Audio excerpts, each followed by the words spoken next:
I lost my valued role, but then I get in the next day, bro, and like when it's on either side, they're just congratulated.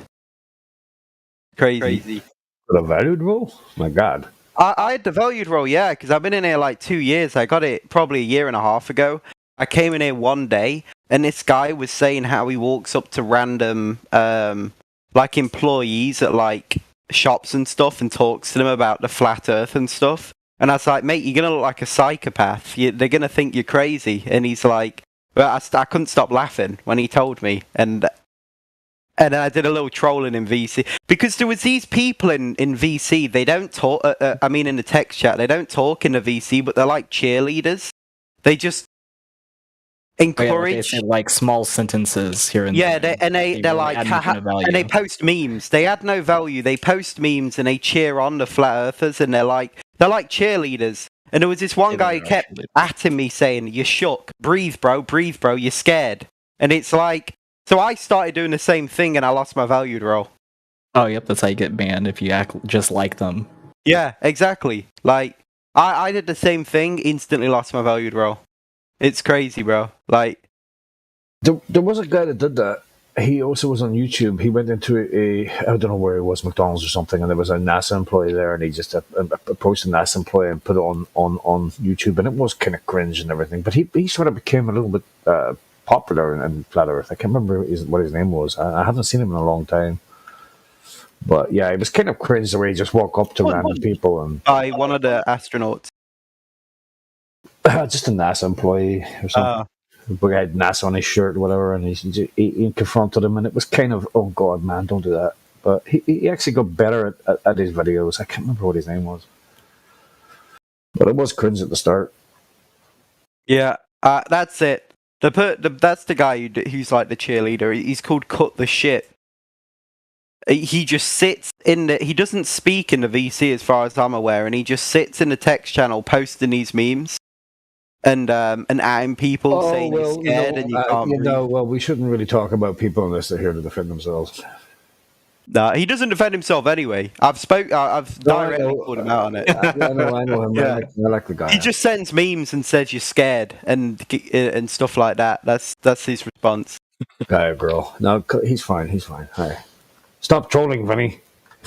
I did it one day, man. I lost all my roles, bro. These people do it consistently every day. It's their whole life, you know. I'm entitled to take the piss out of them. As long as you do it with a funny attitude. Yeah, I guess. I'm not really you funny guy, man. I'm only in here now and again anyway when I get bored, so it's not that big of a deal. It's just the thought of it, I guess. You're only here to amuse us anyway, man. That bothers me. Exactly. That's another thing they get mad about when I don't have answers to their questions. Like when they're asking me all these questions and I don't know, and I just like. They get so angry. Well, how far have you come along? Like you've been here quite a few years now. What's the crack, man? Are you just? At the minute, I'm just vibing. I used to be really interested in it when I joined when I was probably like 16 or something. I got into the whole like flat Earth stuff, and I was actually like listening and I was talking and that. But then I just kind of got bored. So I just came back in here like a week ago, whatever, a few weeks ago. You missed us and our amazing personalities. That's what happened. Yeah, I used to be more involved. I only join now and again now. It is what it is. Yeah, I seen you here yesterday. Yeah. I've been here like I've joined probably like a few days in a row. That's about it.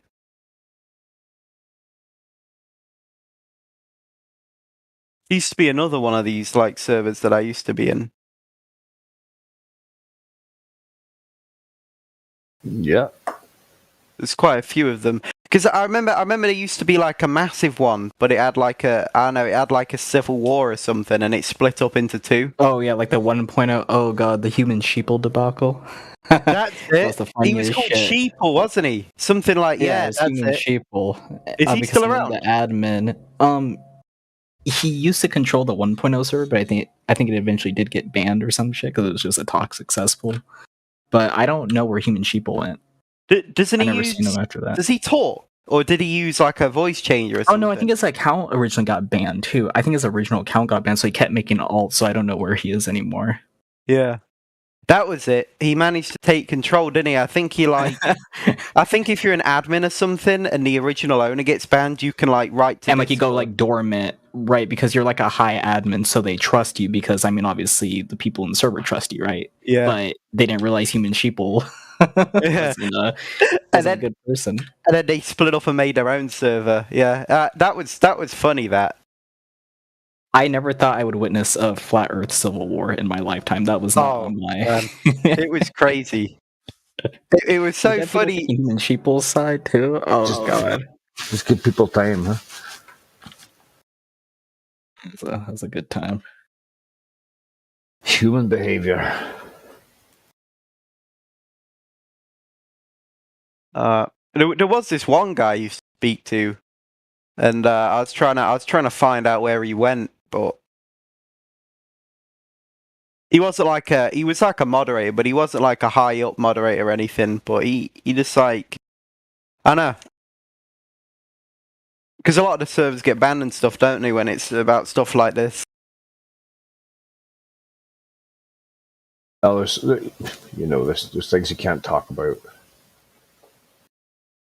It is sad though to see that like a server like this could get banned, but like there's all these furry servers and stuff that don't. Furry? You mean the people that are furries? Huh? Yeah, that's man. There's literal servers, posting like porn and stuff, and they're just all fine and dandy according to Discord, but this server, My Little Pony clubs and all that crap. Yeah, that's what I'm saying. Like, these servers just don't get banned. No one cares about them. It's like, oh, they're a bit cringe, but they're just left up. But this server, yeah, they could easily get terminated, this server, at any point. Wouldn't surprise me. This one does all right. It's got a lot of good moderators on it. Yeah, it's kept really civil, this server. It's not that bad.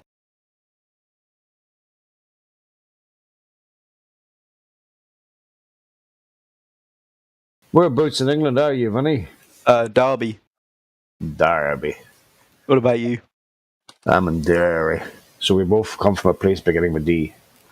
Is Derry up north? Derry, aye. Londonderry, Derry. Derry. Up north, laddie. Oh, aye, lad. Ah. How are you?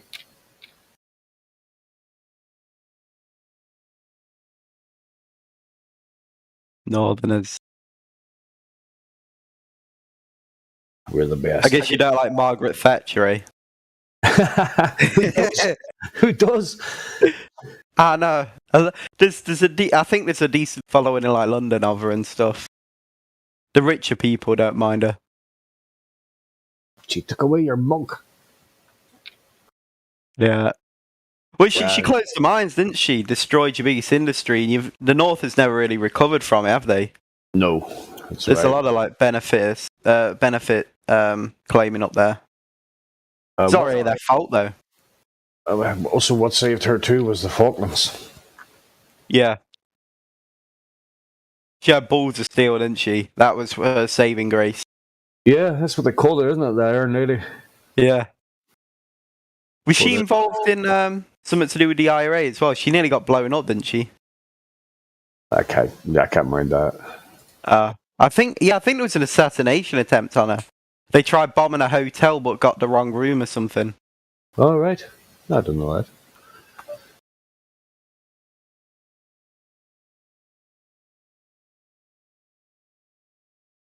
What a pity. Okay. But, why did she close the mines? Was it because the unions were taking the piss and she just had enough? That's a good question, but I don't know. I think it was something to do with the unions were like striking every other week. Well, And she says, like, if you don't stop striking, I'm going to close you down. No, And they didn't believe her.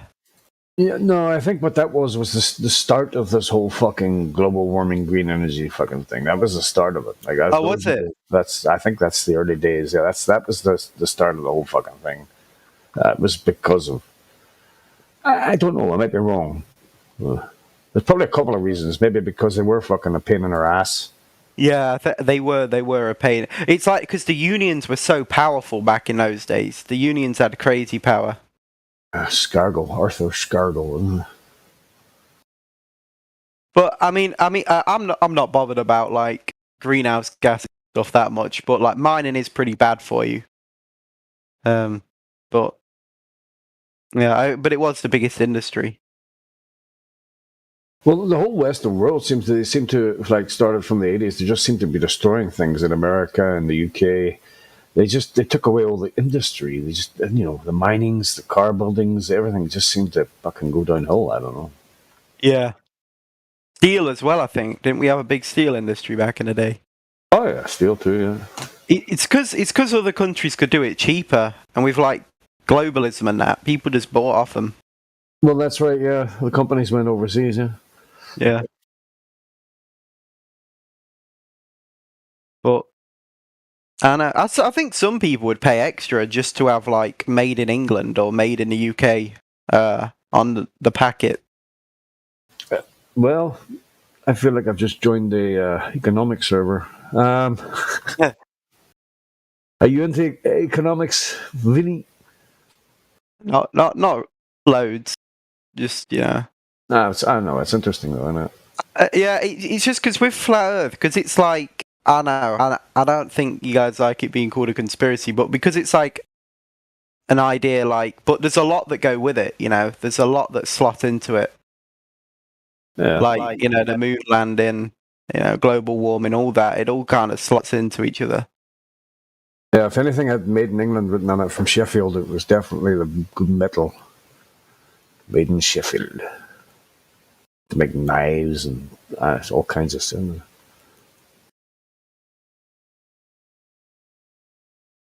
But yeah, there's a lot of slotting in there, Vinny. Yeah. Because I see this theory as like, or I don't know, conspiracy, whatever you want to call it, it's like the biggest one. I would, from what I've seen, it's probably the biggest one that I've seen. The one with the most lies and implications, and it would need a lot of cooperation from a lot of governments, I would say. No, it's very easy when you think about it. What's happening? But then there's mini ones that also, or other ones that are quite big, and they're all usually they're linked together. The same kind of players doing it.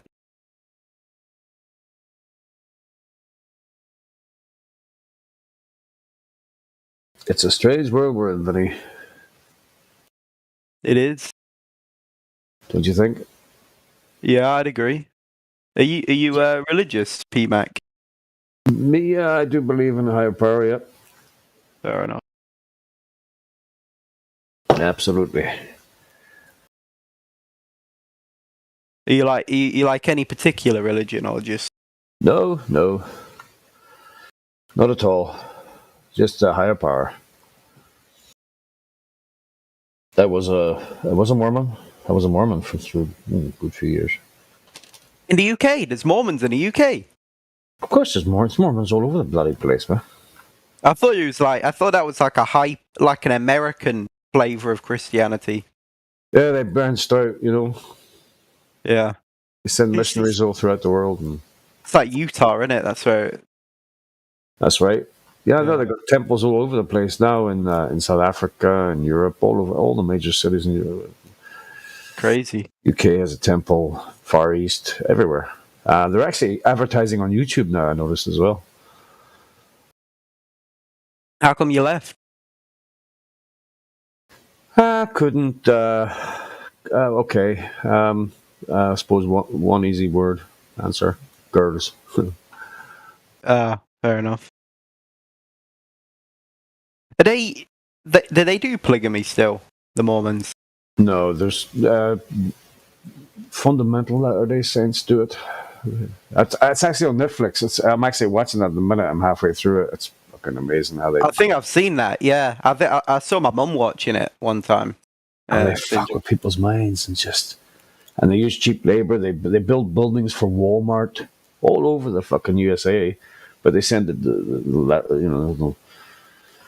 the young guys out, and they get cheap labor, and they just pocket all the money, and they take 10% of your wages. And, man, it's just a mind fuck.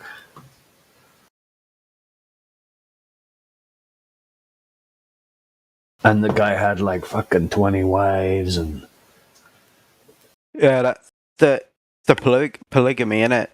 It's, I don't know. yeah, but see, that's the thing about this world, Vinny, is that if you look closely, I mean, Jim Jones in South America drinking the Kool-Aid and all that there, and the way people get, how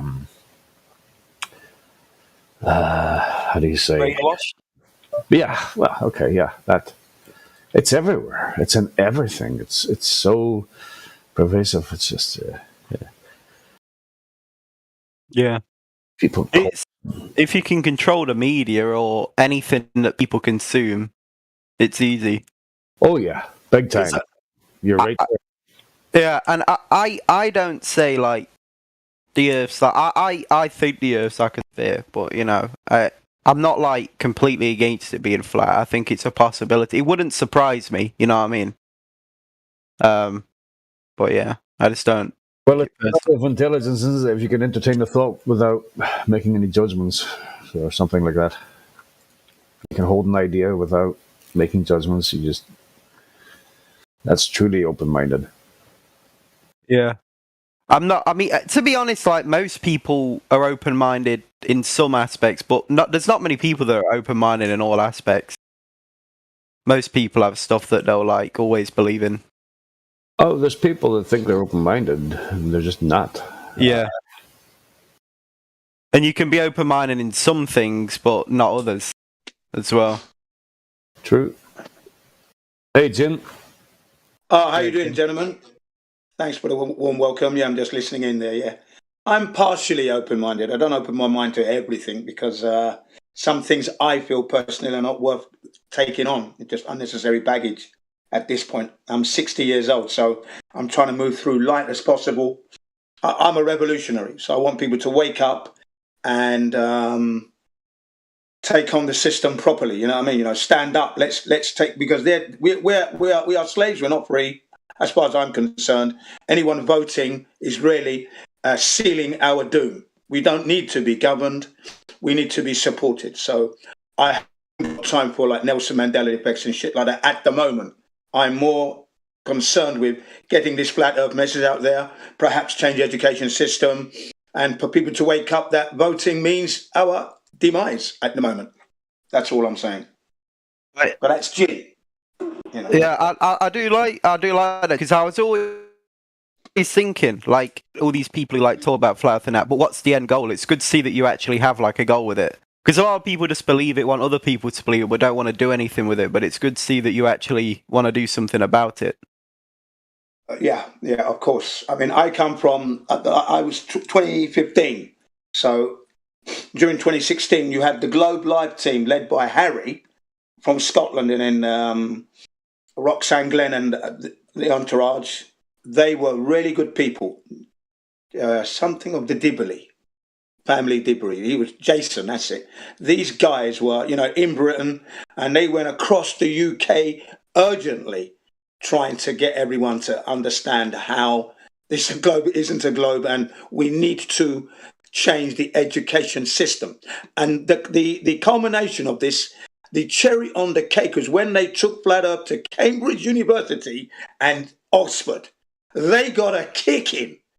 Globe Life Tour, ordinary laymen and women trashed these university students to smithereens. And I really felt so proud of what they did. Okay. The following year, they took it to Europe. They did Britain all over again. They went to Europe and kicked ass in Europe as well. And the Europeans were very receptive anyway.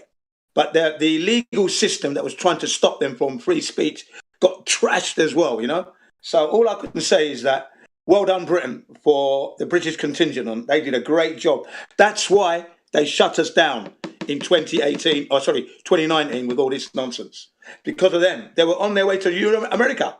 These guys were going to go to America, next stop, and join the Americans and just cause mayhem with flat earth truth. So who shut them down? Yeah. Because Uh. what happened? 2019, we had the lockdown, so obviously no one could fly, couldn't go anywhere. You see what I mean? So that stopped. Is it going to come back then? Now that that's all gone away. I don't know. I mean, Roxanne, all the people are all doing different things at the moment. Flat Earth is slowly coming back. It's coming back. I'm looking on YouTube, and now we're occupying a lot of research there. There's people putting out content, so that's good. The beginning of this year, Brazil had 50,000 new members, according to Flat Earth Banjo. So that was good. Anthony Riley, who was studying law at the time, I think he's still maybe, he was looking into the legalities of the education system, whereby it must not be teaching, what was the terminology he used? Partisan education, where it's just one-sided only. There are two schools of thought. There's the heliocentric and the geocentric, the flat earth. These things are not being mentioned at all. It's just one-sided, and apparently that's illegal in the education system in Britain. That they're supposed to teach both sides of the story, but they're only teaching one side at this point, and they were going to challenge the education minister on that grounds. I do think that we. Yeah. What was that thing called again? What was it? Globe Live? Did you say? Globe Live Tour. Oh, okay, live. Globe Live Tour. Okay, they went all over Britain. Okay, if you want to go back to 2017, Globe Live Tour. Look at all of them. Look at, in particular, the Cambridge and the Oxford universities. Wow, man. Anthony Riley. I couldn't get over myself the way we defeated them. I was in the chat at the time, of course, following them on each day. Each day they'd go to a new city across Britain and Ireland. Otherwise known as Sleeping Warrior? Correct. Oh, Roxanne Glenn. Is that one of them? Correct. Yeah, that's one of them, yeah. That she was like the administrator, receptionist, taking all messages and stuff like that. But she still went out and articulated the flat earth as well. That's what she did. But she was the main receptionist. She did a great job of. I said she was putting the main media to shame, and they were, because the news they were giving, the government should be doing that, but they're not doing that job. I felt that they were doing the job the government should have been doing. Because the government's not helping us at all. That's what I mean. We don't like governments. Don't like a government. No. Like I said, I don't want to ever be governed. Proper anarchist. Yeah, I've never voted in my life. I never will. I never saw anything worth voting for. As a black man in Britain, I didn't see where I was being represented. And then the English weren't being represented, so what chance did I have? You guys, you're getting shitted on, and I'm not even on the equation. Do you know what I mean? I'm not even on a map. So there was no point in me voting, of course. What would I be voting for? Saw right through that. And everyone used to complain whilst I was growing up through my teenage years. The grown-ups were always complaining that Thatcher this, Thatcher that, John Major this, John Major that. And I thought, I ain't going to vote then when I come of age. Thatcher was a great woman. No, I'm joking. Was she? No. She ruined the Inner London Education Authorities. She abolished that.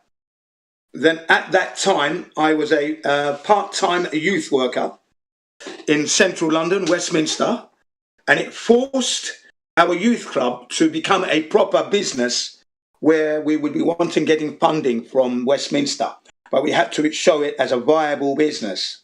Yeah, that was really hard work. You never seen Go on. Sorry, Jim. Yeah, you never seen people celebrate somebody's death as much. I mean, I know, although it's probably the wrong thing to do, but they were actual parties in the street when she died. Yes, that's absolutely true. I laughed because I couldn't believe that the British people hated, so many years down the line, and that hatred was raw and live. It hadn't died at all. I've seen the memes, something like, "Oh, I'm not much of a swimmer, but if you asked me what my favourite stroke was, it was Margaret Thatcher's." Yeah, stuff like that. Yeah, people hated her. Yeah. She's way Yeah. before my time, but yeah, she was despised. It was Yeah, ingrained yeah. into I lived through Margaret Thatcher's Britain. I lived through it, so of course I totally understood. But I couldn't believe that the anger and the hatred was still there all these years. Well, oh yeah, and they complained that her funeral cost too much money. You see, yeah. money could have been better used. You know, that was a big complaint. Yeah, massive fucking. Oh, Yeah, I remember that too because she always talking about government spending. It's like, and she goes out with this elaborate, expensive yes, funeral, all on the tax dollars' dime. That's right. that's correct. Millions and millions. You know, state funeral for a fucking ex prime minister that fucked up the whole country. Yeah, the people actually party in the street that she did. Yeah, there you go. But I do wish these people would now, same people, stop bloody voting. That's the problem here. You're playing their game. You shouldn't be voting to be governed. No one has the right to govern you. Ever. Yeah, as soon as you put your little X on the spot, that's you fucking signing. You're signing it away. You're validating it. Yeah. Validating something that is actually fucking doesn't give a shit about you. Yeah. And another thing, the said group that I spoke about, the Global when this hoax pandemic came in, they switched it from flat Earth. They just put flat Earth on the back burner and went into mode of hoax, blah blah blah. The Parliament buildings, Trafalgar Square. Do you understand? They were out there protesting on a regular basis. Okay, the same crew. I always thank them because I was in Japan at the time. If I'd been there, you would have heard my voice. Guarantee you would have heard my voice. I wonder if Americans are going to party in the street when George Bush dies. Well, I mean, some of them did. George Bush died. Is my internet fucking up here because you're roboting a while out? I don't know. It might be It's me. Yeah, that Yeah, DVO1. yeah. Jen's roboting quite a bit on my end too. Oh, okay. Thanks. Yeah. Yes. Sorry, mate. Let me check that out. That's all right. Let me do about that. But yeah, George apparently.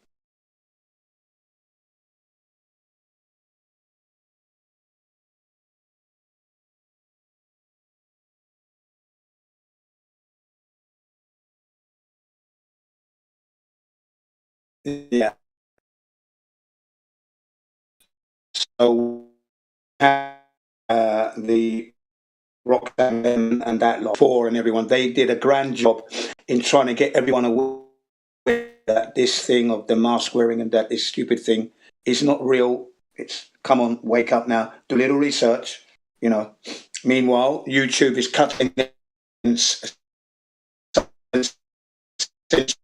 all good material that will educate you on this topic matter to the top from 2006.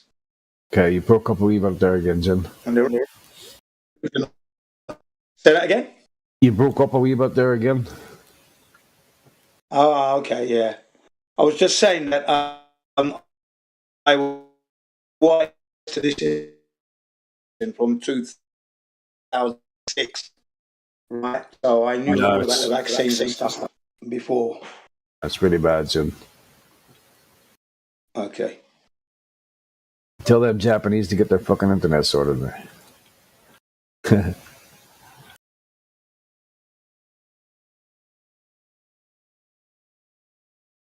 Saturday. How the hell are you back there?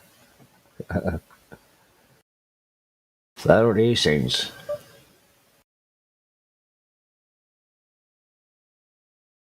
What up? What's up, Beth? How you doing? All right. How you doing? How you doing? I'm alright. About to go to my friend's hotel room and smoke some DMT right now. Oh,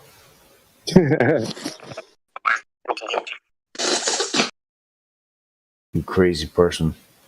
Right. Yeah. Then we might drive to Hollywood. I don't know. I'm not sure yet.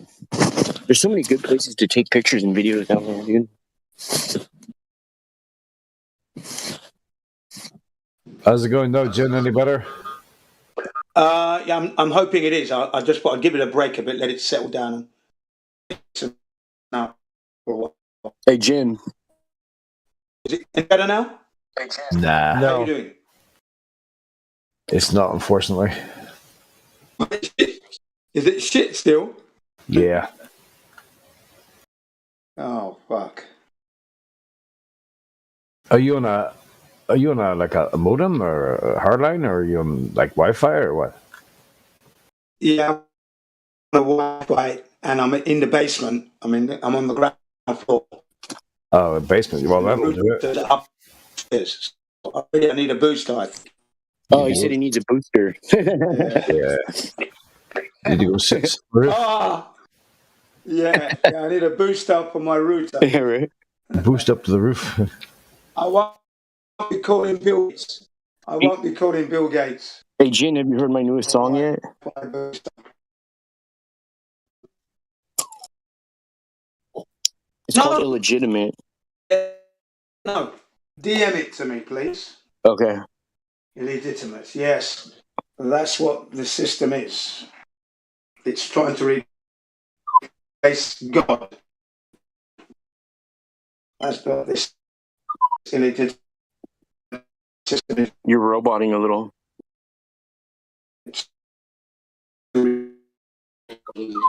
I know.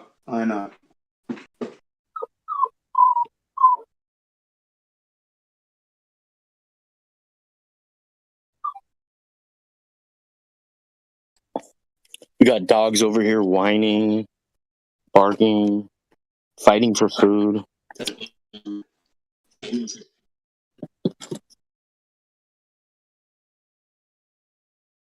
Hugh Mac. Huh? Yeah, boy.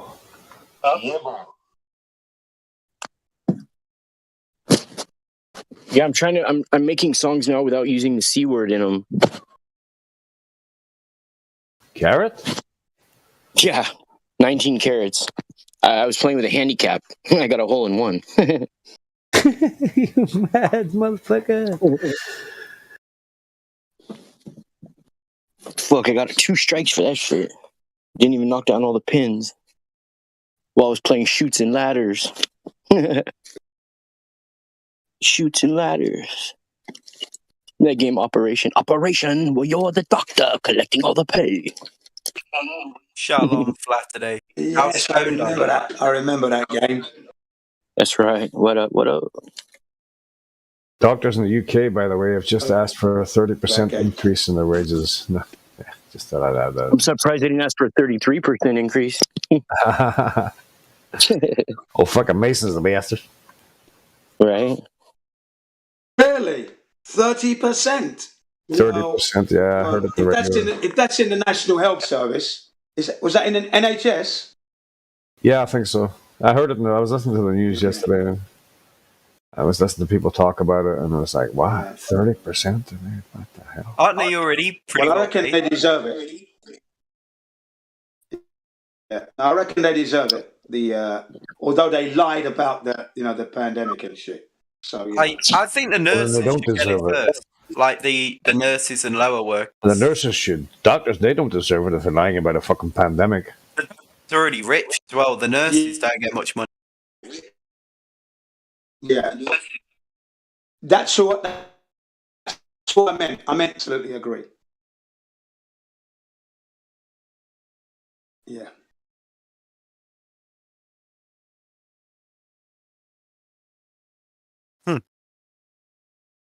Yeah. Have any of you guys ever had a wet nurse burrito? Doctors were responsible for some of the deaths. In England, there's not much burritos and stuff. Yeah, wet nose burritos are bomb. Get the red one. You need to send us some Latinos and that, so we can get a more Mexican food Oh and yeah. stuff. Because we don't Did you have guys hear much me? over here. Did you hear me? Did you hear me talking about cholas earlier? Cholos? Chola, yeah, chola, like the female counterpart to a cholo. Oh, yeah. You heard me talking about cholas earlier? I didn't hear you know what we said. Oh, okay, about okay. lean like a cholo. I think Right? that's the song, isn't it? Yeah. Yeah.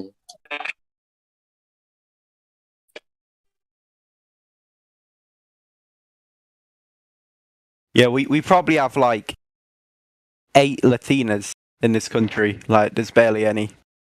Well, I don't know Dude, about that.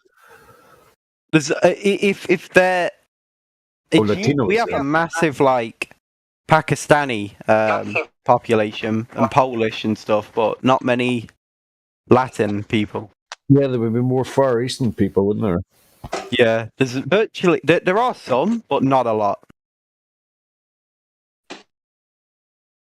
You like the Latinos, Winnie?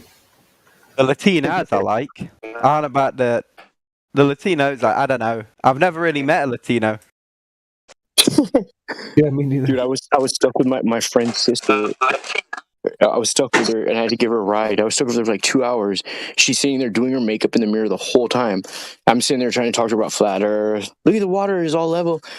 And then it's like I'm not even saying anything. She's like, "Hey, I gotta check my phone. Did Jose call me right now? Look at my eyebrows, they're all fucked up." Yeah. We'll never meet a Latino, Winnie, because they're either in South America or heading for North America. That's it. Or in prison. One of the two. Yeah. No, I've met a Latina, but only like 2. They're pretty rare. Yeah. All this makeup, malarkey, they look like clowns when they're finished. Have you noticed? In recent years, they're looking more and more like clowns with their makeup. I know. Yeah, they put excessive amounts on now to the point where they don't even look real. Yeah. That's right. That's what I say to women. I said, you look better without the makeup. You see Yep. this chemical nonsense? Did you check to see how natural it is? If it's naturally, what are you putting on your face? And what about your neck? It's all right. So your neck looks different colour to your face. So you're looking Yeah. silly. Your neck's not even the same colour. So A little bit could be good, but when they put like an entire like extra kilos on by layering makeup on, that's the problem. I used to have an Arab girlfriend, and she did not need makeup at all. She had dark eyelashes, dark hair, brown skin, and when she put makeup on, it made her uglier. Yeah. That's right. That's what I always say. You don't Inshallah. look. Yeah. Salam alaikum. Like, well, it was waste of money and time. Hey, do you guys know why cholas call what they put on their face makeup? After they got in a fight with their eyebrows, you could tell that they're made up. Yeah. Latter-day, are you a Latter-day Saint? Just a born again flat earther, sir. At your service. I don't know if you're like a Latter-day Saint, and that's why you'd pick that name. Born again. No, but I'll park the car anywhere I see him and run up on him real quick. You know what I mean? He's the zaniest guy you'll ever meet. Yeah. How do you get stoned a lot? What? You sound like you're stoned right now. Yeah. Yeah. Pretty much. I haven't been stoned in over 23 years. Damn. Not because I don't want to be stoned. It's just that I'm in Japan with my family, so obviously the kids can never see me smoking a spliff. I don't smoke cigarettes, so I deliberately just cut it off back in 1999 before the kids came along, you know.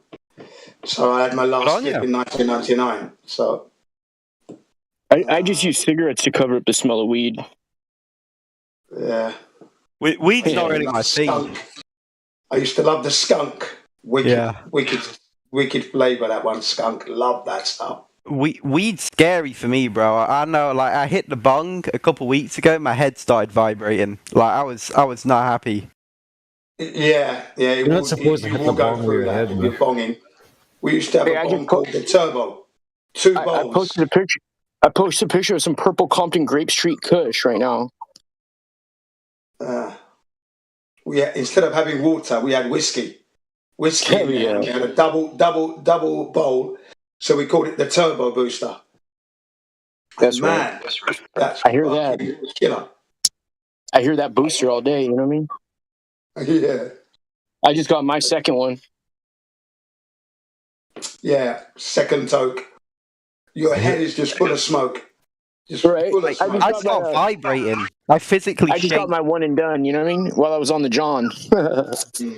Yeah. You go into what they call uncontrolled convulsions and the reflex action. Yeah. And they Yeah, call it like yeah. the cannabis shakes. I hated it, bro. And it lasts for like half an hour to an hour for me until it finally yeah. wears off. And then it's nice after that. Getting through that first bit is a nightmare. Well, yeah, I 'cause can't you're stop worried. shaking.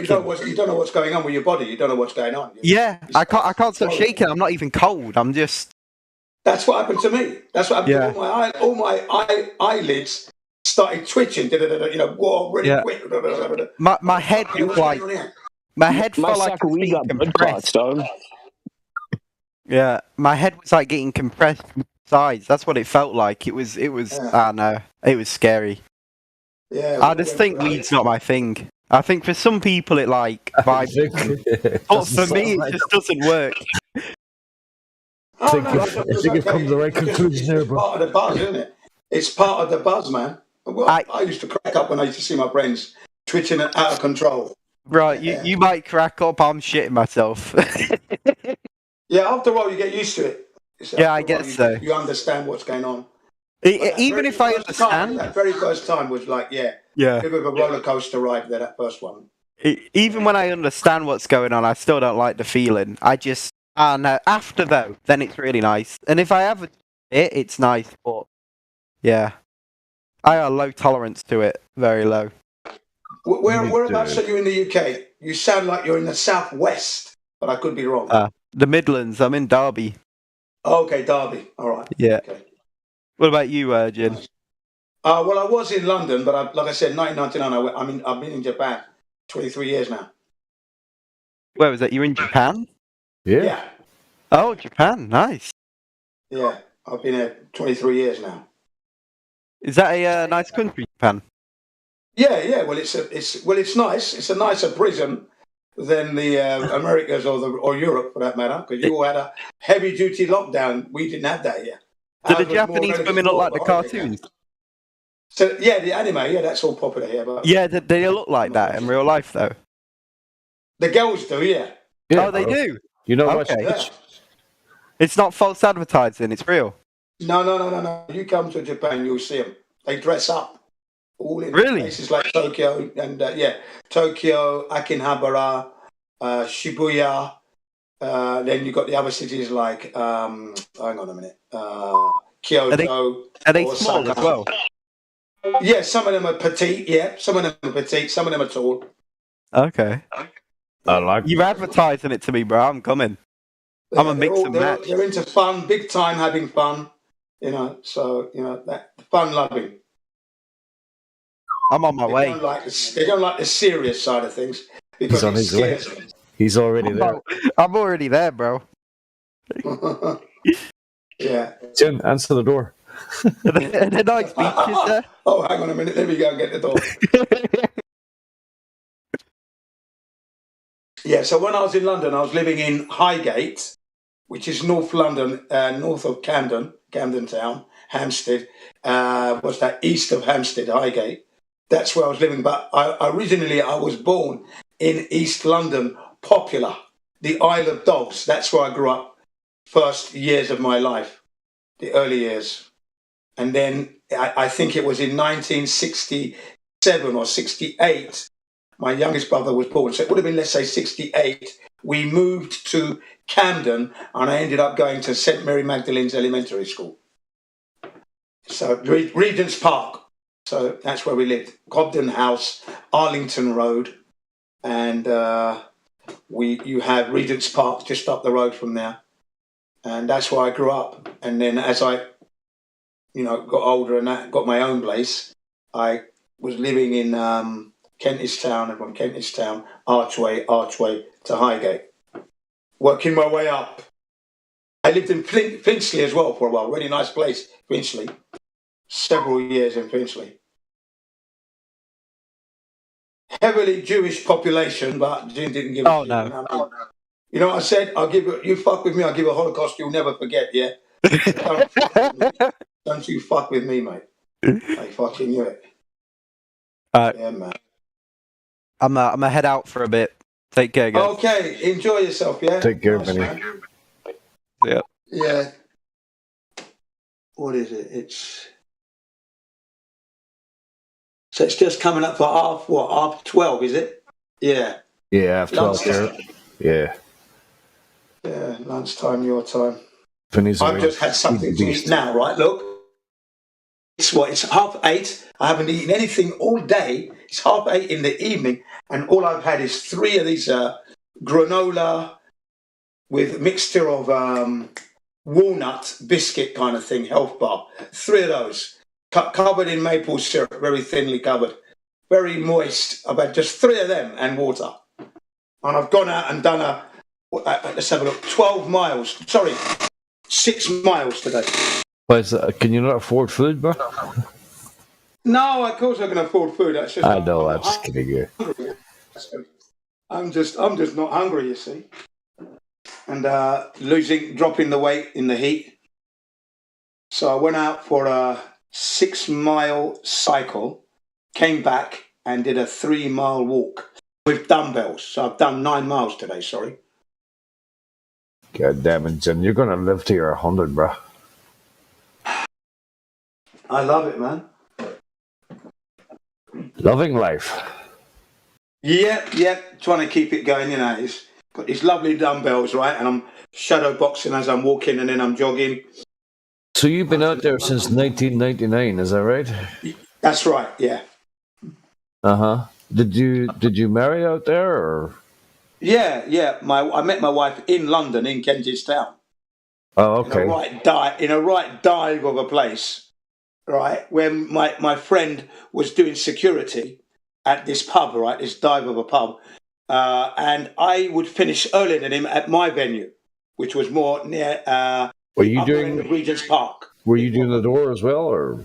Yeah, I was doing the door. So I'd go on my way back on my motorbike, on my CBR 1000. I'd be on my way to CBR 1000 Honda, bro. Well, actually, it was a 5-blade, so it's 9925 or whatever. That's but a anyway, nice so bike. it was the latest one. It was on the one that was shown on Top Gear. So that was the one. That was the one I bought in 1998. And the Fireblade, yeah, I know the Fireblade. Yeah, fucking wicked machine. So I'd park up outside this pub, and then I'd help my mate Timothy because he was on his own doing that. And that was a rough venue, so I'd help him out, and that's where I met my wife. Because what happened was that there was these 2 twins that I used to look after when I used to do the door at certain venues and clubs. These 2 girls, whenever they had prop troubles, they'd come and ask me for help, and I'd give them a hand, So then they introduced me to their mum. And this Japanese woman, was listening, and they didn't introduce me to her. So I thought, how comes this woman's earwigging to our conversation? Do you know what I mean? I didn't realise that she was part of the group. She liked to cut your gym. Yeah. As we were talking, I said, and who is this woman listening to our conversation? And then the mother said, oh, this is Hiromi. She's from Japan. She's staying with us here for a year, learning English and learning to become a masseur. I said, really? Oh, nice to meet you, Hiromi. I said, my only connection to Japan is Honda and Sony, the best in the world. Those were my first words. Isn't that funny how life works out sometimes? Yeah. I always rode Honda bikes, and I always had Sony equipment. Next thing you know, you're living in connection with Japan. And next thing you know, you're living in Japan. Yeah, that's right. Just like that. Yeah, you probably you wanted to get out of there anyway. You weren't happy there. No, I was enjoying my life. I was happy. I mean, okay. Okay. I was fighting the system. Jim was living in the legal loopholes. So I was fighting the system. If I could avoid paying certain council taxes and that, I wouldn't be paying. You understand what I'm saying? So that's how I was. I realised I was getting ripped off. Of course, I'm educating the public on the door. I said, well, don't vote, I was like that. That's how I was. I'm always a revolutionary. I've been in the army, so I already knew. I knew what was going on, When the army used to come to the pub called the Parkway, on Parkway, Camden Town, I used to say to him, look, don't bring the unit into disrepute, Sergeant. Yeah, I used to be in the army myself. Okay, so make sure you watch over your men. Just because you're on Civvy Street doesn't make you superior to Civvy Street, all right? Get in there. And he used to say, well, you know your stuff. I was in the army myself, okay? Don't worry. I'm expecting you to control your men. So, yeah, man. Best years of my life, actually. Well, yeah. Even my brother, who stayed on, I left the TA, he stayed on. He said it was the best years of his life as well. I enjoyed it. The reason I left, I wasn't getting promoted. Because, when you know your stuff and your shit's hot and you're fucking, red hot, ready to go, and you're not getting promoted, boy, it's a bit of a deflator, isn't it? People who are lesser than you getting promoted. Lesser? Fuck. Well, yeah, not lesser for me, but I passed exams with distinction, and they didn't give me the second stripe, and that pissed me off, bro. That pissed me off, yeah, because you're giving 130%, aren't you? Yeah, oh yeah, cum laude grande, fucking maths and chemistry and all kinds of shit. 3 months. All my training, everything, skeleton arms, you name it, I was doing it. And when I saw these undergraduates passing me, I said, look, what's going on? But then I was a bit of a man who would disobey orders. What's going on? Yeah, I was in the guardhouse on several occasions. So probably that's why. I was there once, yeah. I took a vehicle that I shouldn't have, and I crashed the fuck out of it. Crashed the fuck out of it. Come down and get you. Fuck. Yeah, they got me. Yeah, I wrote it off. I spent about 2 weeks in the fucking guardhouse. Yeah. Yeah. Oh, it didn't affect me any. And I didn't obey the orders anyway, so I stood my ground. I think that's what it was, because I had the potential, but because I was, as far as they're concerned, insubordinate all the time, maybe that's probably why. But I said to them, right is right and wrong is wrong. And that I'm never going to change that. I'm not going to turn that into a grey area. I can't. It's got to be black and white. It has to be. I enjoyed the discipline, but there's always that rebellious streak in you. Yep. I had that rebellious streak. I was the guy that would be making everyone laugh at lights out. Shut up, go to bed. I would be telling life stories, the things that used to happen in my life, and everyone would be cracking up. Right, you lot, up, out, drill, get out there. 2 o'clock in the morning. Yeah. you know what I mean? So we didn't give a shit, we were just laughing. Yeah, we had all that going down. So I was one of those. I was an instigator and all that kind of stuff, man. But it was the best times of my life as well, I'll have to say. Yeah, I had the poor fellas. Coming up to me and asking me to fucking tell this other corporal to wind his fucking neck in, because he was waking them up at 3 a.m. and making them drill and shit. Yeah. So I had to. He was a friend of mine, but I had to say to him, "I can't fucking cut that out, bro." And he did, and they fucking loved me for it. They on my birthday, they gave me a nice present. They gave me presents and shit. No, that's nice. Yeah, we didn't have that luxury, man. If we were fucking about and they caught us, we're out. Get out there, right? Get your kit on, right? Start drill. Yeah, man. I used to love it anyway. It just made us even stronger. That's all it did. It does, and if you notice a population that has conscription, that makes their 18-year-olds, or when they finish high school or whatever, go and do a year or 6 months military service, like Israel. I think Sweden still does it, and some other places.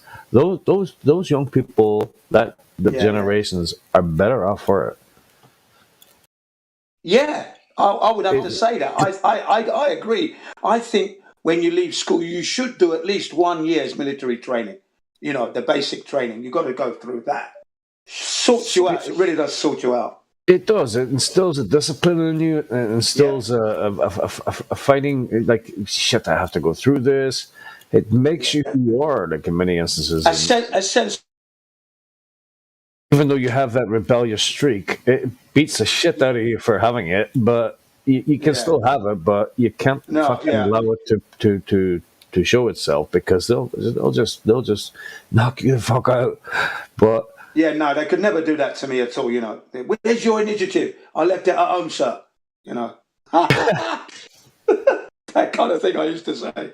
You know, right, Jinadu, get over there. Get over there now. Get over there. Right, get that done. You have to say funny things now and then, don't you? You've got to, because it's just too serious otherwise. Come on. Yeah. Like I was saying last night, some guy came in last night. He was looking for a hotel room. He booked it, like, he thought he booked it for, where are we now, the 29th, right? Okay, hang on a second. He booked it for the 27th of July. He came in on the 27th of June thinking he was getting a room, and I told him, aha. But we got him a room, and he asked me, does it have a nice view? He was a Turkish guy. He's been living in Castle. He's been living in Northern Ireland for 25 years, with a barber shop. He said, got a nice view? I says, well, it's got a window in it. He just started laughing.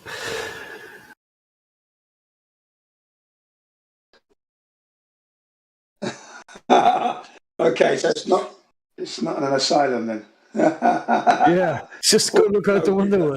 You decide whether the view's good or not. I don't care, bro. Here's your room. Back off.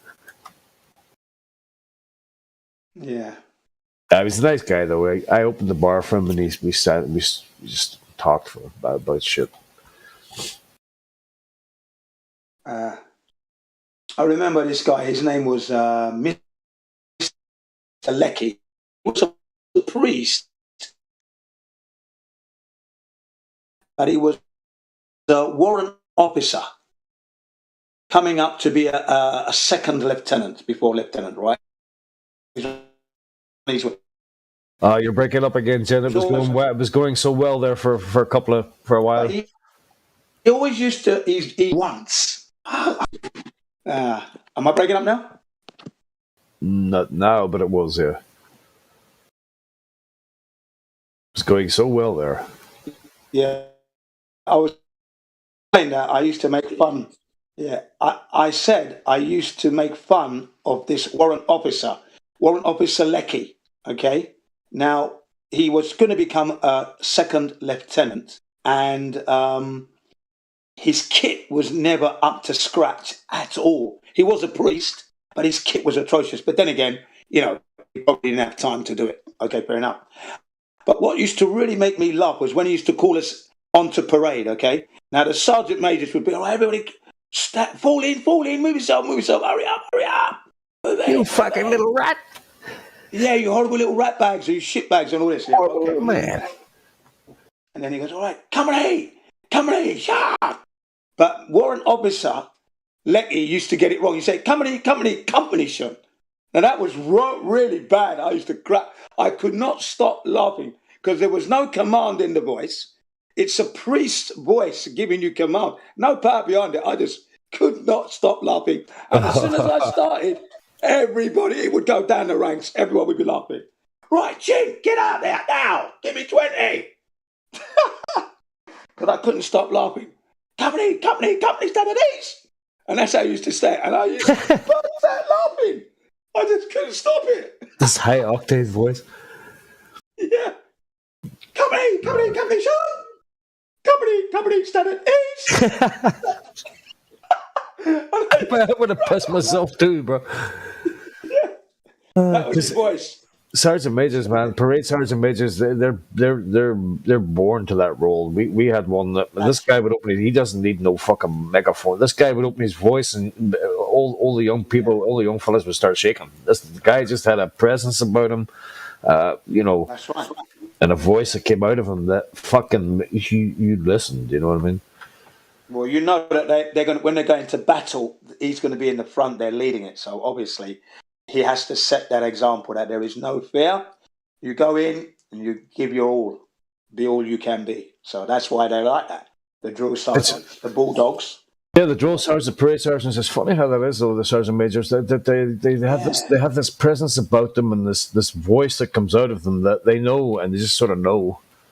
Well, they've done it all. They've automatically done it all. instills discipline into you. It automatically instills that you will do what this man's about to tell you, and the way he says it, just by the sound of his voice, I guess. Yeah. 225 Westminster Cadet Company, get on parade! Get on parade! Move, move, move, move! All you're hearing is hobnail boots. Right, dress! Dress up! You know? Panicking all the time. Panic mode. Right. Stand easy! That means completely relax. Stand easy. Parade! And then you brace up. Parade! Move to the right! Turn! Bottom! Quick! Hogs! Stop.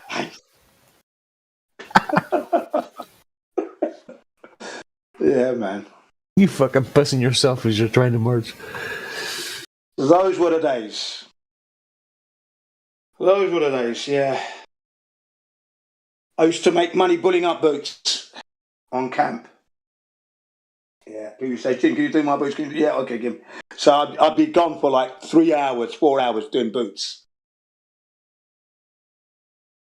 Making a $5 a pair. A lot of money back then. I had to take like a squad of 20 out every morning and fucking drill them too. Hey, that's just... Yeah, it's good. Get up, fucking Sparrow's fart, as they call it. Sparrow's fart, man. Oh, that is bloody early. Now I still get up early now. Now, you know, I'm up at like 4 o'clock, 5 o'clock, and I'm out there jogging or cycling. So I don't mind. I like to hear the birds singing. Yeah. Get crying out for their food and that, yep. And you see the parents flying in with the food and then flying back out to get some more, yeah. At my work early in the morning, I walk around talking to the birds. I'm whistling away to them, and they all fly away, the bastards. Yeah, I do that as well. I whistle to them as well, you know. But there's crows. The crows. The crows. And I would take a big bunch of ham and sit in the fridge and just walk out and throw it in the roofs. And they just sort of sit in the trees and look at you. And like, what the fuck's going on here? And then you'd sort of go inside the door, see them through the glass, and then they'll come down and they start eating the ham. And it gives you pleasure to watch them buck. I don't know what it is. Just it relaxes me. Well, it's life, isn't it? That's life, isn't it? It's life. That's real life you're witnessing. You're witnessing life. That's what you're witnessing, isn't it? In real time. Animal, you know, bird life. It's brilliant. I mean, like when I go hiking, you know, it starts off dead quiet at the foot of the mountain, but as you go up higher, you'll notice the music of the birds is getting louder, like they're sending a message. Someone's coming up. You know what I mean? Yeah. Really, really interesting, that, yeah. Yeah, they've got all these... Sometimes I try to mimic. I try to mimic the noise, and then they go quiet for a while, and then the music starts again. A friend of mine at work, he says, "Geez, Paul, you fucking, you know these birds so well. You feed them so well, and all this stuff. They must have a name for you by now." I went, "Yeah, they do. It's that's my name in bird speak." Oh, brilliant! Yeah. Yeah. It's good if you can connect with nature that way. You know, it really is.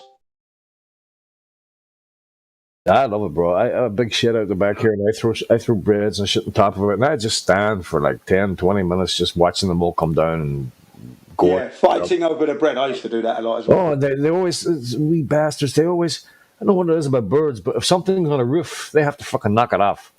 They want it on the ground, and they'll knock most of it off, and then they'll go down and they'll peck it on the ground. That's right. That's you notice right. that? Yeah. I noticed that. I tell you what, is to stop the fighting, I started off with 2 slices of bread, and then what I do is I do those slices into quarters so that they could all have a piece, sort of thing, and peck it and tear their bit off and fly with it. But they used to peck each other. That's fine, you know. Yeah, they fight with each other, and within 5 minutes, within a minute, most of that bread's lying on the fucking floor. You put it on a flat roof, it's on the floor. It's on the floor. It is. Yeah. Definitely. You set it up neatly, and they just trash it. Yeah. Bastards. I don't know. Untidy. It's strange how it does that. Has that effect on people. Some people think, you know, why do you go out on the weekend, sit in a bird hutch and look at fucking swans and birds and shit? I mean, what do you find in that? And they don't understand that it just calms you, it just relaxes you completely. Just watching nature do its thing. Yeah, it does. It does. Yep, watching life, real life that you had a little bit of control in by putting the food down. So you've lended a hand, you know, to facilitate nature there a little bit, and you're looking at the results. It's great, isn't it? You know. Oh yeah. I take bags of croissants that people haven't eaten. I take them home the next day, and they love it. Yeah, croissants. I love a croissant, that's for sure. You know, I used to toast it, warm it up, slice it, and then marmalade on the inside. Oh yeah.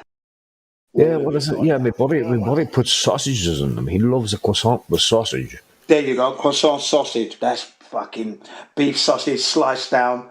Open it up, put it in. Oh, that would go down tremendously well. Yeah.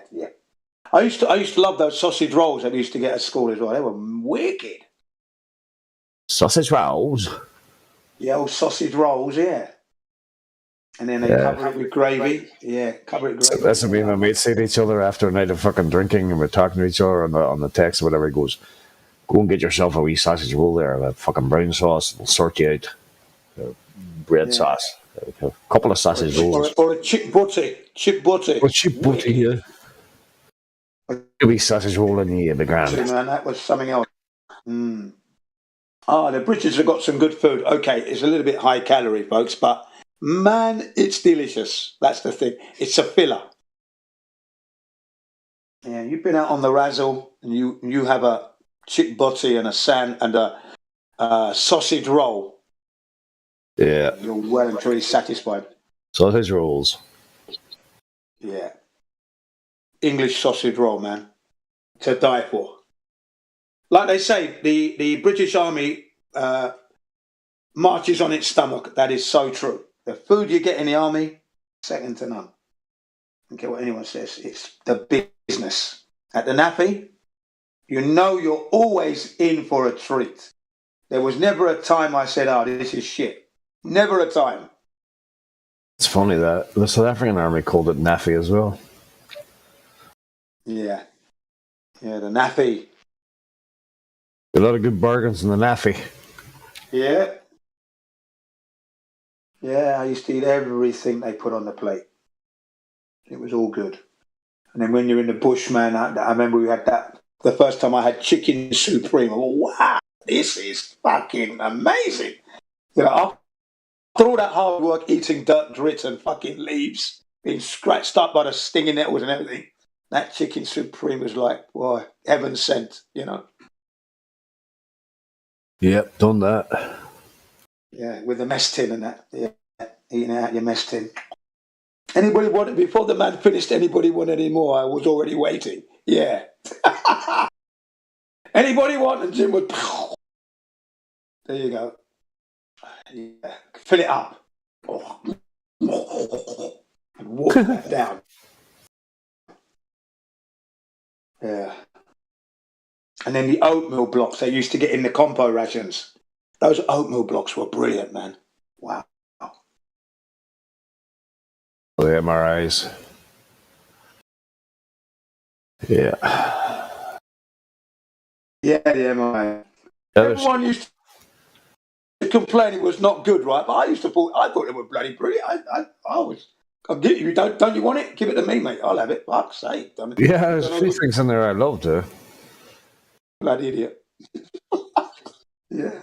Even the cheese. Do you remember the cheese in the can? Oh, The God. processed cheese in the can. That was good. Oh God. Yeah, that was good as well.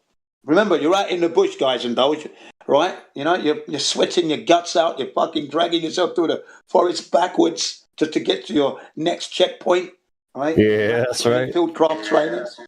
So, you know, down on zip slides, burning your hands, fucking everything. Through thorn bushes and muck, just fucking muck. Exactly.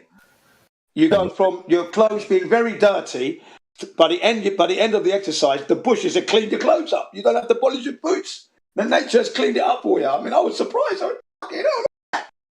At the beginning, I was in the right state, but at the end, I was cleaned up. I went, what? That was something else, man. We had to walk like 15 to 30 kilometers full There you kit go. in the South African sun. And then at night, you had to dig a little hole and put yourself in there and eat your MRIs. And they did that for fucking weeks. Yeah. Drag yourself. The song, we used to sing a song when we used to walk.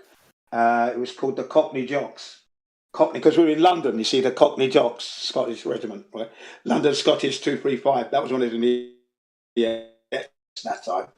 And it used to be like left, right. Your boots are heavy, your pants are tight, your balls are swinging from left to right, left, right, left, right, left, right. So we used to sing that one. And then we used to sing, wherever we go, people want to know, Oh, God. who we are. So we tell. We are the Cockney Jocks. We used to sing that song. We are the Cockney Jocks.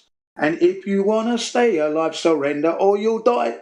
Because we are the King's Royal Jock Straps. That's what we used to sing, man. in the young days of the cadet days, used to sing that. MICKEYMOUSE, Mickey Mouse. Full Metal Jacket. What is your major malfunction, numbnuts?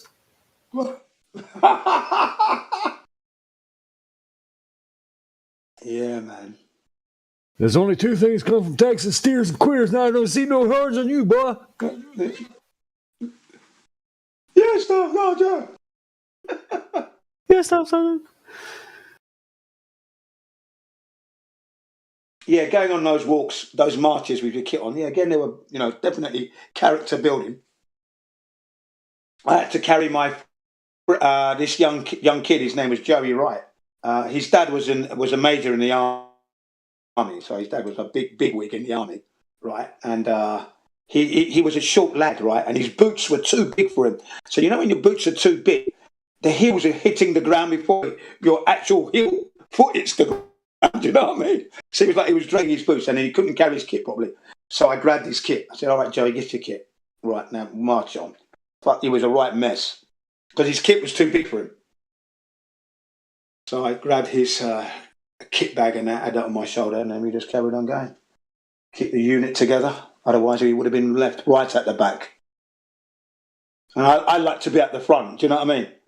I was in Section 2. And Section 2 always won everything. That was the thing, we always won everything.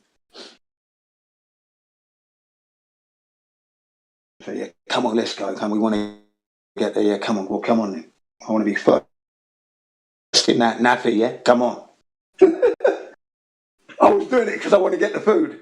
I used to love it. Yeah, the army life wasn't so bad. No, not really. The training's not bad, but when you look at the political side of it now and the legalities of what was going on, it was wrong. You're going to have to go and kill innocent people. No, I didn't want to do that. I ended up saying that the Queen wasn't my Queen. How can I say the Queen is my Queen when they slaved my people? My ancestors would be turning in their graves. So no. I said that. Anyway, moving on swiftly. I told the truth, not What a else lie. can you talk about? Oh, okay. What about NASA's Capstone? Did you hear about the Capstone little No. satellite that they launched the other day? No, I haven't. Oh yeah. Oh, they launched a Capstone satellite the size of a microwave oven, okay? Size of a microwave oven. And then it's got these solar panels that stretch out. If you can imagine if you can imagine the oven, and then solar panels of the same dimensions, twofold.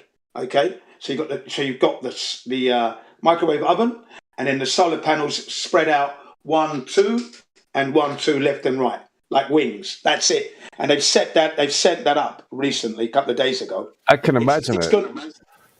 Right. It actually looks like a microwave. Orbit the moon. It's orbiting the moon on this special reconnaissance kind of stupid ellipse orbit, because this is the orbit that the Gateway space station, or the Gateway is going to be orbiting when the astronauts go to the Gateway and land on Gateway, and then from Gateway land on the moon. What a waste of money! Why not just land on the fucking moon? This is all new to me. Yeah. Gateway.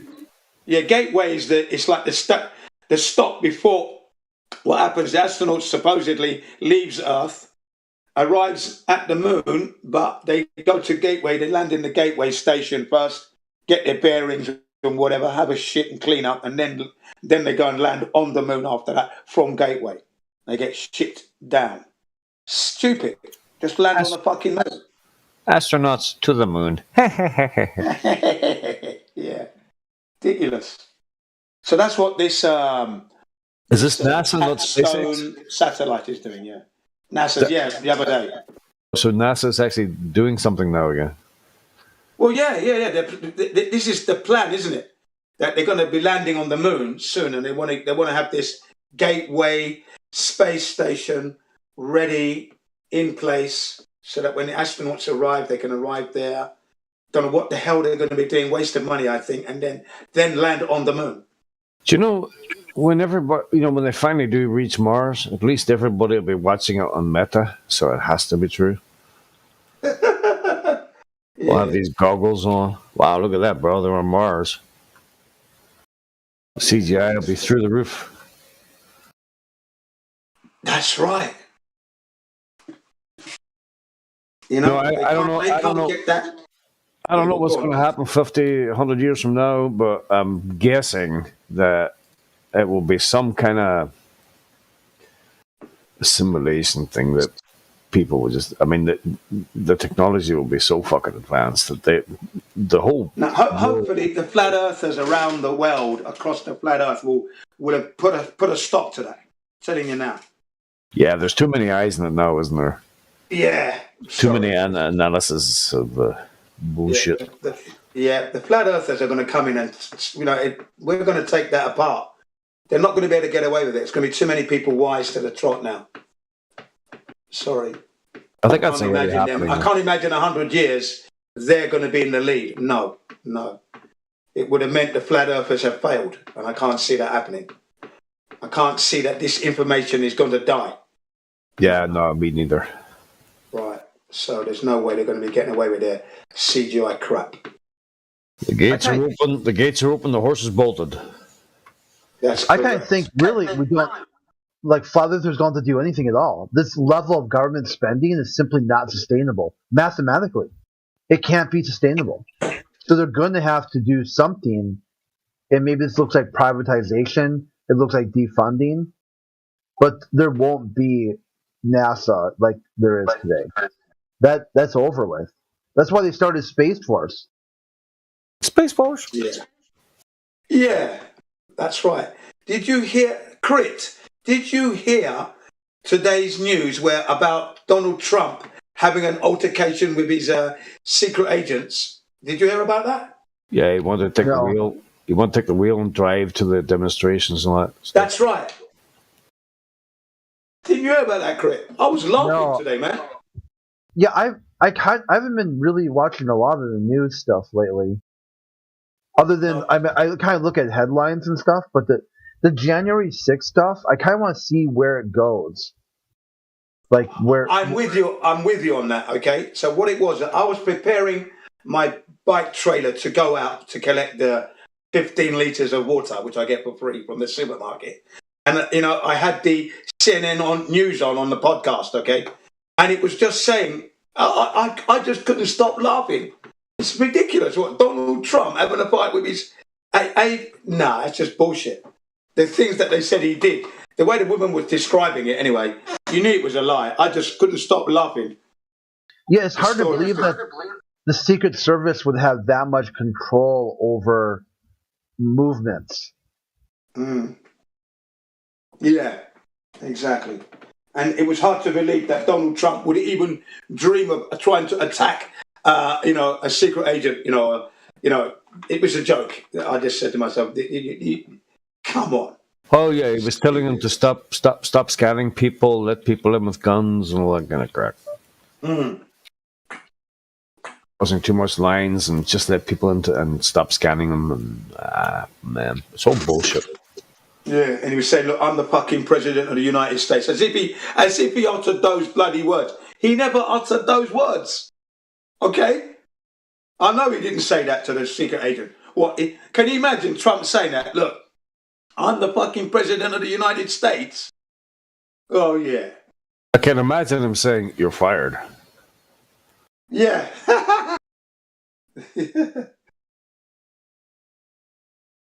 But I just thought, what a joker the whole story was. The whole Shakespearean play, that's what that was, January 6th. Just a play acting. And lots of people have bought into it. So I'm like you, Kareem. No, I don't really follow it as such. It was just an accidental click on the podcast. It was coming up. Oh, yeah, Trump really did that? Really? Huh. You're having a laugh, ain't you? No, I only sort of watch it just to see what shit they're coming up with this week. I don't watch too much of it. And then there was 50 men died in the back of a truck, apparently, in America. Oh yeah, that's kind of bad. What happened? Can you tell us what happened? Because I missed it. Oh no, well, not really, but there was somebody deserted a truck and there was like 40 of them died and 5 of them are still alive, and I don't know, man. It's sad. Like, it actually happened here in Northern Ireland there not too long ago. Northern Ireland. Yeah, I remember that. I remember the one in Northern Ireland. I mean, that was big news. News. Yeah, that was like 25 of them or something. I mean, what a fucking horrible way to go, bro. That's just sad, man. And that was only, and it all happened because of the new rules about trucks and containers coming into Ireland and leaving Ireland. Some new fucking protocols have been put into place. That's why they ended up died in the end. Yeah. Right, so I understood that one, but I mean, how bad is the rest of the world, right? If people are risking their lives and their kids on dinghies and backs of trucks and containers, and they are dying in droves. They are dying. They are. How bad is North Africa and far wherever? Well, I'm glad you said that, because I was just going to say, in the news the other day, weekend Sunday, 17 kids died in this bar in South Africa. South Africa. Okay. East London. Yeah. It was 22 deaths, and 17 of them were kids. The youngest was like 13. They shouldn't. And what it was, the school education had stopped. They'd passed their exams, so they went out celebrating. And you know what teenagers are like? They want to get into the club, don't they? But they were underaged, but somehow they'd managed to get in. The owner of the club wasn't there at the time. The thing is, these 17 kids, lucky for him, all died suddenly in a heap, right? On the tables, on the chairs. Yeah, what happened? Like they breathed some kind of gas, some kind of toxic gas that they breathed in. They tried to say it was a stampede, but they didn't have stampede injuries, and their bodies didn't lie like they were involved in a stampede. Do you understand? Yeah. Yeah, right. I couldn't understand that, because it was like a day or two later, and they still couldn't explain. There was no information being released as to how or why these people died. That's right. Why these young kids died and the teenagers. Okay, so I thought, well, really, instantly there was this woman from the human rights sort of thing talking about how they've been working in South Africa to try and police this thing, but she's probably a sex trafficker.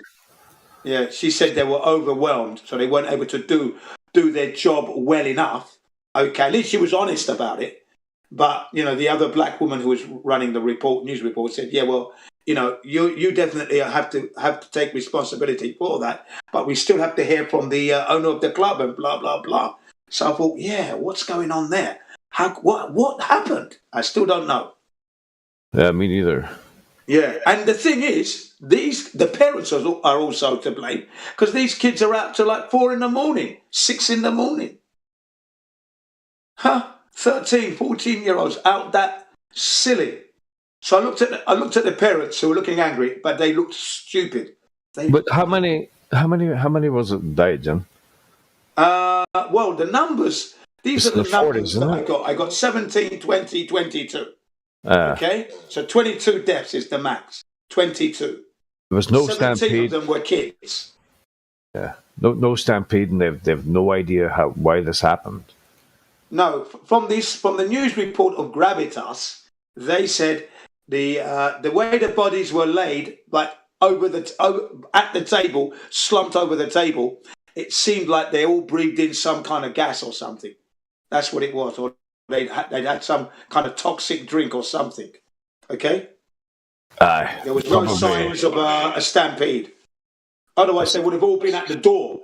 But they were slumped in the groups that they were in. If you're in this 3 group, they're talking, that's how you fell on the ground. If you're at the table having a discussion, you died at your table. So they didn't die by the door, by the exit. And there was only one exit as well.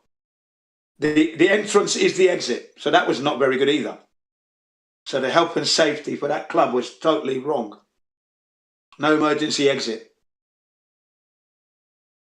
It was highlighted. Yeah, I'm just googling it now at the minute. Yeah. So what should happen? They should really, obviously, shut the club down with a chance to reopen if everything comes out clean. That it wasn't the owner's fault, whatever happened. Okay, but then that establishment must have an exit, an emergency exit built into that club, and because of what happened, a police officer should be posted there every night. That's what I think. If he's going to retain his business because of his livelihood. It's probably some kind of poison. It's probably something that was in the drink. Yeah, and then who did that? Who poisoned the drinks? Well, it was The aim of that. it's probably unintentional. Hopefully. Yeah, of course it would have been intentional, but why? What were they hoping? Well, Something to do with the children. what do they call it? Poaching. There's a drink called poaching, or what do they call it in America? The stuff that they hooch. Yeah, like kind of a hooch. Maybe it was just kind of a fucking really bad hooch, because that would happen. Like there are people who die from bad hooch, right? Yeah. But these kids were young, man. Yeah, 18 to 20, and some of them even younger. Yeah. Yeah. That's sad. Like. Yeah, the parent of the 13-year-old girl, they said that she was such an astute student. She was really good. She always listened to what we told her. Well, how did she end up in that club then? Did she listen to what you said? She ended up in that club. Kids are going to be kids, aren't they? Agreed. Then the security men were really bad because they should have been checking the ID and the age group of the people coming in. I mean, the black security men. So they should be fired. They should lose their jobs. That's for sure. They probably have already. They weren't securing. They weren't securing the premises. They weren't making the premises safe for the clientele. They did everything wrong. You're out of a job. Goodbye. You're not security. Give me your license. You'll never do it again. You endangered life. Yeah, I think they probably are out of a job. Yeah, by now. Endangered life. Never to have a job like that ever again. You endangered life. You didn't save lives. You endangered, and look what happened. So, you were the opposite of security. You secured death is what you did. Goodbye. Good luck. Don't mention security in your lives again. Get out of here. Fucking shameful idiots. Shower! That's what I would have said to him. Give Sergeant Major stuff. I'll be back in a second. Yeah. So that was a bit of a shock to hear that in South Africa, those unnecessary deaths.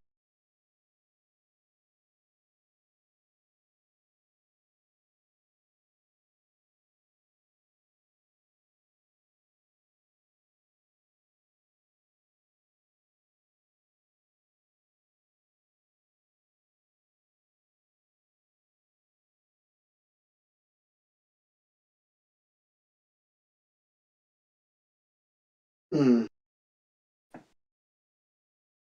Yeah, so I have to check out this new NASA stuff. What was the name you gave it there, John? It was called the Capstone. Capstone. Capstone. Yeah. It was launched the other day. Capstone. It's going to be, Is that another ironic fucking Yeah. pyramidal masonry? Yeah. What the fuck, bro? There you go. I knew you'd catch on to that. Yeah. It has a total different meaning when you start to read about it. You'll see there's no relation there, but there is in a way. But so yeah, the whole idea of this microwave-sized satellite. It's not up there, by the way, folks. Any of you listening to this episode, that satellite is not up there. They've lied. Okay, they've lied that this hardware is up there. But the idea of this hardware is to orbit the moon, the same orbit that this Gateway space station, you know, the stopping point before they land on the moon is going to be orbiting. And I'm thinking, why have it? If you're going to have this thing, why not just have it on the moon? What is the point of going to a space station orbiting the moon, and then from that station you go down to the moon? Why not just go straight to the moon? They did it with the Apollo mission, supposedly. So I see that as an unnecessary waste of taxpayers' money. They could have that on the moon. If they're going to have a station, build that thing on the moon. No need to have anything orbiting, reducing any danger. Silly. That's weird. So SpaceX puts things in space called the Dragon and all that kinds of thing, and NASA puts things in space called the Capstone. Yeah. Right. Yeah. So They love labeling things. Nothing to do with Freemasonry. Nothing at all. they do. It talks about Freemasonry. Don't get that idea in your head. They love it. You're absolutely right. And I think they're copying the Jetsons there. You know the Jetsons? The Hanna-Barbera cartoon back in the 50s and 60s. Do you remember it? Not everybody's as old as you, John. I'm just kidding. Yeah, I remember it. Yeah. Now, that's what they're copying. That's what I think. George Jetson? Yeah, George Jetson. Basically, sprockets. Anyway, in the old Apollo missions, they did have pre-missions before they landed on the moon. Yeah. They didn't just go right to the moon to land. But then the question becomes, well, then why do you need the satellite now if you already have the pre-missions? Well, the answer is obviously they destroyed everything for some reason. Now they need to do it all over again. Yeah. Yeah, that's right. You were talking about the Mercury missions, weren't you? Yeah, that's right. Yeah, they did have those Mercury missions. And even they were a waste of money as well. Because why would you go all the way out there and not land on the moon? Stupid. Just ridiculous. You go all the way out there and then you come all the way back, 3 days, and then return and not land. Bloody. Well, they had to wait for the set to be finished construction. Oh, yeah, I forgot about that, yeah. And there is footage of that set being constructed, by the way. Wait a minute. So, Capstone is currently in low Earth orbit, and it will take the spacecraft about 4 months to reach its targeted lunar orbit. Really? Yeah. Stupid. Wow. Yeah, the Mercury missions, Kubrick was busy on some other films. So God. Oh, yeah. Yeah, Sorry, yeah. Doctor Strangelove and alike, and Lolita, yeah. He was busy. You're right. Clockwork Orange and alike.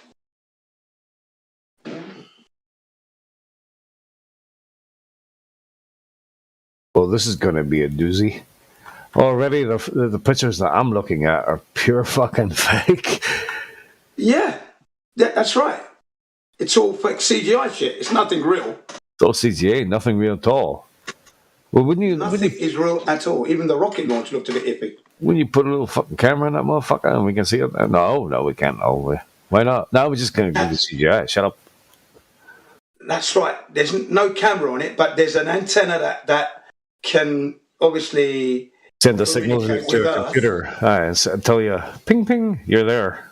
Yeah. And everybody, and everybody in the control room goes, yeah, we made it, because something went ping, ping. Yeah, the microwave ding ding bell. You know the ding ding ding when your food's hot enough. Holy shit! The little door opens up. Take your food out now. Hey, I wouldn't be surprised if it makes that sound. Do you remember when they put the rover on Mars and your man stood up? I had a press conference, and the press was asking him things like, was it in GIF or JPG? And he hadn't. Yeah. We lost you there, but I know what you were alluding to. It was funny because he was asked that this woman with a very low cropped haircut. She said, "Could you tell us what JPEG you used to send back those images from Mars and that?" And his answer was, "Yes, exactly. I cannot tell you that, but I'm sure what's Justin Mackey or whatever his name is. I've got it in his noggin.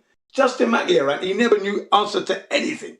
He was always looking to someone else to answer his questions. He knew nothing, and he was the bloody missions operator #1 man. He knew sweet Fanny Adams. He knew sweet fuck all, didn't he? And he was going like this. Yes, you're absolutely right. I don't know that one. Sorry, unfortunately." And he just said it just casually like that. And then you had the three idiots next to him going, "La, la, la, la, la, la, la, la." Fucking lunatics. Remember that? Yeah, high-fiving each other. Oh, man. Yeah. Just a joke. Yeah, it was. I remember when I watched that and I went, because it was the Mars mission, which kind of like slipped my radar. I thought, fucking hell, look at these people lying. Look at it. There's nothing but lies written across all their faces. Yeah, and then one of the guys got sacked because in one of the press conferences he was wearing a shirt Avatar. that had some kind of misogynistic people. The lefties took umbrage to fucking his shirt, so he got sacked. Right. And then someone had Avatar on the back of his jacket as well. Stood up right in the camera. Avatar on the back. As if to say, yeah, it's all CGI, guys and dolls. It's all a fugazi. We're all living under a great fucking deception. That's it. That's the end of it. That's what I think. James Cameron's taken over from Kubrick then, that says to me. Yeah. And then you had one of them say, and this all cost you $7 each or something. You remember? He was telling you how much it cost each taxpayer. Yeah. $7 each from fucking 300 million people. Like. Yeah. Yeah, I'm glad you mentioned that one because that was funny, man. And it was Generism that was taking the piss out of them because I watched it through Generism when he was highlighting the fact that the guy knew nothing about his mission. And Generism also highlighted something way there like a couple of years ago that I thought about even before I was a flat earther. I was like, why don't you just take a robot and stick a fucking cameras on the moon? We should have fucking cameras all over that motherfucker looking back at Earth. Absolutely. No risk to human life. That's right. I mean, look, we can put cameras in the wheel arch of a rally car, and you're looking at the mud flying all over the suspension as the suspension is undulating under pressure as that tire turns left. You're getting all that information stimulated in your eyeball from a rally car. Yeah. So obviously you can fucking put a camera on the moon. Just put a camera on the moon, bro. Yeah, come on. Yeah, what's the point of going all that way? 128,000 fucking kilometers that way, bro. Yeah, 238,000 miles. Why can't they do that? 240,000 miles. Why can't they just, you go all that way and not put a camera that can be solar fed, so you don't have to worry about that, and it's there looking at Earth all the time, real time. And China went there in 2013 on I think it was a 4-month mission, 3 to 4 months mission. And the thing is, I felt that if they were really going, I knew they weren't going, but if you're going to go to the place where America went first and check all the stuff that they left behind. See what condition it's in. The Hasselblad camera that was left facing up so the sun could hit the lens and that. Let's see what happened to the Hasselblad camera. Well, what would be the point of not going there to check that out? Silly. And all the other stuff they left behind. They pulled it. They pulled the Chinese footage. They had to. Too many people they actually barred China from going there. They said China could not go there. That would be trespassing. That's what they said. Yeah, well, China had to take down the footage because there was too many people online going, holy shit, bro, this is completely and utterly fake. Yeah, there you go. They pulled it. Yo, there's a recent kids movie came out. Not super recent, but it's called Capture the Flag. What it's about is a private company trying to get to the moon, right, and steal the American flag, right, so that it disproves that the Americans went to the moon first, and then this company would claim that they got there first. Now, does that sound like any parallel with anything going on right now? Yeah. Like you said, you can't go to our site where we have our flag, maybe because it's not there. Yeah. Now, it's not there, but you see, that creates a subtext that it's not there because the Americans really didn't go. But China could totally do it, get there, find out that the flag's not there. Now, rewind back to another movie, First Man, right? What was the big controversy over that movie, if anyone remembers? It was that they removed the scene where the flag was planted. So they showed like a bunch of scenes about landing on the moon or whatever, but they removed the scene about the flag. Why did they do that? Because they said, oh, well, landing on the moon isn't an American accomplishment. It's a worldwide accomplishment. Right? So there is already in media this idea posited that maybe, right, the flag really isn't there. Yeah. It's not there anyway. That's a good point there, isn't it? See? Obviously covering. Right, but notice, yes, and notice the subtext in your mind. It's like, you know, somebody tells you they never planted a flag on the moon, and you say, well, of course not. Right, but in the context of the flat Earth discussion, you're talking about, well, that's because they never went to the moon, let's say. But they are just going to say, oh, that's because they faked going to the moon for political reasons. Has nothing to do with whether you can land on the moon or not. And then fast forward to this new mission, right, where they had to do all this stuff from scratch. Why would they have to do it from scratch? Maybe it's because they didn't do it in the first place. So now they're finally doing it right. And so when they present this new information, if it contradicts with the old information, it's irrelevant. Because then they can just pass off that the old information was faked, right? And they could throw the president and the government of the day under the bus, right? Yeah. And they could say, "Oh well, of course we had to keep the lie going for national security reasons, but now it's unclassified, and you know some guy will leak it, and there'll be this whole big discussion, and everybody will have a little battle online, and then everybody will go to a barbecue, and it'll be good again." Yeah, we did it to fight communism. We wanted to bring communism down, so yeah, waiting until they're all dead anyway. Yeah. Isn't the JFK files about ready to be released? Am I wrong about that? Should have been released in 2020, but they didn't do that. They were released. They were released, but the guy who was about to release them got shot by some random guy who had nothing to do with it. Oh, Jesus. Sorry. So did you hear, too, there's another one on the Clinton murder list there, the guy that was, he kind of knew the Clintons quite well. He was on the Lolita Express. He was found suicided, hung in a forest with a shotgun wound in his chest. That's just recent.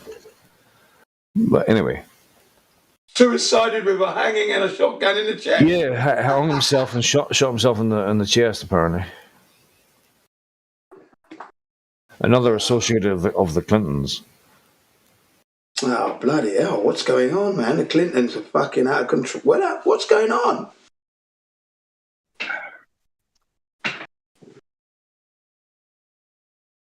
Mad. Man, what's that song? Hey, every time we mention Clintons, we should have that song in the background from man, who was that guy? Dr. Dre.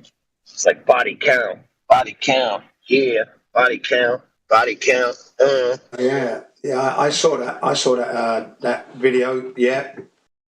Ice-T Clinton. and Body Count. Yes. Yeah, Ice-T's rock rap group Body Count. That was. Yeah, it's a good track.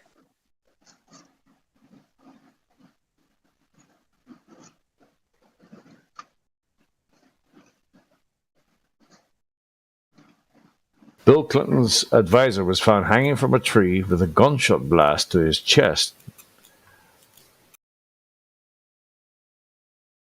Yeah, so he must have suicided himself. Wow, man. Did he have shoes on or shoes off? This is the most important detail.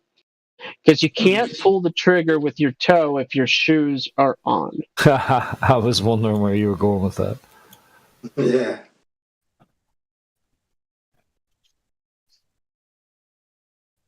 Middleton was his name, yeah.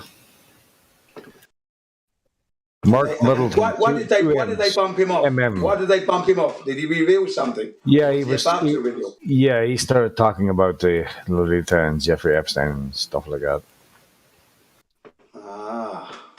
And suddenly he's killed himself.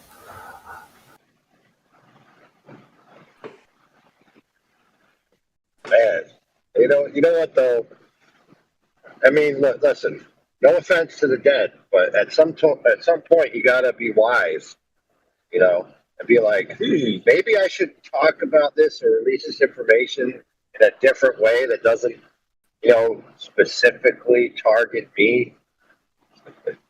And when I do it, I should disappear, change my name, and go live in fucking Bahamas or something. Yeah, it's like, live tonight on national news, this guy's going to talk bad about the Clintons. This just in. Tomorrow we're going to read his obituary. Well, I know we shouldn't laugh, but here's a novel idea. it's true because it's funny. What it's true? What if somebody did a WikiLeaks type thing, but like they released this type of information through an NFT? NFT what? Blockchain? Is that what you mean? What's that? Are you talking about like a blockchain or something or code? Yeah. Yeah. Yeah, if they crafted an NFT that involved the leak of Intel, and then it's in the blockchain, it's non-fungible, it's going to be there. I don't know. That would be an interesting technique. Well, yeah. So I figured this out. So this is great. This actually solves the problem of a lot of people who are worried about AI taking over. So once they feed all the internet and all the human data to the AI, and it realizes, right, the dirty secrets on Hillary Clinton, the next day it'll be dead by suicide.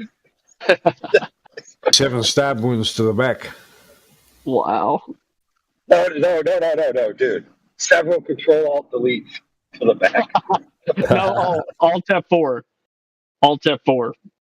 He Alt F4'd himself. How did he press Alt F4 if he doesn't have fingers? The world may never know. Yeah. That's good.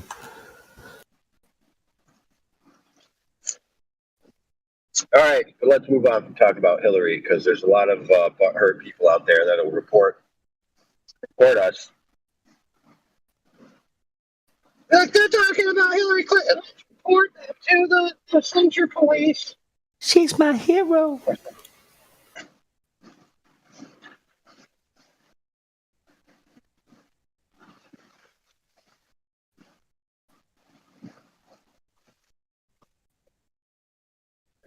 Yeah, what else can we talk about? Let's see. Oh, we could talk about how feckless and spineless and weak-willed and pathetic people that would report a stream for talking about topics are. I mean, that's one thing you could talk about. True. I'm gonna peruse the Flickr stream for 17 hours until they talk about something, and then I'm gonna report them. Cancel everything. Cancel. Mom, please don't cancel. You said something, but I need energy to keep going.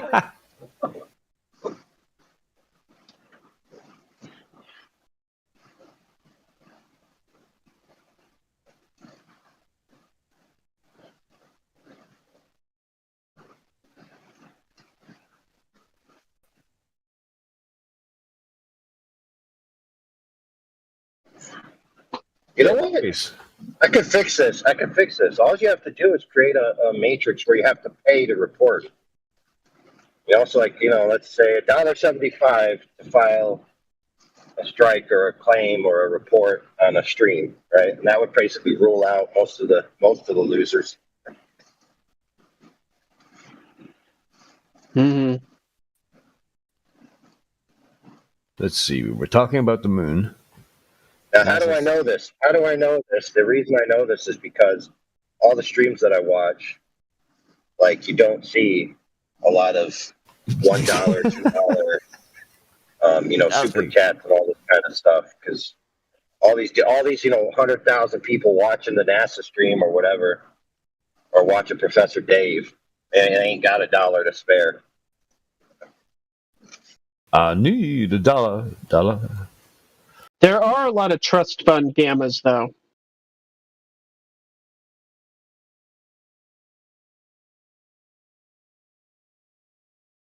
I don't think all of the gammas out there are dirt poor. I like the AI conversation.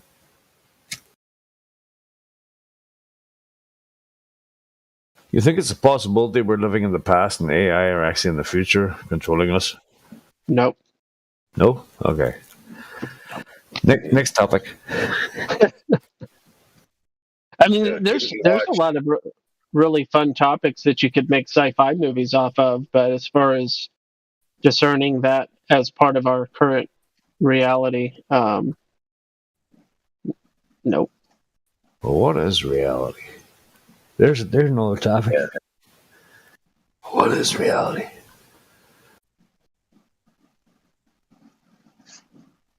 As far as I can see, right? This is just my opinion. Reality is bullshit. All of it. Hmm. Just putting it out there. And by BS, do you mean unpleasant? No, I mean it's a fugazi. It's a complete nonsense. So how could that? Wouldn't that be akin to saying A is not A? No, it'd be akin to saying that we're living in a fucking fantasy world, brought to you by Stanley Kubrick. Some people are. Otherwise, you're accepting, you're rejecting the law of non-contradiction, because there either is reality or there isn't. There can't be. Reality itself cannot be fake, because reality is reality. Reality cannot be unreality at the same time as being reality. But if the reality you're living in is fake, isn't that a fake reality? No, it would never be reality in the first place. Like a fool's paradise? Yeah.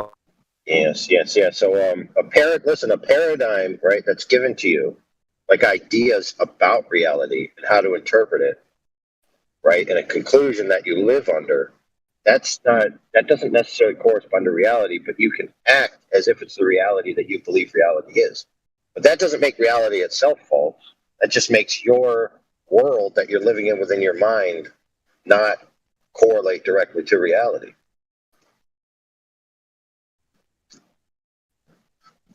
So in other words, for a good analogy, you have the Matrix movies, right, where you have to plug in to a machine that has the programming. But you can also give someone programming with just ideas, and their brain, just like in the Matrix, will create the simulation of the world that they live in. You know, so some people, they walk around the world thinking that they're flying through space, right? That there's aliens 1,000 miles, you know, or 1,000 light years to the right of them, and they believe all these things are happening, and they think that that's the reality they live in, but it isn't, right? Yes. So in other words, nobody's altering reality itself. They're just altering your perception. Oh, okay. All right, I get you.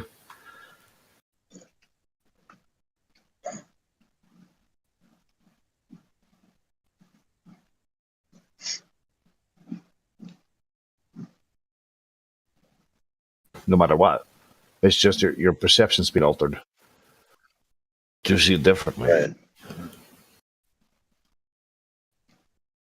mean, think about it this way. There's people alive today in different geographical locations of the earth that don't even have awareness of the truth of the alternate societies. You know, for example, like I experienced that when I was in Iraq. A lot of the Iraqi people had a perception of the world that was entirely given to them by their government, right? By their Yeah, and the religion. propaganda. Yeah. Yeah, and another one that's famous for this is North Korea. Yeah. How A did I lot know of you their were going to people say have that? a completely altered view of the rest of the world, and they believe that that's true. Meanwhile, the rest of the world's doing completely other things than what their government tells them. But I knew you were going to say North Korea, bro. But that's what amazes me is it just shows to me that's an example of how a population can be controlled purely by Absolutely. propaganda. I want to give you an religion, example. et cetera. I want to give you a very salient example. So, in the invasion of Iraq, the Ministry of Defense, okay, this is literally told their grunts for intel that don't worry about the Americans, they're not scary. Their vehicles, like their tanks, armor is made of wood. So our weapons will easily penetrate their armor. It's like a joke. The Americans are pathetic, right? They told them that a tank's armor is made of wood. Think about that. Now, if you had any kind of advanced society, you would understand that nobody would field a tank with the armor made of wood. Yeah. It's stupid. Well, general like this It's like ridiculous on its face if you understand anything about vehicles. Yep. Made of wood. They told some of the Japanese people that Americans are fucking bad rapists and they'll do all kinds of shit to you. So if they do come onto the island, jump off a cliff, and they did. Yeah, I saw that because they believe the propaganda. So propaganda is a very fucking great tool, and the best thing they use in propaganda is fear. They use the emotion of fear. They instill the fear into people.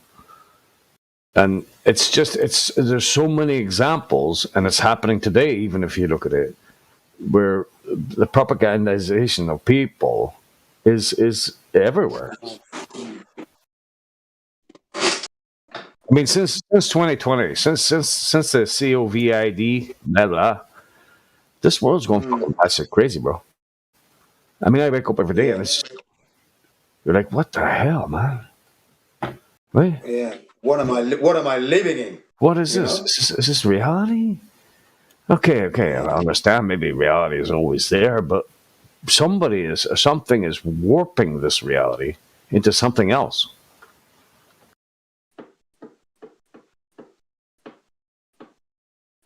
This isn't the world I grew up in, fucking climbing trees as a young boy, building go-karts, fucking That's right. This is something different. It's almost like something like we've moved into a parallel universe or something. It's just I can't understand it. I mean, this government that you've got now in Britain, I mean, they're the worst liars ever. And I don't mean all the previous governments have lied, but the lies are so obvious that they're bad liars, is what I'm saying. Yeah. And you wonder why Not people good don't at see lying. it.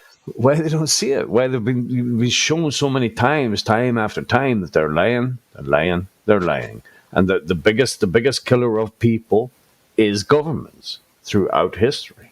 And people, why don't people just stand up and go, listen, bro, fuck you, get rid of you, goodbye, you're done. People, I don't get it, man. What is it going to take for people's heads to finally fucking snap? Mm.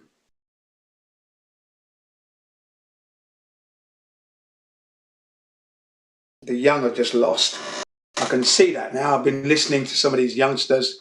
For example, I watched a little program yesterday on the stabbing of this young guy who in Hillingdon Underground, got stabbed in the chest. He was a promising athlete. I think his name is Tanash or something like that, an Indian name. Taran Daniels or something like that. Do you remember that incident last year? Stabbed in the chest. Yeah, actually I do. Yeah, the murder weapon was supposedly got from the Fast and Furious film set, apparently, the guy who actually had the knife and did the stabbing.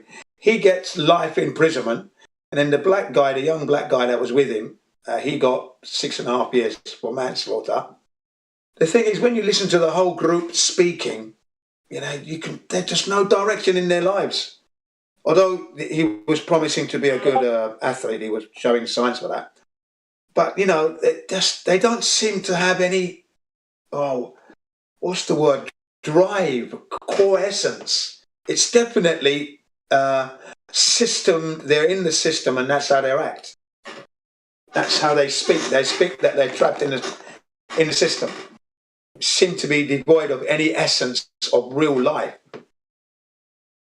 Well, when somebody gets 6 years for manslaughter for killing somebody, and somebody else gets fucking 20 years for defrauding the taxman a couple £1,000, yeah, that's stupid, isn't it? You know there's something wrong. Yeah, absolutely. There's more value put on money than there is on actual human life. That's right. Yeah. And this is constant. It's constant. Like you see this guy. You just see it all the time. I've seen it since the fucking 80s, and this always fried my head. How people are murdering other people, and they're out in 8 years, or they're out in 10 years, and they go and they live when they're 30 or 40, and they live a whole fucking life. But they murdered somebody. Yeah, they murdered somebody. They're back on the They're back on the government's paying for their existence, right? The taxpayers' money they're using to carry on living. And like you said, they're out in 8 years or whatever, yeah. And they've killed someone. Yeah.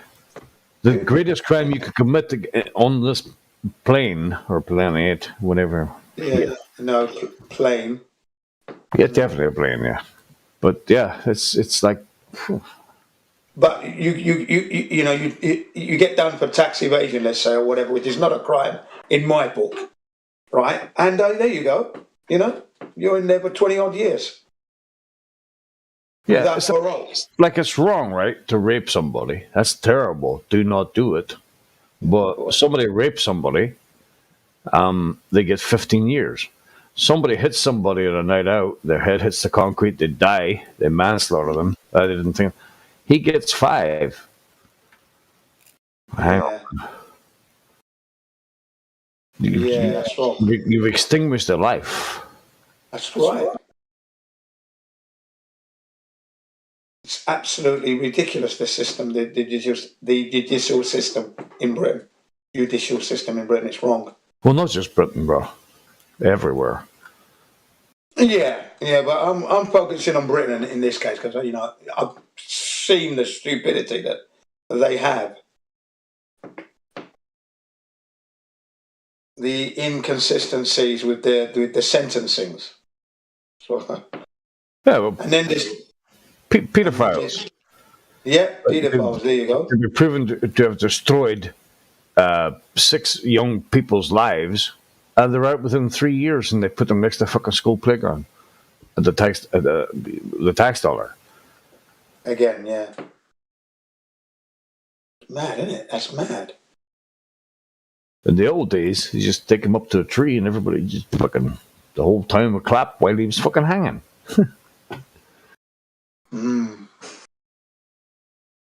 Anyway, back to space.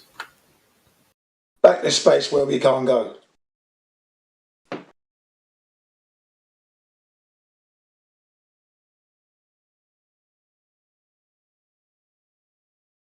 Yeah, I put that article in that you were talking about, PMAC, about some sort of test launch to see where it's going to go around the moon. Yeah, or something. thanks.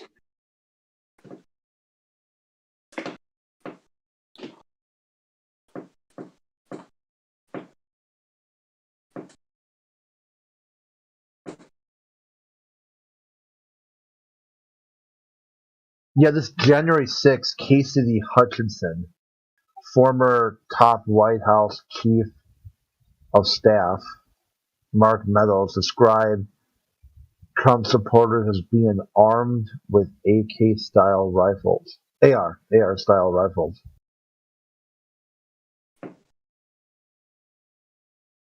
It's all part of Hollywood. Yeah. It's the film setting. It's all choreographed and planned. Absolutely. Like the full day is planned out. It's not like you're going to be like, hey, let's take a detour road trip and see what's going on at some protest. That's not the way things work. That's right. Can we talk about politics on here? Yeah. Well, I don't see why not. It's not that controversial, is it? All we're saying is that the stories don't add up.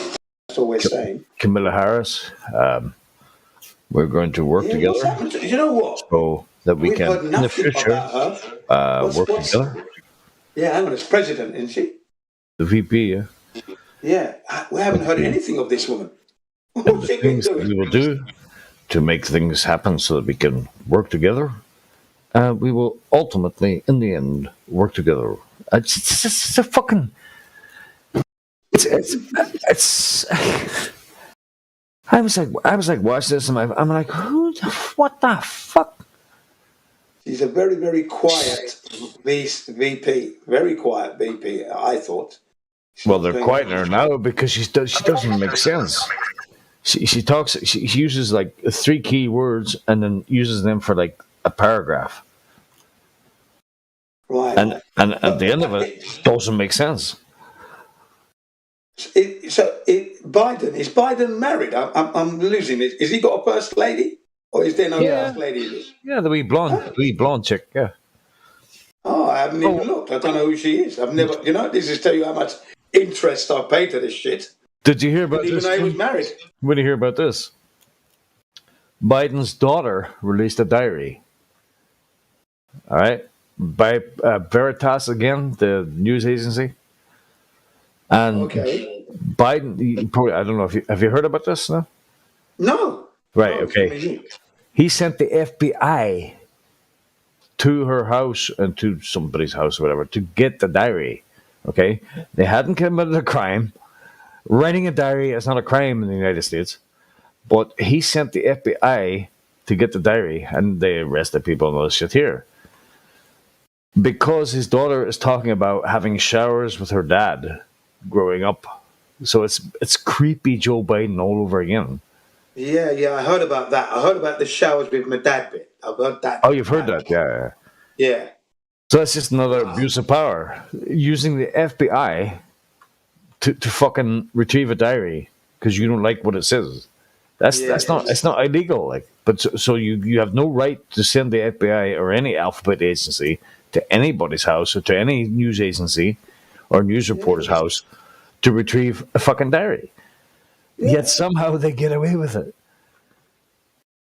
But then he highlights his own predicament, doesn't he, though? That he is a creepy cunt. Oh, he's Would a you go creepy through all cunt. that? Use the C word. Sorry, yeah. Carrots. He's a creepy carrot. Yeah. Ugh. God, man, I get the heebie-jeebies just fucking looking at him. Every time he opens his mouth, it's just like a mouthpiece. You can see he's just a mouthpiece for the corporations. He's not even a person. He's no personality. He's just a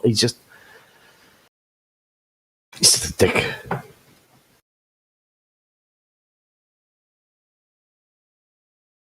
He was noisier when he was with when he was in the Obama administration, wasn't he? Biden was big mouth then. Oh my God! The day Obama put that medal around his neck, and he was all, oh my God, no, please don't, oh fuck me, oh yeah, Obama give him a fucking medal, and he was pretending to be so fucking humble. I was so sickening, man. These politicians and their fucking fairy tales.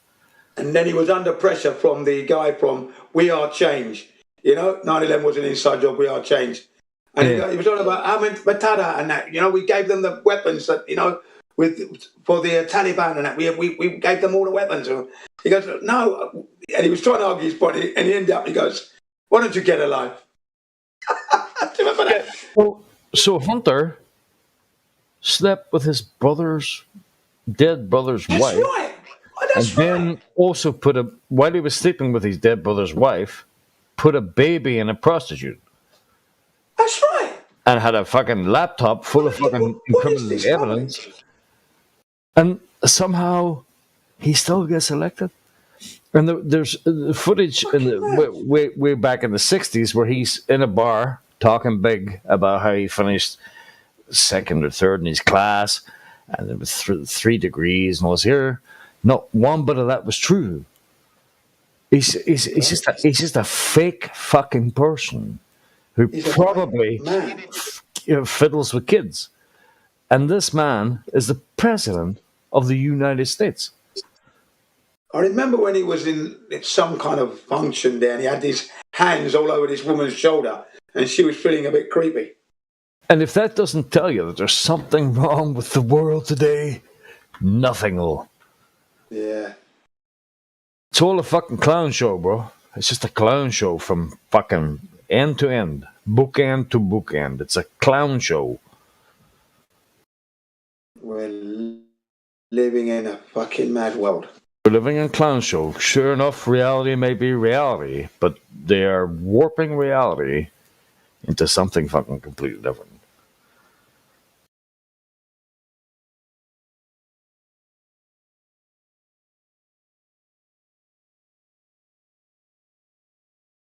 And I've said my piece.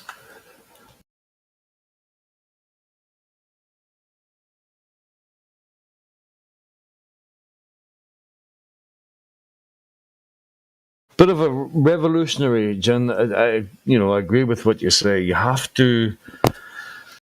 can't just sit in the back burner and think, I'm just going to do this and do that and not fucking upset annoy anybody's happiness or something. But you have to say things at certain times in order to fucking wake people up.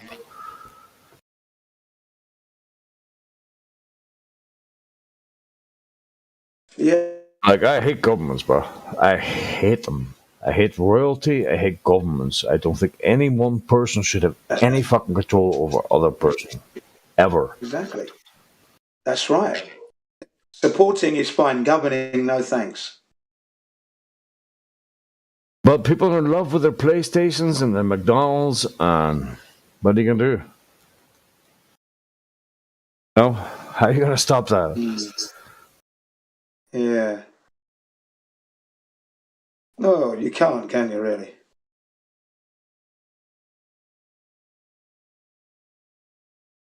There's nothing wrong with enjoying life and enjoying a couple of... I play games myself now and then.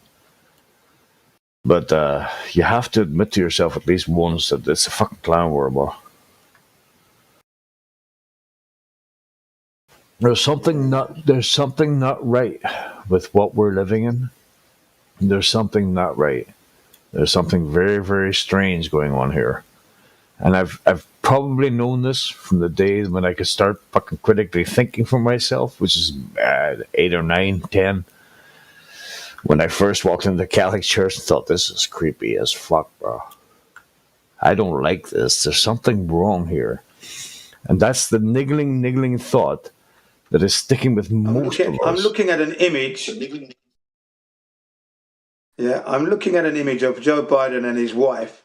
Joe Biden looks like he's got a bulletproof vest under his suit because those buttons are very tight, and the cut of the suit, and it's like he's got a bulletproof vest under the suit. It's funny.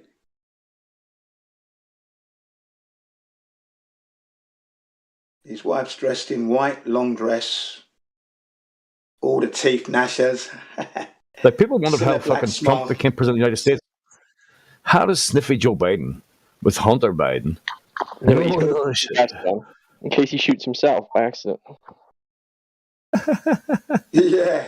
I'm telling you, the buttons are stressing out. If you look at this image, his buttons are stressing out. It looks like there's a bulletproof vest under there. Did you see him putting his hand out, shaking hands with a ghost? When he came off the podium? Yeah, we talked there though. Yeah, he's like, he turned around and he's like, put his hand out and nobody there. Or he had Joe Biden, I think it was, wasn't it? Fuck Joe Biden. Let's go, Brandon. Yeah, that's it. Maga. Fuck Joe Biden. He's not self-aware at all. He's the fucking NPC, the nth degree.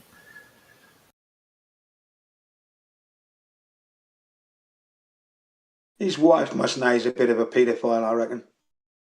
Oh, she knows. All the wives of the president know something's up. They just pretend to smile all the time. I've got to keep smiling and my life's on the line. Could be bumped off for the next. Yeah, well, he's had a good life. He's old enough to take my place. You can bump him off now. It's okay. Shouldn't talk about that.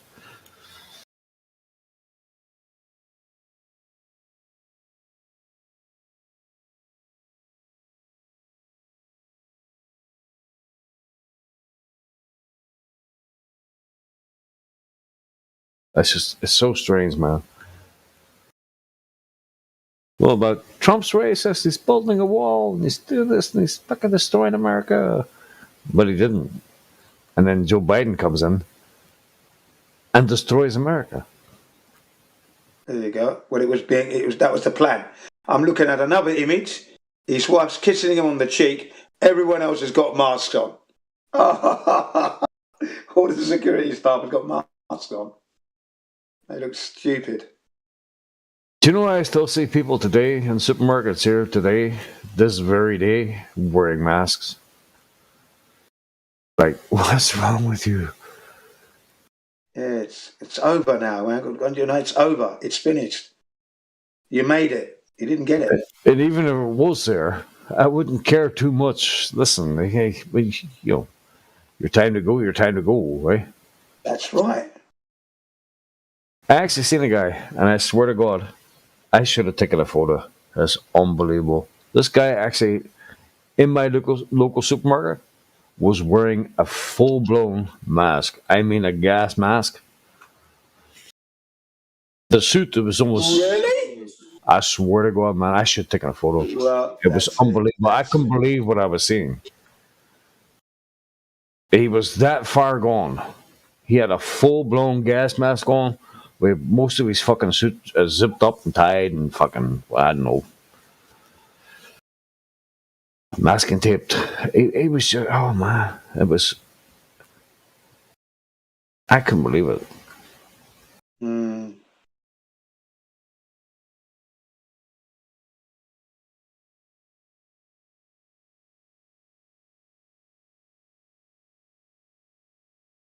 It's a fear thing, isn't it? They That's what it's all about, right? We're Always has been. yeah, fear. Fear-mongering all the way, non-stop. They're talking about this is our 1937, 1939 moment with Russia and Ukraine. Now they're talking about World War III. People are getting fucking overexcited, a little bit scared. It's a shit show, man. It's a fucking shit show. This Ukraine war, Russia v Ukraine, was a theme in a 1994 computer game. All the graphics and everything. Matthew Broderick? Yeah, a computer game. Exo, you know, Pillbox. Pillbox showed me that yesterday. First time I saw it, I never knew that the game existed, but there it was. Russia versus Ukraine, and you could control the time and the plan, and you make your own plan and fight this war. Your strategic strategy, to win. Russia versus Ukraine in a game, 1994. Wow. That far back, yeah. This predictive programming shit is getting out of hand.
No, I don't.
I still. Yeah.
Like I've lost this call. No, you're still here, Jen. Oh, good. Yeah, good. I thought it went dead at us. So I thought I was knocked out. Where's everybody?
Yo, Yo, how's it going? how you doing, bro? Yeah, nice, man. Nice to hear your voice. What you up to? Any news? Just going over. Huh? You got any news? Not much. Just going over to my friend's house to help. He's moving, so I'm helping him move. Ah, okay. Anywhere nice? Ventura, Ventura Harbor, or like in that area. I don't know if you're familiar with there. Where would Ventura Harbor be? It's about a half hour away from the Black Swan. Oh, okay. West Coast. I see. Yeah, like an hour north. Yes. So like 45 minutes north of Hollywood. Sounds good. Sounds good. Yeah. Well, is it rented accommodation or is he paying on a loan or what? What's happened? No, he's moving into these are like office studios. So he's got like a bunch of rooms and 2 bathrooms. Dude, it's a lot of. He got a really good deal. He's only paying like $1,600 a month, and he's got an upstairs. He's got a pull-up garage where you can pull it up and fit 2 cars in there, and all kinds of tools to work on. Yeah. Well, he must be making the money to afford. How much was that? $1,500 a month. Was that? $1,600. Yeah, it's like really cheap for this area. Normally, a place like that would be double that price. He knows the owner of it, so. Okay. Oh, right. So he's had a result then. Yeah, dude. Oh, I don't know. I can't call 1,500 a result, but there you go. All right. 1,600. And right here, so you get like for the most ghetto apartment building, just a 1-bedroom apartment building, you couldn't find it for less than like $1,300, $1,400. Okay, so he's getting a lot for his money. He's getting a lot for his money. Yeah. Yeah. To just get like a 1 or 2 bedroom house, even not even a good one, we're talking like $25,000 to $3,000. But you have to have all kinds of references and good credit. It's crazy right here. Oh yeah, no, I'm not surprised to hear that at all, of course, because everyone's feeling the pinch, so they want to make sure their money is secure. Yeah. It'll be a steady supply of money. Yeah, I'm not surprised to hear that. Hey, are they doing a lot of infrastructure on the roads over there, the highways? Well, in the Japan here, it's more in the just tidying up, maintaining. That's all. No new roads. Not where I am. Dude, they're putting new roads in all the way from Los Angeles all the way as far up as San Francisco, right here, and like continually all along the freeway, dude. Okay, is it necessary, you think, or not? It's necessary for the beast no latency system. You know what I mean? Right. Yeah. But yeah, no, dude, it's not necessary at all. In fact, I've seen they've been working on the highway between Ventura and Santa Barbara, which is like a 20-minute drive, since in the end of 2015 for like 7 years now. They've been working on it. Wow, what are they doing? Dude, so they set what up. are they not doing? Should I say? They're tearing the road. They're digging underground. There's huge piles of rubble. They've set up 2 cement mixing factories along the freeway to fucking deal with all the extra gravel and cement. And in a couple places they merged into a 1-lane freeway where they got walls right on each side of the lane. So like if you move over like 7 or 8 inches too much, you'll scrape your car. Wow, it's crazy. Yeah, they're doing the most.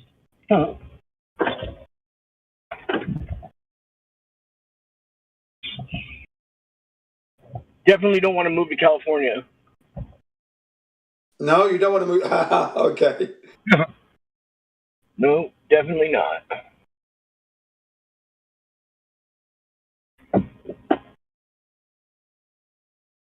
But on the lighter side, they're still giving inmates in the county jails right here $20 on their canteen if they get the you know what. Right. You're right.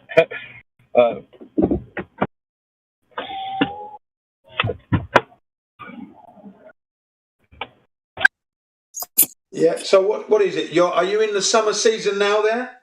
Yeah. Yeah. So you're having a heat wave then. Yeah, but it's weird. Yeah, kind of. Some days, like yesterday, they did the whole sky was cloud coverage, though. Oh, right. So it's weird. Yeah, I don't know. They're playing around with it. Doing something funny. I don't know. Honestly, I don't know if I've seen a regular day here in a long time. You know what I mean? Some days it's right, like there's no clouds, but there's still like a weird haze in the sky. You know? Yeah. A little bit of overcast. Yeah. These things I got though that I make, they solve that problem. They crack open the sky above wherever I'm at.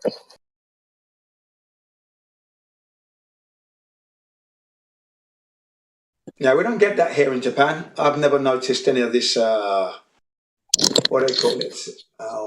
The spraying of the crap. You know what I mean? What do they call it? The chemtrails. No, we haven't noticed. Yeah, we don't really have that happening here. Although we do have cloudy days, but not due to airplane flying and spraying shit. It's not happening here at the moment. Yeah.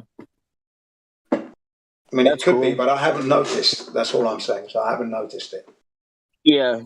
I've been aware of the chemtrails since 2010, and I haven't noticed it here. I've been looking, and I haven't noticed. Because it is a noticeable thing, planes flying up in straight lines, leaving shit behind. You know? Yeah. Yeah.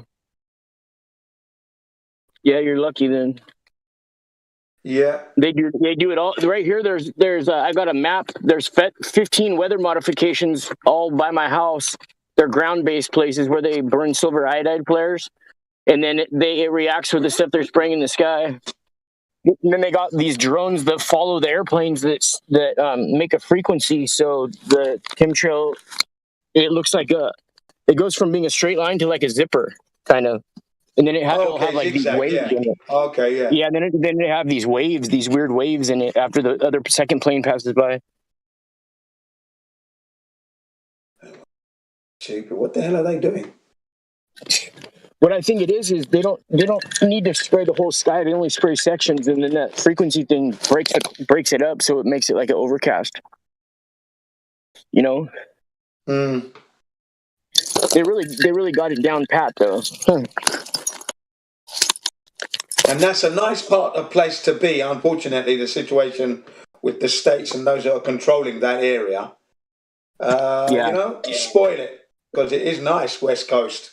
Bloody hell. But it's looking rather rough, especially LA. That's rough, man. I went there, that was rough. Yeah. There's places way more than ghetto than LA though, like Baltimore and Chicago and Pittsburgh. Yeah. I'm aware of that. Yeah. The thing is, but that's supposed to be beautiful, isn't it? You know, the West Coast. Come on. Yeah. The songs and the Beach Boys and all that back in the day. You know? I wish they all could be California. Yeah, come on, man. I remember those. I wanted to be there. I went there recently. I said, no, thank you very much. What is this shit? What's going on here? Fucking hell, it's deteriorated somewhat. You know, lots of fakery, Disneyland and all that shit. But I did enjoy my meals at Denny's restaurant. I must say. You know Denny's restaurant? Denny's? Yeah. Have you heard of Denny's restaurant? That's pretty funny, Jed. Yeah, it's called like Dirty Dog Food Denny's. Wow, I mean, the one in LA that I went to, which is in Anaheim, I think it's called, where I went to there, right? The toilets were clean. You know, they couldn't serve you well enough, you know what I mean? And if they didn't have what you want, they'd apologize and everything, you know. I made a comment. I commented to them. I said, you know what? Your toilets are so clean that they rival the Japanese. That's what I said to them, because I'm living in Japan and your service is excellent. Because the Denny's in Japan, I went to Hawaii and the Denny's was absolutely atrocious. Shit, big mistake. The salad was warm. I didn't eat anything. The best thing there was the ice water that I drank. I didn't even have a meal. You know, my family, they were hungry. It was shit. It's like your order's always messed up too. You know, like I just want toast. That's it, toast. And they bring you like pancakes. It's like, how? How did you mess that up? So yeah, it was a bad move in Hawaii. Well, you know, Honolulu, I went to the fucking Denny's there, but Denny's in that was excellent. I had chicken salad, right? Caesar salad with all and the black pepper and everything. It was set up. It was so good. I had another one. As soon as that finished, I'll have one more. So that was magnificent. I had another one there. I felt good, you know. And then went out flat smacking. So I was there for 5 days, and I went to that place every day. And the last day I goes, well, I'm going back to Japan now. It's been a good 5 days. Excellent. Keep up the good work. And the staff said, yeah, thanks for the comment. I goes, well, you know, no one's commenting on it. I thought I'd give them big them up a bit, you know. But yeah, I enjoyed the Denny's there. Good food in Denny's. Good food if you can get it. It's really, really nice. Here in Japan, it's brilliant.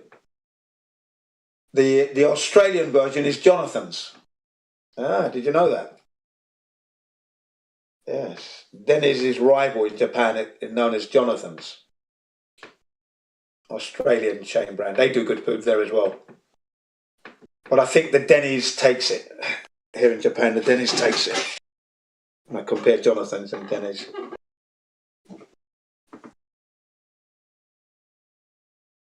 Yeah.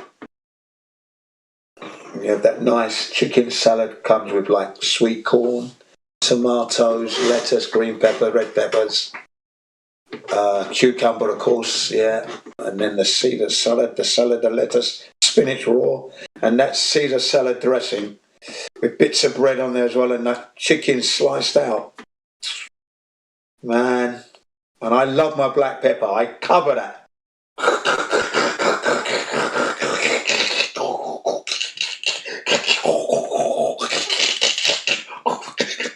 Keep going, I get it all out. Tap the bottle, the wooden thing, give it, yeah, and it's blocked, let's go again. And then or ecstasy, glass of wine, red wine. Chilled. They bring it to your table chilled. I've actually got the souvenir bottle, actually, I'll tell you. What's that brand's name? That miniature size bottle. You don't get them here in Japan that often, but here it is. This is it. It's Sutter Home. Sutter Home. SUTTERHOME. So Sutter Home is the brand. Cabernet Sauvignon. And it's really, really good. It comes in a plasticish bottle, but it's chilled. When it arrives at your table and you just crack the seal and then you pour it out into the glass. It does one glass exactly. So I had 4 of them. 4 of those. They're really nice. And then I kept this bottle. My wife bought a box so we could have them when we got back. And and I kept one bottle as a momentum.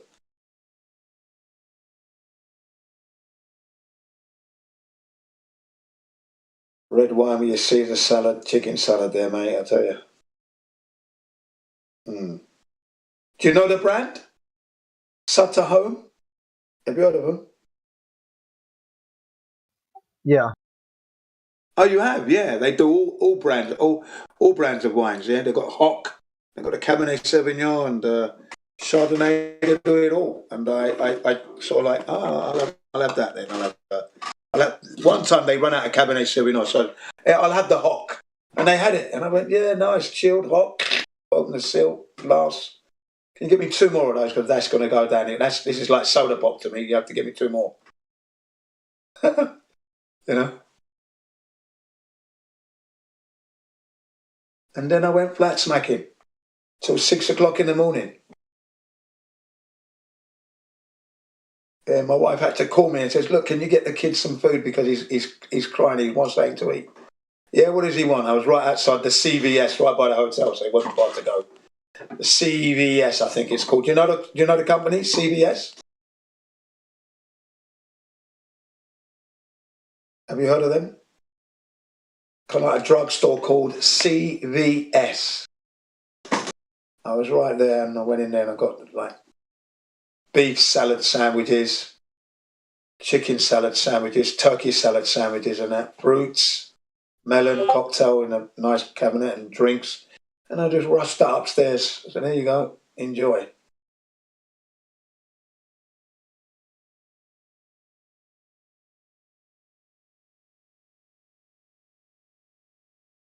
Good store, that one, CVS.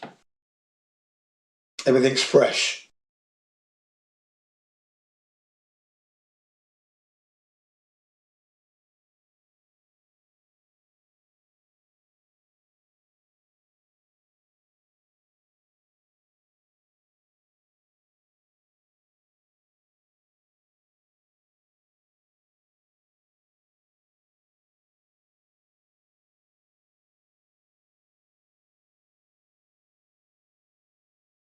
West Coast is nice. I stayed at the Sheraton Hotel, right next door to the Hilton. First thing I had to do was fix the fucking toilet. Can you believe it? Yeah, Sheraton, and you flush the toilet, and then it kept on flushing,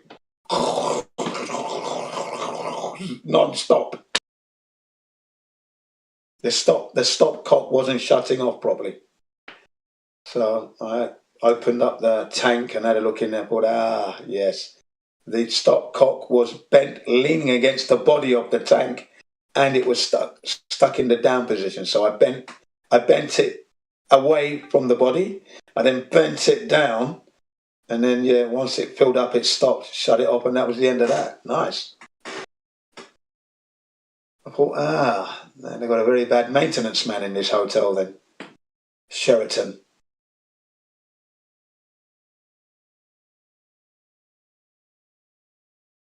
Good day, boys. How you doing? Very well, thank you for asking. How are you? Oh, very well. Thanks for asking as well, yeah. Any news? Got any news? No, I'm in the office today, so I have to be somewhat professional. Okay, you're doing a little sneaky one. Let's see what's happening there. Well, we're all here. Waiting for you to hurry up and get in here properly. Well, I see the voice check-in chat is absolutely slammed with people. 1, 2, really? 3, 4, 5, 6, 7, 8. Yeah, but I don't know who's what. Well, where's the mod? Where are the mods? What, they waiting to be checked in here or what? I'm not looking. Yeah, VC check-in's got about 8 people in there, but we got 3 people in there. Scientist Nate Palm, cut the show. Or cut the shit.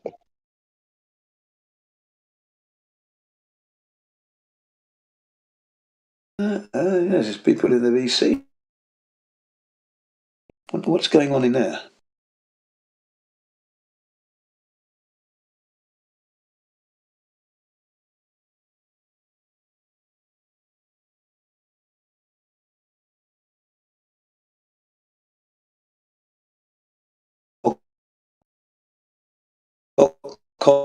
This is empty. This is empty. And then live stream, we got a few in there.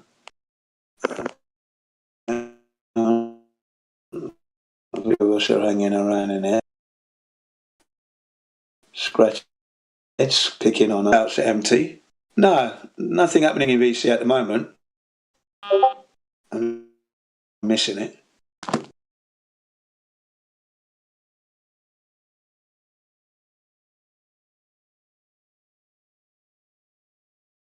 My apologies. I thought VC check-in had people in there.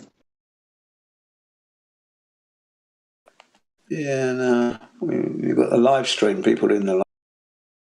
Oh.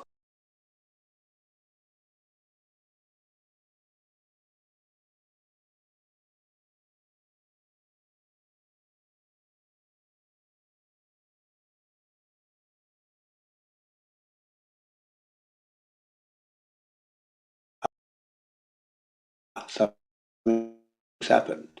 Yes, you are right indeed. I've just located them. What's going on here then? You're right. There's lots of people in the fucking VC. What are you all doing there? Hiding from the flat earthers. I'm going to have to go in.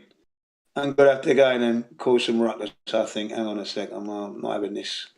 How dare you not debate live on the live stream?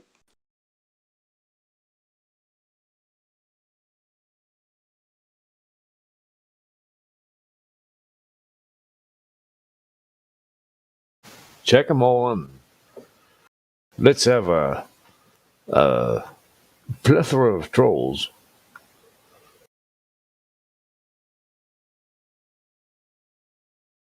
Welcome. What are you drinking on today, P? Me? No, I'm not drinking, bro. Oh. Sorry, I don't drink.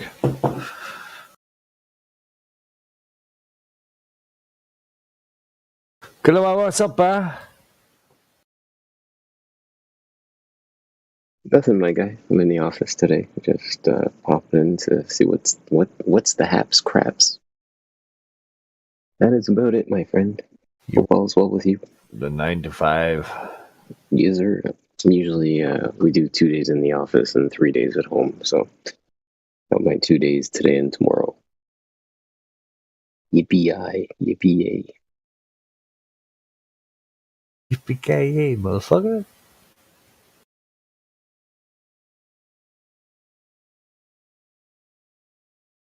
Whereabouts are you in the States? I'm actually in Ontario, Canada. Toronto, Ontario, Canada. Oh, sorry, I called you in America. No, Oh, that's terrible. Don't apologize, man. I'm just setting the record straight.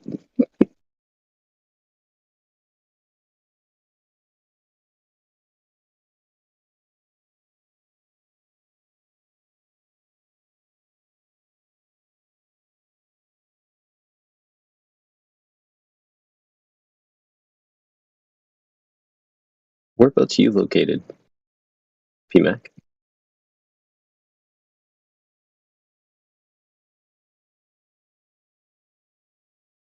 Battery.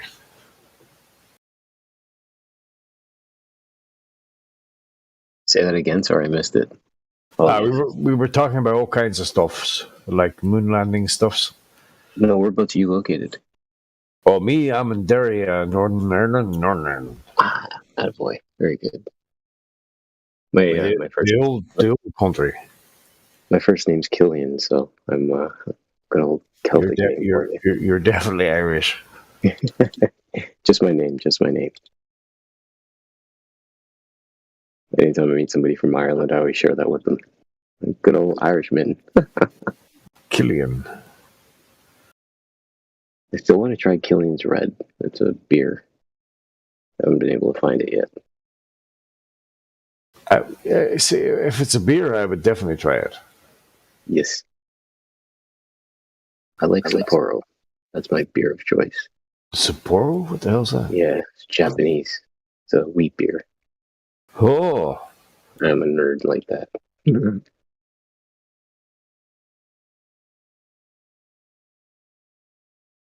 must be expensive.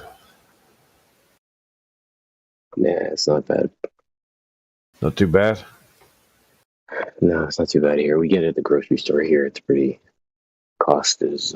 I think they just bring in a shitload of it. How many would you drink? Like a container full? No, I'm drinking like a couple a week. I'm not a big drinker. Do you smoke the devil's lettuce? I use the MJ for. I have multiple sclerosis, so I use the MJ to help control the spasticity and the neurological dysfunctions that I have. Okay, all right. So a little different. The MS is pockets everywhere now, bro. How you doing with that? I'm all right, man. I'm in the gym when I'm not. I'm in the gym basically like 5 days a week, just keeping strong. In a wheelchair part time to keep me mobile because my legs don't work too good. My back's kind of fucked up. But yeah, damn, it's all good though. No, dude, I don't present like I'm a victim, so to speak, because it is what it is, right? You got to live with it and deal with your shit. Everybody's dealing with shit, so what's the point of complaining about it? Exactly. Yeah. Pull up your socks and know that the world is flat and keep your shit rolling. Get on with it. Yeah, damn straight. Fair play to you, man. You're a fighter. Oh, definitely. Got it. Yeah, you don't like people to. Yeah, but no. Yeah, I hate that too. I hate asking people for favors. Well, it's victim mentality, right? People at least are feeling sorry for you and shit, and it's not about that. It's about like, fuck, everybody got shit going on, right? I'm sure if people told you what was going on, you'd feel bad for them too. Like, exactly. It's like God Rockin' last night. He was talking about his bar and how hard that was going, and the shit he was dealing in his life, and but we don't broadcast it. But yeah, everybody's got shit going on, right? Yeah, sir. That's right. Different forms, everybody is literally trying to get to the end. That's all we're trying to do. Everybody's trying to get to the same place. What gets me mad is when people forget and disrespect other people. That's what gets me upset. Yeah, me too. And you don't like to bring it up, but I kind of forced you into telling me kind of what's going on in your life. That's no stress, man. If you ask, I'm an open book. I will always volunteer information if asked. I'm just never in a position where I'm going to promote stuff, if that makes sense. Oh, yeah. You can ask whatever you want, man.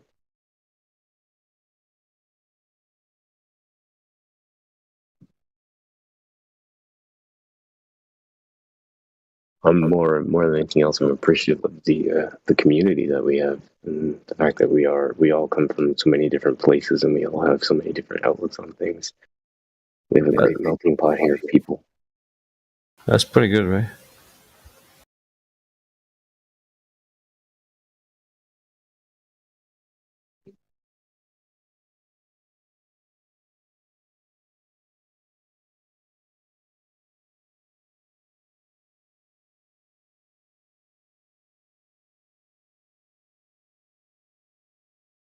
Like my sister had MS. She passed in 2020. Yeah, I'm sorry to hear that, man.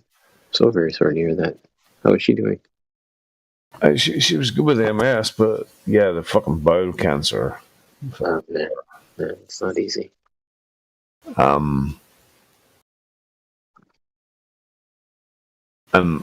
my auntie has it. My cousin has it. He's. You know what's funny? Northern climates develop it quickly. Isn't it? Yeah.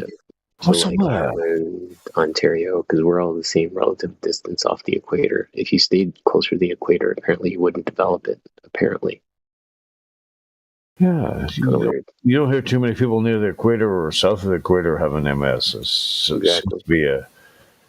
Oh, now that you say that,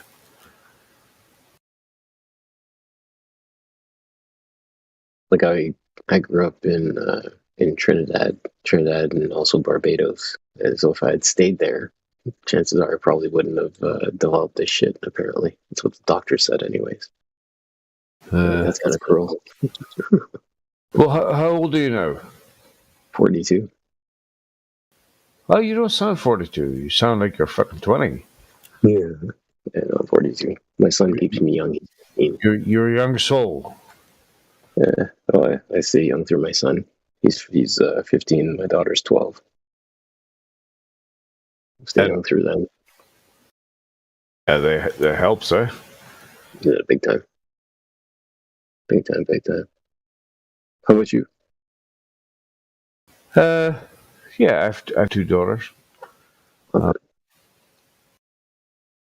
old? Well, 22 and 29 now. I have a grandson from the one daughter. The first daughter is gay. She came out as lesbian about 2 years ago. This is being a grandfather. Congratulations, by the way. That's amazing. Oh yeah, you know what they called him? This is brilliant. What do you hear his name? Rio. Rio? Yeah, Rio. R-A-O. Rio. That's awesome. Rio. I thought, I asked, in the text, I was like, what? That's a brilliant name.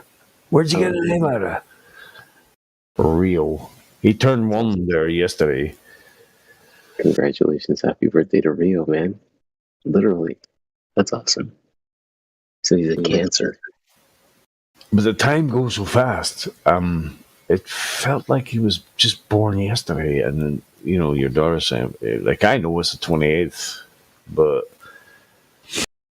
he turned 1. And you're like, wow, what the fuck? Is that a year already? It's just, it goes so fast. Enjoy it, man. I'll try my best.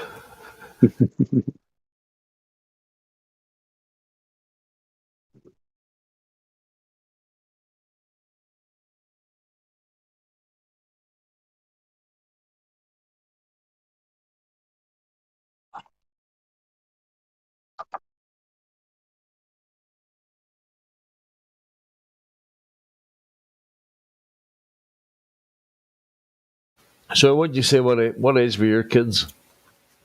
Pardon me?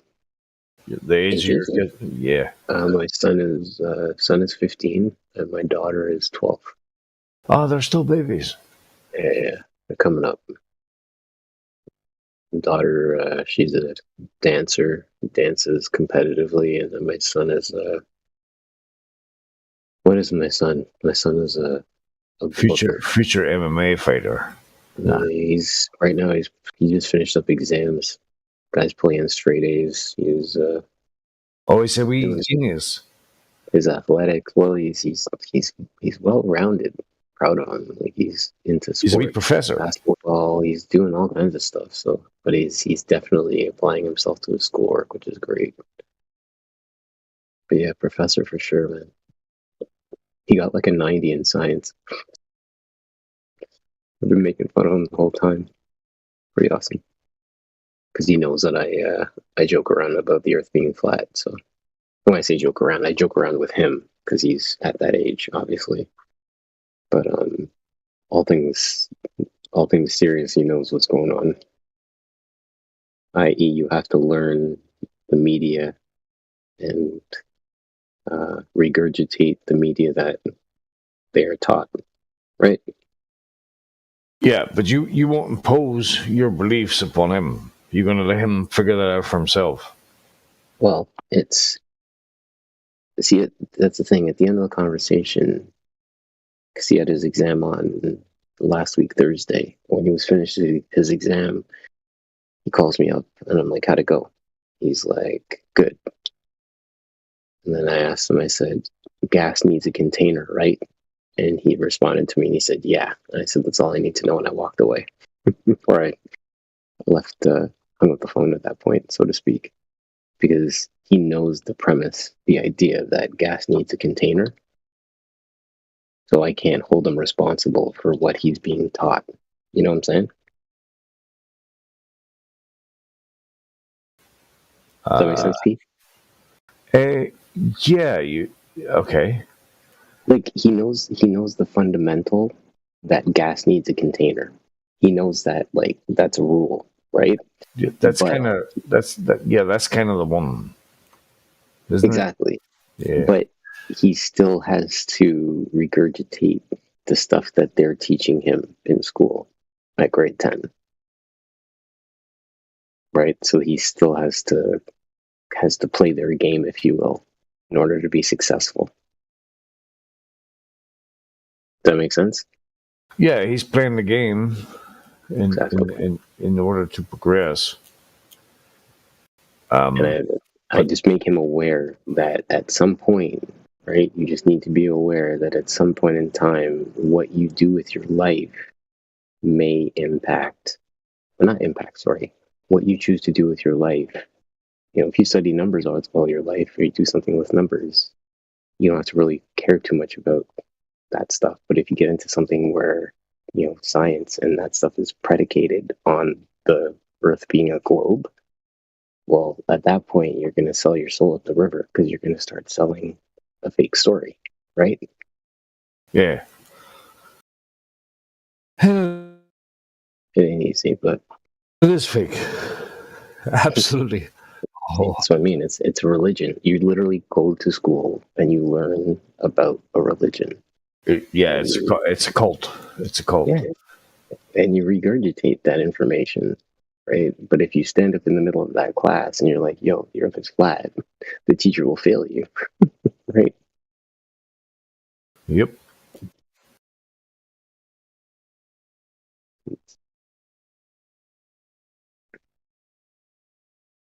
I gotta go on mute for a few. I'm gonna quiet down in here. Might be getting loud. Thanks for the chat, P. Appreciate it, man. You prefer to be P, PMAC? What do you want to be called, dude? Yeah, PMAC, anything, bro. All right, I appreciate you, man. Thanks for the chat, dude. You too, man.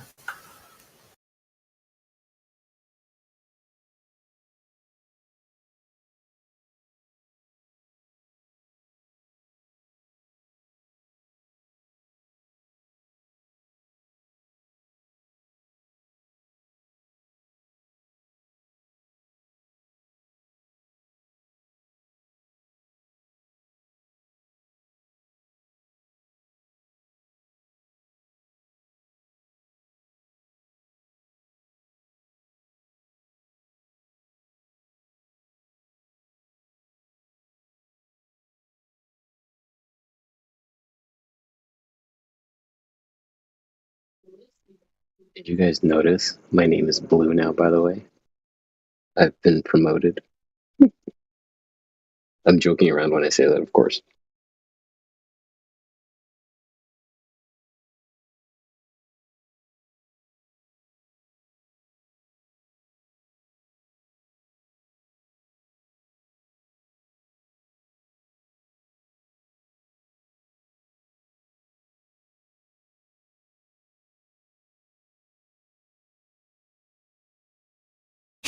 That's Mr. Devastator,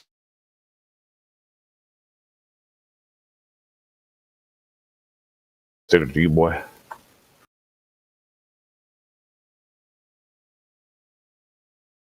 Yeah, that's the video game I play, Outriders. It's one of the characters in the game. Absolutely love Outriders.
Testing.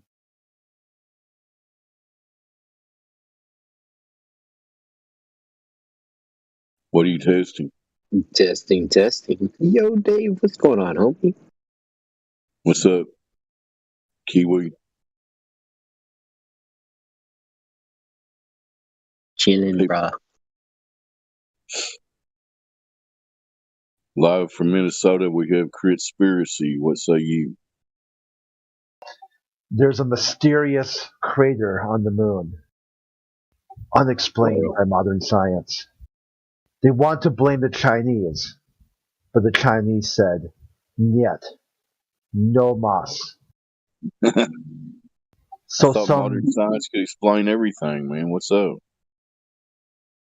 So what they tried to do is run some computer simulation to prove the Chinese are to blame for this mysterious crater on the moon.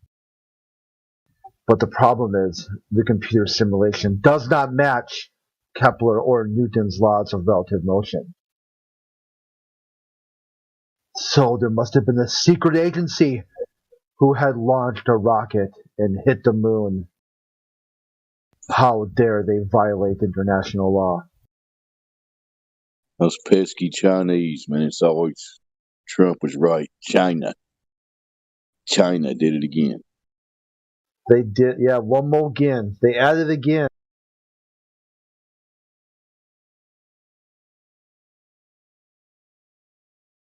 It's like the moon will never be the same.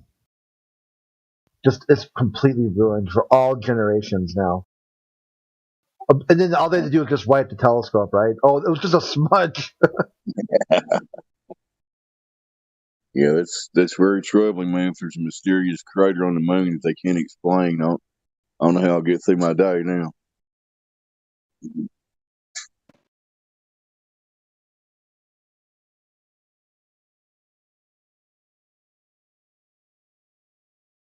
Aren't all the stuff on the moon mysterious? I'm just curious.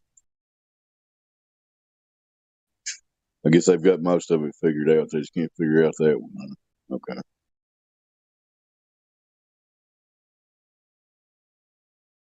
And then they try to tell you this happened in March, but just no one noticed.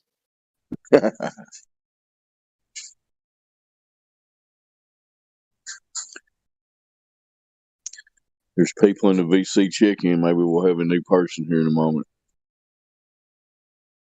Oh yeah, it's like a full house up there. I don't know if they're just up there bullshitting or if they're actually talking to somebody. Yeah, it looks like Jake the dog might be the new guy. Jake the dog sounds promising.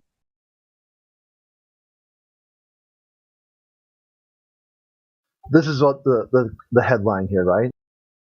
Okay, whose rocket just hit the moon?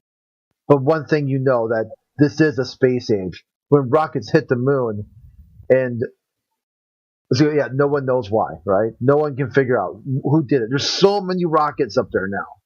Just every day, just rockets here, rockets there. You get a rocket, you get a rocket.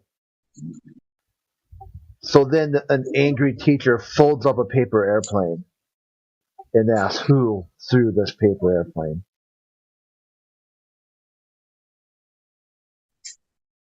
They're so clever. Were they aiming at the moon? There's a graphic in there. I took a video of it because the graphic was like 300 megabytes or something. So let me see if I can post it. It doesn't the saying go aim for the stars and at least you'll hit the moon? Yes, I've heard that one, yeah.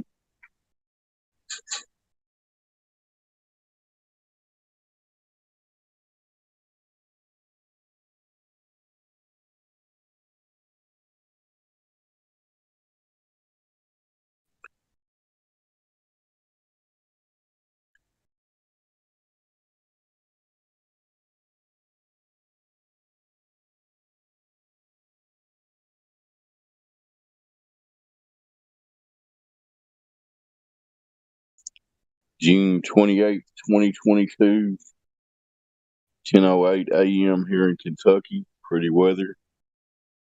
We continue to exist on a generally level plane of existence.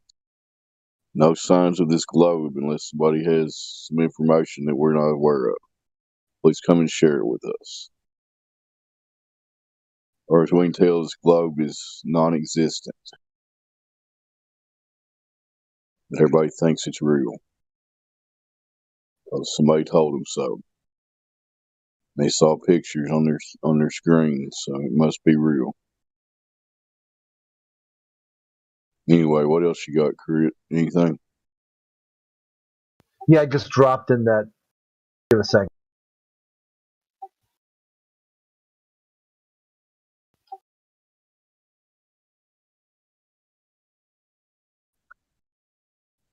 Crit is investigating the pesky Chinese shooting rockets at the moon or something related to that. So he'll get to the bottom of it. Here's the GIF that was in the news article. That's supposedly prove the Chinese are at fault.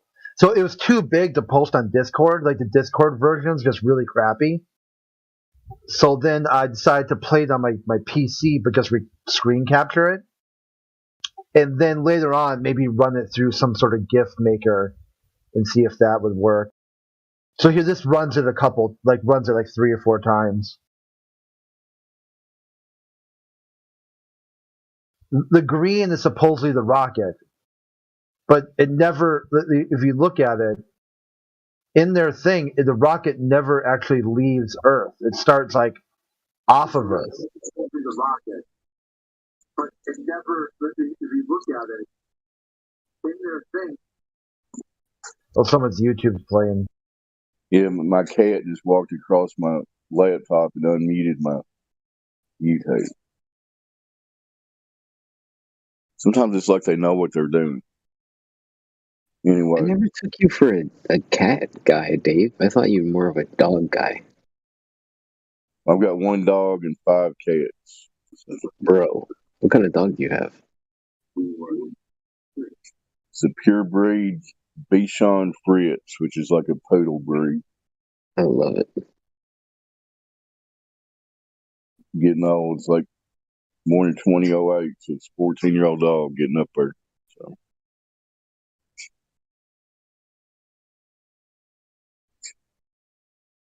Yeah, they live for a long time though. That's like I think I know what I'm talking about. It's like a little dog, right? Like a little like 10 pounds maybe, something like that, or 10 or 12 poodle size, yeah. Yeah, they're really good dogs. Yeah. As far as like health wise and stuff. And they got like this really nice white soft fur too. Like and they don't shed, right? So it's like it's really I mean you gotta do groomers or give them haircuts, but there's not like you gotta constantly pick up hair everywhere. Yeah, the 5 cats keep me busy with the hair though, so I have to vacuum like every day or every other day, but it's what it is. Cats shed like crazy.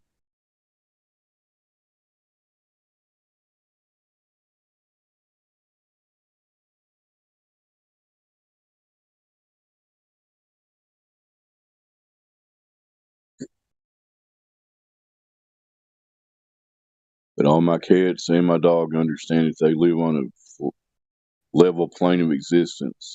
They all agree. There's a lot of humans out here that do not agree because they have not investigated the claims of the globular model, which are ridiculous and absurd. But anyway.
Nice gift there, Crit.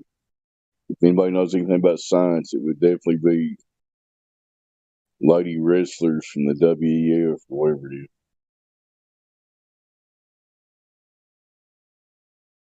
Yeah, that's kind of been my thing lately. Is like post a headline and then some GIF that matches what I think the joke is there. You know,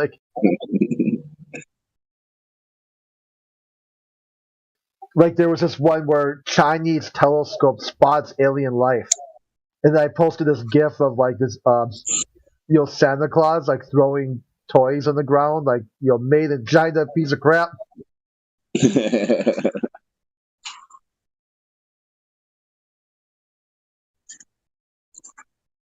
It's a good thing they weren't teaching science when I was younger. Otherwise, I may have ended up learning science. What do you mean they didn't teach you science? You didn't get science at all? I'm saying the wrestlers in the GIF that was posted, if they were teaching science when I was younger, I probably would have taken those classes. Yeah.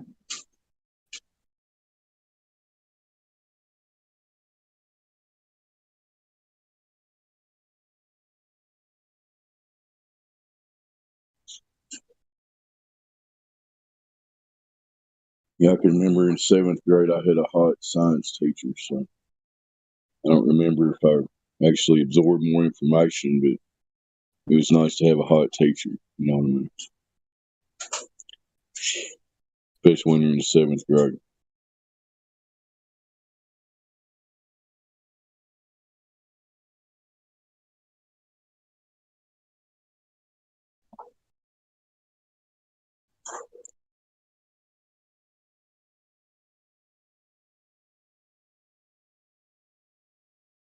They're talking to that dude up there, Jake, for a long time. I don't know if maybe he's not fit for the live stream. They would be down here.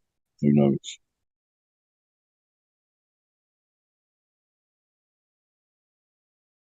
If anyone else happens to be listening out there in YouTube land or wherever, we got wide open airwaves here. We're investigating the claims of the globe that everybody thinks we live on. As far as we can tell, it's false. It's not real. If you'd like to find out about that, come and talk to us.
Like here's a headline: Volcanic eruption was so extreme it reached space. And then I posted a GIF that the guy's like "F gravity" and just flies away. Wait a second, a volcano erupted into space? Yeah, that was the claim. Alrighty then. Where'd that happen, supposed to? Did you post it? Yeah, I can grab some of these. I'm just like going through because I like on another server I was posting them. Volcanoes in space. Eruption.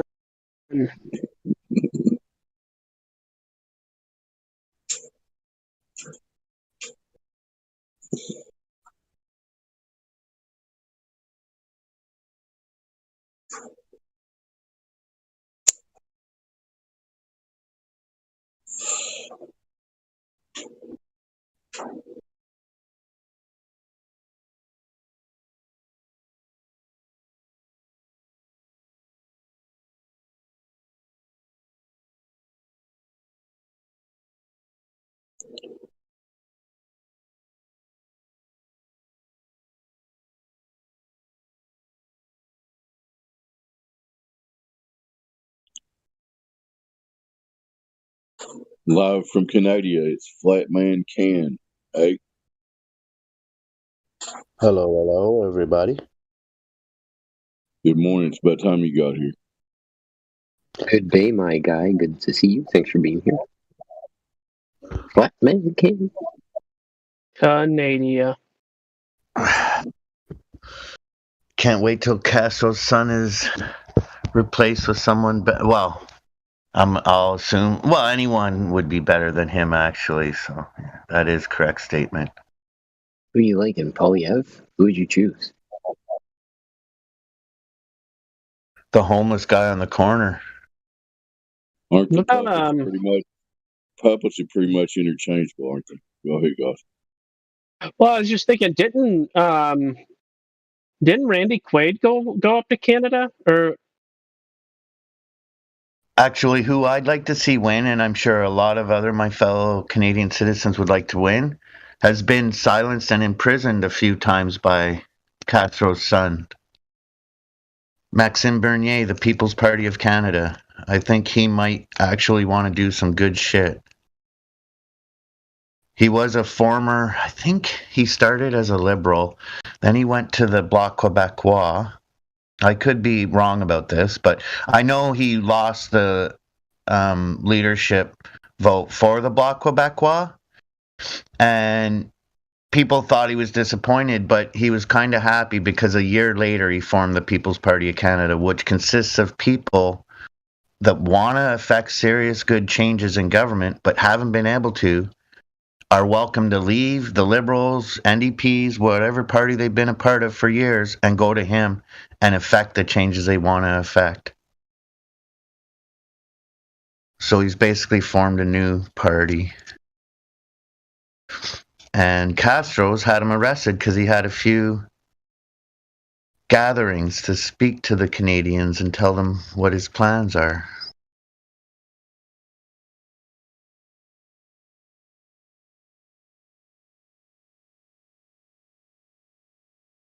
Not because he threatened anybody, but because he had a gathering and didn't require you to put a face diaper on. So Randy Quaid tried to run for office in Canada. Is that what you said, guys? no, I thought he ran away to Canada, but I think I'm wrong. Oh. First, I don't know where I got. I'm probably mixing him up with somebody else, but I felt like somebody tried to quote unquote escape to Canada, which is quite ironic. Yeah. It's like breaking into the prison. So, Yeah. Yeah, it's kind of like breaking into. I was talking with somebody, and I'm like, man, I hate the way shit's happening here. I'd love to go somewhere else. He's, why don't you move to the States? And I'm like, that'd be nice, but I'd be like jumping from the frying pan into the fire, I thought at the time. Both our countries are in free fall right now.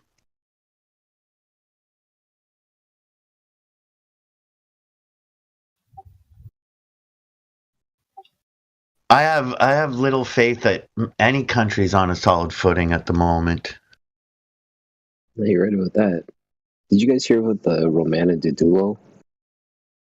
A lot of people are calling it a psyop. The what? Romana Didulo. I'll post a link in the chat. Ain't never heard of that. Check it out.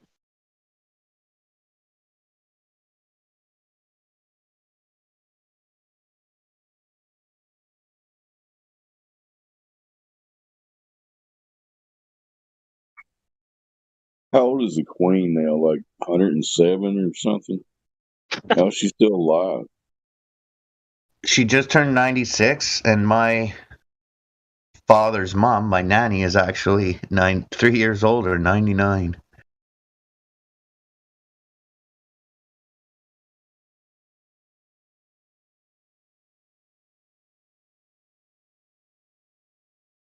I think the Queen knows it's flat.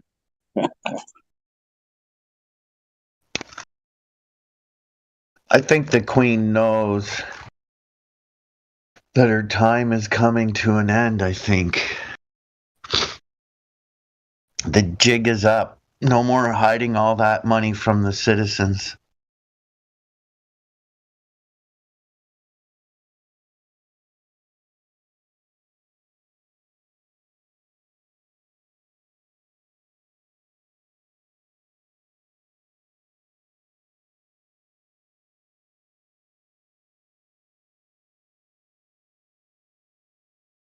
NASA, give us back our moon dust and cockroaches. Mm, Those are two weird things to ask for: is moon dust and cockroaches. Okay.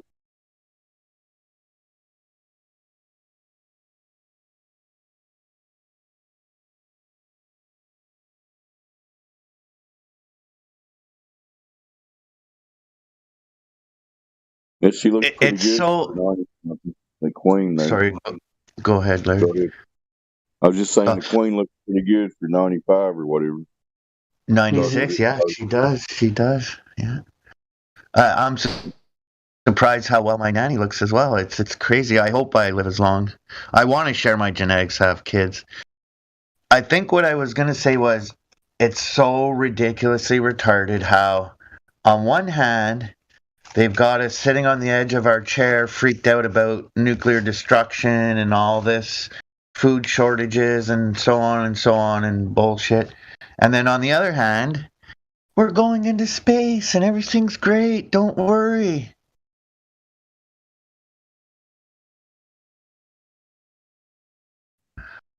Kumbaya on the International Space Station and let's go to Mars. It wasn't that long ago where, at the beginning of the Ukraine thing, the Russians had said that they won't shuttle Americans up to the space station anymore. That they'll have to use their brooms. He fucking threatened to crash the ISS into Earth. Like, what a moron. It was interesting, though, too, because that's one of the big talking points I had said, that Russia and America seem to get along just fine in space and Antarctica. The two places that just don't exist. But now they don't get along on the ISS anymore. But they still get along in Antarctica. I got a bunch of pens to hand out for my company, say stolen from Funky Teas, and then my email address. I gave a couple of my neighbors, like one for her, one for her husband or boyfriend or whatever. And she just asked me, do you have more of those pens? And I'm like, sorry, I'm getting more. And she's, okay, because someone stole mine from work. So somebody actually stole a pen of mine. That's pretty funny. Stolen, like it was stolen and stolen again. Well, yeah. Well, I give it out. It just says stolen from. And yeah. It's kind of like a joke, really, right? Yeah. Now it really is stolen. Fuck.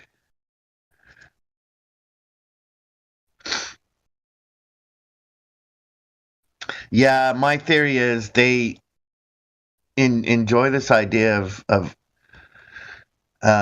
whether it's a stock market crash or some conflict somewhere causing higher prices and this and that. And at the same time,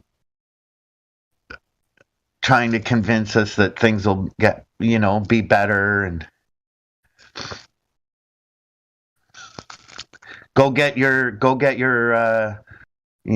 goofy juice injected so you'll live longer and blah, blah, blah.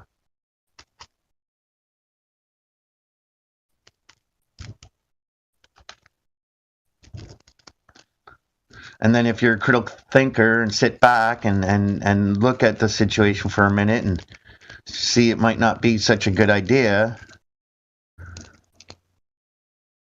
it's not like they care that they made a mistake. They just keep moving forward. Just think how much better off general society would be if everybody just quit watching the mainstream bullshit. Oh, fuck. Today. Everybody just started being humans instead of listening to what the talking heads are saying on the screen. Thanks.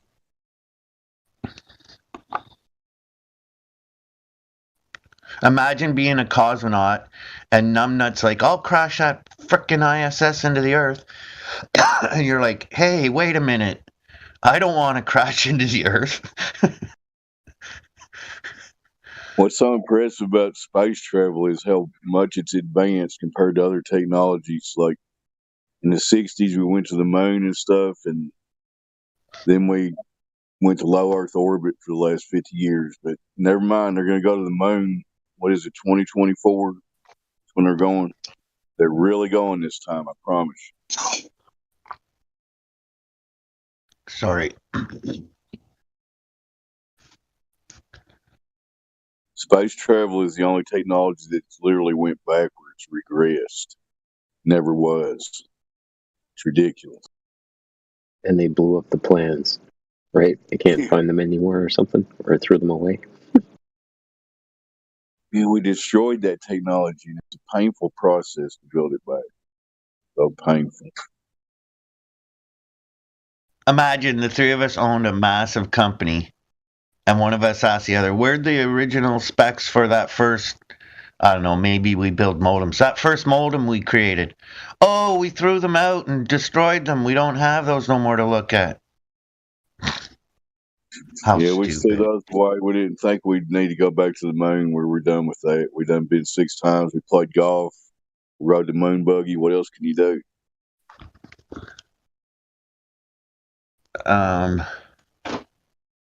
Fooled mankind. We did that as well. Nixon was the only one smart enough to get a team together that could go to the moon. But as soon as they get back, you need to get rid of that shit so nobody else will do it. Makes sense.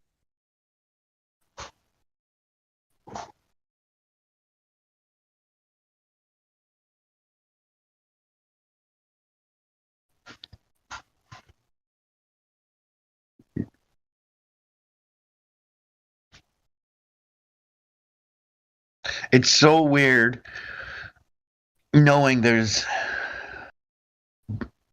billions of dollars exchanging hands and different plans unfolding and going on behind the scenes. And we're as much as we do know and we can find out, we're kind of just sitting here waiting for the other shoe to drop. We don't really know what their next You know what else is weird? trick is going to be. Go ahead. Asking somebody a question that you don't know the answer to, and then arguing with them about the answer. See, I work in customer service, and this happens somewhat frequently. I was going to say, that sounds like a Glober tactic. Go ahead. I almost spat out my coffee. Gospel. That was awesome. Right. Literally. Listen, I've had to teach my children to not do this sort of thing, right? I teach my children to not do stupid things. You know, my 6-year-old that just turned 6 quarter of a year ago, you know, I've had to teach him this important lesson of, if you ask a question, you don't argue about the answer because you didn't know the answer in the first place. So you have no means to argue about it. And, you know, lo and behold, I think we're at the point, after a couple of years of training, you know, and teaching, that my 6-year-old is at the point where he's doing that much, much, much less. Much less. Let's call it He investing. slips up every now and then.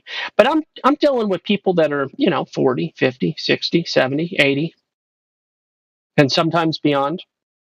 And they do the exact same thing, as if they were never taught the lesson. If you don't know the answer to the question, why argue? So if for instance, we got options, right? I'm just ranting. I'm sorry. Sorry, not sorry. I'm just ranting. But you got wood options. Wood options. I want the thing. There's four wood options. We got walnut. We got mahogany. We got oak. We got maple. Got walnut, we got mahogany, we got oak, we got maple. And you are asking for the lightest wood color option. You, by definition, you're literally saying, I want the lightest, whitest wood color that you have to offer out of the 4 options. I saw the 4 pictures, and there was one that was extra white. Which one is that? It's maple. No, it can't be maple. I had a maple bedroom suite, so I know what maple is. Maple is the lightest wood color out of those 4 woods, and that is the picture that you are referring to. No, it couldn't possibly be the picture I'm referring to. You, person, individual, are part of what's wrong with this world. I tell you what, that's my rant. Some of these people, Excellent there's rant, sir. 2 different types of people that blow my mind. That's awesome. There's that kind that tell me that they know better than I do about the question that they have that they don't know the answer to, right? There's that.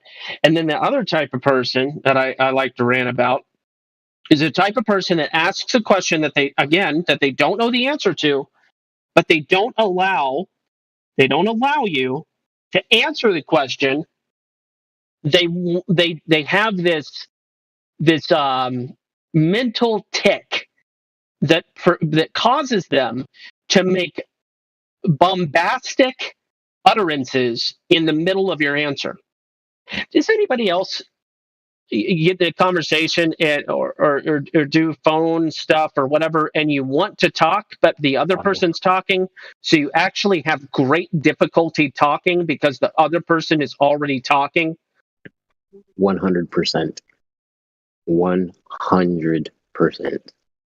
I do a lot of consulting with homeowners, and I'm telling them about the structure of their house and what they can and can't build, and they're like, "Nope, you're wrong." Okay, I'm not the building official or anything. That's fine. Great rant, dude. Great rant.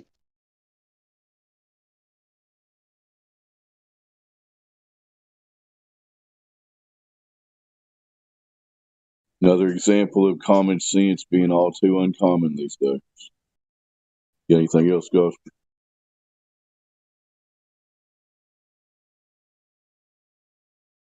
Oh, he went on deaf and he must be on another call.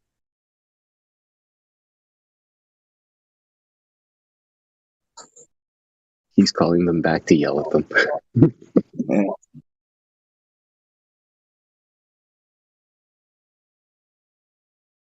Still got activity in the VC. Check in if they're not coming down here for some reason. I will. Check the list. It's just all globed in ours as far as I can tell. Crazy globed in ours. What's wrong with y'all?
Mr. Roboto, Flutter, try again.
Hello.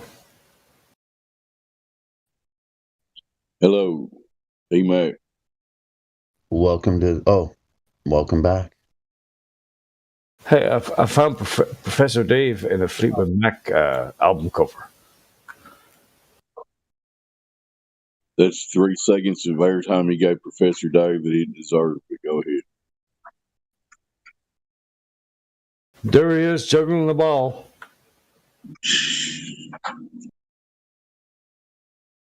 Little tiny man juggling the ball.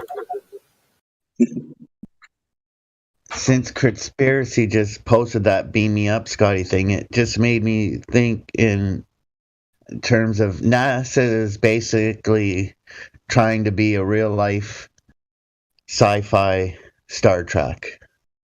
We can do things you can't. Is that from the Rumors album, P-Mac? I think so. That was their best album.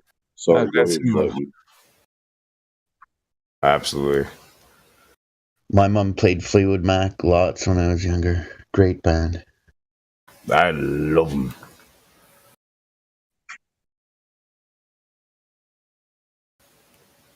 Yeah. Not a Professor Dave. See a Cocker Spaniel? He's a Cocker Spaniel, right? Have you seen on Jaronism, he has guest appearances by Professor Dave where Jaron does the voice and he's playing Professor Dave. It's pretty funny. That's brilliant. That's why I got the Cocker Spaniel later. I mean, look at it. He gives Dave's a bad name. He's a cock, all right. He's not a Professor Dave. He gives Cocker Spaniels a bad name.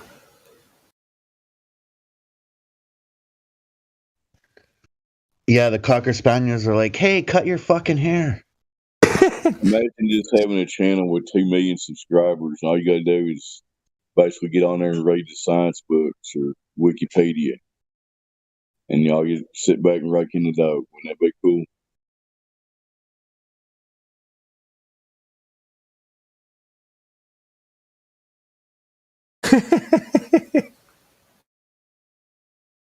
That might be an inappropriate He's gift. an absolute I don't know. retard. That's kind of cool. He's a cock, all right. I found him. There he is, juggling balls in the Fleetwood Mac album.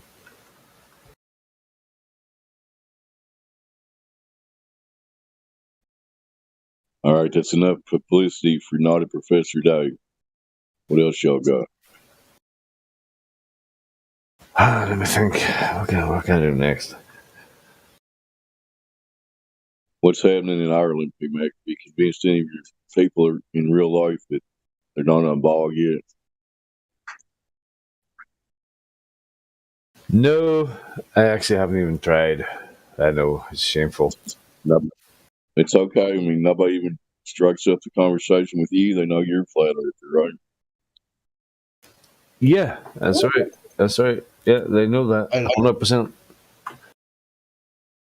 I know everyone might not agree with it, but if you get the Wish app and search Flat Earth T-shirts, they have a few Flat Earth T-shirts you could order if you'd like. Might be from China, but it's still cool. Made in China. China. That's just a speculation. I think the company itself resides in China, but it sources products everywhere, I would imagine. But we're gonna shut China down. We're gonna shut it down. We can just shut it down. We're fed up with China. China can go fucking. Take a long walk off a fucking short pier. We're done with China. Okay? Fuck China. Well, as far as the leadership goes, yes, I would agree there. The subjected citizenry does not enjoy what it's going through, I'm sure. This is not the United States of communist fucking China. All right?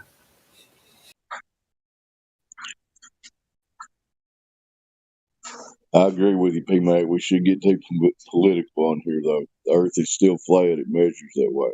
This ain't no fucking North Korea, bro.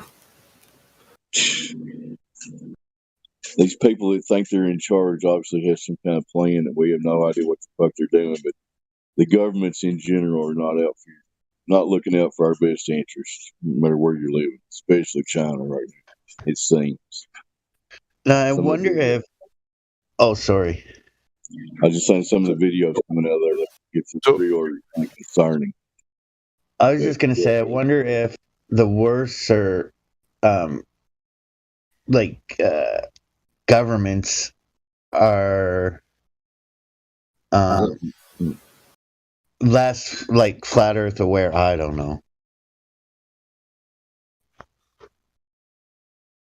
Well, here's the skinny. China. Did the COVID lockdown? Now Russia's doing the old Ukraine thing, right? And the inflation's through the roof. If you can't see this is the destruction of the Western world piecemeal, then you ain't got eyes, bro.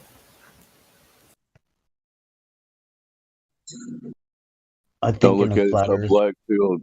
Don't be so black-pilled, P-Mac. I mean, it may be the Great Awakening where humans get back to nature and actually reclaim their reason we're all here, whatever that is. It don't have to be all death and destruction. That's where I was going. Once the general individual is flat earth aware, I could see less wanting to rule over people type attitudes, I think. More of a, hey, we're all here, let's make the best of it kind of situation.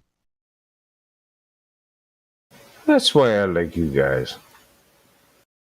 Every cloud is a fucking silver lining.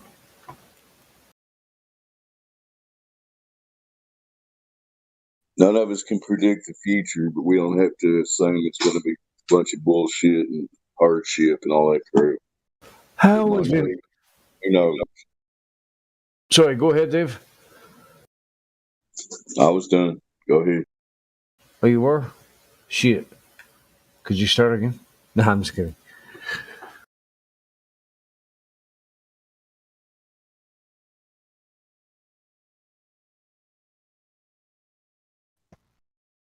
I love hearing Larry talk. He says a lot of intelligent things. He does. How's that for a conspiracy t-shirt? Check the chat.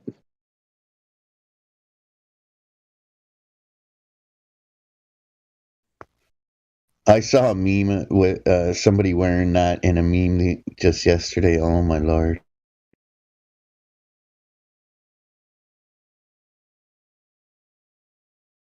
And that's on Amazon too. To add something to the bottom of that t-shirt. Biden is not a pedophile. But bump.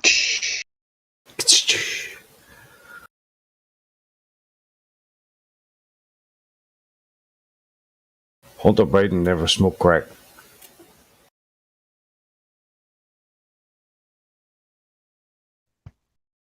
Trudeau's mom never slept with Castro.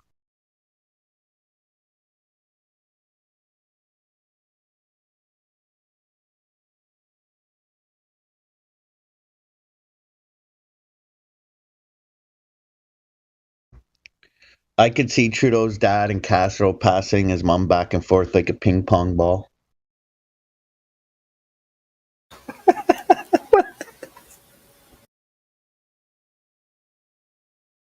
Oh my god.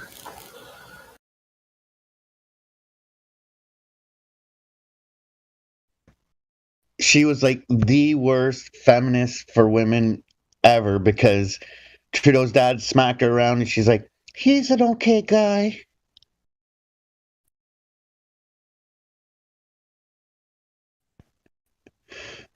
He only hits me when I say dumb. He only hits me when I say dumb shit, so it's all right. He loves me, really.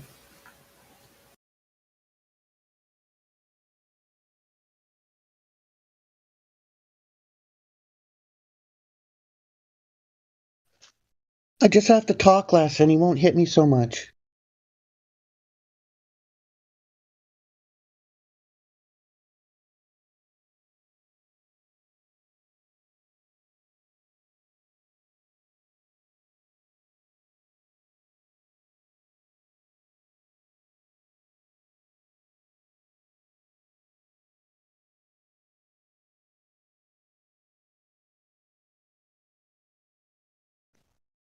I know of one incident in between political office between the father and the son where Numbnuts Justin has a brother. I think his name's Mark. Can't be 100% on that. So I think I only heard it once. And either way, got in some sort of a car accident and there was marijuana involved in shit, but no, it's okay. You just go home and heal up.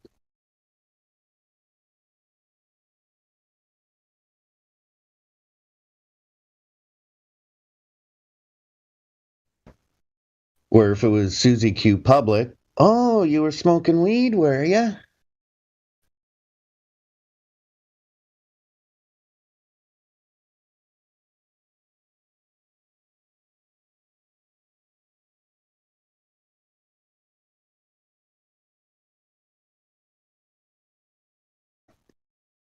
That whole smoking weed and driving is totally not the same as drinking and driving. Not saying a stoned person can't make a mistake while they're driving, but when I drink, I see doubles and triples. I slur my words. I stumble all over the place. I break shit. You know, like I might end up with an assault charge or something. Who knows? It's a good time, really. But when I smoke joint after joint after joint, I don't see triples. I don't fall all over the place. I don't walk into walls. Like,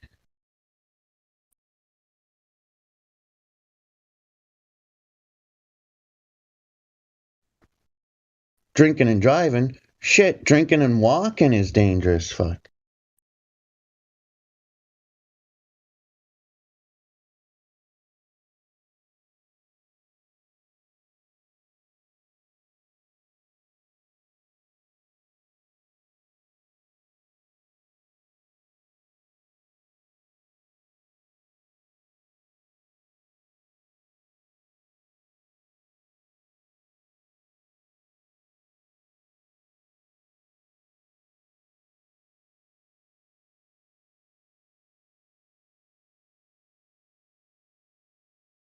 Chemtrails aren't a thing.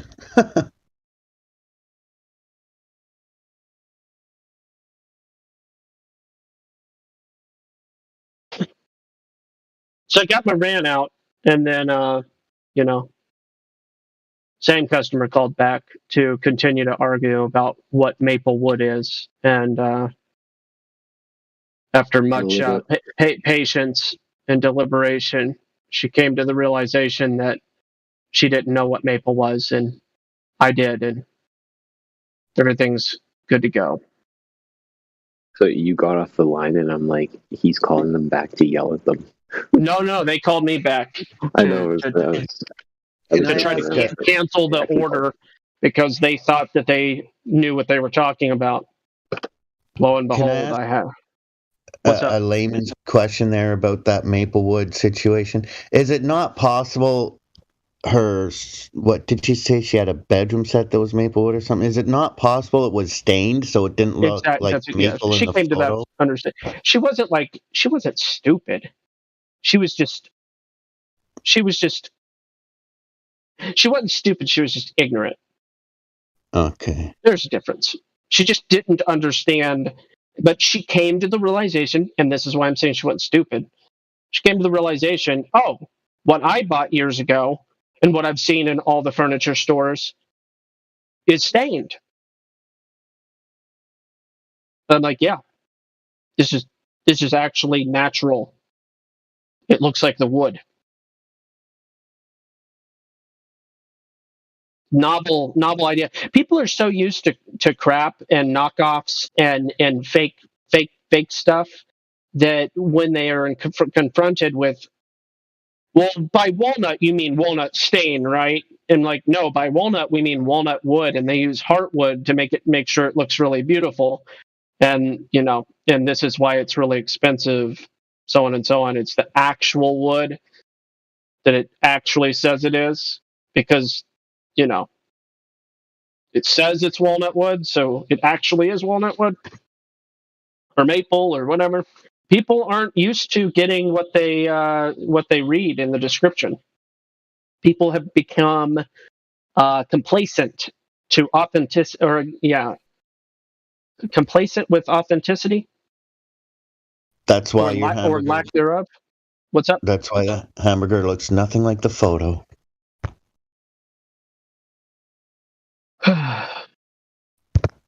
It requires lots of patience. You're like looking at the menu, you're like, oh, that's a nice looking hamburger. I'll get one of those. It comes to the table, it looks like crap. You're like, what the hell? I have been to some restaurants where, especially in the realm of cheeseburgers, it's not that hard. If they're being honest. I have seen honest, quote unquote, honest advertising. You make it look as good as you can on the picture, but doesn't have to be worlds apart. Doesn't have to be worlds apart.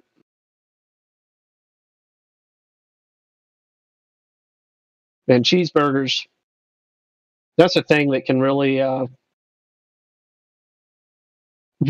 a lot of dynamic flavor.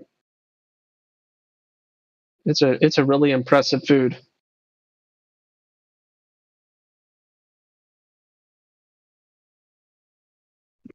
Pardon me.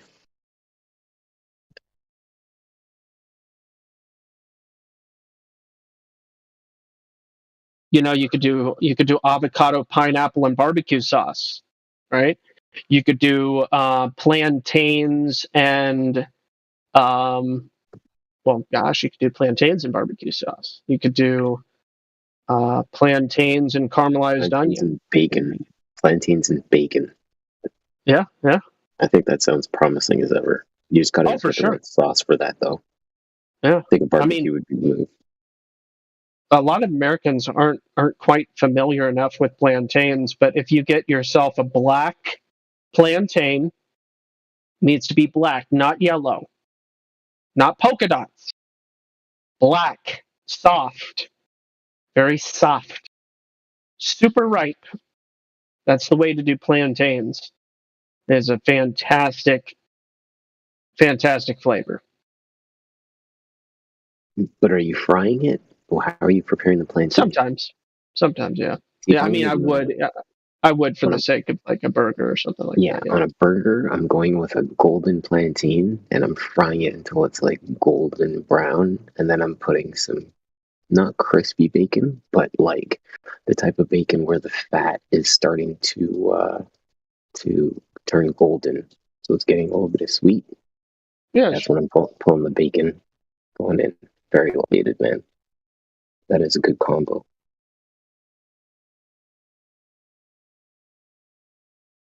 You know, I like mine with lettuce and tomato, Heinz 57, and French fried potato. Does anybody remember Jimmy Buffett? No, go ahead. Yeah, man.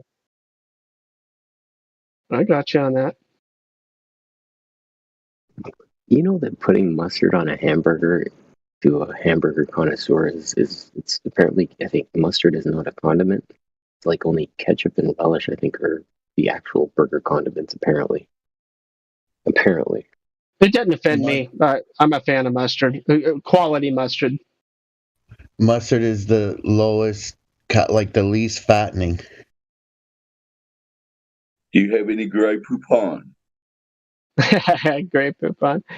There's a handful of really cool mustards out there, or a mustard that's incorporated with horseradish. That can be a good punch to the jaw.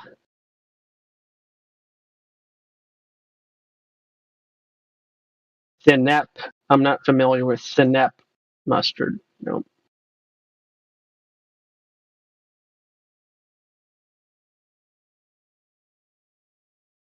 Got to get yourself a good old half-inch slice of beefsteak tomato.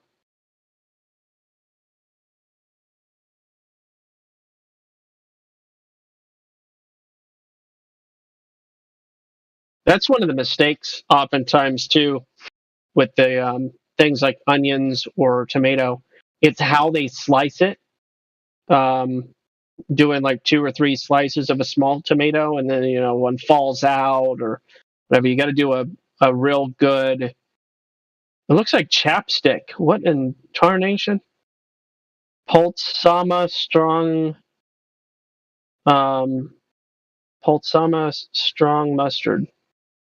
Or that looks like a stick of chapstick. That's hilarious. Doesn't that look like Carmex? Am I wrong?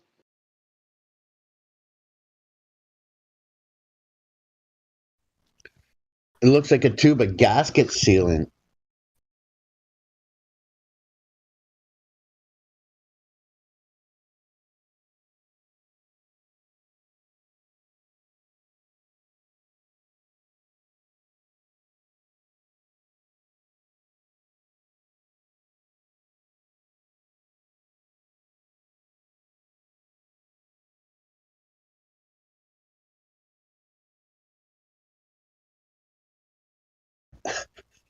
Don't spell it backwards. Oh my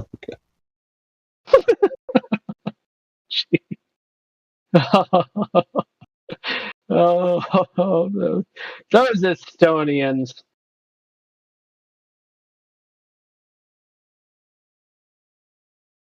I was talking to an Estonian 2 years ago. Gave him an Estonian translation of the Bible. And that's about the end of that story. Hey, man.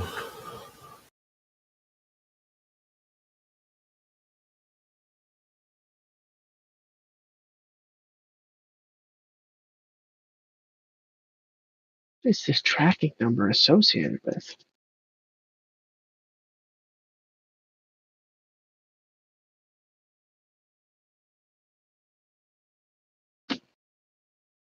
What?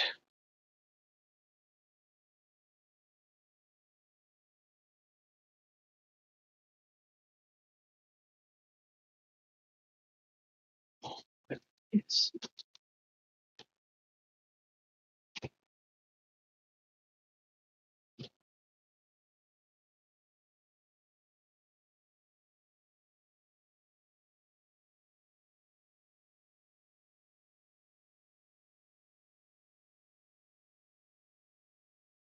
label.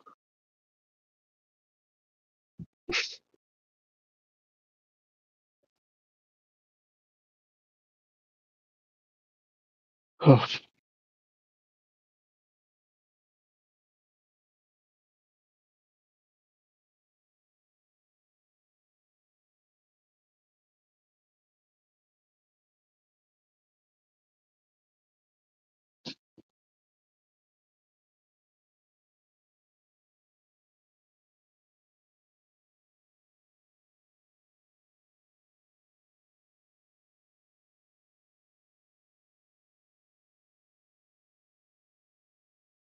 Anyway, I didn't finish the other side of my rant. The other type of people that are just unbearable are the people that ask you a question that they don't know the answer to, and then they interrupt you, preventing you from answering the question that they're seeking an answer for. And they do these utterances in the middle of your answer that makes it almost impossible to answer them because they overpower you in the conversation. I don't know if anybody's ever had this experience, but you know, let's say they're like, "Hey, what are the dimensions for blah blah blah?" Right? And you're like, "Oh yeah, well the dimensions, yeah, and they do that, and you're like, "Yep, the dimensions are yeah, and it's like, are you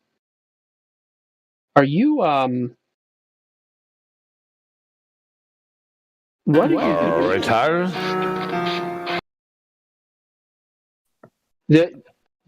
This is something that has happened to me many times, and there's a lot of New Englanders that do this, like Massachusetts, and I don't know. There's something about the New England area that I've noticed a trend that this is how they like to communicate. They ask a question, and then they loudly and obnoxiously interrupt you as you attempt to answer. And no matter how many times you try to verbally train them and start your sentence over, they keep doing the same thing. And then, you know, I've used all sorts of different methods. Can you hear me? Hello? You know, I'll answer when you're ready. Okay, I'm ready. You know, I've used the different methods, and they're just special people. And this is another unbearable category of customer in my experience. I'm gonna post a third category of person right now.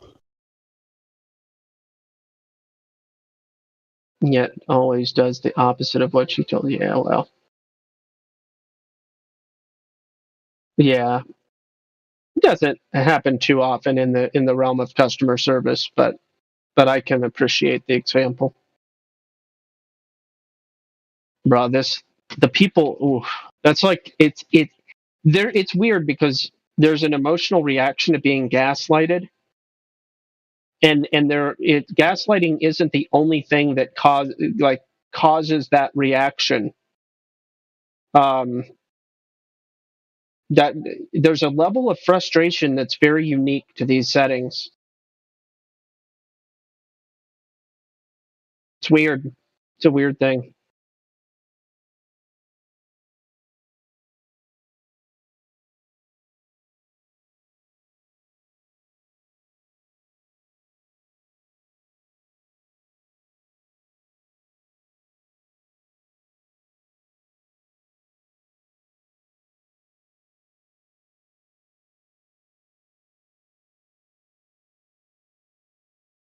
What's it going to make a video of all these quotes that he's put together?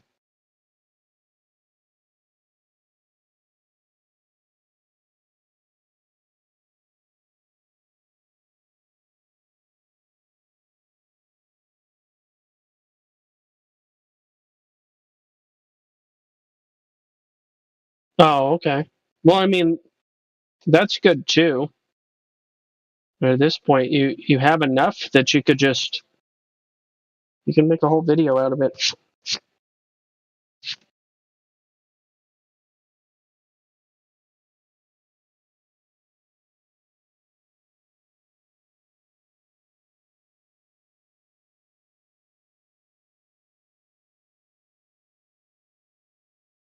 Those guys get silenced. Like I never heard of any of these gentlemen in school. Yeah, not in school. It's not until recent years that I heard about Poincaré and Lawrence, and yeah, I didn't hear about any of those people in school.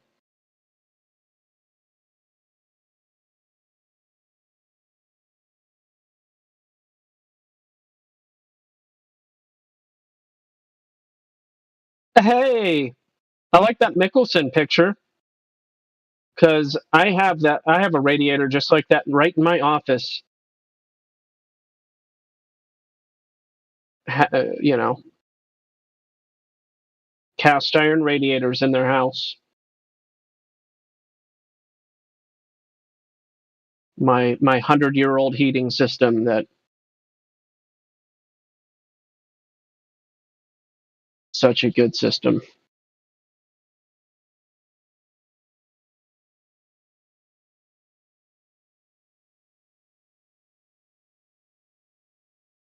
Super popular in England, apparently. They're still making them over there, but in America, it's like a bygone, super bygone. As far as I understand it, there's no cast iron radiator maker in the United States of America. Just super fascinating.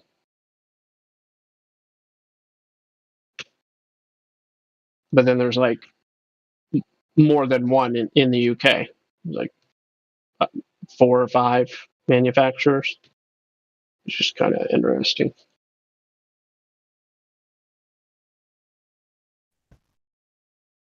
Good job, Witsit. I'm gonna share them once in a while. Just save them all.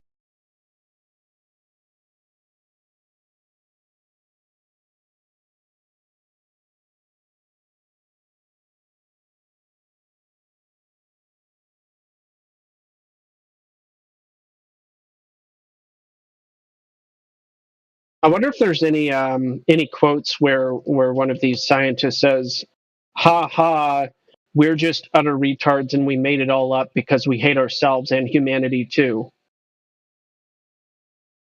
Yeah, I wonder if any quotes are along those lines,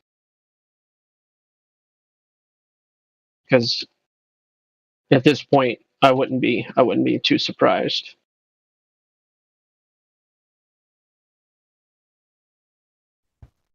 I actually chuckled at that. It'd be like expecting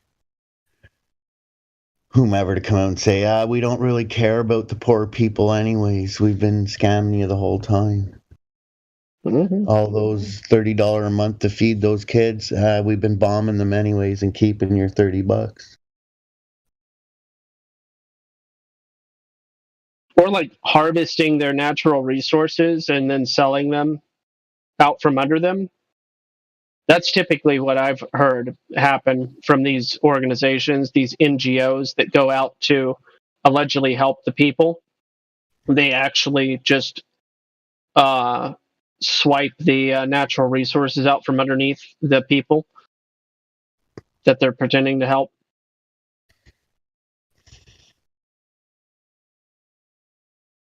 That's a thing.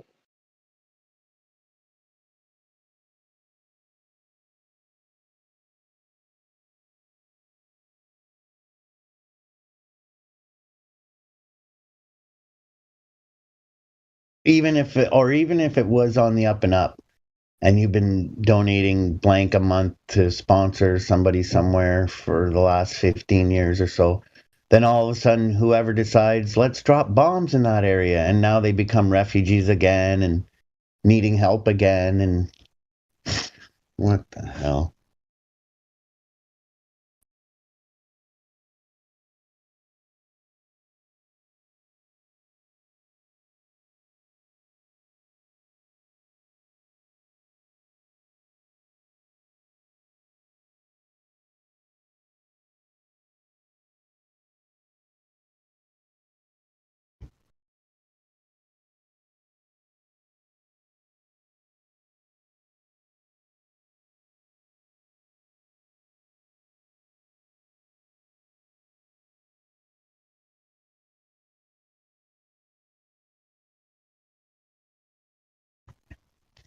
I guess what I'm pondering is, can we get to a point where people are not just happy with what they have, but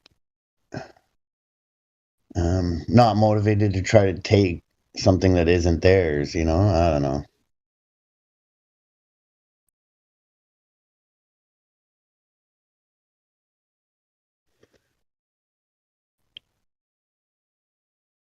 Mm. Like, does Putin need more square footage?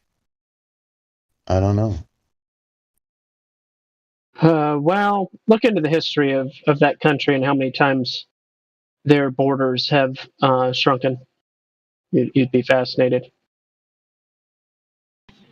So Larry Flake on the gospel. What's up? But So said Larry Flake on I can't hear you, bro. He Flake, man. He Flake. He didn't show up.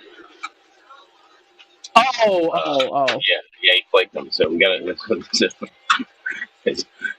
We're finding out who are the true ones. Did he say he would? They just never. He never made contact.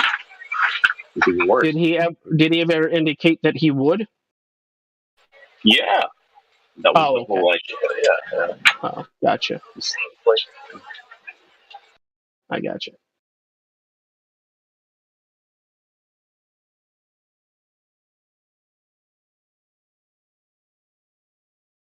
Zippity doo.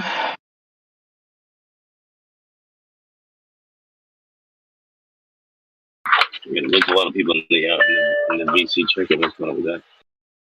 Yeah, they've been hanging out up there for. Oh wow, yeah, it's grown. It's grown since the last time I looked. Yeah, there's a lot of people hanging out up there. Maybe they'll come down here someday.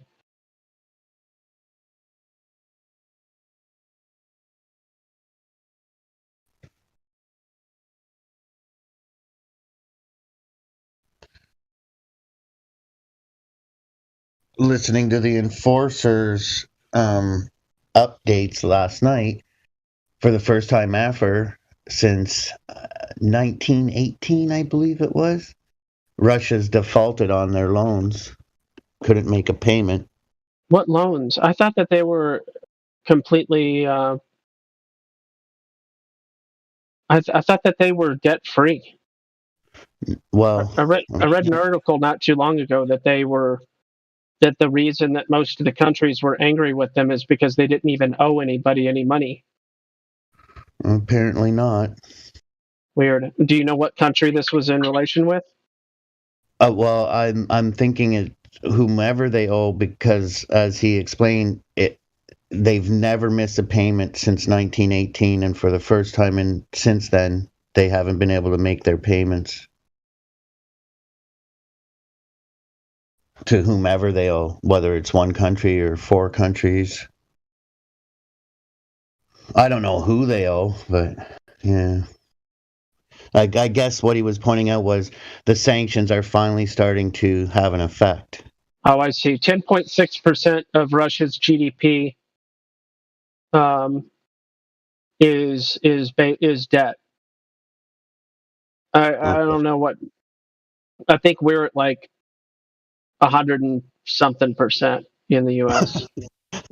Well, for Russia, they defaulted on their payments for the first time since 1918. And I guess he was pointing out that the sanctions, the people that don't agree with what they're doing have put in place, are finally starting to hit home for Russia now. Gotcha. Let's see. What is our ratio? Man, that is too much information. At 100%, isn't that for every dollar that's printed, it's already owed? Total debt as percentage of GDP in 2021, we were at 130.6%. Yeah, there you go. Holy shit. Yeah. That's total debt as a percentage of GDP. So yeah, the United States is 130.6%. It crossed over 100% between 2012 and 2013. We weren't at 10% like Russia. We haven't been at 10% since like 1912.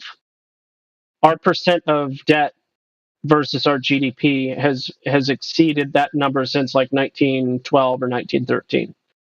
So for more than 100 years, America has been in a worse debt position than Russia. But, you know, all this stuff is arbitrary and relative. You got to look into, you know, it's a mess. The money and debt and securities and all these things are it's just a big mess. Do you have a garden is the question. Do you have a garden? Oh, yeah. Yeah. Essentially, the government's credit rating is worse than the guy with bad credit's credit rating. Yeah.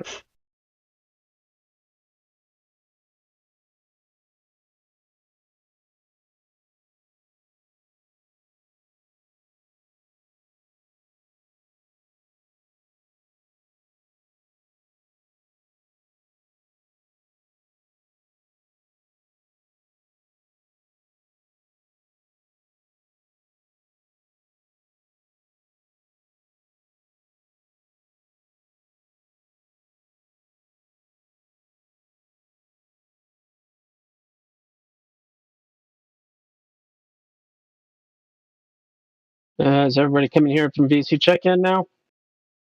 Yes. Yay. Y'all pretty much finished? There's nothing more to learn?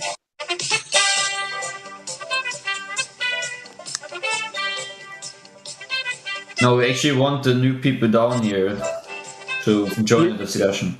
Oh, you all were like up there forever. I figured you literally taught them the entire world.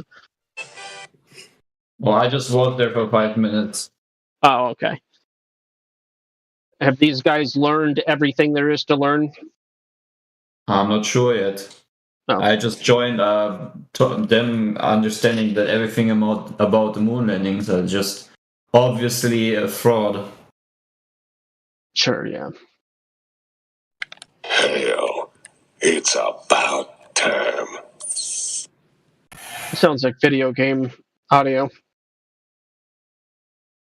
Is my intuition right on that one? It is, GB. Why is it that you can kind of like, I've never played that game, I don't know what it is, but why is it that you can like feel that? What is that about? I don't know. I don't even know what game it is. Sound. Okay. EA Sports. Yeah, I could just, Game. it just felt like game audio, and I'm not sure why, what it is. I don't know if it's a frequency or yeah, you got to get into the headspace. Yo, Gospel and CB, do you mind if we go back to the flat Earth, just because we've got a couple of guys in here who want to talk about that? Yeah, of course. I just got distracted by a thing. It's all good. Yeah, what do these guys know, and what do they need to know? It's in the game. Well, the question is, let's say that NASA didn't go to the moon and the Earth is flat and that. How does that change our lives, or how does that affect us? Okay. Well, my response to that question is always, do you know the what before we start asking the why? So do we know what Earth is? Do we know how to describe what Earth is before we move on to the questions of why? That's a good point. They just want to know, how does that affect our... You know the old question. Okay, of course I do, but the issue is it jumps the gun, it puts the cart before the horse. Yeah. And we need to first establish the understanding of the what. Once you know the what, the why almost answers itself, but it's not until your full realization that the what is what it is. It's not until that moment that you will get the answers naturally. Is what it is. Instinctively. Does anybody have a question? Yes. What was the question? Are you drunk? No. No question. I think we were That mostly was the speaking. question. How Sorry, how go does that affect our lives? Well, I tend to say that Some if people. everybody came onto the same page and we were all aware that this hoax is being perpetuated at billions and billions of dollars to the taxpayer, we can stop that. That would be money better used for humanity. We don't have to have all this nonsense going on, wasting the taxpayers' money. There's all sorts of waste going on. Who are we addressing? Who are the people in question here that were part of the conversation? So we have Mr. Yellow and someone else. And there was a Dragon Stealer, but I don't think we actually spoke to them. But they are VC verified. I didn't speak to them, but they're VC verified. So. Yeah. Okay, they're the two individuals that we're talking about. There's also a mirror. So you can address them if you want. So Dragon Stealer was actually the guy sorry, who my asked. mistake there. I'm here. Dragon Stealer was actually the guy who. Sorry. You good? Okay. Dragon Stealer was the guy who asked the question the Gingers repeated. So maybe you could. All right, Dragon, are you there? Yeah. Dragon. I'm here. All right. So yeah, the first benefit would $1 million plus a day would go to every state rather than NASA. Sorry, go ahead there, bro. Dragon, are you familiar with what the Earth is before we move on to any questions about why?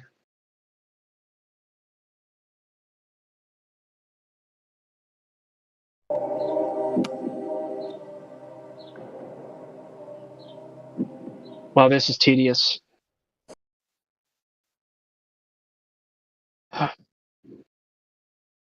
It's okay. Just take your time. We're not in a rush. You know, we're not breaking any records here. Just take your time. Don't worry about it. Hello? Yeah. Hello. You having mic problems or something? Yeah. Just take your time, Gospel. Take your time. Maybe. Yeah, Dragon Stealer. You're having mic problems. I feel bad for you, son. I got 99 problems, but the flat Earth ain't one of them. Just bear with it. Bear with it. Rome wasn't built in a day. Sorry, I had to do that. I know that was lame. All right. I mean, we could move on to somebody else. I don't know. It's a simple question. Can we get a radio check from Dragon Stealer? No, he was talking fine in the. There it is. Maybe I'll type it out. Okay. Yeah, I can hear you, Dragon. Just can you not just talk? Wait, you can still hear me? Yeah. Yes. Okay. Could you repeat what you wanted me to answer originally? Yeah. Do you know what the Earth is? I said I can't really. I don't really know for certain.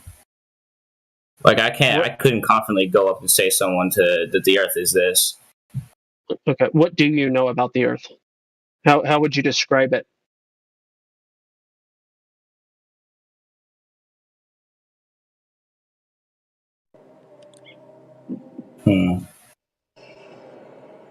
Yeah.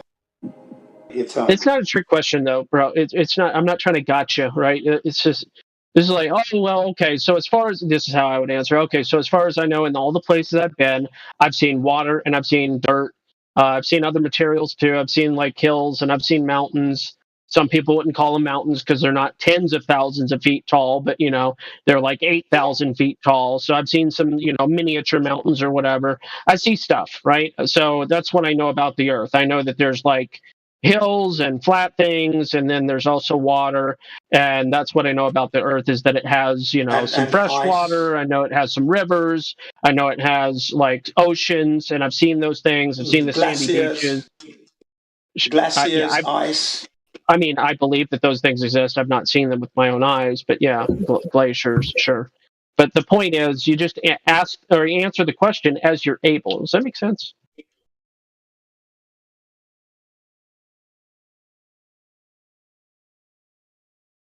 Wow. Okay, that's amazing. He wrote in the chat. He wrote in the chat. My power keeps cutting off. I got you. Okay. Broken mic brigade. He was not ignoring you, mate. All right. Well, there's Mr. Yellow and Bud out of that mud and Amir. Okay, gentlemen, any questions? You got nice a chance to ask them. I'm pretty much out of questions. I'm just here to listen. Yeah, I had a lot of my questions answered. I'm really thankful for I'd say. Okay, that's good. So where does that leave you now then with the questions answered? What's your next angle of attack? What's your approach towards the Earth now?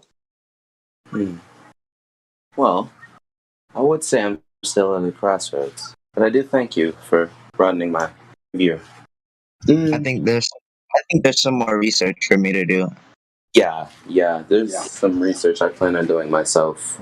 See if I can get an answer from the stuff that I can gather. Know what I mean? Yeah. Of course I know what you mean.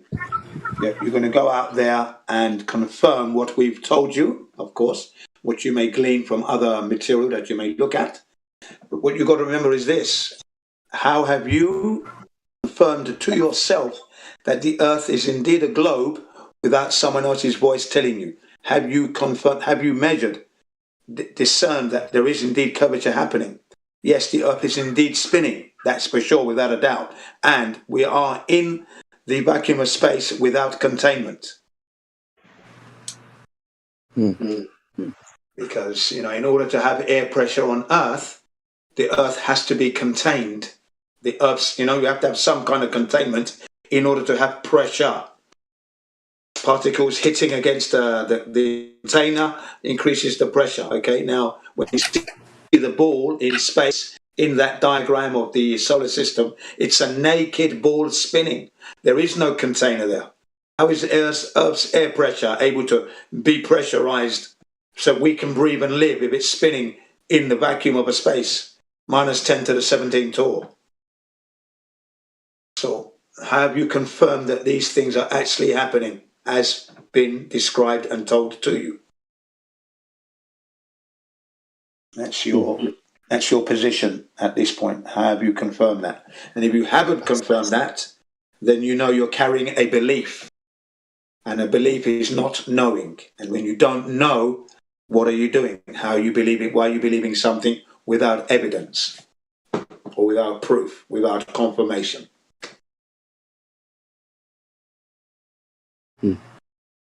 Whichever side I choose. I just want to say it already chose you. Thanks for having this talk. Yeah. Thanks for having this talk, at least. Yeah. It's not a question of sides, really. It's a question of the truth. Evidence and truth. Sides don't come into it at the moment. It's you and this Earth that you live on. You've been told it's this. You're now being told that's not true because we can't find what they've told us. You've got to now find that for yourself. And when you see it, then you're going to say, yeah, the truth is the Earth is indeed flat, stationary, beautiful. The Earth is a globe spinning, hideous, ridiculous lie. How could I ever believe? How could I have ever fallen for that? And it's easy to have fallen for it because you fell for it when you were a kid, when you were unable to think and formulate the questions. And the teachers didn't give you the evidence because there is no evidence for the globe. That's why they didn't give it to you. It's easy. Does anybody think we're living the same fucking thing over and over again? Or is it... I like that. Deja vu, is it? Deja vu moment? Caught in a deja vu. Monsieur? Deja vu, monsieur? Mademoiselle? Oui. Ça les gars? Bon.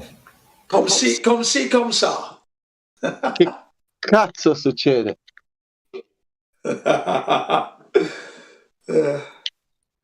Se abbiamo cambiato la lingua possiamo parlare italiano così. Evaristo.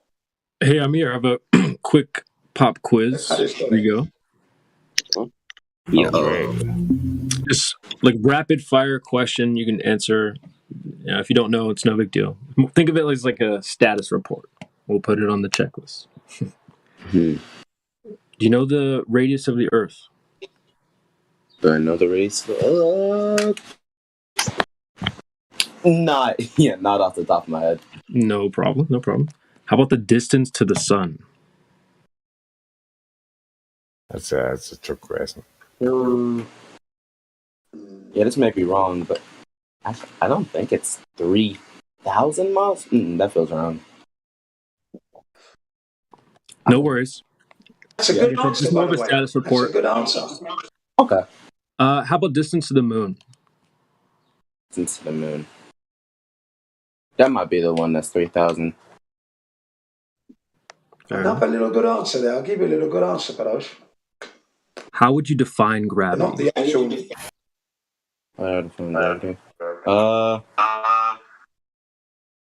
As a globe, I would define it as the let's see, the force from a large mass that holds things down. In simple terms. No worries. Good job.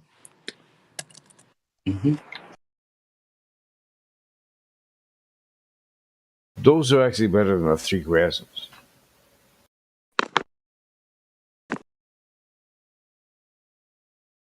You gave some good answers. I have one more. Is the horizon physical or optical? Spiritual.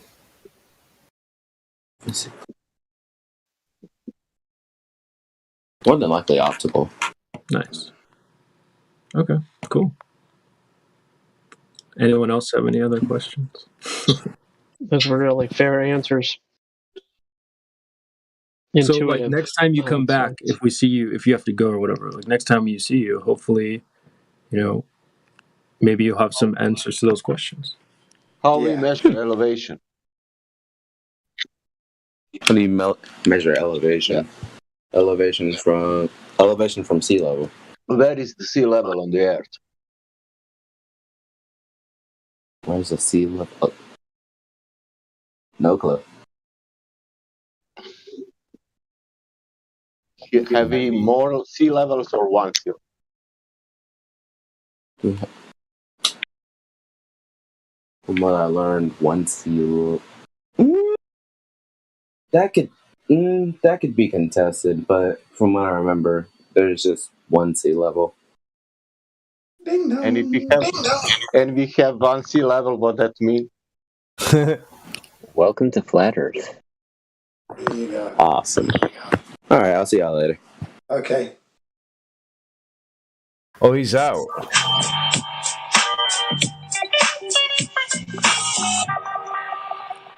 He said what he needed to. One sea level. That means there can only be one place that is above that, which is us on the plane. Yeah, and then the sky, of course. And the sun and the moon. And the stars. The problem is flat earthers does not debunking globe earthers. The Earth itself debunking globe earthers. That's the problem. That's right. I've said it all the time that the heliocentric model debunks itself. It's ridiculous. How can you live on a ball? Bloody hell. Come on, spinning ball at that. Come on, man. In a vacuum. Fucking ridiculous. I've always said that the globe debunks itself. We don't need to help that. It's doing it itself every day. It's there. It's every day it's not there, should I say, but people think it's there. It shows itself to be preposterous. Ridiculous, yeah. I mean, the only reason why people are not hitting on it because they're not thinking about it. They've totally arrested thought on that. They learned it at school. It's been reinforced all through their lives through popular music, movies, news, NASA, and all the rest of it. So it's been reinforced, and they are too busy living the fantasy that they don't realize they're in a prison state system that they don't realize dictatorship, to even think about that. There's just too many things going on, too many variables in their lives to be getting on with. They're not thinking about the globe, because if they thought about it, they would realise, it's bullshit. Yeah, it's flat. Okay, no, what have I been? Then and the next question would be, what have I been doing all my life? Shit. You see? And then there's us nodding our heads. Yes, what have you been doing? See? What the fuck have you been doing? You've been helping the system imprison and enslave humanity, is what we've been doing. Yes. Yes. You sound like an evil genius. Yeah. No, I'm the man that's going to whip them with the flat of truth, you see. I'm rubbing my hands to whip them, strip the back off. Flat Strip the smack shirt him off the sober. back. Flat Can you smack imagine him. that, yeah? Next you hear the shirt being ripped. That's again. And remove that bra strap. Wow. How do? 12 lashes of the flat of truth. Yeah. Big ships on the side of the globe, big ships under the globe. It's all held by a force that you can't even prove. That's right. Can't prove it's never been proven. No scientific evidence.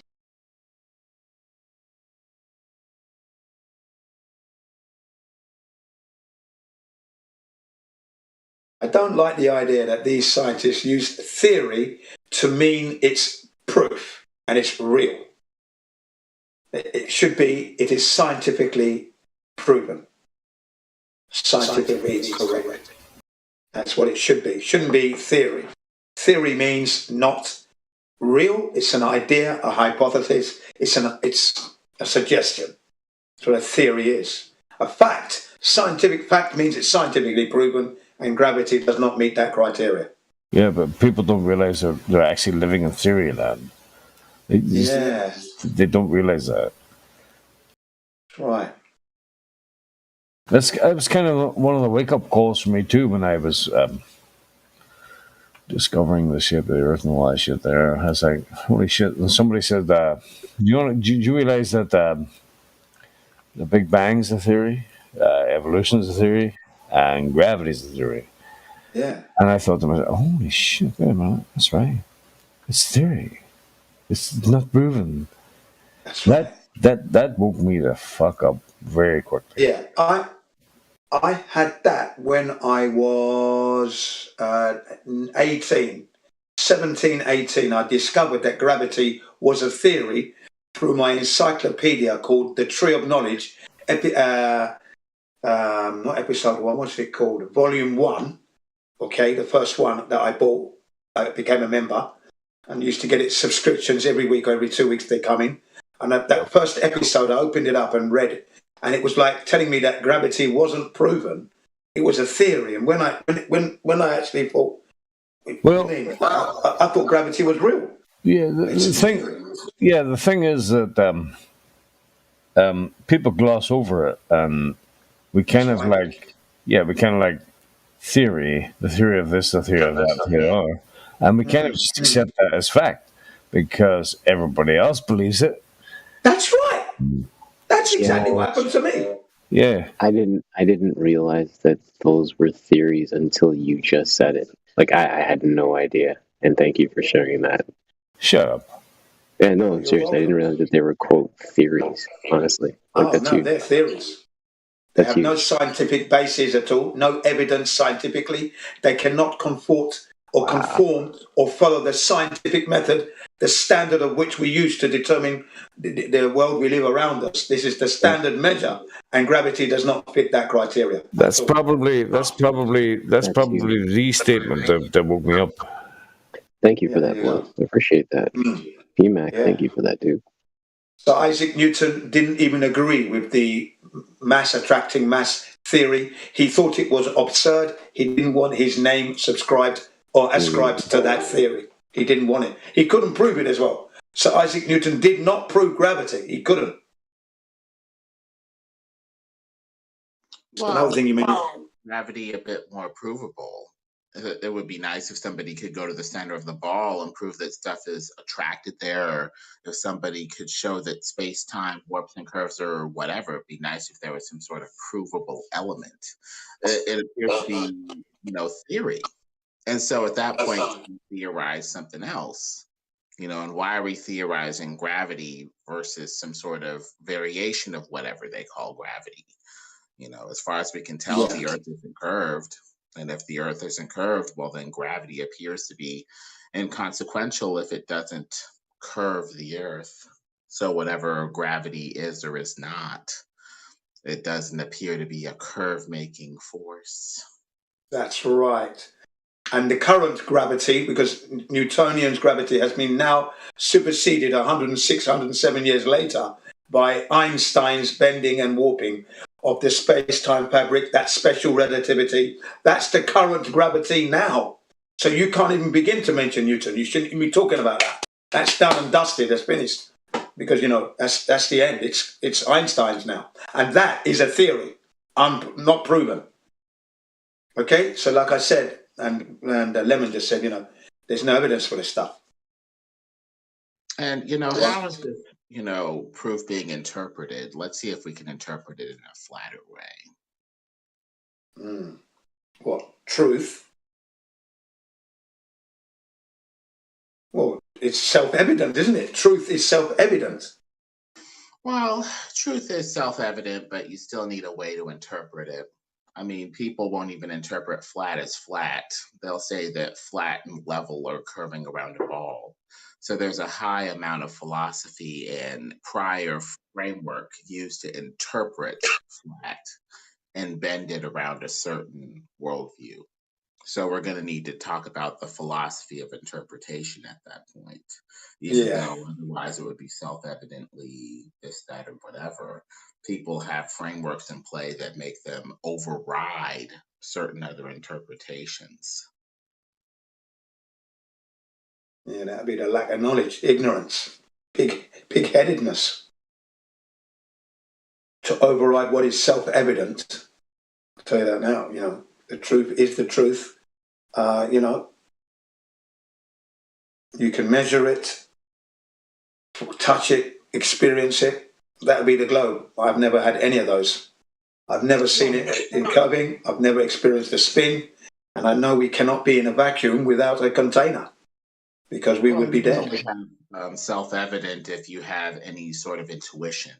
People have overridden their intuition by saying, the experts say this, so I'm going to ignore my senses and what they otherwise would tell me, with as little questioning as possible. And I'm going to say what they say. They say it's a ball. I'm going to override my intuition and what is otherwise more self-evident at the very least and say that it's a ball too.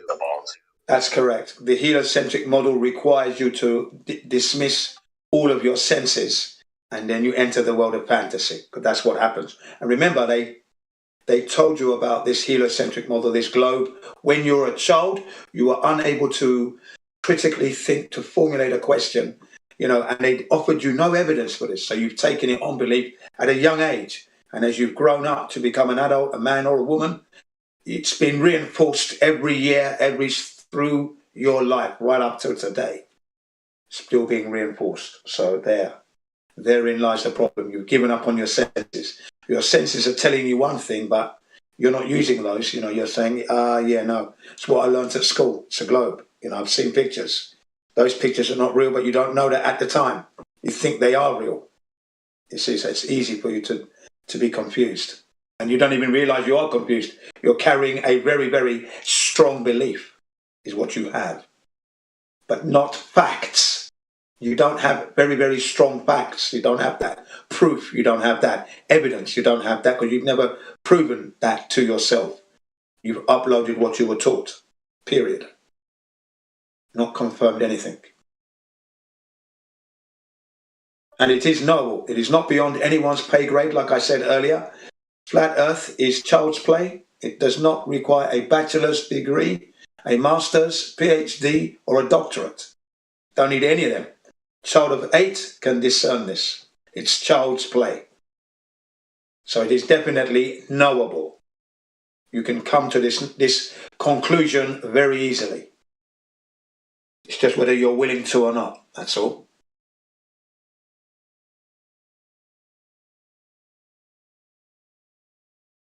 Flat Earth truth.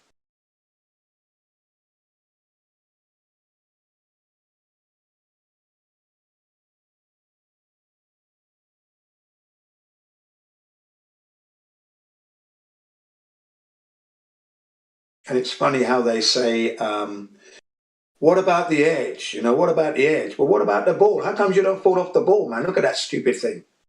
You're just going to fall off the damn thing. There's nothing, you know, what are you going to hang on to? You get to a certain degree and you're just going to slide off. Well, people are trying to bound their conception. Like, how much do I have to think about this thing? You know, and where does it stop? You know, a ball, I guess, is, you know, somewhat contained in that, you know, it has a radius, supposedly, and it goes no further than that. On the flat conceptions that I've seen, the closest thing to that would be where the firmament dome touches down past the ring of Antarctica. So, I mean, people, you know, are asking for a conception, aka a model.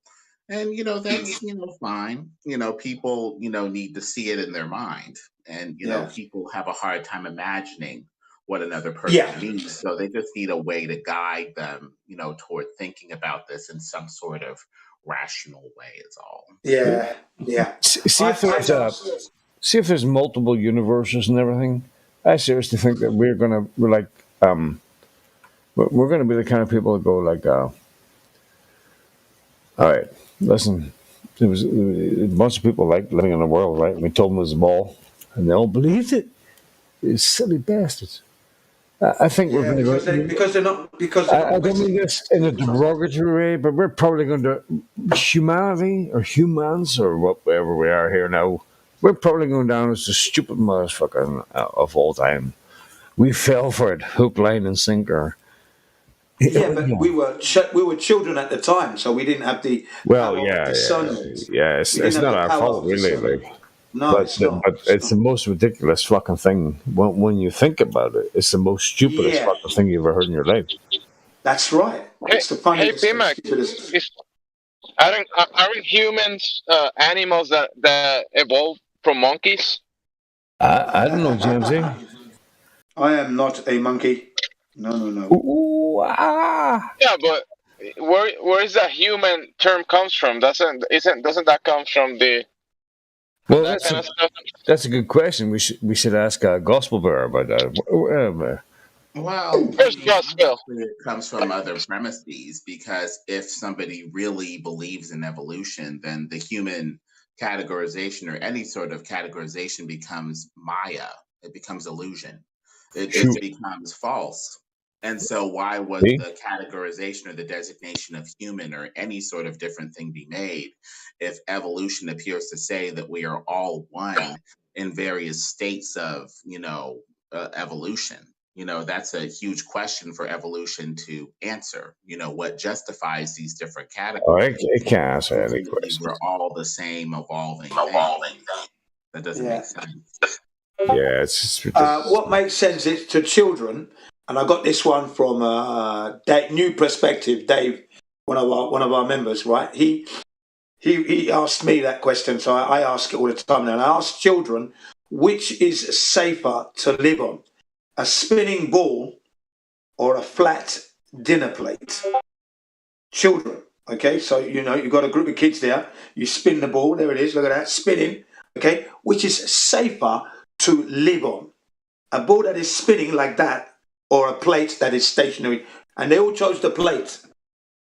Yeah. They all pointed to the plate instantly. It makes you think that, you know, it may not work now, but given enough time and conditions, it'll evolve into it anyway. So it basically says anything can occur or anything can evolve into place if given enough time and, I guess, enough conditions. Or it takes us your imagination. That's right. So as long as you start to talk to the kids, because they're uploading it real time. That's what I told my children immediately, because they're busy uploading that stuff now. But now they hear a reality check and a contradiction to what they're learning. So, Daddy, but what about the books? Okay, show me your books. They say, see this picture? That's not a real picture. That's a CGI, and that was the first time they learned that. Computer generated image. Okay, let me take a picture of you. Stand still. Now, see that picture? That's a real picture of you, isn't it? Yeah. That is not real. That's composite. That's not a real picture. We don't have one. No, but it does not exist. You see, when you stand back, right? You think to yourself, right? Look at North Korea, right? That has to be an experiment. It's just people take a piss out of other people, and delude them into some other kind of like Kim Jong Il, Kim Jong Un, all that. Like, Yeah, exactly. you know. So, and we look at that and we think, well, geez, them people are stupid, right? I don't think. No. But when you wake up to flat Earth and all kinds of fucking crickets, is that we are actually under a delusion, a massive fucking delusion. That's right. Yeah, I've never ever thought North Korea was a threat to the human race ever. I've never ever bought into that narrative. No, of course not. I said my reason for doing so, for having that position, was one. Where did the North Koreans attack anywhere in the Western world? They're not. That's not what they're about. They're not doing that. What have you bought that is made in North Korea? What I'm saying, obviously, they're a small economy struggling to exist in the G20s and G30. They're probably in the G50s league. You know what I mean? They're not a threat, but they want to keep you distracted. That's what that was all about. Exactly. What I'm saying is that they have us under the impression that other people are easily fucking swayed and mind melded and that's right. brainwashed, right? Yeah, but but there's a reason for that, because when you step back, everybody is under a fucking illusion. We are all living in a grand fucking delusion. Yeah. If you know, you're absolutely correct. You know what I mean? So it's a way of working it. It's to make the people think that, wow, those people are fucking, they're crazy. They're well fucking they're brainwashed, without realizing that you are actually as brainwashed as anybody else. Do you know what I mean? Yeah. Well, I mean, I'm brainwashed on other probably topic matters, but not. Well, not now, Jim. Yeah, no. Okay, we kind of escaped that a little Yeah, bit. but you said everyone, Big Mac. So I don't know, man. I don't think you're living in a delusion. Come on. Jimsy, would you like to say that again? I mean, when you say everyone, I think you mean me and Gene as well. What I was referring to is the way that they operate. They make us think that to look at other people that are brainwashed, when in actual fact we are also brainwashed. That's how clever they are. I don't understand. I don't think you understand what I'm saying. Absolutely correct. All right. So what were you saying there, you. Jimsy?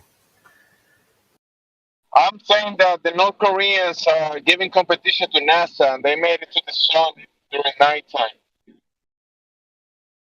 I'm just making a point, bro. That's all I'm doing. I'm just making a point. The North Koreans beat NASA.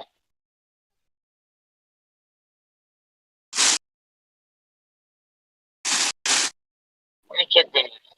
They make you think that other people are really delusional because they believe in politics. They believe that their leader doesn't fucking shit and gets 8 holes in ones or 18 holes.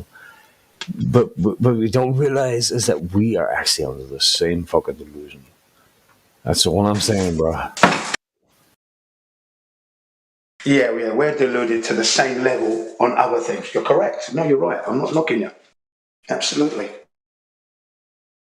It's clever. You're right. You hit the nail on the neck. You hit the nail right on the head. Thank you, Jim. I got you all the way there, man.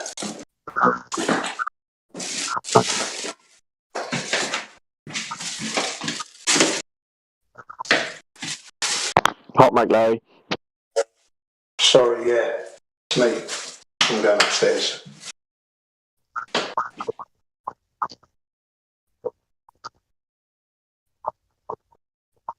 Dr. Professor Jamesy. What's up, Jamesy? How you What's up, bro? doing? Okay, just doing some research about North Korea's space program.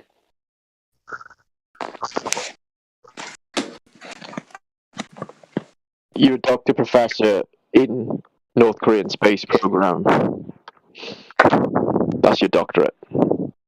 Yeah, PMAC, next time you address me, you say Dr. Professor Jamesy.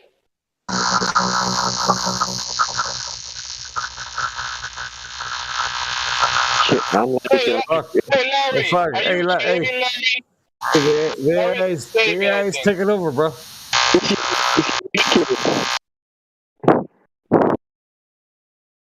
Larry's shaving, guys. Come on, leave him alone. He's a hairy guy.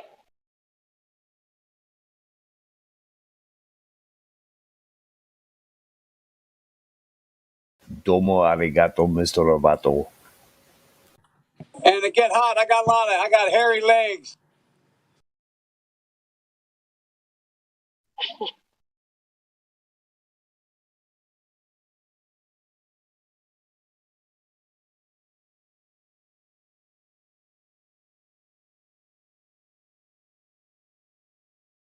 One day before I was going to work, I seen a spider up in the ceiling, and he was just sitting there.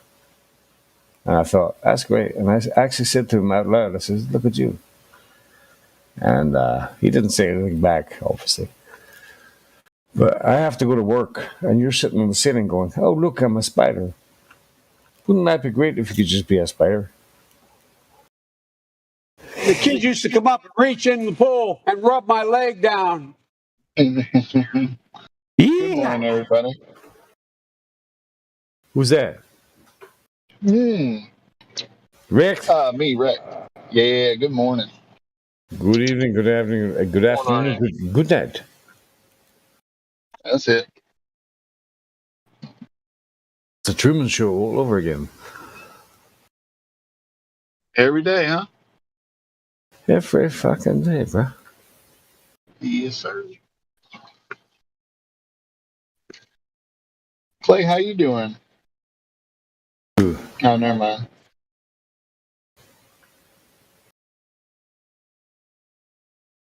Yeah, Clay. PG, Good morning.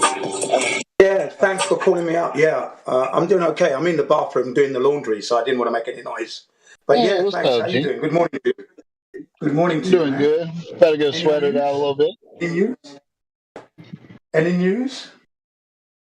Any news? Nah. Yeah. Not that I know of. I normally come here for the news. Yeah. Did you hear about NASA and their Capstone new satellite going into space? Isn't that the little smart satellite where it's like a little box? Yeah, that's right. Yeah. They've sent it out 2 days ago, I think it was now. In your imagination. Gonna take what? How many? 4 months to get to the moon? That's silly, isn't it? Yeah, 4 months. Imagination. Push my buttons. Watch me light up. A, B, 1, 2, 3.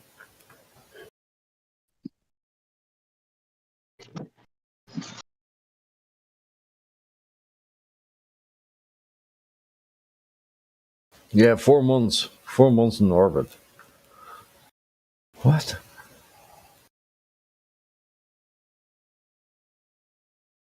Four moons, yeah. Fucking send it to the moon, bro.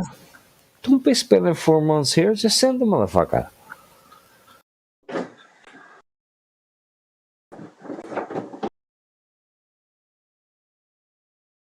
Oh, that's right. You can't.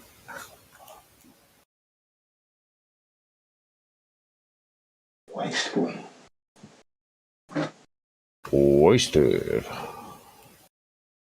Yeah. The things weren't cleaned properly. I got to clean by hand, you see. That was a waste of time. The wife, eh? What? Your balls? No. My son's white baseball trousers are still fucking brown. Put a little bleach in the machine. That's what I do. But I do you it good? by hand. I don't put it in the machine. No, I do it by hand. Got to hand wash it first because it's ground in, isn't it? It's ground in. It's not just sitting on it. It's ground in, man. So you got to use hot water, a little bit of bleach, a little bit of detergent in there, and then the brush. Then you put it in the washing machine. See? Yeah, and when you put it in the washing machine, put in a little bit of bleach. No, I don't want to do that. You don't? By hand. So I know it's coming off. And then when you wash it in the washing machine, they look brand new. What happens now? What happens when your son goes to baseball? Is it baseball pants or what is it again? Yeah. Baseball trousers. Baseball pants. What happens when he shows up at training and he's like shining white and everybody else is grey? Well, they know that we got standards. That's what they we got standards, haven't we? We got standards, man. Everybody else is like kind That's the military side, isn't it? That's the military yeah. coming out. You see? There it is. The military standard, mate. You see that? White to white, mate, you know? Go in, get those belt buckles brass clean. Do you remember that company called Brasso? Do you remember Brasso and Duraglit? Yeah, I remember Brasso. I'm still using fucking Brasso. There you go. You get Silvo as well. Yeah. Silvo. Oh, Silvo. Jesus, that's the name. Yeah, Silvo. I remember that one as well. I didn't realize Fatty was that fucking old. I'm 45, man. Oh, yeah. Jeez, Yeah, you're like in your 20s, bro. No, I'm 45. Old There you go. Look. Oh, you old motherfucker. Only those who like to clean and want the best results use the best stuff. So I used to use the Brasso, right? What I used to do to get all my brass buckles and buttons all shiny, I used to put them in the kiwi polished tin, right? The cap, put it in there, some Brasso in and set it alight. They'll all catch fire. Set it alight. Yeah, set it alight so it all goes. It's all up in a nice bluish flame. And then once that's finished, then you get your yellow duster, and then just buff it up, and they come up like fuck. You know, they're like gold. Those brass buckles were looking gold, and the buttons I used a toothbrush to get right in the crevices and that. Yeah, that's what you got to do. You see, in the military. My buckles were always shiny, man. Everything, buttons and buckles, always nice. Okay, Boomer.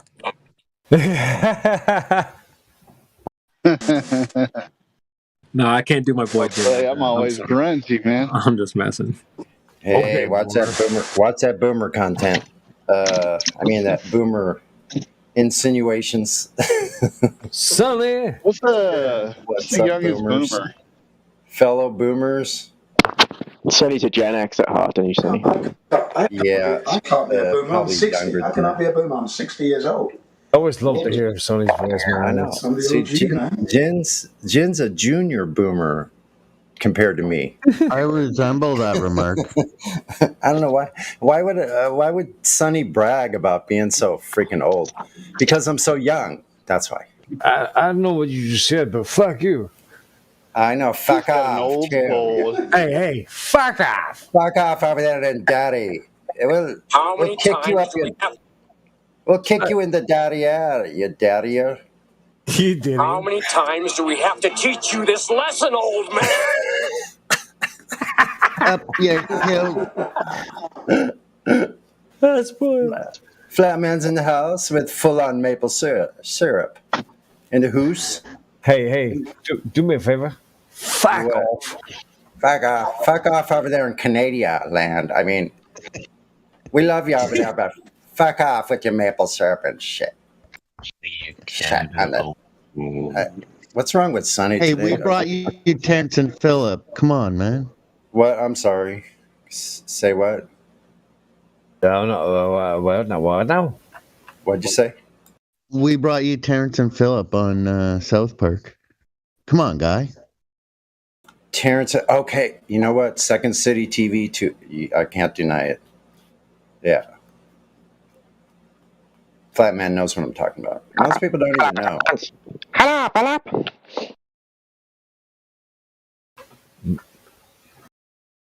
Screw you guys. I'm going home.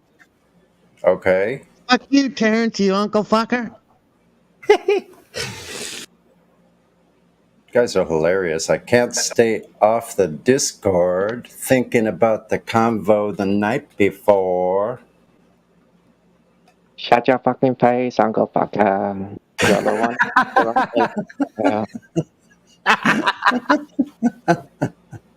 Oh, bro, fly. Shut your fucking face, motherfucker. And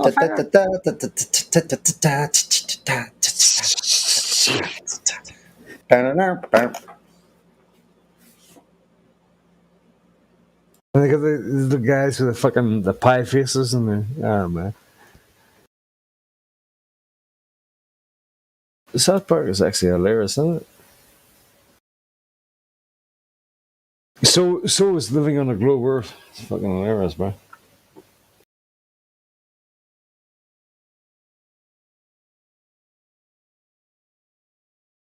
Did I say the wrong thing?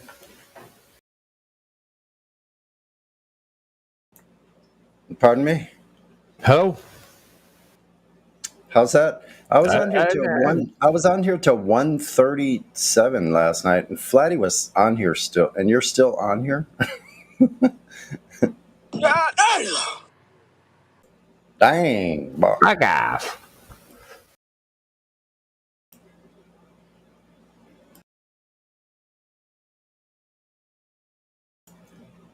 It's been a long day on the Discord. So what'd you do all day, Sonny? So I just woke up, man. It's 9 o'clock in the morning. 9 o'clock in the morning. In the morning? It's the morning. It's the fucking morning. What the fuck are you out of here?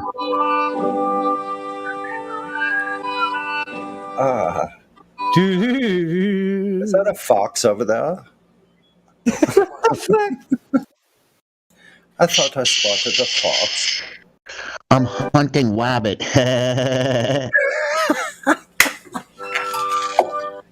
Catch. Saffron succotash. It's duck season. No, it's wabbit season. No, it's duck season. No, it's wabbit season.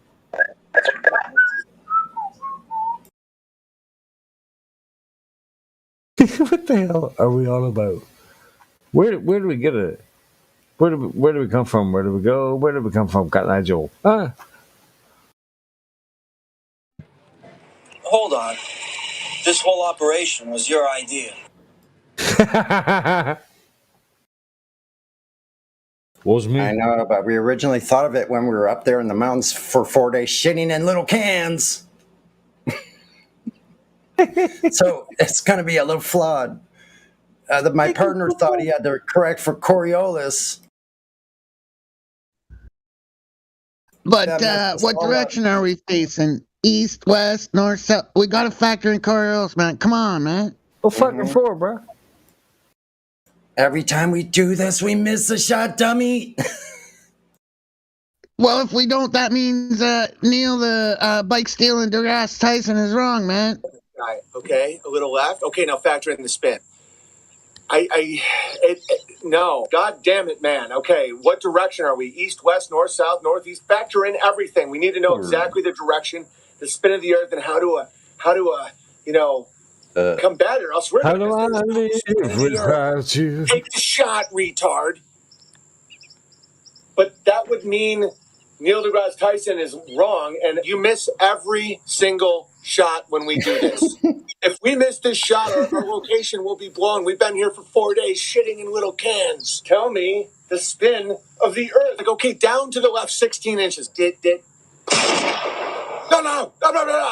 They saw us. I missed a shot. I guess I'm spinning a little faster than I thought. Oh. Globe, Earth, Sniper.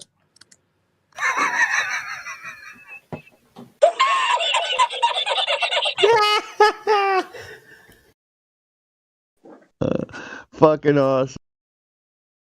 That's good, bro.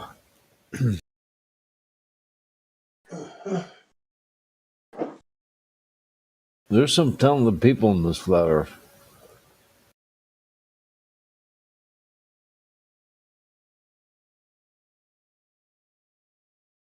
Well, ones with signboards, anyway.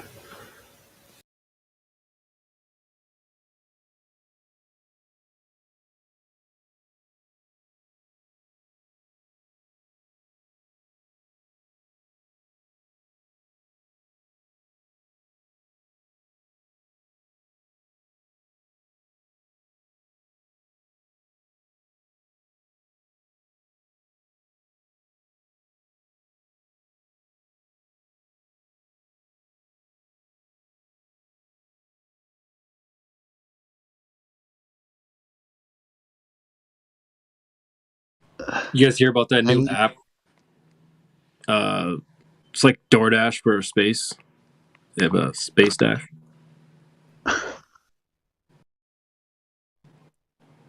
You guys didn't hear about that space restaurant?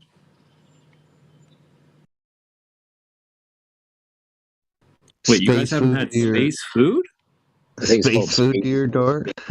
Spacies. Yeah, bro. SPACE apostrophe S. What if you get sponsored by Spacey? Y apostrophe S.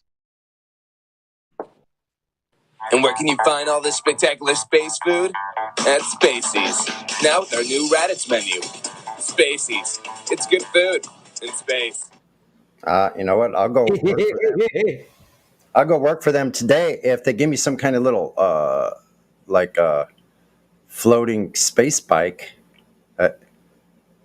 I want to go biking out in space. You'll actually have to just use the Tesla car, Sonny. You're being a little too needy with your bike. Just use the car. Oh shit! Okay, cut the ties, get a Tesla. Okay, got it. Tesla can go to space, so that's probably the right. You don't even have to get one; it's already up there. Just use it. It's like the taxi. Oh, it's nothing wrong with it. That's true. They must have done all the cleaning cycles, did all the maintenance on it as well. Yeah, it'll pick you up.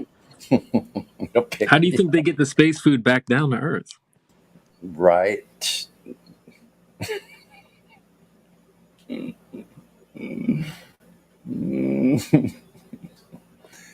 Burning air. That's my Well, I new think it tune. looks so ridiculous and impossible. I thought of it today. A little ditty. I'm gonna try it out on you.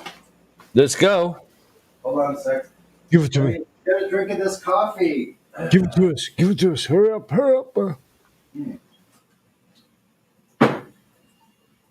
dokie. Where was I now? Okay. This coffee smells like shit. Easy peasy. My balls are squeezy. It is shit, Austin. It's a bit nutty. Get in my belly. That we've got a toilet that you use, and then a machine that goes chugga chugga chugga chugga chug, and then you go to the galley and you make yourself a cup of coffee, and that's exactly what you are thinking it is. What? Yeah. You what now? Bro, what are you talking about, man?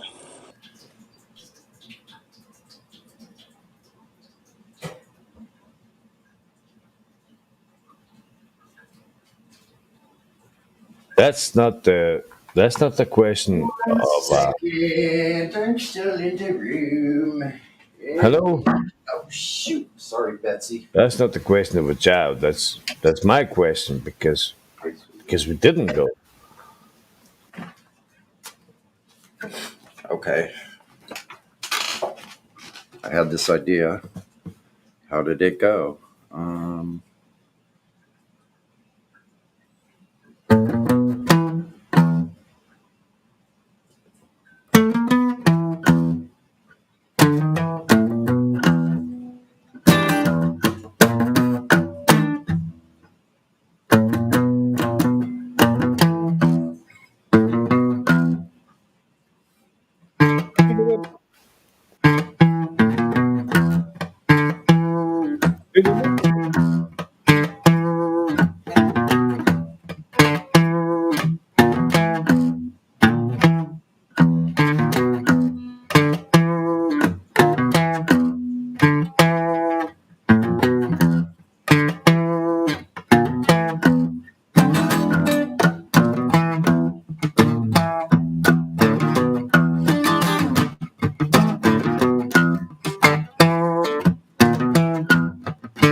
think? I like it a lot. That's just the first part. I like it. I'm gonna make that the bass part. That's gonna be like the back, and it's gonna be that.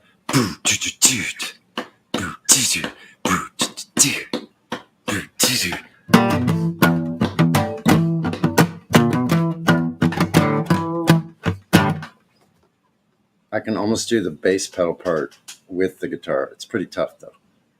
That limb separation thing, especially if you're gonna go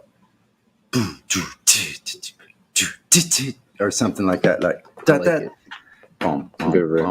Nice little ditty.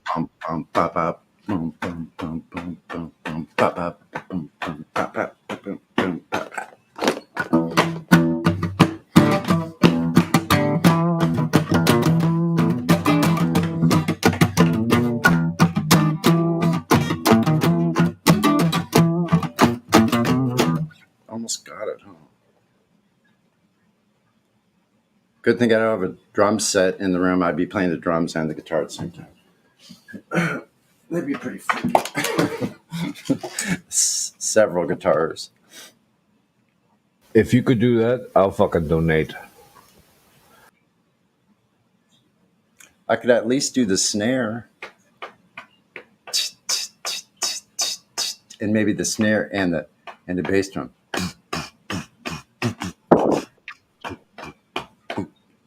Send PMAC your PayPal.me details, Sonny. He wants to give you some money.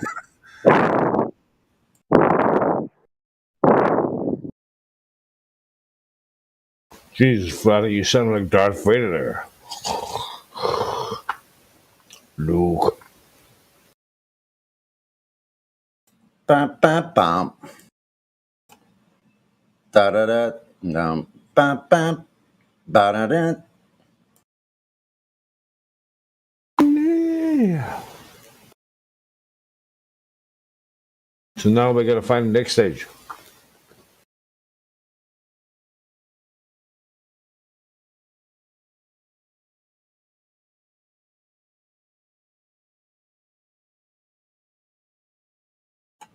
They said that the earth is a globe. I want to know where the curve's at.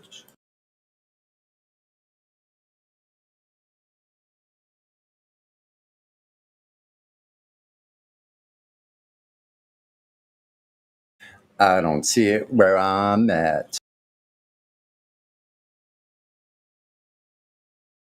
In here, every time I look around, it disappears. Yeah.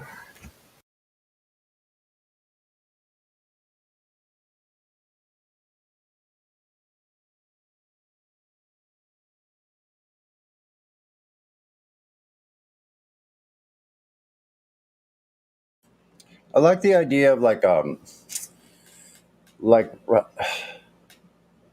it's kind of an off-kilter way of the musical theme of like a waltz, but in this rock style.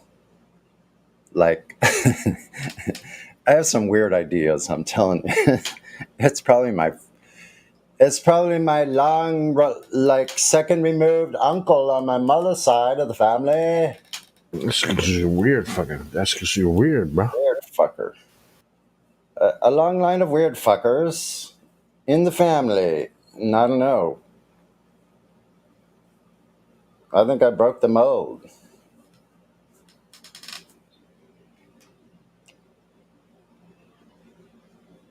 I have to agree.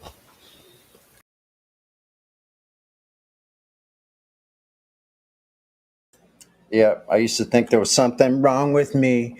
Now I know it's just Earth is flat, just like a sea.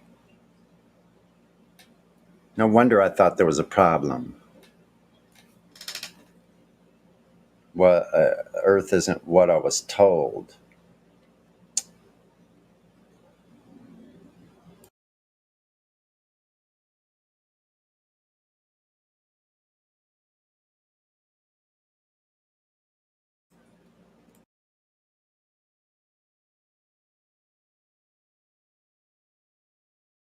I actually called my boss some other name last night.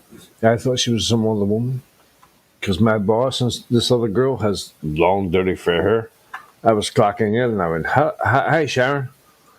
My boss's name is actually Ramona, and she kind of looked at me. She went, "What?" I went, "Oh shit! Sorry about that." This was a dream? No, this actually happened last night. Oh. I called my boss, somebody else's name, and she was like, "What the?" Sorry, I just woke up. You didn't know this bird. I didn't expect to see my boss at that time late at night. Oh, shocker! What do you do? He just said, "I'm sorry." No. What do you for work? What do you do? Oh, me? I'm a porter, bro. I serve drinks. Got it. A tar bender. I mean, a bartender. To himself.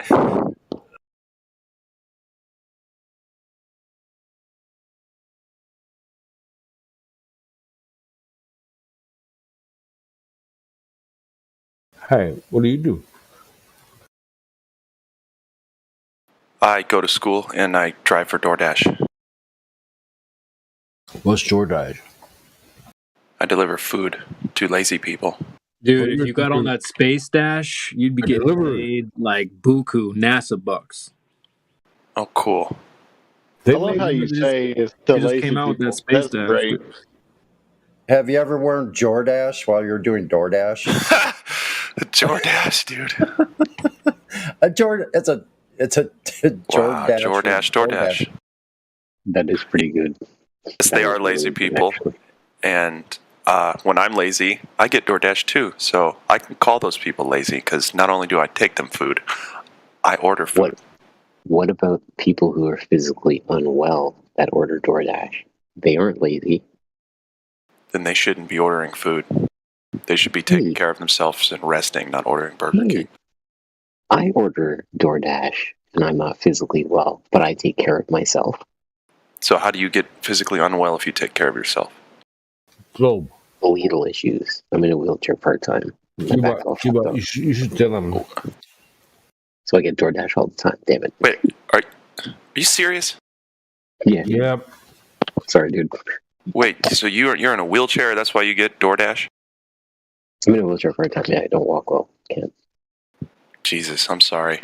I'm such a piece of shit. No, you're not. No. You didn't know, bro. No, I know. I didn't know. But anyway, so mostly lazy people order DoorDash. How's that going? You do.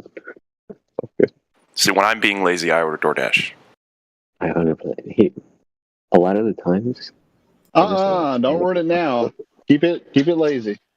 That's the best way. It's lays back. Yeah, don't make the rest of us feel bad. I've never done DoorDash, so but I And it doesn't make me neither. It doesn't make me not a piece of shit. Okay, I'm a piece of shit. You're not. No, you're not. Glad. Cut it out. No, he is. What are you taking in school? I agree. What are you taking in school, dude? Yeah, what are you going to school for? Go ahead. Are you a piece of shit? What are you taking in school, Glad? I'm studying to be a substance abuse counselor. Nice. Wow. That's fantastic. That's why,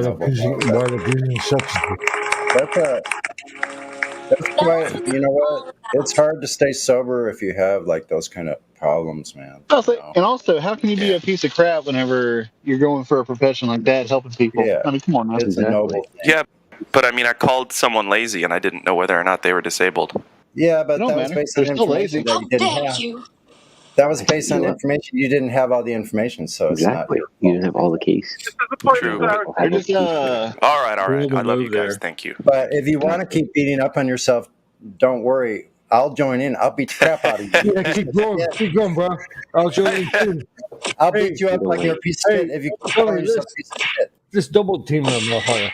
Yeah. Like Don't worry, guys. All I have to do is look in the mirror. This is shit. Just as a point of clarity, a substance abuse counsellor, is that someone who helps people who abuse substances, or is that a counsellor who abuses substances? Yes. A little bit of both. That's what I think. And rarely the has answer is anyone, yes. and rarely has anyone thoroughly followed their path. No, here's usually the deal.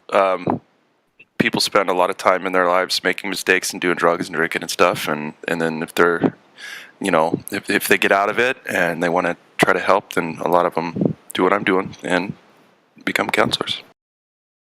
That's good, man. That's noble. That's noble. Appreciate you.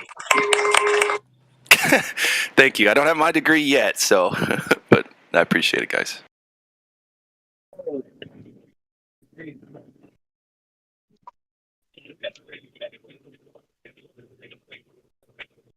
Yeah. Excuse me. How rude. I will tell you, my favorite food to order when I order DoorDash is Mexican. I love me some burritos. Mexican. Yeah, great. and it's probably not very expensive. What's your favorite Mexican dish? I love me a shrimp burrito. Shrimp burrito or fish tacos. Shrimp burrito's not Mexican food, man. It's a little black beans. I guess it is. Yeah, I guess it's good enough for me. Damn it! I'd have to say I'm not trying to go. My favorite one is chili rellenos. Oh, rice and beans. Yes. I love them little black beans. Rice and beans. Oh, I'm with you on that, Tommy. I think Crypto doesn't want us to talk about this because he's hungry. Okay, stop talking about Rice and peas. Rice and peas comes from the Caribbean. It doesn't come from Mexico.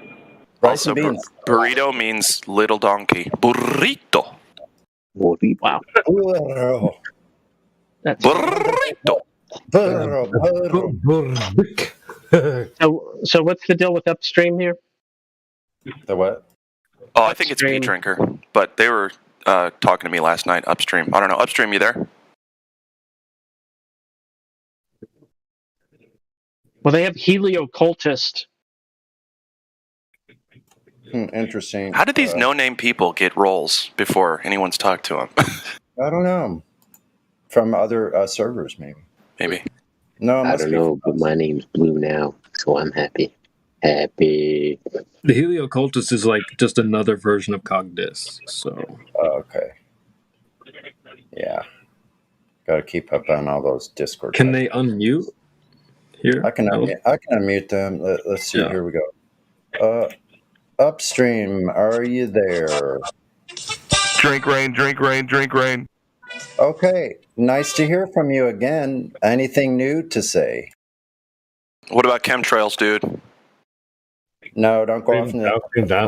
He says drink rain, but what about that stuff? What about shit that's in the rain? You remember in the 80s and 90s, they were like acid rain. Acid rain. He doesn't want to say anything because I think he knows he's a ban on site. Yeah, he does. He is.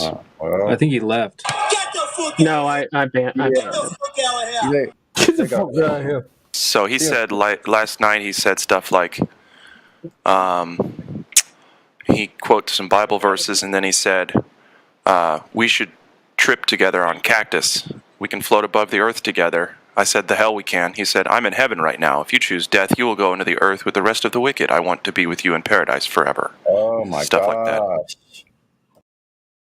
Yeah. What's why would somebody be a troll like that? Again, BOS. So any moderator that was present should have been everyone should know by now. BOS. POS? B as in B. Sorry. I thought you said POS. Piece of shit.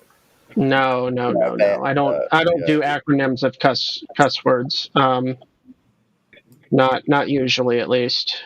It's not polite. No. Ban on site. Okie dokie. So we got that all taken care of. I love the system we have here. They take care of themselves, They ban themselves. They fuck off. Yeah, not really. He would hang out all the time if it was up to him. He doesn't want to be banned. He wants friends. But why act like that? But he doesn't know how to make them. Kind of illogical. There's different people in this world, and some just aren't welcome everywhere. Yeah. Then there are some people, they're not stupid, they're not full of shit, they're fucking nuts! Nice. You just have to call it like it is. Stop DMing me. See? Okay. Fucking that's enough nuts. of that. Like, you can't come on the live stream and then DM me there upstream. I'm reporting you as spam. Let him back on. Let's see what he has to say. Yeah, No. Oh, sorry. No, sorry. Yeah. No, like emphatically, permanently ban on site. This is the status. He's not bad. I don't appreciate it. Get the fuck out of here! Get the I'm just telling you, PMAC. It's not. Sorry, bro. It's not an exceptional thing. Like it is the rule. Yeah, Okay. he can't earn his place ever again. If he didn't even have a place, but yeah. Not to rehash last night, but sometimes you need to. What was Yeshulian? He started just going on and on about pets or something like that, right? Like, get out of my DMs. Block. Yeah, pets. Hold on, who's the other one? The Yeshulian? He said, what'd he say to me? I'm just going to report all of y'all. He says, I wish to clarify what I was saying. Animals are capable of love. They don't require sacrificial love like humans do. They commit no moral transgressions. There's no presuppositions in there, is there? Oh, And then he said, I have a great gay voice, by the way. So Wonderful. Apparently, people don't understand the audience they're speaking to. The audience they're speaking to, they have no clue as to. Yeah, that's great. It rhymes too. They have no clue as to who they're speaking to. Ooh. Who? Who's speaking to who? That's a good gay voice, huh? Alrighty then. Alrighty. lots of socks. I swear, it was probably the best conversation yesterday evening. Besides the one with Matthew the other day, it was quite spectacular. Thrills, chills, and spills, but no curve still. That's right. Hey, where is Matthew? No, don't. Where's he been the last couple days? Oh, he's at a round earth convention. He's nursing his wounds. He's all beat up. So yeah, I saw him yesterday. Yeah. Who? Yeah, Matthew. And what was he in here just talking, or was he? He was in here, but I was talking to Gregory in a private call, so I just saw him in here. I didn't know what he's talking about. Justin's got a whole hour and a half of that. The Earth is flat. Clip somewhere. He cut it out, so it was one of the best conversations on here ever. Yes, that's right. Water farms into a mound. Oh, A mound. my man. Water heels. Water mounds. Hey, I think that whole argument's got my name permanently just stamped on there, man. Let's That's try hilarious. to find it. I know Justin's got it. Where would that be in the excerpts? Man, I wish to see. These are the resources I need to be able to find on here. Like Gospel, that's an everlasting gobstopper, right? Who's got big old jawbreaker? Yeah, big Who's one. got the link? Gospel Bear. Do you have the link to the clips that the excerpts? Is that on Helio's channel? Oh no. Or is it? Oh yeah. Okay. So let's take a look.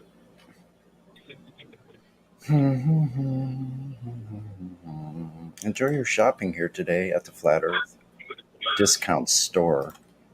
All your truth is 25% off. Oh, good. Look at that box. All your truth or belong to us. Special today. Blue plate. Special. So that's a white box. Looks like so Clay Under Seal posted in the live stream voice text a little white box where people are going to be living. Yeah, that's you should put a song under this. You know, the song "Living in a Box." You should see all these. Why does it have to be white? That's pretty good. Am I living in a box? Am I living in a cardboard box? That's And I own nothing. And I own nothing and I'm happy. Because the government says so. You will own nothing and be happy. You will eat crickets. Wait, so who owns the blankets in the bed there? Hold on, let me mute. The guy that you pay for being able to sleep there, probably. Living in a box. Living in the cardboard box. Gonna cost you 15 credit scores to get an extra pillow.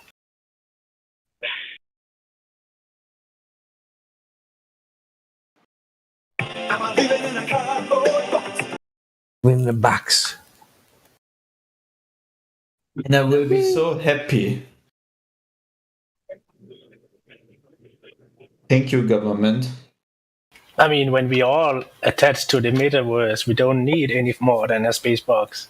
Yes, isn't that great? Maybe we can also just have an even smaller box like the astronauts have on the ISS, Yes. I think that would be actually the best thing.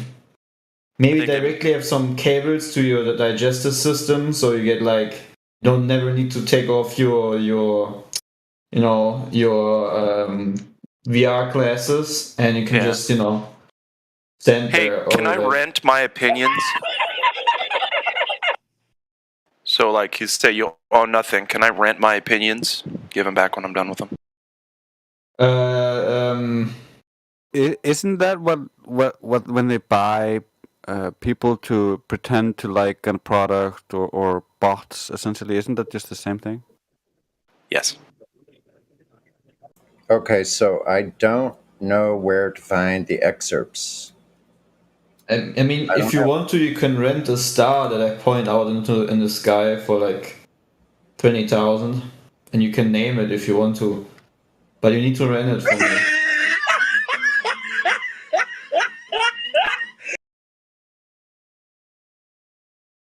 Bro, that thing is awesome.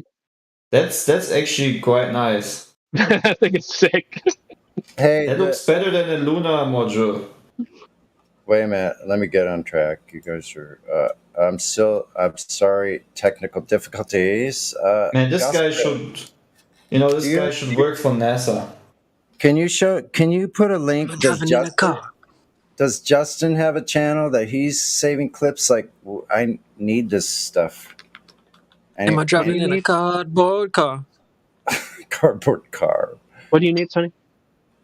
You're not going to go very far in a cardboard car. Hey, zero emissions, man. I'd like to know, like Justin and other people said they have clips. I know Indio does. Are they on Indio's channel? Does Justin have a channel? I want to know where the excerpts are. When Helio's going, you've been listening to excerpts. Yeah, they're not very quickly updated. They're quite old. Sonny, you should have access to the Music Bot command room. I do. You just scroll through there, and you'll see the source for all the different videos that you played. I usually do. Okay. That's like that tank. It's made of cardboard. Or Justin's posted something in playlist suggestions under Red Pill Music. They made tanks made of cardboard or wood.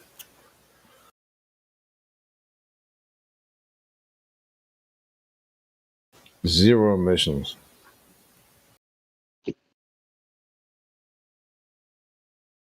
I'm buying it. What a fish story.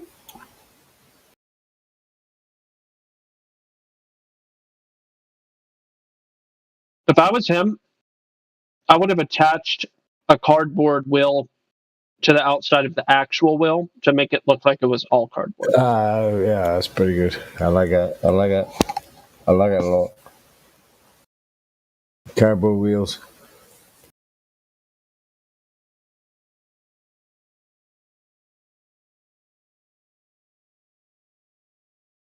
It was pretty good. Pretty good for what it is. It's false advertising, man. Cardboard's not made out of cards. Well, joke for you. Card is an interesting word pretty because bad. there's such a thing as card stock, right? So what does card mean? It means zero emissions, bro. Oh.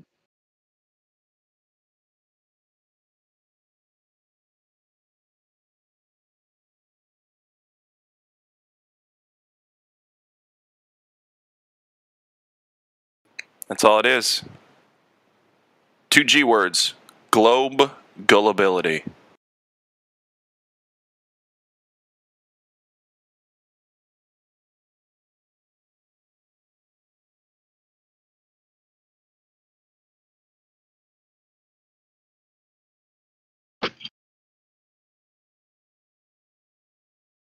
Yes, card from Charter. That does make sense. So what we call card is like a heavy paper stock, like over 300 gram or something. I call a card someone like myself. Hey!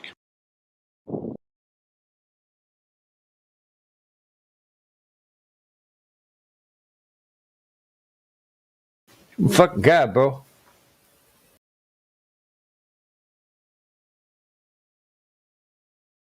Oh, he's such a card.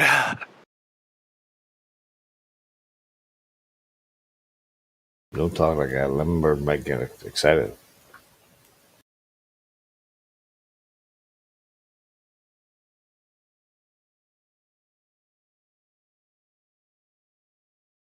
How do people even afford alcohol at this point? I don't even understand it, guys. What is going on? I only quit drinking because it got so expensive. No, I'm just kidding.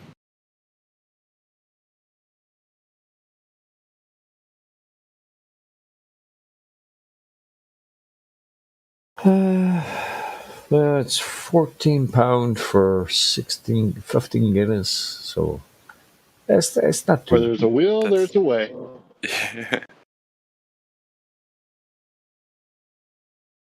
$14 for 15. Yeah, That's $14 for 15. Well, that's pounds, though. Isn't that like $20, $22 US or something? Yeah. Kind of works out the same. I mean, that cheap vodka is always going to be pretty much cheap. Oh, fuck the vodka, bro. Oh, no. Hey, I'm just saying. Yeah, there's plenty of that. If you like overs, you're never never going to mind. run out of vodka in this world, ever. 14 pounds is $17, so. It's cheap. Weird. Do you know also during the COVID, the COVID thing, you notice the price of alcohol went down. Yes, because correcting yourself after the fact is going to make the body ignore what you just said. Yeah, it makes sense. Sorry, bud. No, you don't apologize to me. I think Helio's really the only person that would actually care. We all care. Okay, I don't, but that's okay. I also don't talk about that stuff here. Yeah, so it went down. It went down, and I think the pandemic must have made it. Oh, good. Yes, let's keep saying those words. Oh, sorry. I should. I'm going to shut up now. All right. So how about that flat Earth? Flat Earth, motherfucker.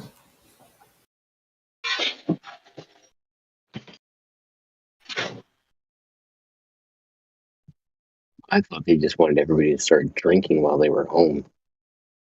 Flat Earth Clan ain't nothing to fuck with.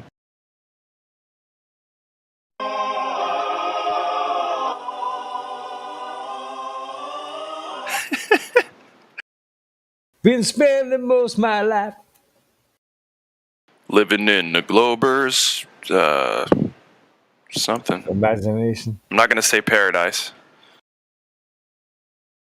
Glober's paradise would be like living in Star Wars movie. Globe Earth paradigm. Paradigm, yeah, dude. Oh man, nice. That was good. That's a mic drop right there. My life living in a Globe Earth paradigm. That's the gospel bearer. Rhymes up, man. Yeah, guys, just sit down. Living in a. Oh, What, scrap handlebars? It's Gangster's Paradise parody. we don't have to scrap it. A lot of work has been done on it. Oh, here you go. We pray for your speedy recovery.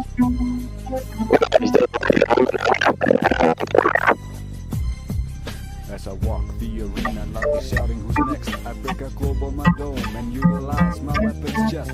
I've been flat smacking babes, snatching so long. Even Obama thinks that his globe is gone. But I ain't never snatched a wig that didn't deserve it. That is being debunked, you know that's absurd. Cause you gotta cite what you're claiming, cause I'm not playing. Or you will be muted when you're trying to talk. Reality's the grip that I gotta hold. As they slip, I see myself fully in control. Fool, I can gravity and the balls running me. Weapons playing fair, make it right.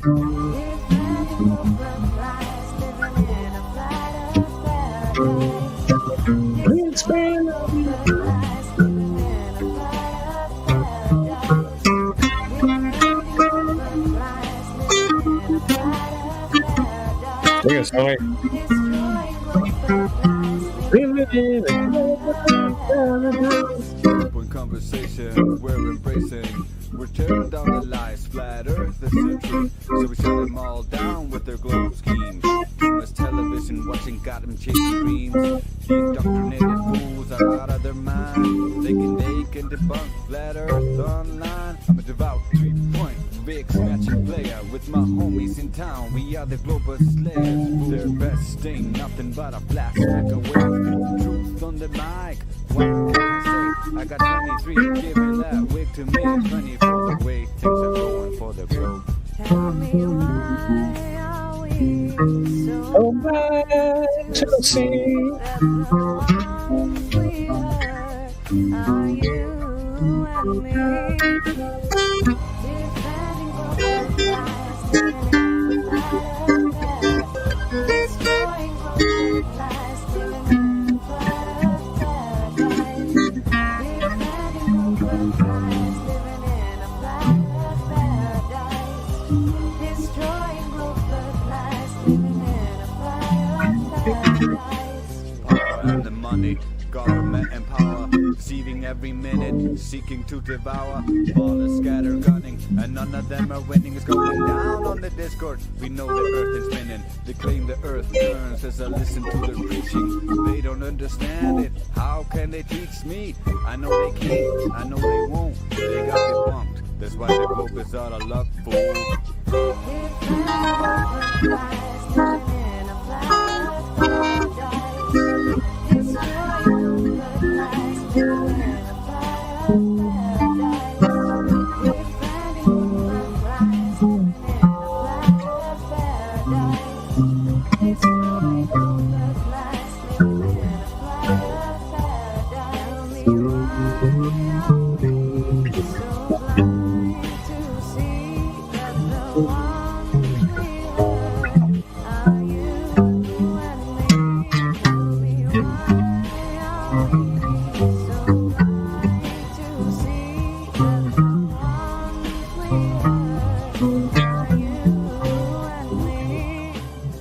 You're listening to 24/7 Flat Earth Discord. The globe comes to die. There are many good moderators. Blaze, Hyder, Metalark, MJ, Morvis, Reverence, Style of Love, Crack Villains, The Emerald Monkey, and Gospel Bearer, to name a few. With special thanks to Crypto. Damn, son, where'd you find this? That was great. Was that in like 2019? Yeah. It's a cool, like. I remember hearing that a long time ago. Yeah. I never heard it. That whole rhythm, yeah, it's like.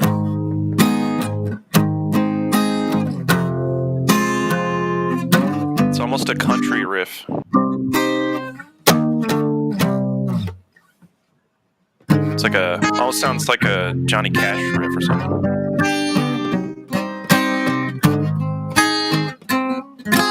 I'm try to get that fancy chord in here for the F sharp. Hold on.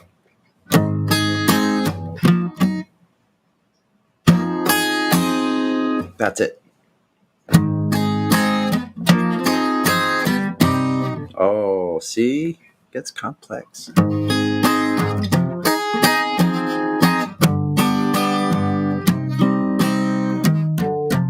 Yeah, that's right. The fourth progression sounds like a mariachi or something. A flat, F minor, G, C minor is what I see.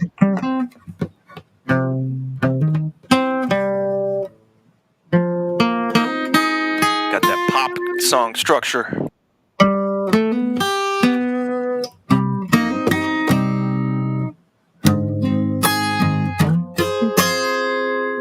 Ooh. This some serious gourmet shit.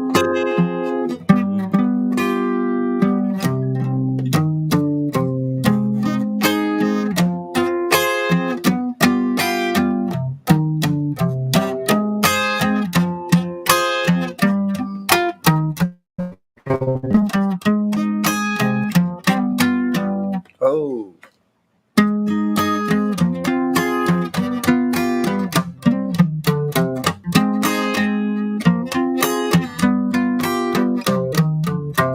Don't like the way you're looking. That's why I'm with the kids and cooking. Are these the same chords you're playing, Sonny? Yeah.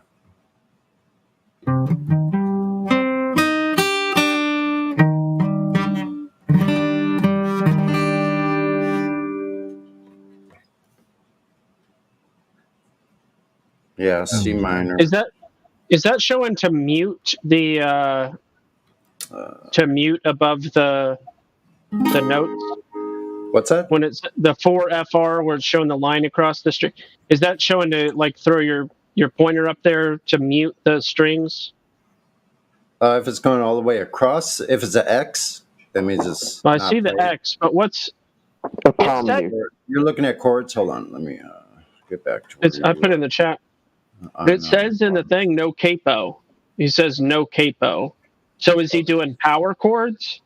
Yeah. No capo, just Don't use the capo. Cower chords. If it's going all the way across the strings, yes. Oh, okay. Let me see where you're at. Do you speak any English? Thanks. Thanks. Just because you don't speak guitar doesn't mean. English, motherfucker. Oh man, hold on. I play with the guitar. I do not play the guitar. I've had a Johnson guitar for Yeah, those are the chord. a good long while now. Chords that's just how I could play it like that. But.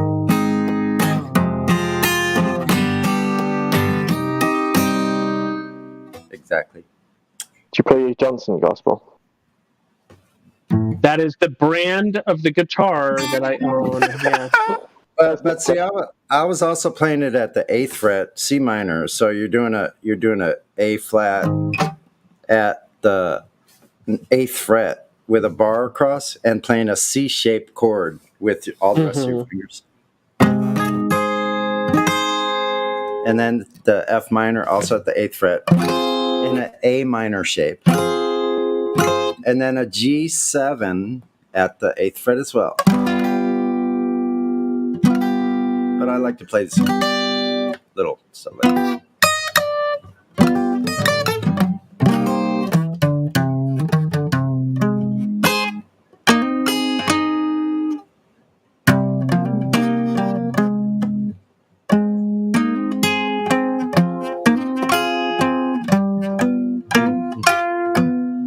See, I like those little things. It's odd. Goes with the G7, so you could go like play it simply. Let's see, the A flat,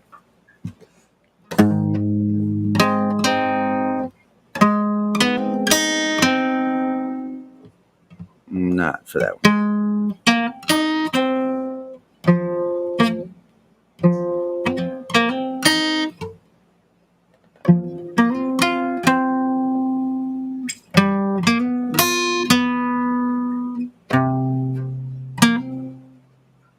moon.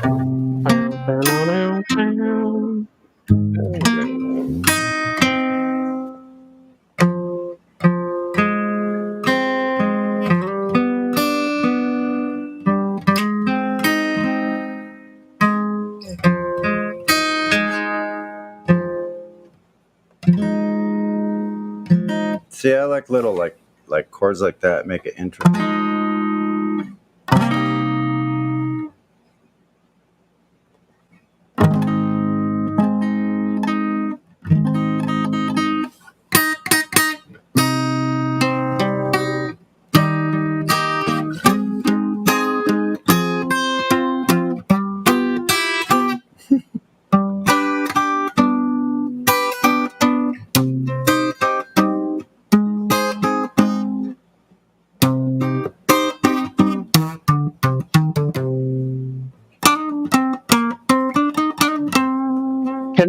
Can there be a name for any arrangement?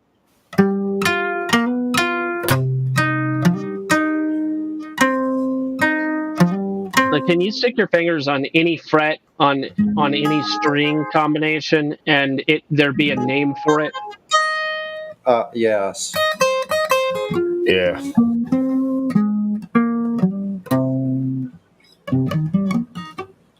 I'll use simple terms because there's the caged system, and that's all you're using throughout the whole thing. That's the structure I use. So the bar chords are just the anchor points where I know that there's a common thread.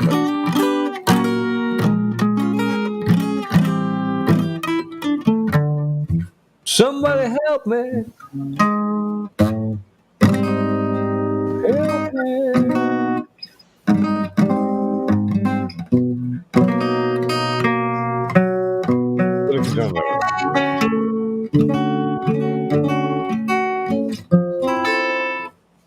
Sonny. Yes. Beep.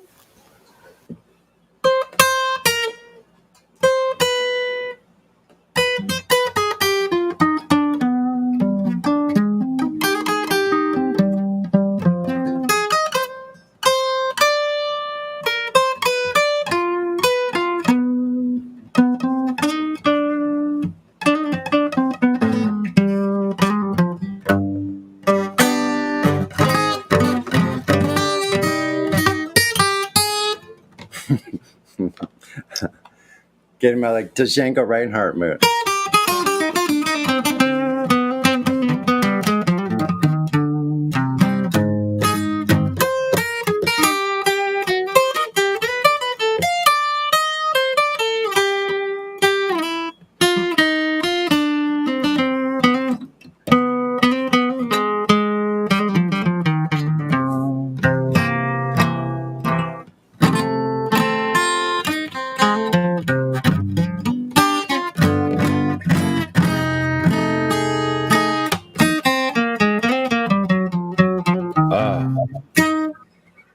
Woke up this morning,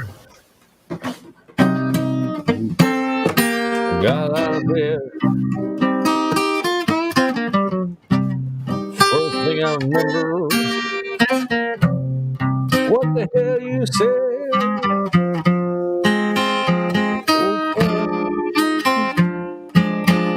I'm big.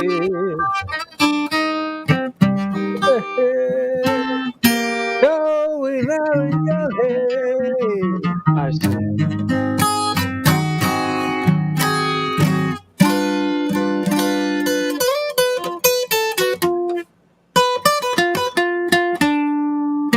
I'm just saying. What do you think about that? That's pretty cool. I don't know what to think. I try not to think. See, those are just these little chord structures at these different places on the fretboard where I just have memorized all the shapes. So I can move them around anywhere I want. Half a step down, half a step up, slide it up. There's no wrong note in my mind at this point. Because I know they all lead to somewhere. And if I just choose where I'm going to put the root again, then it just changes the whole thing. Like,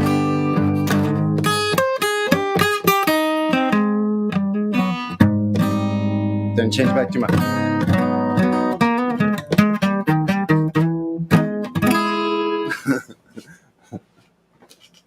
It's fun. It's the funnest thing ever, man. I'm telling you. Like, music is still so fascinating to me.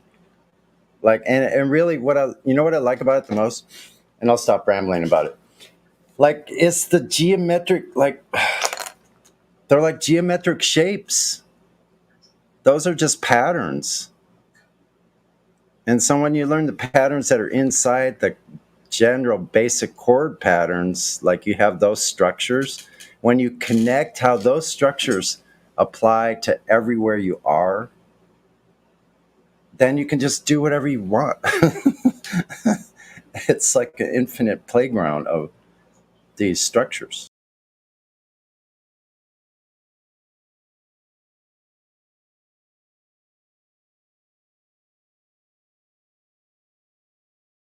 Just wow. That's a lot of chords. 1, 2, 3, 4, 5, 6, 7, 8, 9, 10. So there's like 50 chords per note.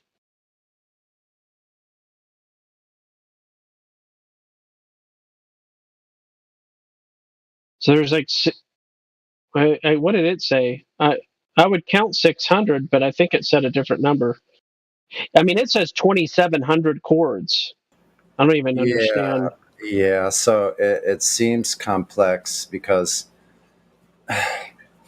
when you learn the scales, Mm-hmm. when you learn how the scales work, and then how all those chords are imprinted on those scales.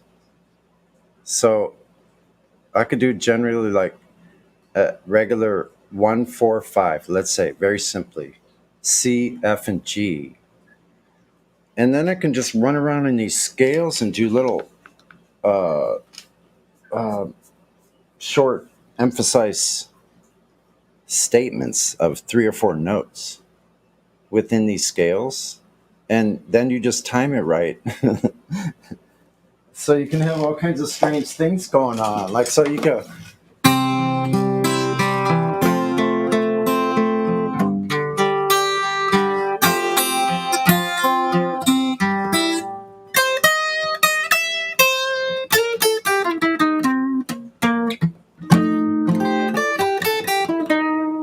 Take me home, country road.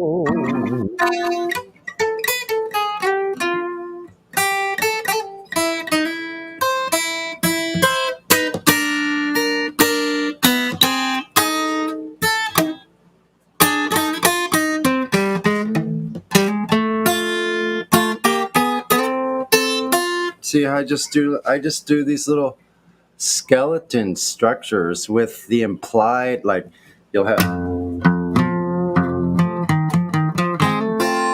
So I'll have this in mind, and then you just know, like, so I could do these weird things. Let's see what.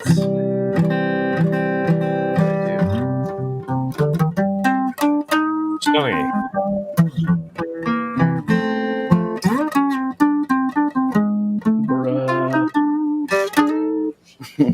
I had no idea there were this many scales.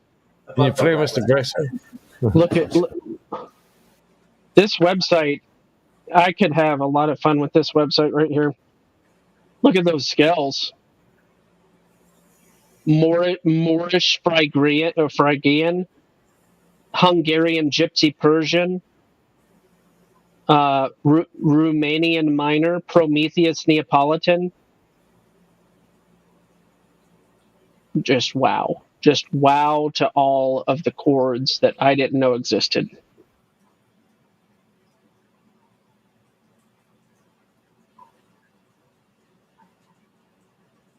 Kumoy. Wuna. I like the Jewish Adonai Malach. How about that? So you're talking about, like, you get into the modes, like the scales and the modes, and they're all interrelated. So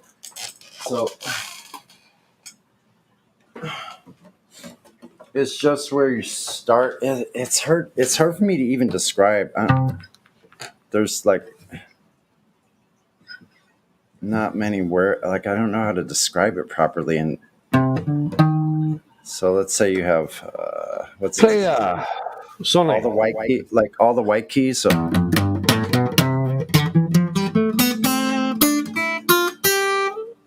Yeah.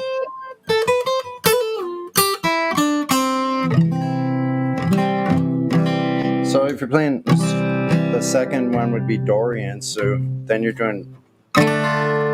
So all these scales are based on the positions from the major scale. So if you're in C, all the white notes of the piano. Then you have C. Sorry, 1, 2 would be Dorian, D minor, E minor. Aren't there some of these that you've never seen before, though? I mean, this is a crazy. I'm not even looking. Where are you? Oh, I put it in the chat. Oh, those are the names of. Okay, hold on. Let me pull this. Yeah, those are all scales, and you can actually look and even listen to the scale on that website. That website is intense. I'll have to check out the website. All guitar chords with dashes in between the words.com.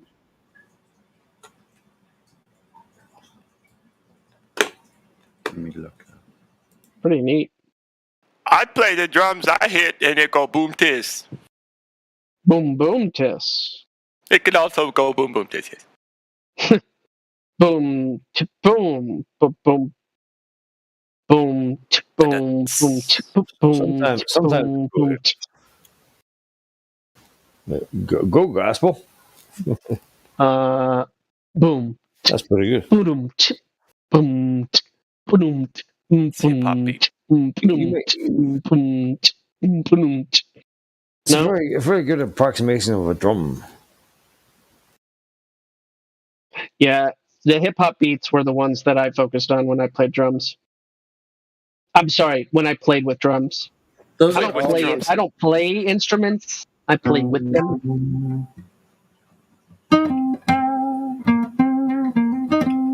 Boom. There's some really cool beats out there.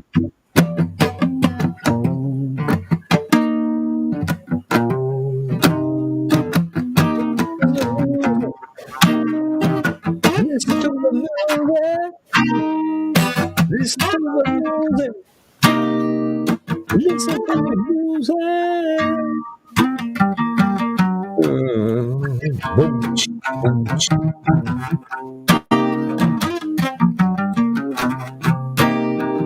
Gotta listen to the music. That's how you could do those weird keys. See.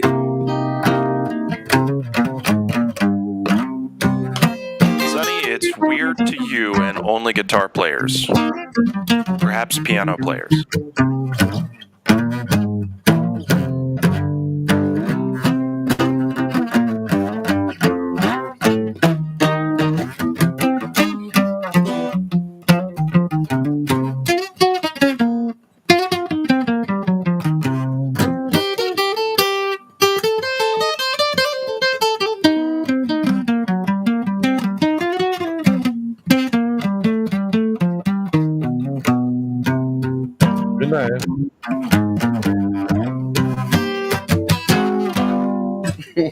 That's pretty cool, man.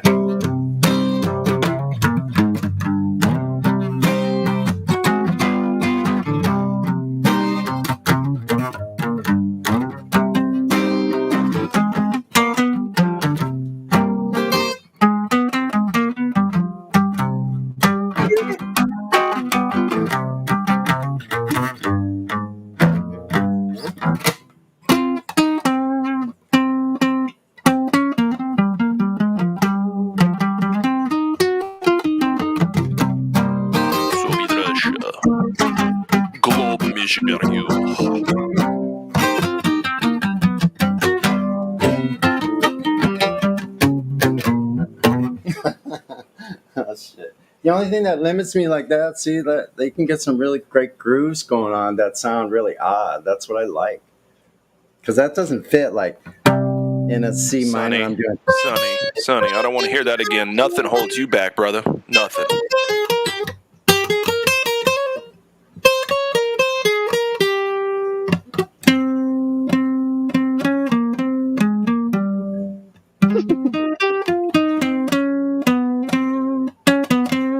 That's just odd shit. Like I'm using a flatted ninth and a natural set, like diatonic seventh with it in. So I'm sliding up and down a half a step from the note, and you didn't really even notice, right? It just sounds like warbling of it. So that's what I figured out how to do. It like I mimic the slide guitar with my fingers. So I just do a little note there. So you don't even know that I'm going C sharp and then B natural.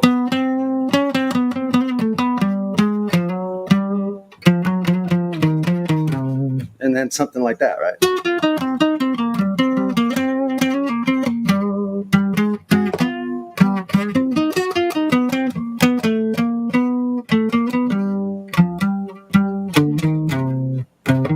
Don't make me bust out my wildly mediocre keyboard skills, dog.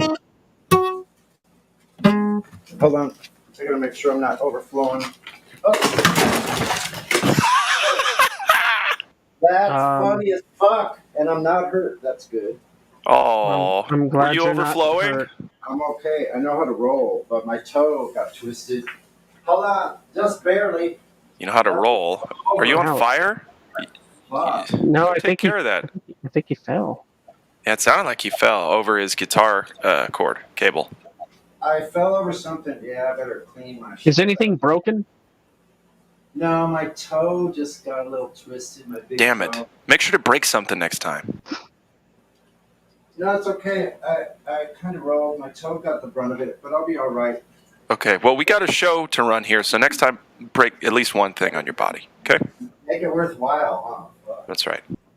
Give the people what they're not paying for.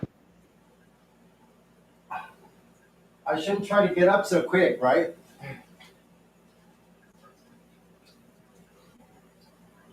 Sometimes my As mind much as I want to give you comfort right now, I can't really understand or hear you. Oh, I'm too far away? Okay. It's like a metaphor for life. You're always too far away, Sonny. Oh, shit. No way. I'm just Is kidding. he 93 million miles away, though? I'm not quite 93 million miles away, but I'm way over here. I don't know. There are people, most people believe that the direct measurement between Earth and the Sun was performed and 93 million miles even was found to be the distance. Oh. That's like believing my father is made of Legos, okay? It just... Those are your cousins, too. Yeah, Legos, somehow. I've got a little Lego DNA, huh? Jeez. Those are your cousins, too. Okay. I gotta figure a better system. Oh, I know what I need. A little pump. Yes, Sonny, we really can't hear you, buddy. I mean, we can hear you, we just can't understand. Did you say you need a little pump? Like Air Jordans, the pumps. Remember those guys?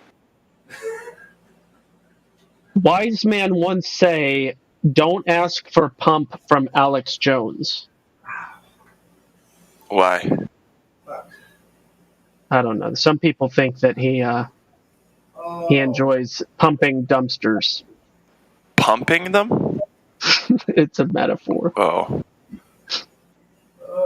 Specifically, Owen Benjamin has provided some colorful criticisms of Mr. Jones. I feel like the only things to be said about Alex Jones are negative or to make fun of him or something. He's really done his job.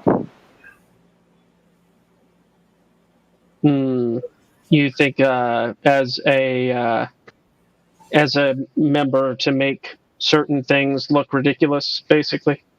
Oh yeah, he's the most successful clown show in my generation, for sure. Yeah, I hear you.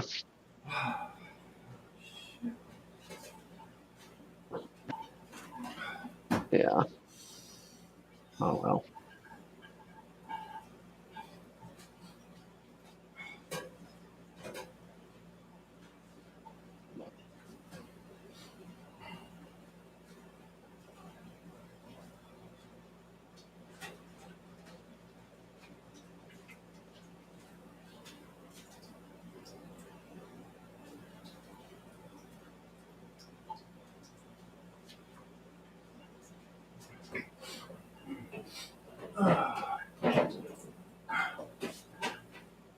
Yeah, we can still hear you there, Sonny.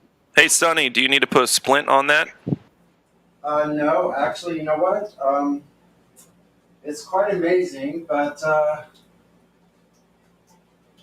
I'll tell you what. I'll come back into range here.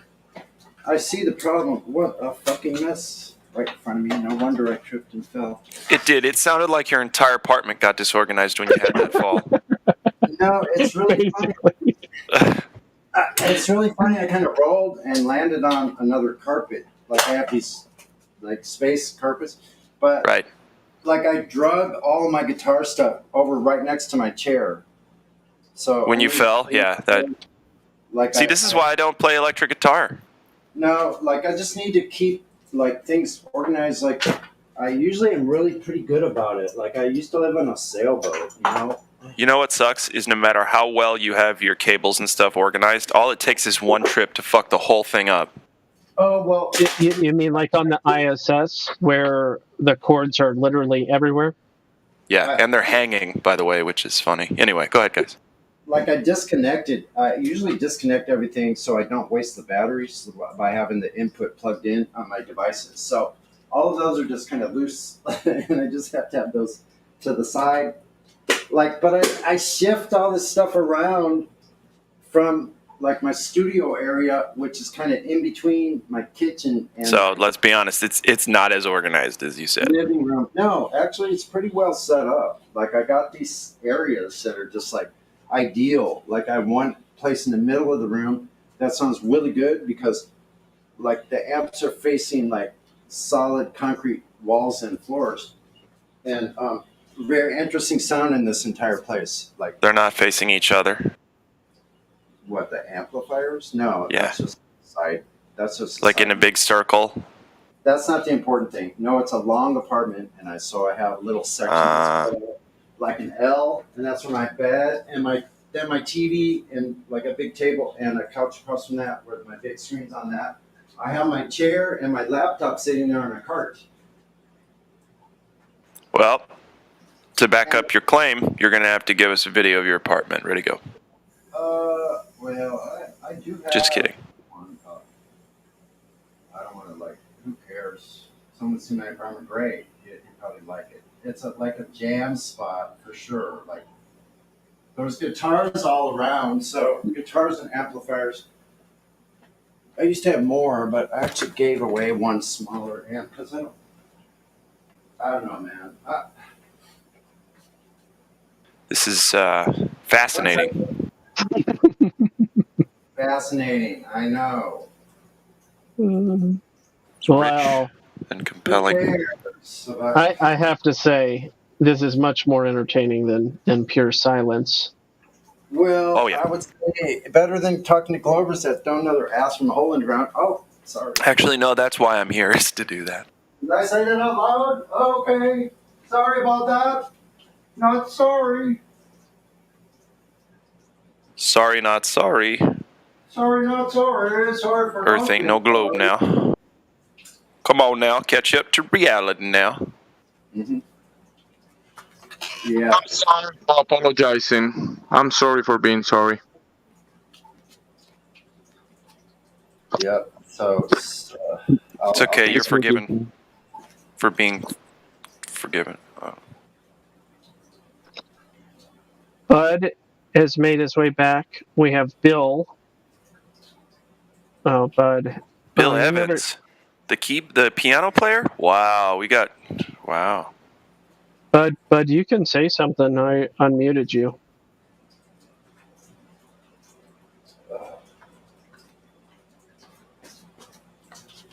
Let me mute. I'm sorry. What any unique about me there, Bud? Hey, Bud. I bet he's pinging me from the lobby. Aye. Oh no, I guess he's not. That was another. That's ping. cool. That's funny. I like it. That's clever.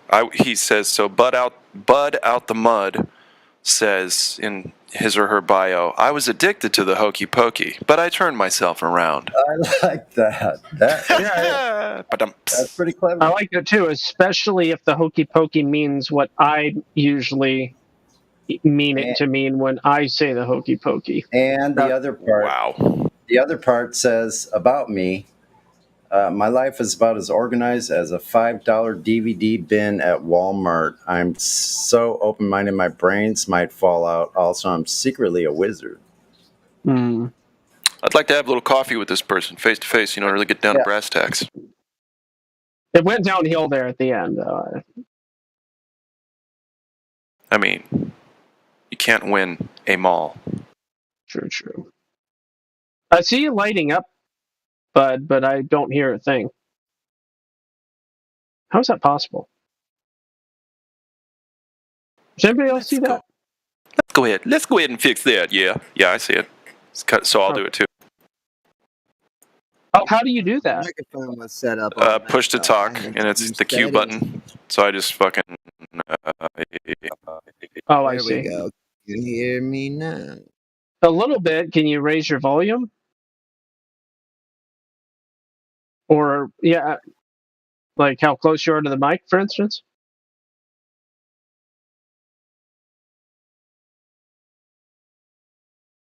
By the way, I bought Time Cop. That better? From the DVD bit, the $5. It was actually $7 DVD bin at Walmart. Time Cop. Okay, you can find good shit in there, guys. You can find some deals. I got you. Is that the Jet Li one? No, although Jet Li did a similar one. No, so Jet Li's is the one, and then this Time Cop is Jean-Claude Van Damme. Yeah. I got you. All right, bud. What's up? Not much, guys. What's going on? Welcome to the server. What brings you around? Nothing. Was just popping in to see what you guys were chatting about this afternoon. Okay. Yeah, usually the topic at hand, especially when somebody's new, we help them understand the details behind how the globe Earth has been falsified. Yeah, man, I've been popping in and out and seeing a little bit of what you guys got going on. And somebody brought up an interesting point earlier. Oh, hold on 1 second. I gotta turn this off. That about us only going to the moon one time and with our technology being as great as it is, and the fact that we haven't been back is crazy. What was the one time? Well, apparently the one that they say we did anyway. Apollo 11. Yeah. So. Well, they said that they went back like 5 or 6 or 7 times after that too, but it's all. But there's only apparently footage from one time, right? Or How'd they pictures. get, that's the photo quote evidence. Okay, there we go. That's what I'm. Unquote. Yeah. So, how did they get out of the container?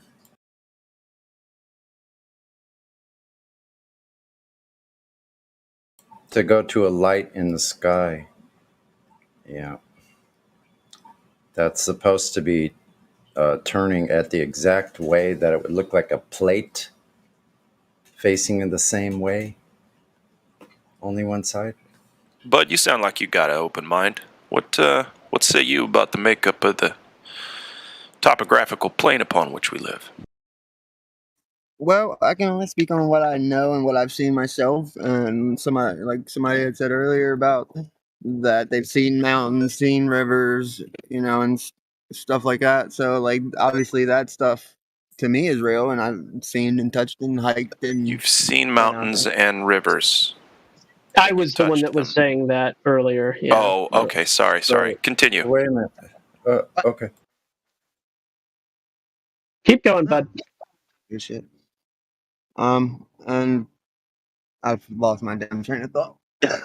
It's so my fault, dude. I'm so sorry. Just the rest of it. We all been told what we've been told from school, and like recently, the past couple years, not just flat Earth, but a little bit of everything that we've been fucking taught in school is coming out to be like just a basic bullshit layer of of a topic. You know what I mean? Like everything that we were taught, if you dig into it, it seems like there was obviously two sides to every story, and most of the time our side's bullshit. Or the side that we were taught was bullshit. So it's like makes you almost walk around questioning everything. I think you speaky our lingue. Yeah, you're speaking our language. Like it sounds like a Pretty bright much where child, I'm at. right? That's why I'm not someone who's gonna say yes or no or definitive. I don't know. Just I've eaten my share of acid and mushrooms and have broken into that plane of thought anyway, and know that like if that's There may be, possible, that there's a yeah, there whole may be other something to world all out that. There may. I didn't mean to interrupt you, but there. No, you're good. there Yeah, may be but like something to all mushrooms that. and fungus. Yep, there's a whole different world there. Like, obviously we had to come from somewhere. Stuff grew, over billions of years. So like thinking of It, how mushrooms and Wait, so listen. We have information that might interest you, and go for it. it has an empirical nature. Do you understand what that means? Empirical being Yeah, like there's no way to dispute it. yeah. Like it's 100%, Here, no other way here's around it. here's the definition of it. It would be something that is observable, testable, repeatable, and falsifiable. There So you go. if you have all of those with what we're dealing with, that's what we do. We're like hyper empiricists. So it doesn't matter what people say. Like people say all kinds of stuff, and there's this big elaborate story out there of spinning balls in space that cannot be proven, and we have evidence, which is proof of what this Earth actually is right here on the surface, and apparently just as you experience and I experience and practically use it, Earth is flat, stationary, and contained because we're breathing. That we have gas pressure. Who cares about the rest? If there's gas pressure, that means there's a container. So we are in this contained system. That's the empirical nature of our reality here. So what we're asking is if these people, which have a philosophical bent, let's say, on what that Earth is something that no one has ever experienced, nor can anyone see unless you have special computers at NASA. That's what you're being shown on your screen. You ought to, as one of us Earthlings here, living on this flat plane, we need to pay attention to what was said about our reality and figure it out for ourselves. That's our only purpose, is for you to be able to think for yourself, critically look at information, and determine if it was in a court of law as far as proofs go. Where's the evidence? Where's the documents? Where's the receipts? So I suggest you have a key. You sound like you have a very open mind, and that's fantastic. So I would just say take your time with this. If it's like, how long has it been since you first heard that flat Earth was any kind of thing? I've heard, back in the day, like it was a joke, but like since it was like there was a community out there, probably 5 to 6 years, I'd say. Yeah, like that's common. 2015, 2016, 2014, and on, 2015. I just Yeah, pretty I much. discovered the reality in 2017.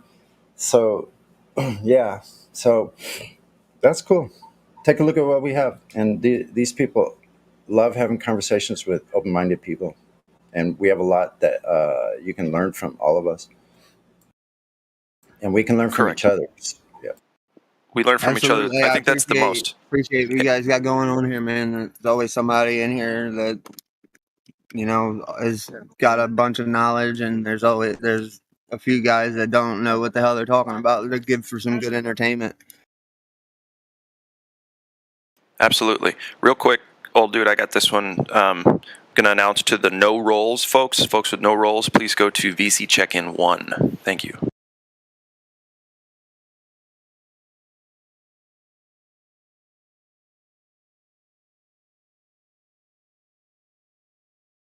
And Sonny, if you wanted to take that announcement, and I did step on your toes, go ahead and do this. Make the same announcement if you'd like.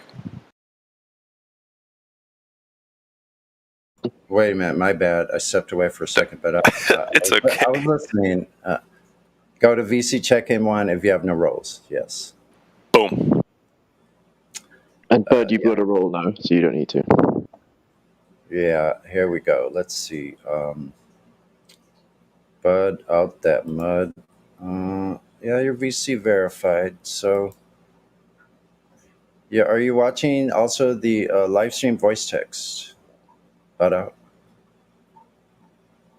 Or we're posting all of our links and images and memes and Where's everything. that at?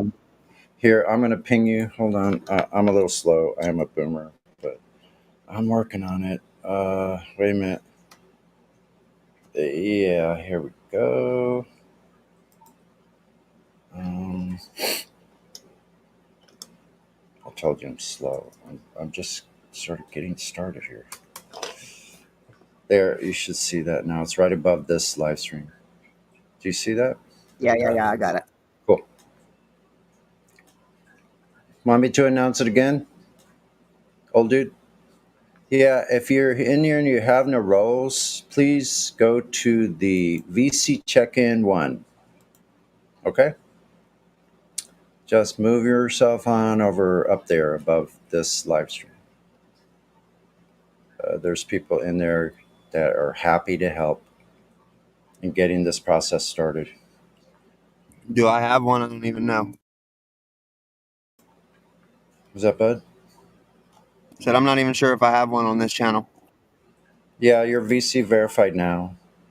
And then later on, just give it some time. Other roles kind of come with time. You usually don't get a role by asking for it, but you'll have like perms to post things. Charlie, just get involved with us, and I don't know if someone wants to go through the 3 steps or how you guys want to take this with. No, that's cool. No worries. No rush. All right.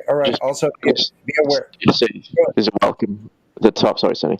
There's a welcome section at the top of the rules for the server. Yeah, just read the welcome, and there's lots. Yeah, I checked out that shit in the beginning a little bit. Bunch of channels. Listen, so we only keep the Flat Earth here. In this live stream, we don't usually go to other things like any kind of medical or any the things that are taboo. Like we want to stick to Flat Earth here. We're not the Flat Earth Society. You know that, right? What do you mean by that? There's a difference. Yeah. Do you know what you never heard of Flat Earth Society? We don't have time for the Flat Earth Society. No, hold on a minute. I've heard it like out loud, but I don't know that there's a difference. I know I'm a part of 2 different Discords. Okay, that's fine. No problem at all. I'm just trying to set the playing field so we can all be on the same ground. My bad. And so so the Flat Earth Society, do you have an image in your head of what flat earthers believe of what Earth is? Is there an image that you think of? I think. What is the image that comes up? What do flat earthers think Earth is? Just in your head, what comes up?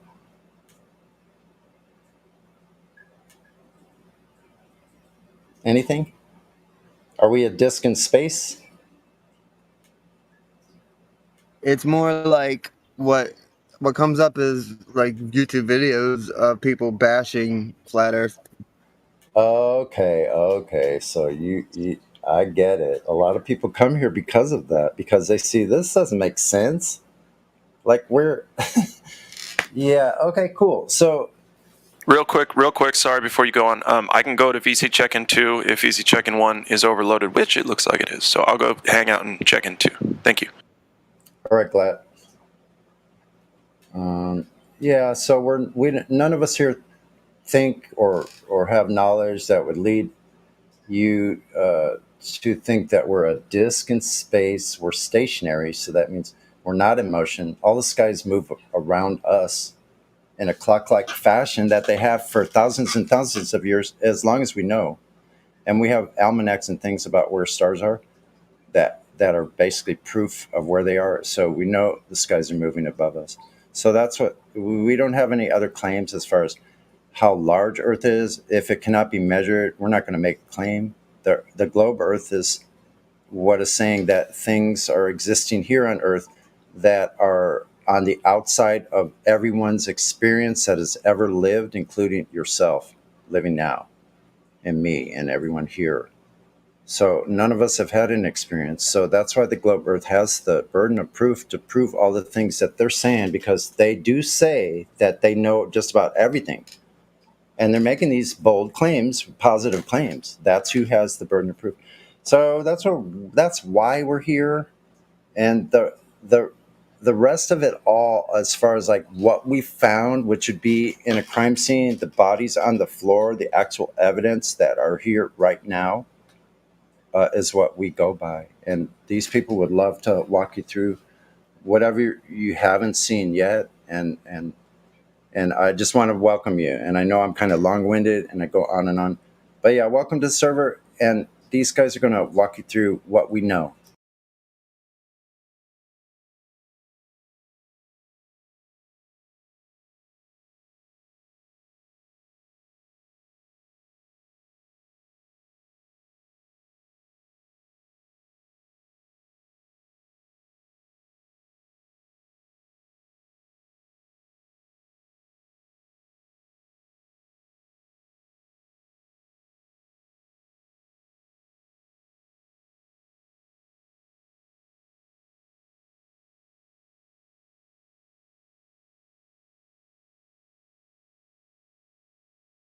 Okay, or let's think about it this way. Do you have any questions? Maybe you have questions for us. So let's just start there. If you have any questions, just feel free.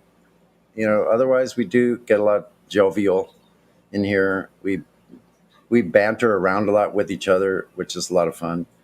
But we are serious about those things. So yeah, just ask if you have any questions while we're in here. And good to see Gregory in here again. Nice to see you today, man. Flatty as usual. Hey, Smurf, you're back. All right. Hey, Sunny Man. Yeah, of course, everybody in here. Great flat earthers. Hey, what's up? So everyone, just chill. Continue on. Don't let me stop here with my long-winded stuff and kill the chat. Just make some content here for yourselves of interesting things to talk about. Yeah, don't be shy, all you regulars.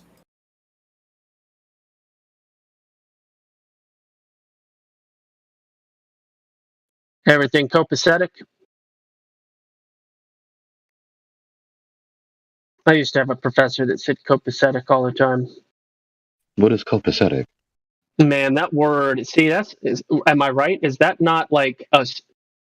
It's the generation before boomers. The young people of the previous generation, right before boomers, those are the guys that would typically say a word like copacetic. I'm looking it up right now. Yeah. That was the greatest generation, right? Is it the Great Generation? It might be the Great Generation. And I think a lot of them died in the Second World War, which is a tragedy. Oh, I didn't realize it had Yiddish influences. LOL. It's got some Yiddish influences. Oh, and it comes originally from the French. I should have known. Oh, oy vey. I did that on purpose. Oh. Is it COPACETIC? Yeah. I posted in the chat. Capiche? You understand? Capiche? You know what? Capiche would have possible copacetic roots. Oh. But capiche might also have to do with head, in which is why it would have to do with understanding. Yes. Let me look at capiche. So capiche is from Italian capisci, which comes from capere, which means to seize or to. So it is not related, although it does sound similar. The Oxford English Dictionary said that it means excellent order. So it kind of means like got it. You got it? Yeah, capiche Like does. saying you got it. Copacetic means is everything going well. Is everything well going Yeah, well? Okay. yeah. Yeah, everything copacetic in here, guys. Anyway, I'll stop being an old man. It needs a This is nickname. Order of the Reformed Copacetic. We'll have to make a nickname for that. So I got Cram here with this awkward globe Earth PFP thing with explosions and fire and tectonic plates, ironically. I'm proud to state that I just sent off the last file for the day, so my work is officially copacetic. Holla at you, boy. Cool. Yeah, things are going pretty smooth and swimmingly over here too. That's good, man. Nothing better than a copacetic. What day is it? Wednesday? Yeah, copacetic Wednesday. True that. And my administration staff just sent me a note saying that I'm the best, so copacetic indeed. Let's go. My toe hurts. I'm gonna rub some arnica on it. Forgive me, gentlemen. I'm at semi-pool party. A semi-pool party. Pardon me? Would this involve truck drivers? No, not at all. Oh. Savvy comes from savoir, which means to know. Savvy is French slang. Savvy? Yeah, the pirate speak thing. Interestingly enough, there was a lot of French influence.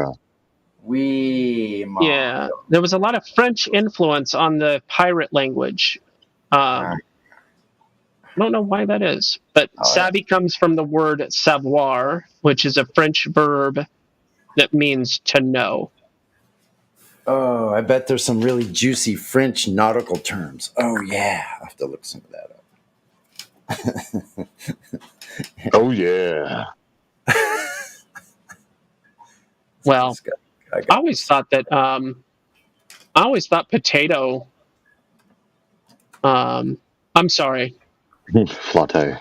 Maybe it's, what is pomme de terre? Vampire. Pomme de terre? No, nobody knows. I was reading Vladdy's username Discord. Potato. Well, that was boring as all holy get out. Sorry, Gregory. Yeah, potato. Pomme de terre is potato in French. Yeah, that's what I thought. Pomme de terre. Literally translates as ground apple. Yeah, I always thought that was. I thought that was it. Yeah. Sorry. What? Because you're a small potato. See, I thought that potat. I think they also have the word potat.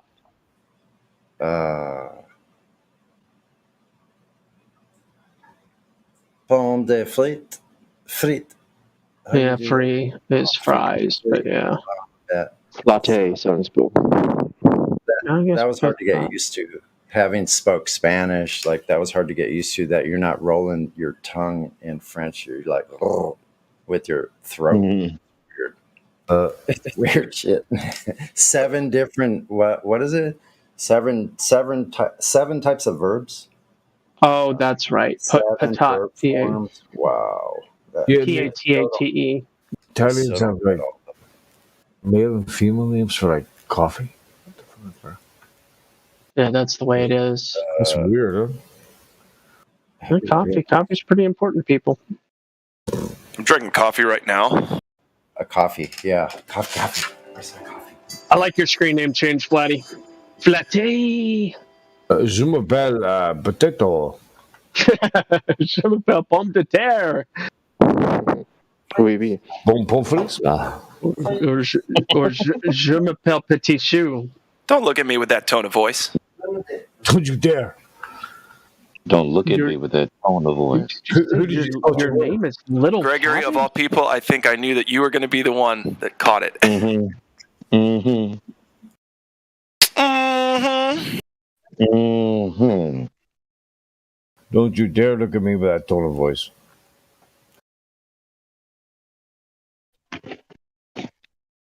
Don't It's you embarrassing. dare talk to me with that scent.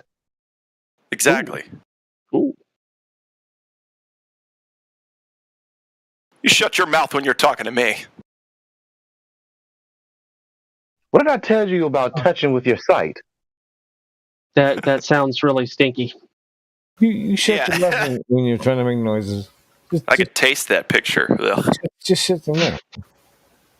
Well, how about that though? I could practically taste that clip that CB played earlier, and I was like, "Is that a clip from a game?" And I just knew it was, and that's just so weird. As it still feels so weird that is like when you get a feeling about something, but you're not sure why you have that feeling about that thing, and then your feeling is confirmed. Gosso, what did I tell you about making that sound with your ears? I don't know. With your ears. That's some weird ear action. I heard some flapping there. Yeah, I can't flap them like Dumbo, but I can wiggle my ears. I can do Can't that. flap like I used to. When I was younger, man. Aye. No flap Tuesday. Wow. On Wednesday. You can't do it yesterday. Not Thursday. It's impossible to flap on Tuesday when it's Wednesday. Does it happen on Saturday? It's just Does a it fact happen of on life. Saturday? What day of the week is Thursday? What? Shit, it's the 5? The answer is Thursday. Oh, I thought it was 5. Hey, can we go to 1 day, 2 day, 3 day, 4 day, 5 day, 6 day, 7 day? Can we do that? Can we reappropriate the days of the week into All right. a non? Well, yeah. So Monday's Moon Day. Tuesday. What is Tuesday? What's TUE? Oh yeah. It comes from Marte, which Lunes. is Lunes, martes, Miércoles. Yeah, that's Miércoles, Tuesday comes from the god Mars. I'm trying to tell you the answer to the Tuesday, question that was asked. Okay. How about Wednesday? That's kind of weird one. I looked that up before too. Thursday's Thor's Day. Friday is Mercury. Burn the World That's Day. correct. That's correct. Wednesday is from Mercury. Venus is Friday. Viernes. Friday is free good day. Sábado. Mm-hmm. Yeah. Sábado, Sabbath. Yeah, but it's Saturday. But it's Domingo. also Saturn, so it just depends on the language and which language wanted the meaning that they wanted. Somebody was asking. What name did they want to make? They're all the ones that went outside of their ordained order, the wanderers. So back to my original point, who's with me on going to a 1 day, 2 day, 3 day, 4 day, 5 day, 6 day, 7 day system? Like, did you know there's a group of people that does this? Yeah. The Slavs. The Slavs do this. Oh, I thought you were going to say the Israelites, because that's what they. The who? The Israelites. Israelites. If you can make it happen, Captain, I'm with it. Oh, okay, cool. Appreciate it.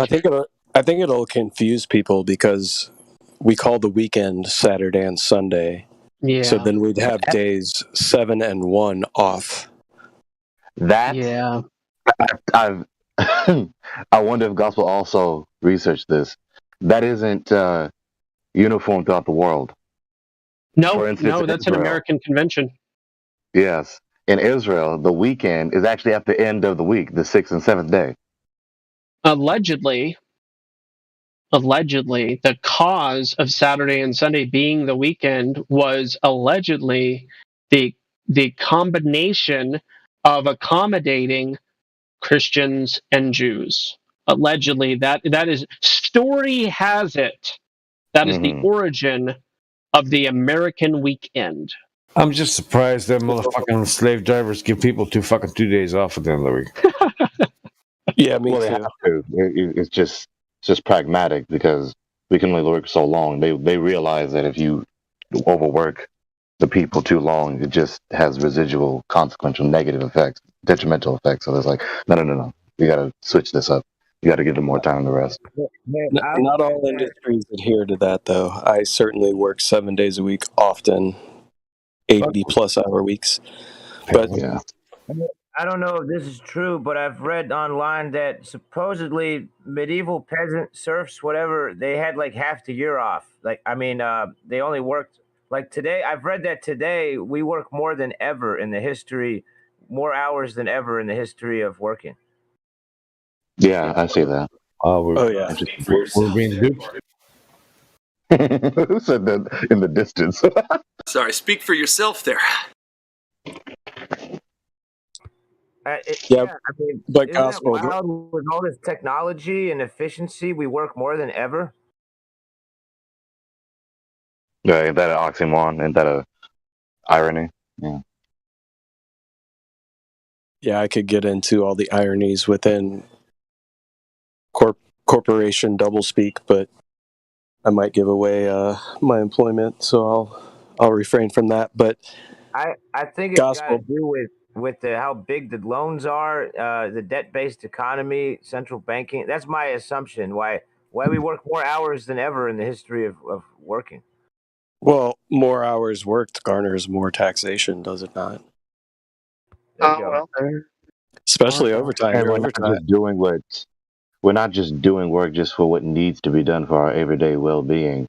We live in a world where the oppressors are trying to accomplish a humongous worldwide agenda, and so that requires far more work than just getting your daily bread. Oh yeah, yeah. You Which work also includes overtime the and you get necessity. paid more. You get paid Right. more, but you get taxed more on your overtime. They give you bonuses, but they take 50% of it or more in taxation. Which also includes trying to distract and deceive the people.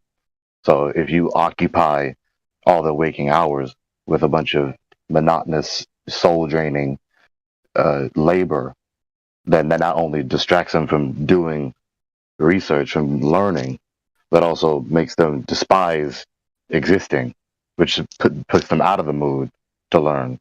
And they're also distracted with the labor, and they're distracted with all this other vain entertainment or other pseudo knowledge.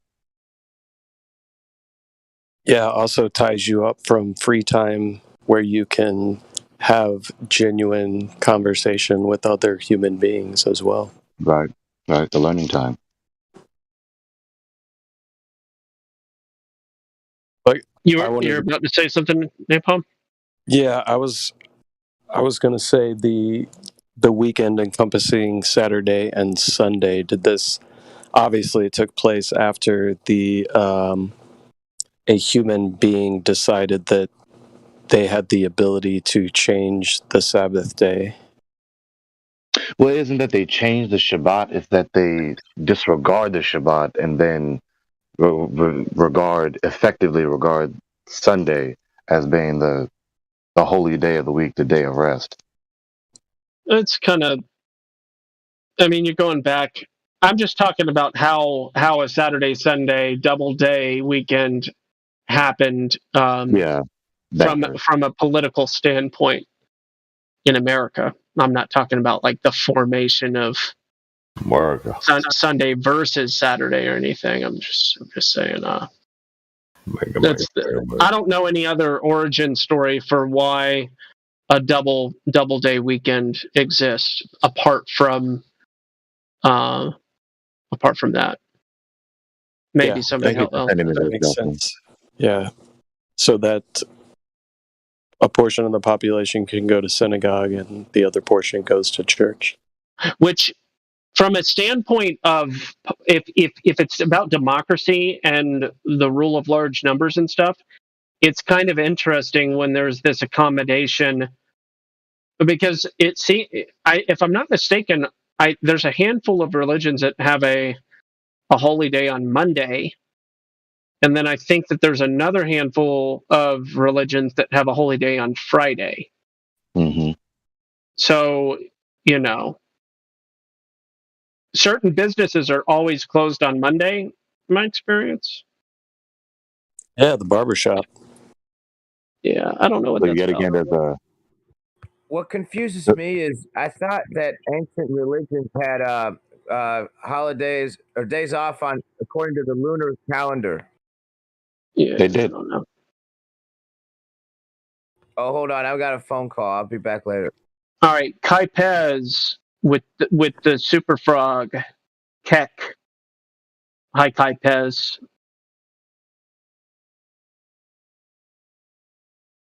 Oh, yep.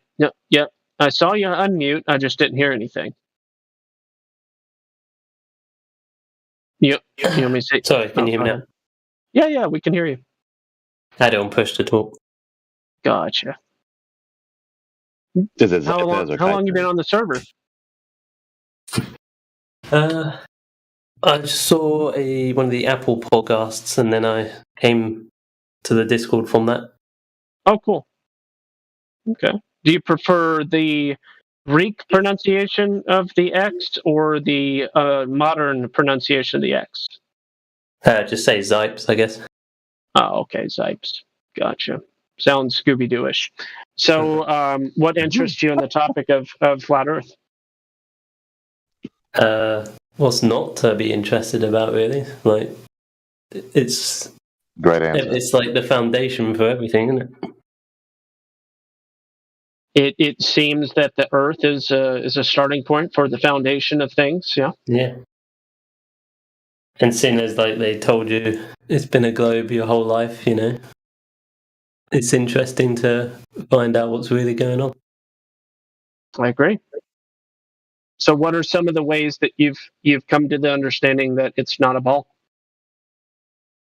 Well, I've been like binge watching all the like Eric Dubay videos, and just kind of like taking in all the information that way. And yeah, when you really think about it, and like, well, what got me was in the first place was that there's no photos of Earth, because I always thought there was, and then you find out that they're not. Yes. They're all like CGI composites done in Photoshop. So that was a big like, whoa. So NASA have been lying this whole time. I mean, I always thought the moon landings weren't real anyway. But then when I found out about how all the pictures of Earth aren't real either, then that was like the starting point. And then you see those amateur footage of like the balloons going really high up, like 120,000 feet, and you still don't see any curvature when you've got all these other claimed videos and people claiming they can see the curvature out of planes or off of Mount Everest and stuff, but you look at this footage and there's just zero curvature. You got it. Once you take off that fisheye lens. Yeah, exactly. Well, welcome. Thank you. Yeah. Very good. Very good. Welcome to Flat Earth.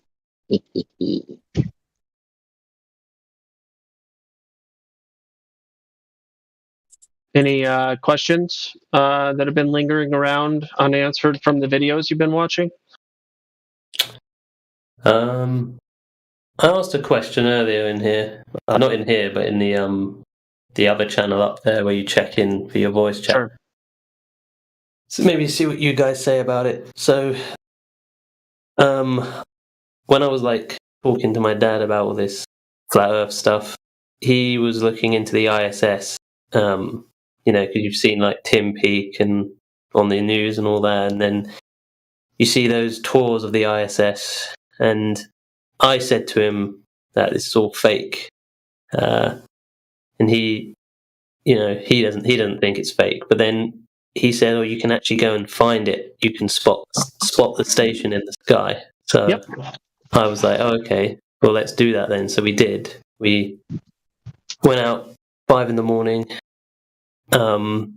figured out the degrees that it was going to come from based on what it tells you on the website. Yep. And surely enough, it came from that exact point that it said at the exact time that it said. And it was like this bright light that didn't flash or anything, it just stayed constant, and it glided through the sky at the exact same speed. Yeah. And then went out of view, and he was like, "See, there it is." And I was like, "Oh wow, I can't believe it came at the same time." Obviously, that doesn't prove that it's a space station. But you know, what is it? You know, like what the hell is that? Yeah. Well, one of the things that's interesting about that observation is they tell you how large the space station is, about the size of a football field, a little bit around that range of size.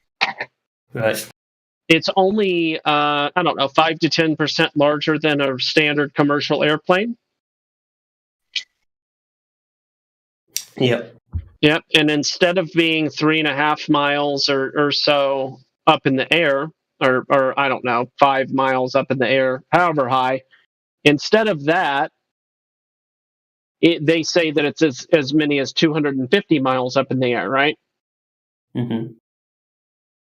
So why would an object the same size as another object appear to be almost the same size as the other object at drastically different distances?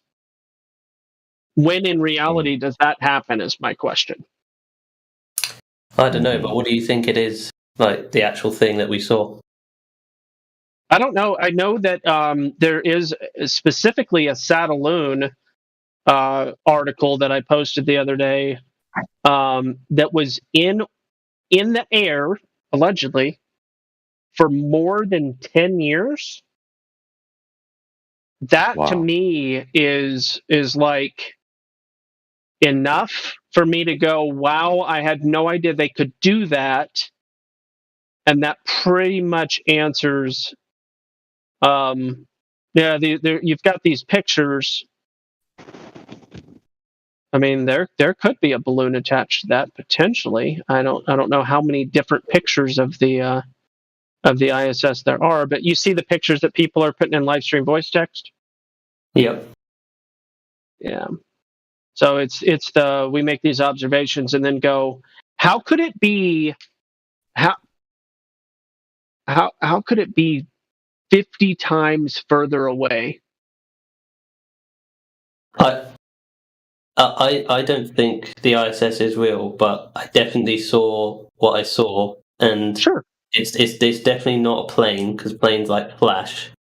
So my real question is, they're faking it, but they're doing a really good job of faking it. Like they're doing a good job of getting this whatever's in the sky to glide across the sky at a constant speed and look like nothing else that I've ever seen in the sky as well.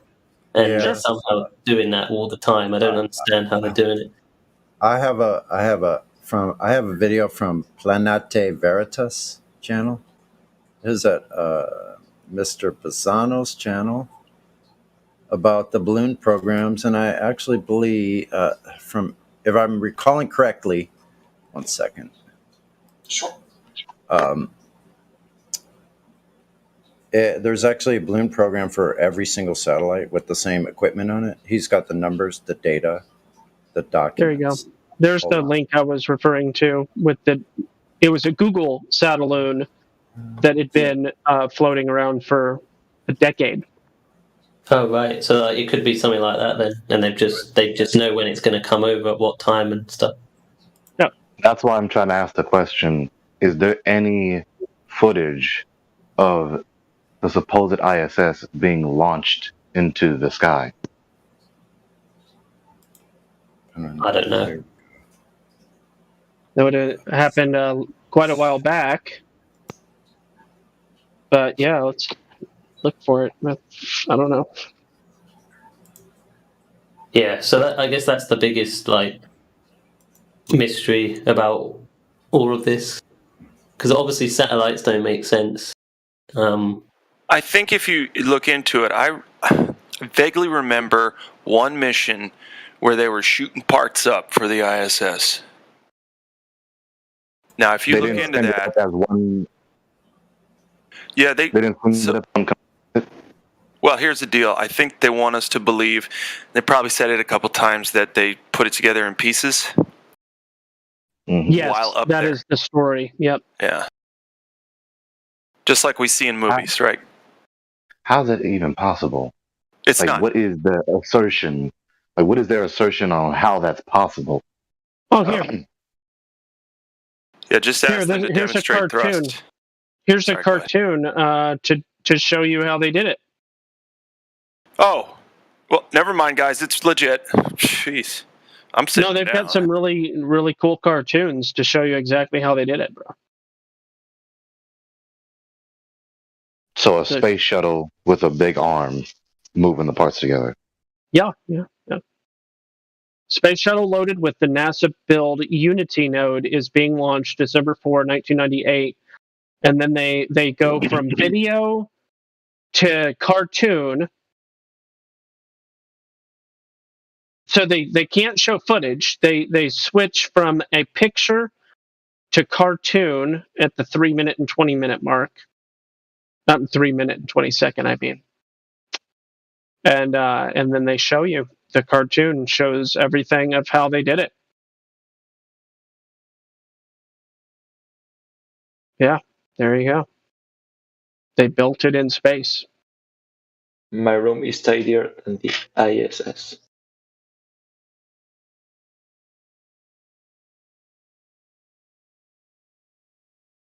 The cartoon shows it all. And these are the same people.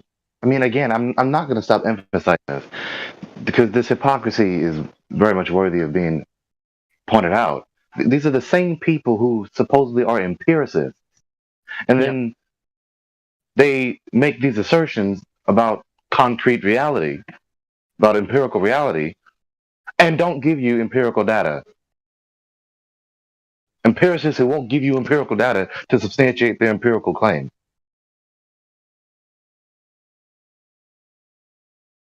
Allegedly empirical. Allegedly. Alleged empiricism. A mere nominal. Gaslighting is the new normal. Gaslighting is the new normal. And hypocrisy is the status quo. I'm quoting myself. I know it's taboo. I know it's a faux pas.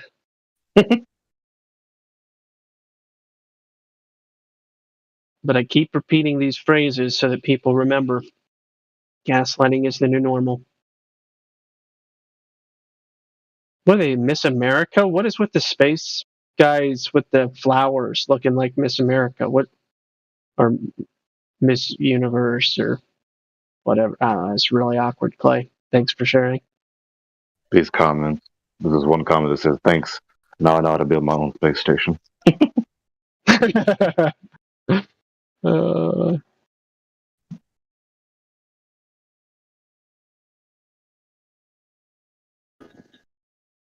So what is supposedly the ISS is really just a really amazing balloon.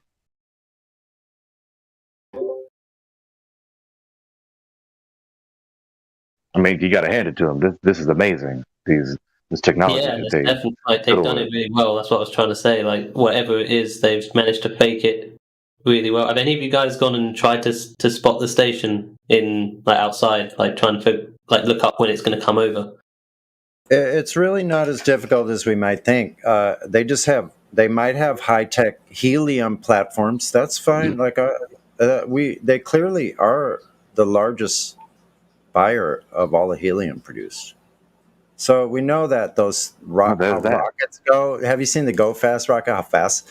Any rockets that are going up, like from amateur on up, some of the amateurs have very large rockets. So, like, if you've seen how a real rocket goes up or a missile is being fired, those are like rockets. So they're fast. They don't ever have something that's going slow, like a crawl. Yeah, they zip through the air. It's just nutty to think that thing's not being lifted up. Look at all the gases they're shooting into that, all the freezing that's going on from them, like putting all that fuel in. You know, they're just doing a lift off. Yeah, lift off means it's being pulled up by the helium. Thanks. Wow. Thanks. Yeah, when that fact was pointed out to me, that really hit. Because you look at a missile, you look at the space shuttle just like slowly ascending. like a balloon. Oh, did you guys see that? What the one that Jeff Bezos went in? The one that looked like a penis. Do you remember that one? Sure.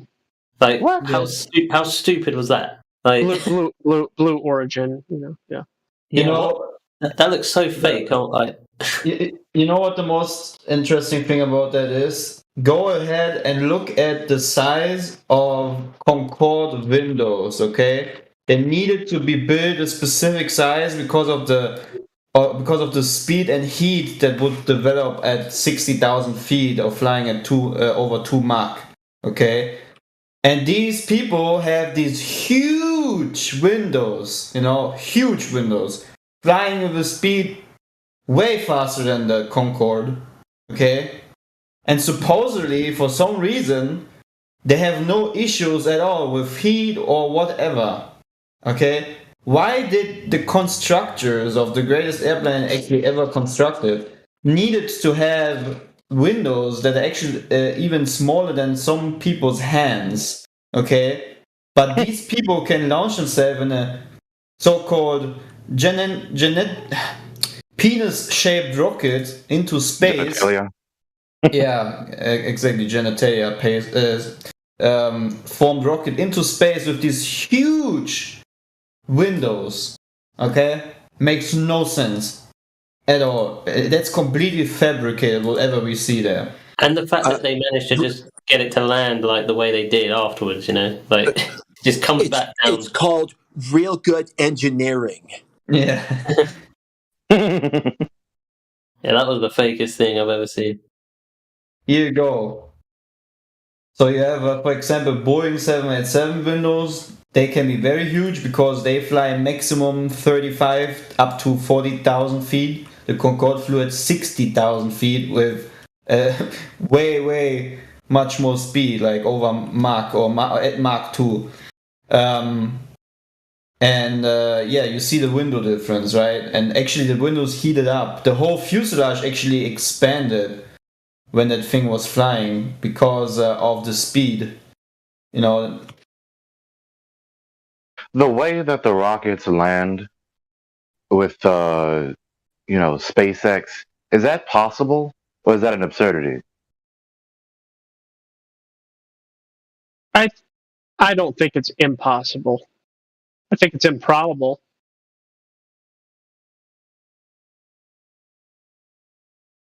Because a rocket is like a missile that you ride in, right? I've never seen a missile fly backwards and land.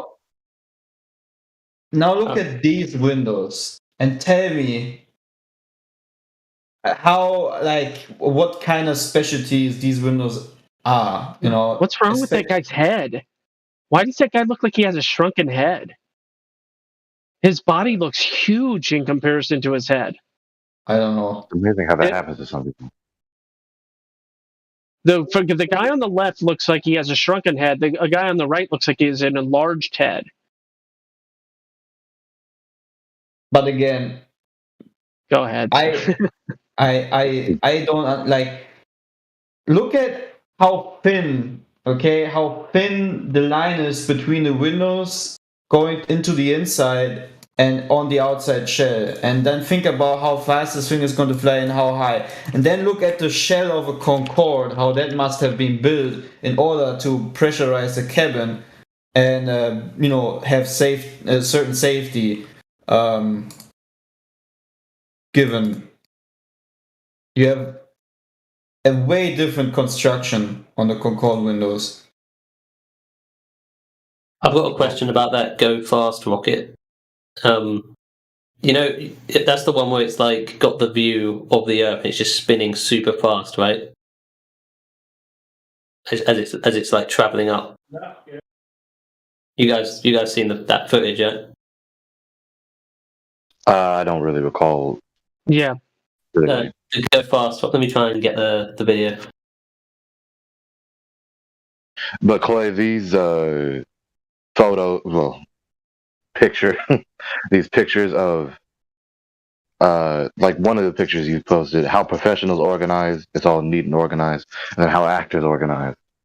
That is something I also thought about. Like, how do you orient yourself in such a workspace, supposedly. You see this video?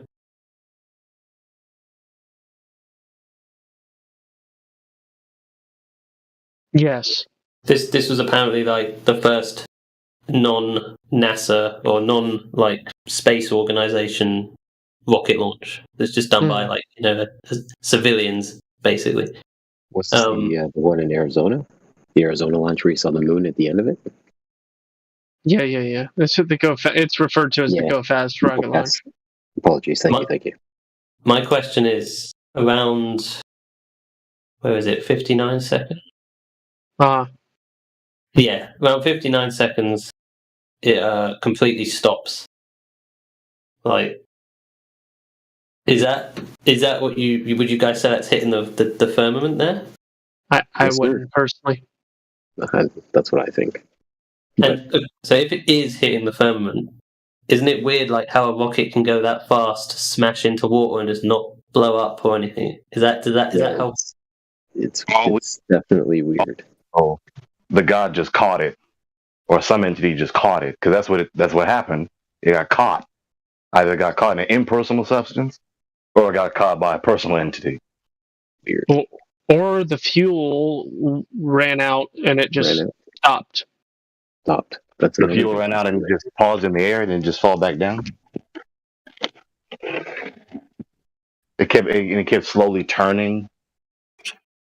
Yeah, I don't know what you guys are talking about because it's not explainable. It's not. Period. You're talking about there's no rational explanation for what happens? Is that what you're saying? Yeah, there's no way to kill that inertia that quickly without destroying the object. That's what I'm saying. No way to do it. Yeah, no way to do that. It was weird. If you listen to the sound that it makes, right, and the way that it literally, the camera, it just stops spinning, there's no major trauma or anything. It's just like, and it just stops. It's like almost peaceful in a way. It's so weird. It kind of sounds like it goes underwater for a split second, like, bloop, like, but then like a toilet flush, doesn't it? Like it just hitting something. What if it was super liquid helium? Oh, yeah, right. It was either a personal entity that caught it or impersonal substance that caught it. I got you. I can agree, or I can concede that it running out of fuel really wouldn't explain because it doesn't start spinning the opposite direction by any means. It just all of a sudden decreases. It's like it gets not forcefully. It just turns into a resting, calm object out of nowhere. It's so strange. Yeah, I agree. Yeah, it's weird for sure. Unexplained, huh? Love it.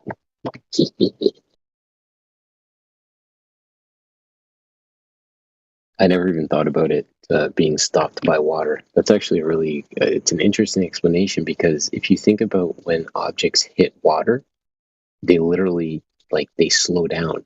And then like ballistics gel? Well, isn't that what the firmament is? Isn't it the waters above? Or am I wrong about that? I don't know. We can't go too hard on scripture. I mean, you can rationally speculate, and so you got the firmament, which is a solid container, then the water's above the firmament, but it didn't crash into anything. It didn't crash into a solid substance. It just got caught. And the reason I say water as well, because you guys have seen the Falcon 9 famous video, haven't you? Where it's big blue stuff going across the sky. Doesn't that look like a jet ski to you? Like, it looks like there's a jet ski going across the firmament, and it just looks like water, doesn't it? Like, yep, you're 100%. Oh yeah, that's what I thought. Which is why I say, is it water? You know, like, there's a couple videos where you can see something, it hits, and it almost looks like it's skipping across, almost like you say, the ski or the jet ski that's created by the wake, or the boat on the water. we have the wake that's coming out when the boat is interacting with the water, creating that spray, right? That's the wake. It really looks like that osprey. Now, the reason I don't really say that it's water, which the Go Fast rocket is called, when it went up and just stopped and just slowly sat there and turned, is because I don't really see any water splashing. Nope. You would expect I would think you would expect some water to splash and see some water around the rocket. It's definitely weird. But again, guys, remember, right? This is potentially, right? We've thrown around the idea that this is the same limit that was tested in Operation Fishbowl / Dominic, right? Mm-hmm. So we have no idea how that barrier interacts with different things, right? Because I don't.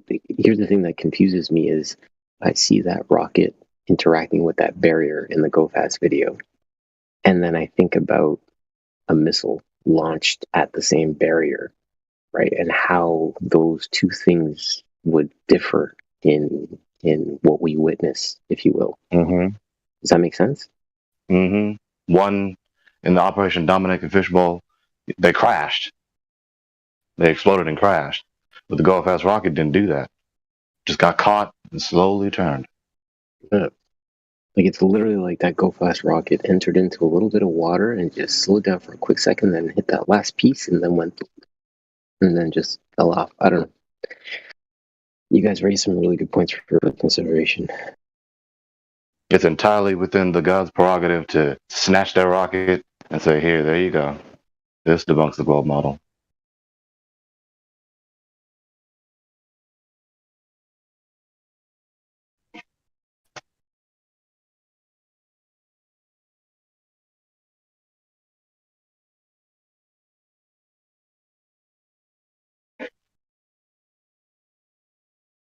Wasn't Operation Fishbowl nukes though? Didn't they nuke the firmament?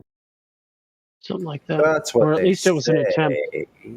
Nukes, That's why we big didn't bomb. interact differently, isn't it? Because one's a rocket, the other's a nuke on impact that explodes. No? Yeah, supposedly. The Starfish Prime and those shots are really pretty spectacular if you see the images from them. Or so they say they're the images. They disabled comments on that. Oh, that's funny. We are sick and tired of the flat earthers coming to our rocket videos. And stop publishing them on a public forum. I know. Stop showing our mistakes, you guys. It's really embarrassing. Yeah, I'm telling you. We're going to be producing comedy for the next 100 years, folks. It'll be so. I'm not of the. I don't get the impression with the Go Fast rocket that it actually hits anything. To be honest with you. Mm-hmm. Sure, but what would you do to explain the velocity adjustment change, whatever? If something's spinning at 100 RPM or RPS, 100 rotations per second, and then instantaneously it's spinning at 5 rotations per second, or even 1 rotation per second, a double order of magnitude adjustment in an instantaneous moment. What explains that? Yeah. So what was that? Hold on, I wanted to hear what Napalm was going to say. Oh, I'm sorry. Go ahead. Yeah, so the abrupt stop of the spin is allegedly by a device on board called the yo-yo something yo-yo. Okay. Where it employs multiple weights that are kind of centrally located, and then they're pushed towards the outside. Okay. Like an ice skater, sure. But why wouldn't they have done that earlier on? Why would they have waited? I don't know if they had some type of height objective. So they do reversal with those weights being shot up. That's a reverse of the thrust. stops the thrust if they. Well, it's like when a skater puts their arms out, they slow down, and when they're in, they speed up. Exactly, I got you. Yeah, no, yeah. Well, if you but also, if you read their technical data, they're it's not an abrupt stop. It's a slowing down, not an abrupt stop. It's more of a gradual slowdown. In the article, in their technical data, the technical data of the people who were taking care of the GoFast rocket. yeah, all of their technical data from when they were performing the launch, and it's hard to get perspective, right? Once they're up that high and you see Planet New Mexico there, it's hard to gauge an abrupt stop, right? But looking into their technical data, it was a slowing down, meaning they no longer have the thrust. They're slowing down. They employ this thing that reduces the rotational velocity, and then they deploy their parachute stuff. So, but it didn't just stop spinning. Also, it stopped ascending. Right.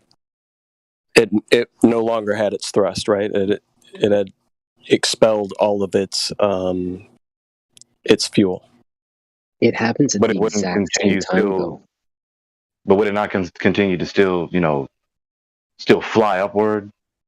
And it's Right. That's what I'm saying. Based on your only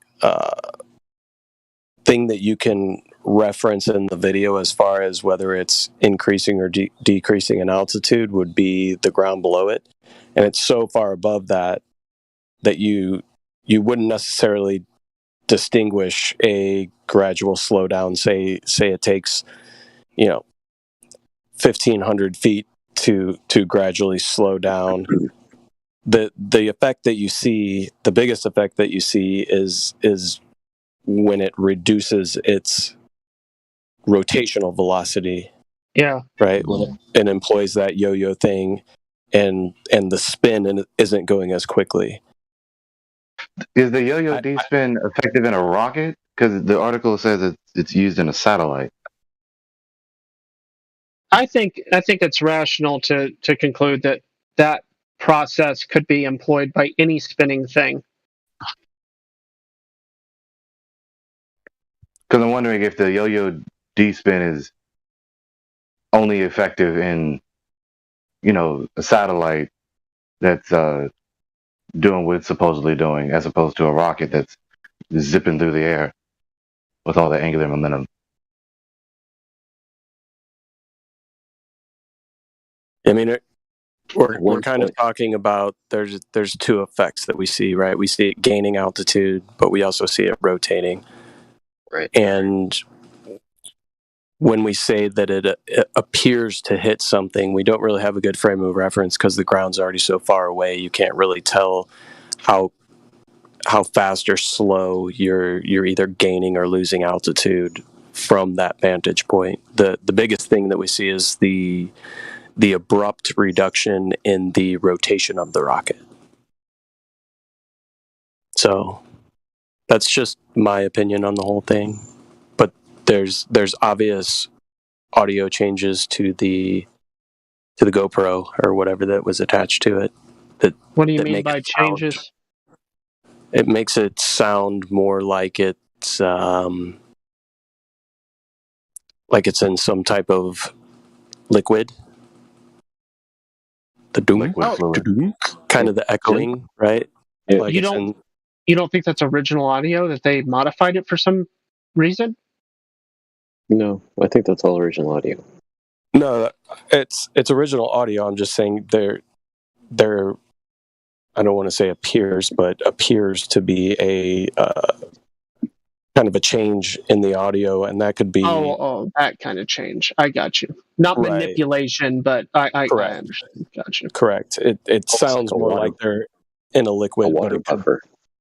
Yeah, it could be some sort of audio change due to the lack or the thinner atmosphere up there. Who knows? With what you said with a yo-yo D-spin, You don't suppose that sound was the yo-yo activating? Could be, but I'm just saying, kind of like the echoey kind of audio that you get. You know, if you take a GoPro under the water and you knock into something, you get kind of like a doink. You know, you get kind of a little bit of more of a reverb. Yeah. Onomatopoeia, right? Yeah, and the more that I critically looked at the video, the more I realized my original assumption of it possibly hitting something, like hitting some sort of solid barrier, was maybe not the correct assumption in the first place, because I wasn't taking into account, you know, the visuals that I was seeing and the audio altogether. So I know I'm not in agreement with everybody on this, but that's just my opinion on the video. Yeah, sure.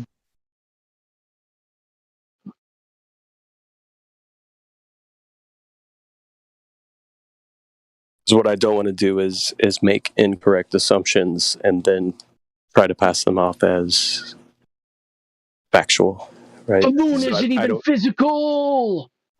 Right. Like that one. Yeah. With an abstract entity? No. Yeah. Just an idea in the mind? No. Totally wrong. Get your ontology correct.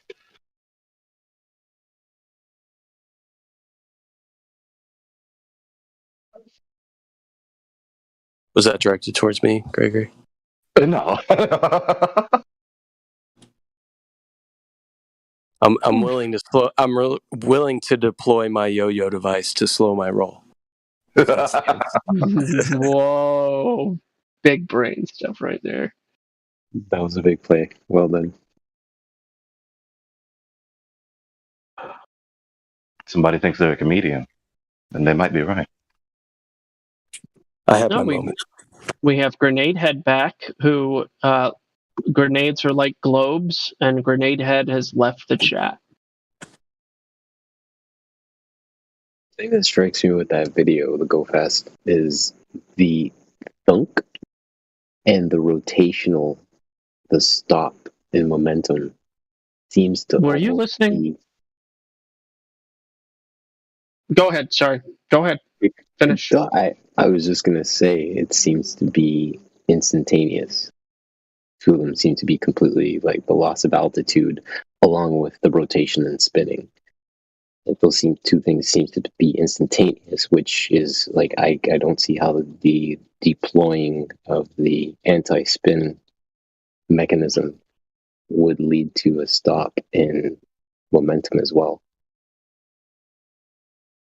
Right, I get the idea of the speed skater deploying putting their arms out to stop the spin and whatnot, but to have such a quick stop. Yeah, so like I was saying previously, we don't have a good reference to be able to determine how abrupt the stop was. So that's why I looked into the technical data sheets for the launch itself, where it shows a more of a gradual reduction in altitude, right, to 0, and then a decrease in altitude. So even their technical data doesn't show an abrupt stop, even though coupled with the abruptness of the reduction in the spinning, we don't really have a good frame of reference to be able to determine if it's an abrupt stop in elevation gain as well. With the data that you saw, how long did it take for it to decelerate? I don't recall. It was a couple of years ago when I was reviewing the data. Well, would you mind refreshing your memory? It makes sense. It makes sense to me when I see just the skater. That you can go from very fast to very slow very quickly. So it makes sense to me. Yeah, that's the reduction in spin, or is she trying to balance herself after landing? What? Is the skater's arm stopping her spin, or does she stretch out her arms to keep her balance when landing? No. Did you watch the video? No, you posted a video of a skater? Yeah.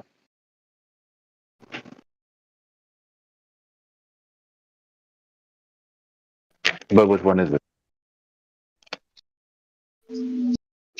She's spinning, and then it just it goes through the physics of it.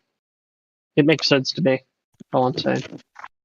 I'm just asking you: is the stretching out of her arms stopping the spin, or is she just trying to keep her balance when landing, and the landing stops her spin? Well, she's not landing. She's not doing. I don't even think she does any jumps. That's why she's just spinning, right? And it's not just her arms; it's also her legs that are involved. Yeah. So anyway, she goes from slow to fast, fast to slow, and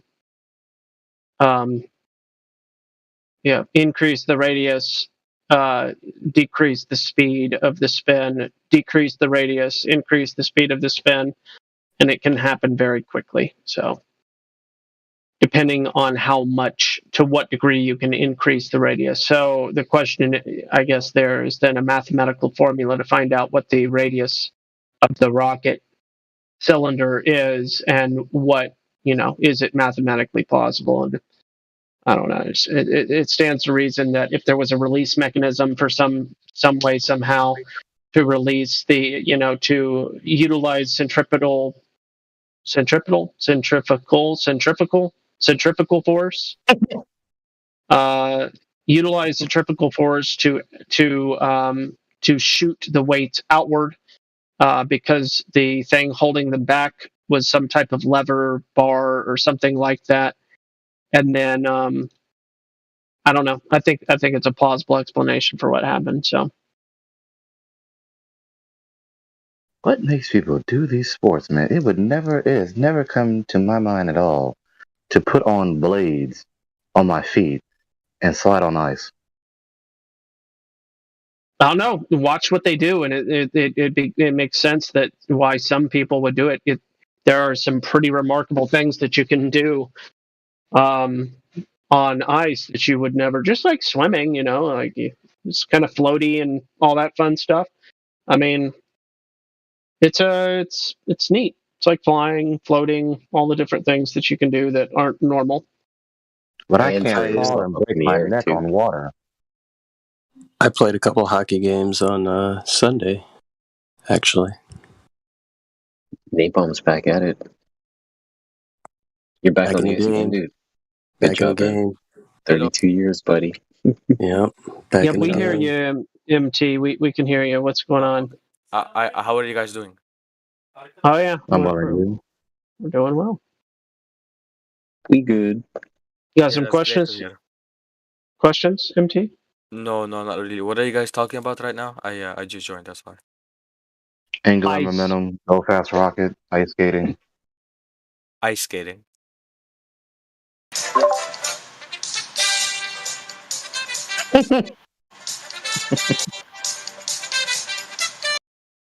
Give me napalm, give me kiwi, let's go.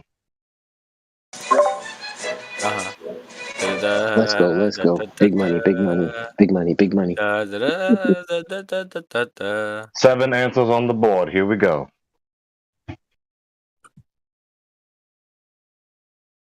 Hands on the buzzer. Does somebody have a funny joke?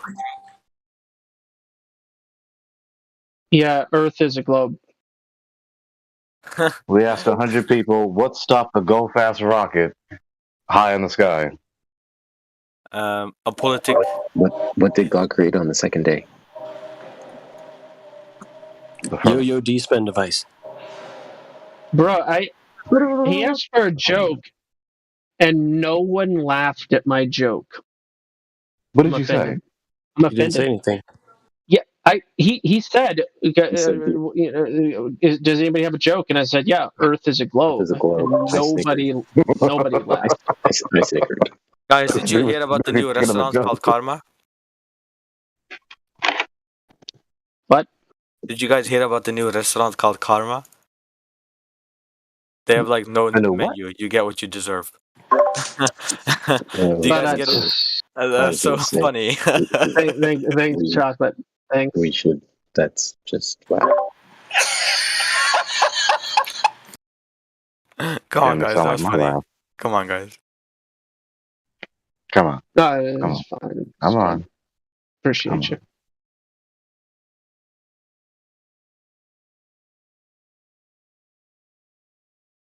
Well, well, well. So I'm going to pay you $100 to fuck off. Whoa. Guys, so Not what do you enough. call a bear without any teeth? Gummy bear. We hear that one Yeah, it's a gummy bear. Oh my god. almost weekly, actually. Dad jokes, dad jokes, dad jokes. Are you guys familiar with Ted Danson? No, Yeah, actually. I'm not. Do you guys know what's better than Ted Danson? Ted singing and dancing.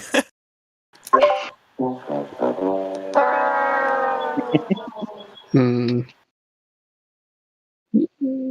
Ted Danson, Why I did know, but Cinderella get kicked off the football team?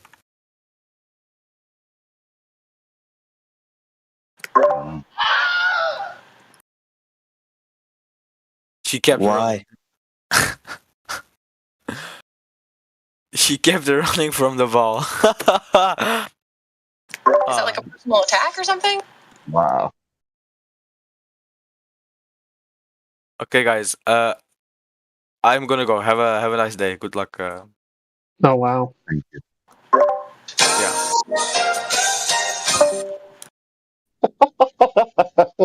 Doing that.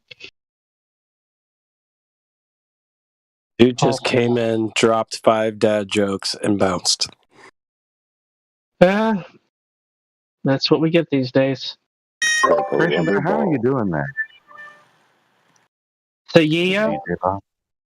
Say yeah. I haven't met you yet. Yes, they Hello? Hi. What's up? How long you been on the server? I think maybe 1 month. Oh wow, I've never seen you. Welcome. Yes, I had a couple of debates, but Oh wow, what were you debating? I'm flat earther. Actually, I had one like a couple hours ago against like a glow pad. Okay. Didn't take 5 minutes for me to win.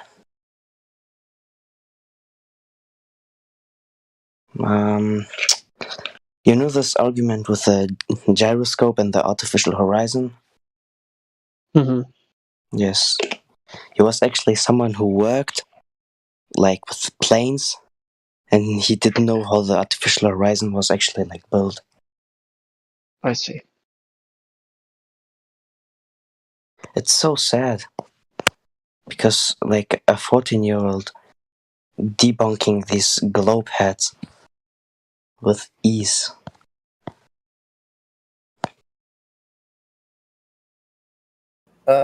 Some more vindication of my previous hypothesis, if I might use it colloquially, that the younger generation is figuring this out. However they're doing it, like I couldn't tell you what the process is of the younger generation discovering all of these things, and it seems to be younger and younger generations more instantaneously finding out the truth about our true reality. And I don't know anybody at my age that like is flat earther. Like when I tell this to my friends, they always say like it doesn't matter where we live on, which is pretty dumb to say. It's a cop out. We've been lost. That's where the whole generation lost comes in. Actually, yes. Good job, man. What? I said good job. If you're 14 and you're keeping you're using your head to think about this, it shows that heads are screwed on right. At least yours is screwed on right. Okay. Good job. Mm-hmm.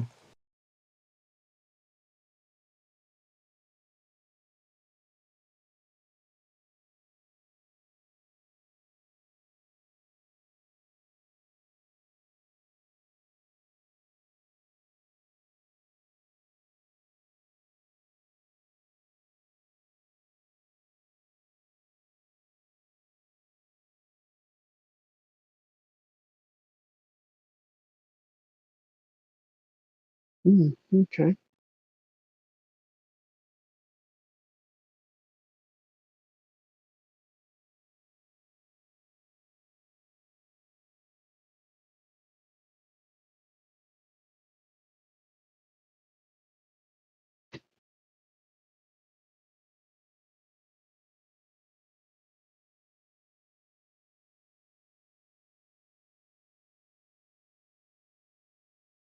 Well.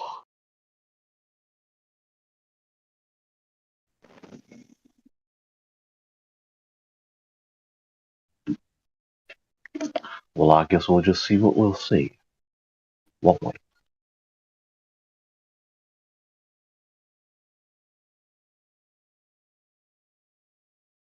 I bet you haven't seen this. Gospel, have you seen Under Siege? What is that, a movie? Mm-hmm. No. Sorry, I have not seen it. I'm also reading something else simultaneously. My brain just broke. What? No, I have not seen that movie. I don't think I've seen that. I don't think. Who's familiar with Steven Seagal classics, as it were? Oh, I'm looking it up. Yeah, no, I definitely never saw that. Yeah. There was a ton of like Steven Seagal and Jean-Claude Van Damme and movies like that I never watched. I just never did. Yeah. Dang, Oscar, when did Gary you turn Busey. into an android? What? You said you hurt your head? My cranial structure has received serious damage. How are you? Wow. Yeah. Bird. How are you doing that? Is that an app? I got multiple screens, cuz. Yeah, I do. Yeah, it's an app. But yeah, I had to make a lot of these, so you know. Well, Yeah, I personal. thought so. For any haters out there. I just want to say from the bottom of my heart, I'd like to take this chance to apologize to absolutely nobody. Conor McGregor legend.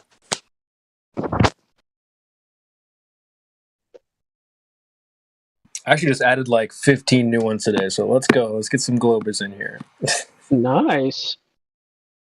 I was thinking that like you have to make it in the situation or just before the situation in order for it to be relevant to the situation. Correct. Yeah, it's all about timing. It really is all about the timing. Timing. But also, I would say if you guys want to like get in on it, like it does a little alley-oop is involved as well. If you guys know the term, like basketball, you like toss it up towards the rim, he catches it, slams it down. So like, yeah, sometimes you just got to do a little alley-oop and leave a gap, and I'll slide in. So you know, and Clay's been on it too lately. So True. Yeah, I love the alley-oop metaphor.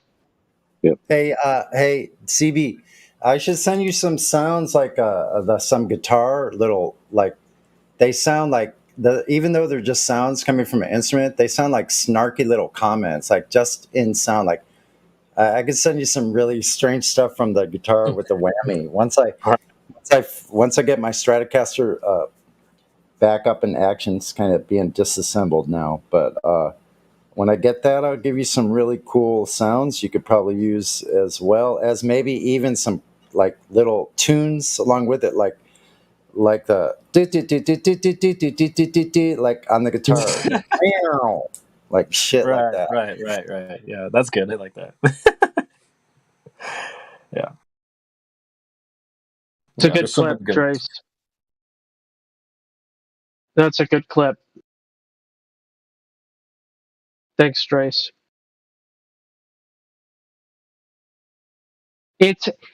I don't know, guys. Does anybody else get the feeling like I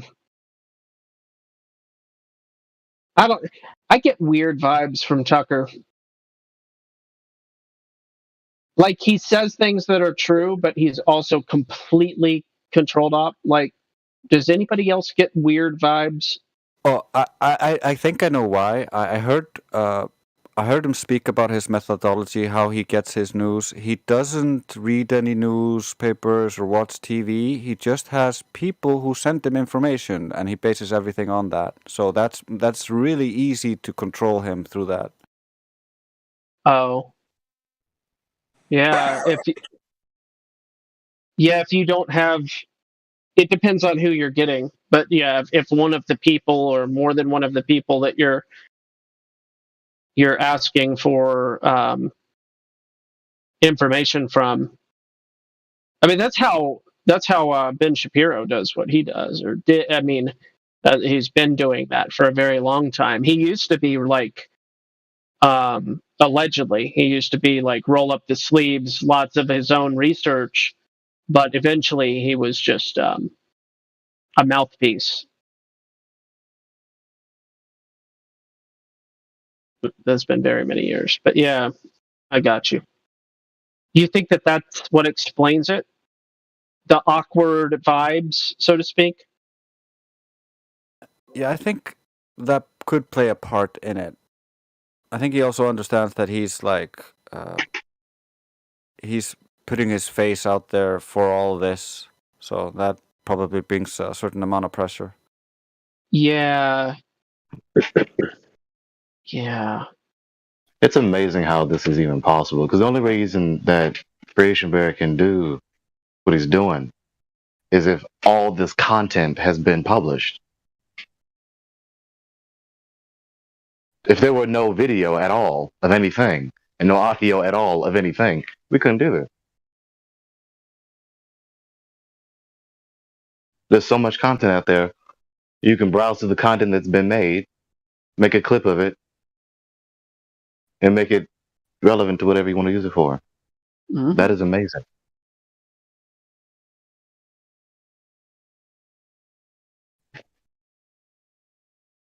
It's like Bumblebee.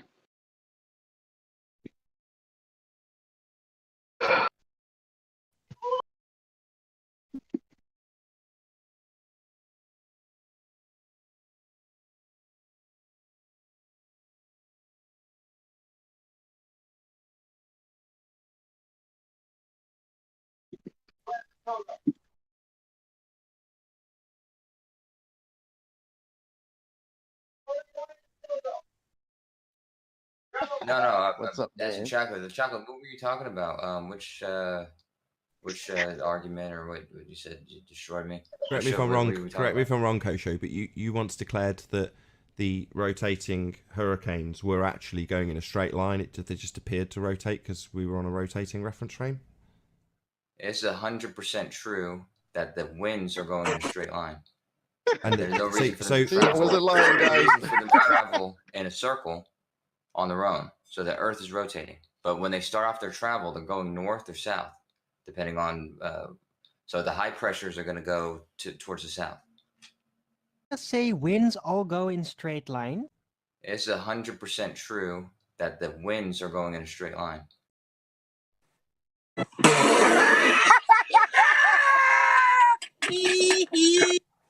He doesn't really believe that, does he? Yeah. Oh, he's a believer.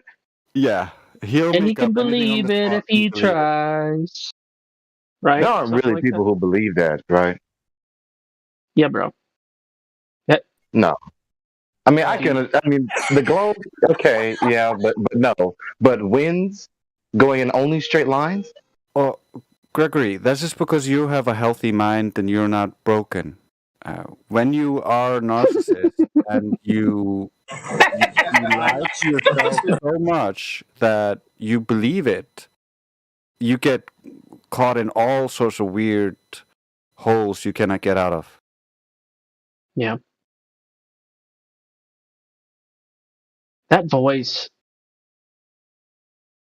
When traveling in only straight lines. When traveling in only straight lines.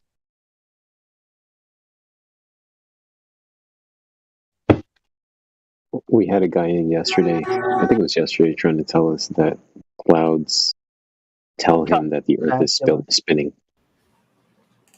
Because the clouds are moving, it tells us that the Earth is spinning, because the clouds are moving. When traveling in only a straight line, just say that 10 more times. I'm retarded? And see if you believe What movie is that? What is that? That's from the clip there. It's probably from Quantum Leap when Scott Bakula was, jumping into different people's bodies. Did anybody else watch Quantum Leap like I did? I have not seen that. I think I might have. Quantum Leap, Scott Bakula, and that weird other guy with the little computer machine thing. I don't remember that guy's name. Weird Eyes. That guy, his sidekick in the TV show that was always like giving him his next assignment. I think I might have literally broke my big toe. Did you say a sex assignment? No, his next assignment. Why are you ignoring my plea for sympathy? I'm sorry that happened. Not thinking about my Hey, I got some sympathy for you. Dean Stockwell apparently is the guy's name. Damn it! I'm not letting my broken toe stop me from anything. How did you break your toe? What are you doing? I tripped in my room and I twisted my big toe, and I think it's the very first knuckle of my big toe. And there's nothing that could be done there with that except put ice on it. Sonny, what is you doing, my man? It's still numb. An hour later, my big toe's numb. So I think, but it's not black and blue. So it's amazing. I don't really give a shit. Watch me. Yeah, Sonny, you gotta stop tripping. I never tripped like that before. That cannot happen, man. See, that cannot happen again. It's because he has mushrooms on his floor. That's why he tripped. No mushrooms here. No. Actually, it's pretty well Would it be a hobbit? I'm just going to really be careful. It was a drug joke, I guess. I can actually get up faster than my body is ready for. Like, I think I can go that fast. Well, it's because you don't believe in gravity. I know. I could almost fly up in the air and come down in the designated spot that I can visualize. Get up faster than I can get up.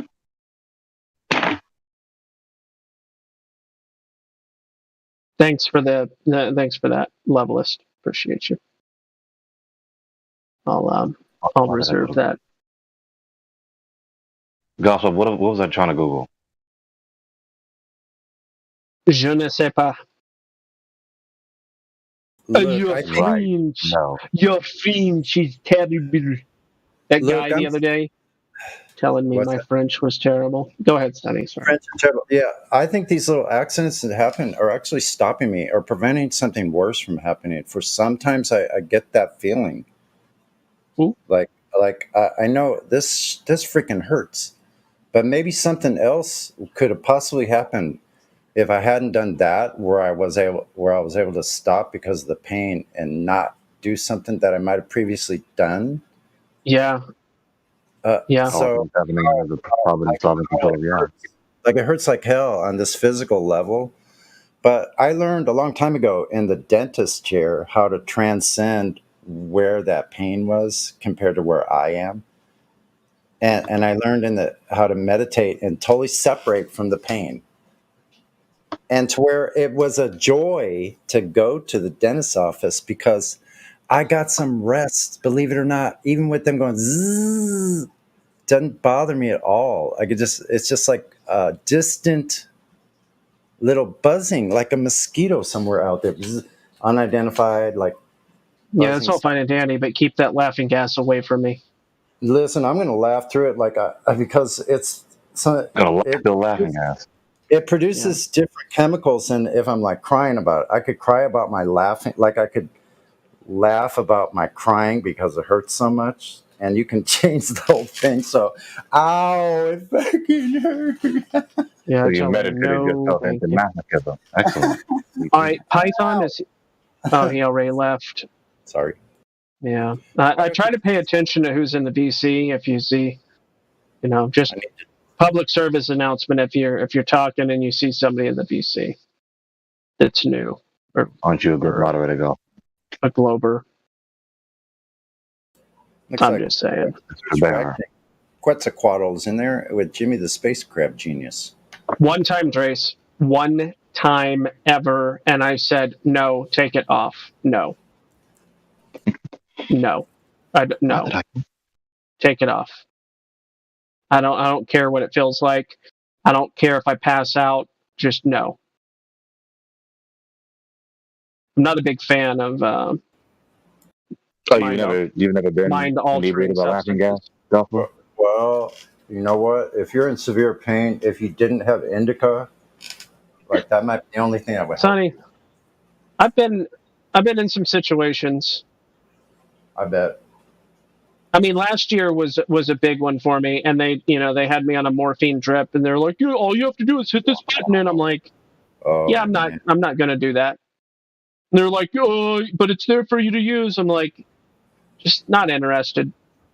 Well, yeah, you're good. You're able to do that. So I've been to the hospital for pain where I absolutely had to, but that was it. Oh, this hurts bad. I'll get over it though. Watch me. Cryogenically freezing my finger back in the day when I was about 13 years old. That is one of the. It's in the top 3. It's in the top 3. Gospel. What's that? Listen to me. How bored were you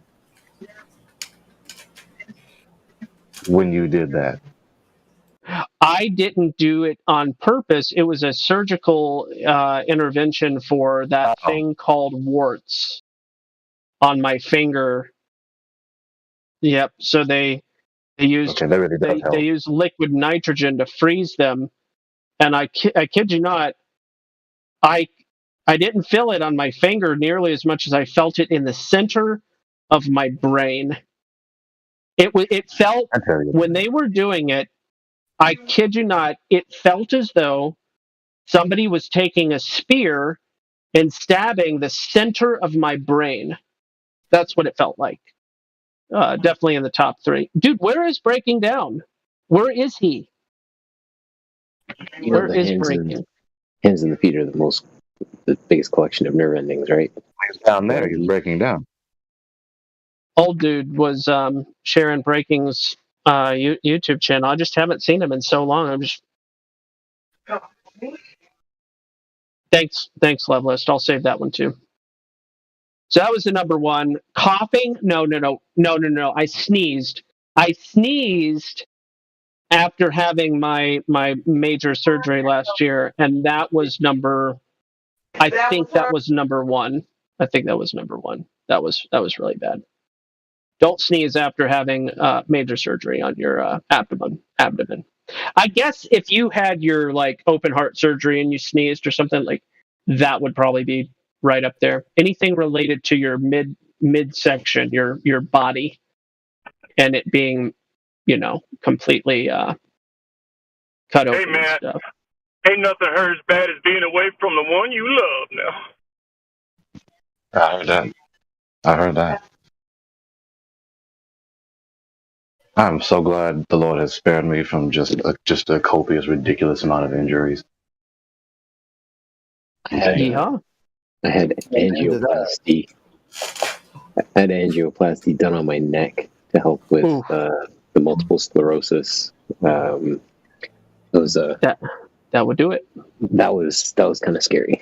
Feeling like my neck was going to explode. Oh yeah, that would be on the list. And it's true.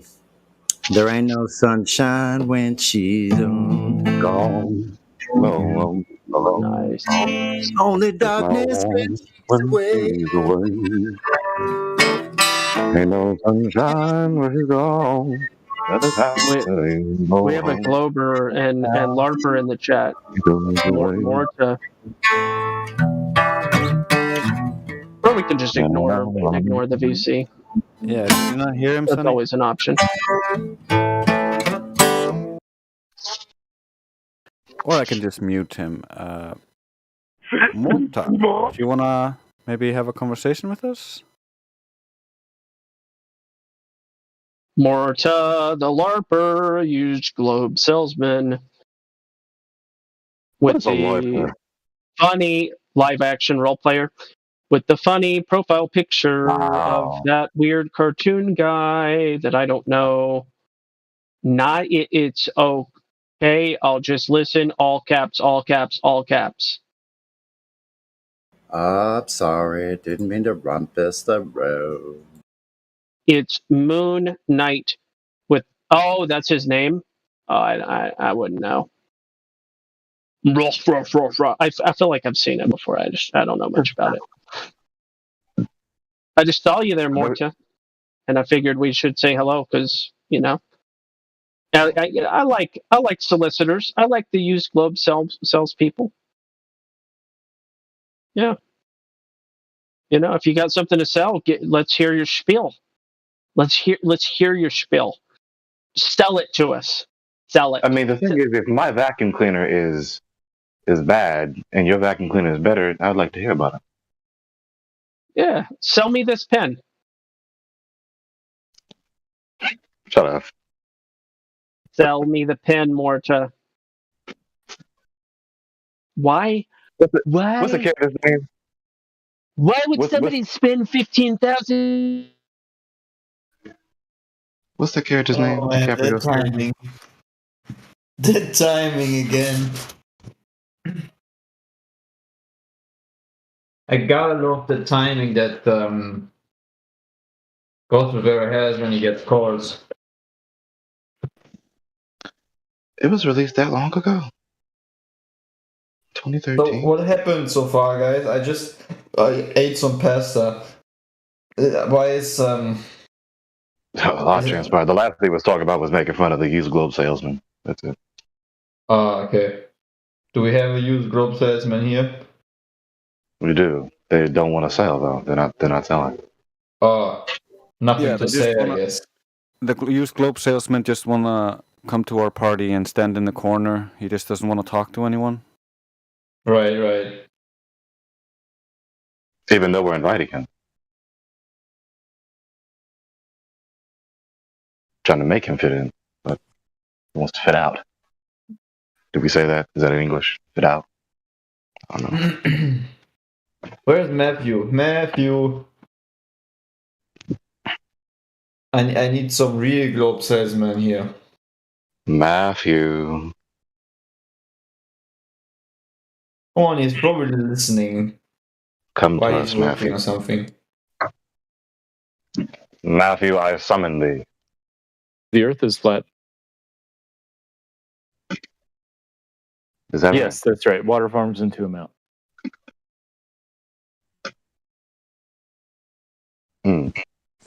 Guys, can I say something? Oh yeah, sure, man. I think you can. You just said that. German brother. I'm actually thinking about. So it is impossible to have the Earth's pressurized atmosphere coexisting next to a vacuum without a solid barrier to separate them. The Earth's pressurized atmosphere would immediately equilibrate with a vacuum. Pressured gas has to be contained within a solid barrier, and a vacuum has to be contained within a solid barrier too. So, could you use this as an argument? Oh, we already do a lot of times. Yeah, it's a great argument. Because I actually had just some people saying, gravity pulls them. You don't need a barrier when you have gravity, you know? Yes. But I think everybody knows that's just a theory. Yeah, that's the same people that have no struggle waking up every time when they open their eyes in the morning out of their beds and just stand up straight. While thousands of tons of water floating above them as clouds, and tons of thousands of waters are being stick to the outside of a ball called oceans. Yeah, these people are delusional. That's not the coherent counter to their ad hoc excuse of gravity is holding gas. I just posted 2 pictures. One of them is how we can show diffusion and effusion, and if they were correct and gravity could contain gas, we would be able to show this on the Earth, where gravity is claimed to be the strongest. Instead, What we can is prove gravity? I have beyond no a idea. shadow of a doubt that their imaginary gravity is not holding gas and preventing it from expanding up. Otherwise, normal vacuums wouldn't work. Children wouldn't be able to suck on straws. You wouldn't be able to exhale. They are violating the second law of thermodynamics, and I give them no hope because they have no experimental validity behind their assumptions. I mean, there isn't even the very first step of the scientific method. I also like to call it what is it? What did I call it? Oh my God, I'll think of it later. But the scientific method didn't even do the first step.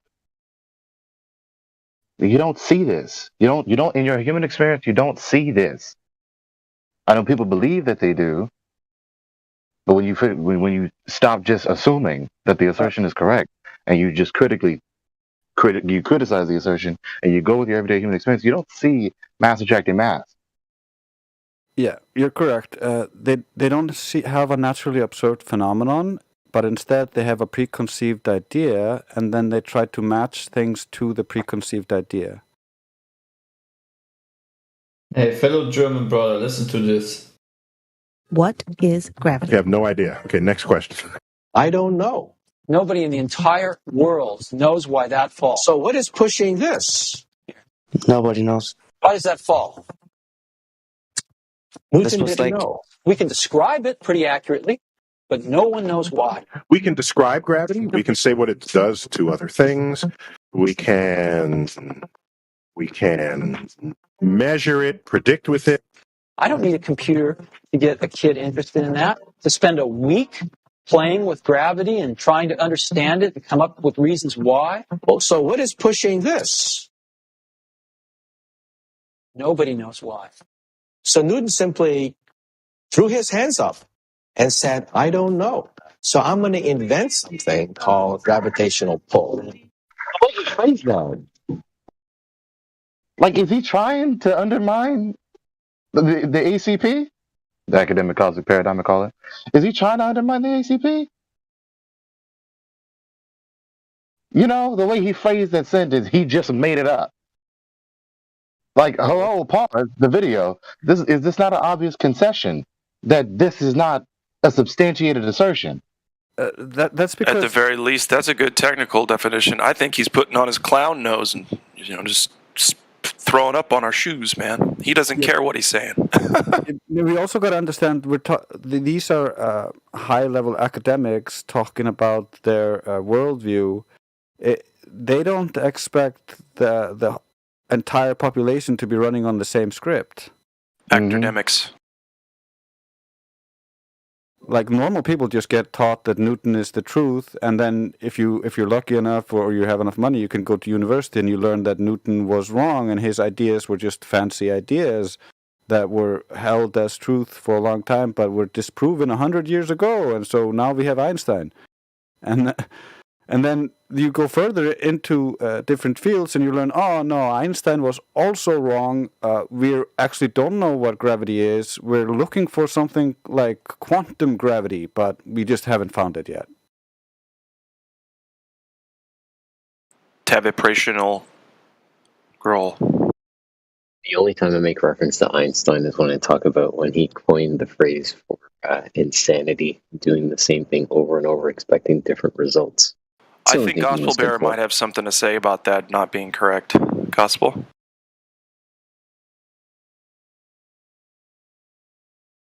Mr. Bearer, would you please step to the microphone? I mean, I can cite what I'm talking about. He's not even listening, so please. Hold on.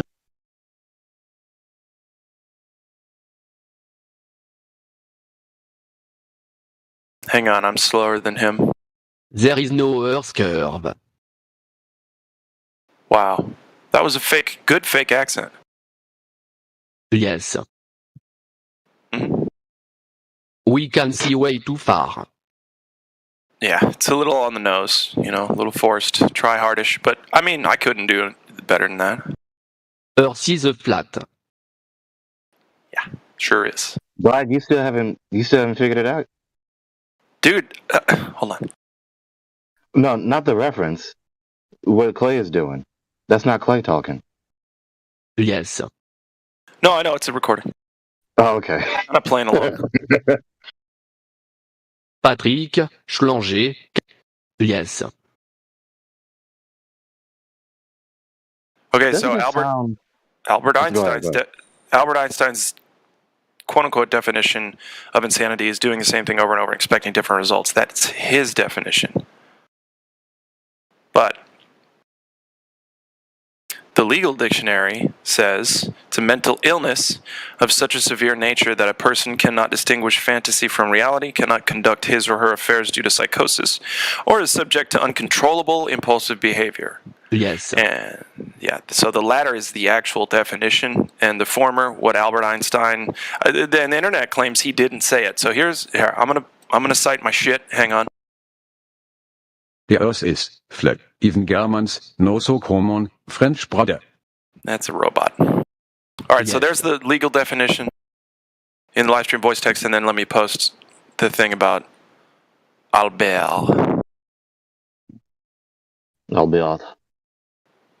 Einstein.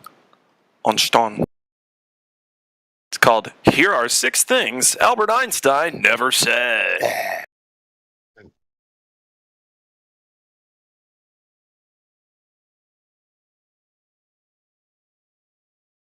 Check the live stream voice text for that juicy goodie. Somebody likes to play with their voice too. Yes. Yes. Yes. Yes. The Earth is flat. 2 syllables, right? Or 1 syllable word. What? Yes, sir. Yes. Earth is flat. Isa. Not is. Earth is flat. Yes. He said Caesar. We can see way too far. Almost sounds like a dish. Something you'd get to eat. Hopping everywhere, man. Hopping everywhere, man. Since baby left me, cannot find curve. No. Since my baby left me.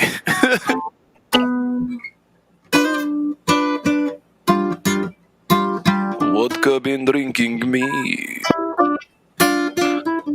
Since I left Mother Russia, I could not stop drinking vodka. That's right.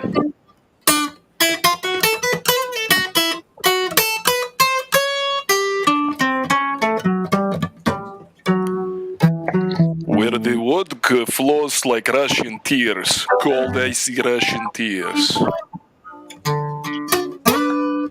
And now that I've come to America, I really want to go to Antarctica.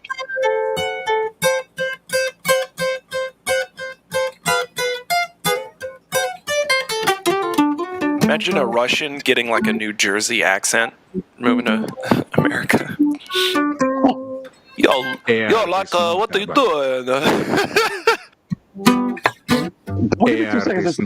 I need more than 2 seconds to talk to you, okay? Yeah, but mix that with Russian. There's no way. I can't do it. I don't know how to do that. Mixing what with Russian? Like a New Jersey, I need more than 2 seconds accent. to talk to you. Yeah. Walking. Yeah, Christopher Walken. You gotta touch your hair. I need more than 2 seconds to talk to you. You gotta give me more than 2 seconds to talk to you. Dimitri, relax, my friend. There's a little bit of Arnold in there too. Wow. We all know that Earth is flat.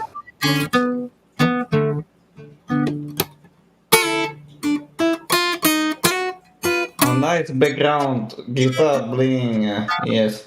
If you can prove the Earth is a globe, you can talk my sister. It's like Yes, my friend. Irish Icelandic. Oh, dude.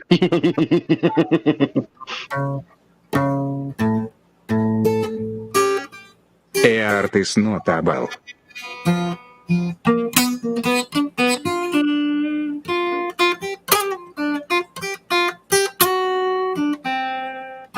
Sonny, did you grow up in the South, or do you just like country music? I grew up in Missouri. I'm originally from Chicago. Chicago. Yes.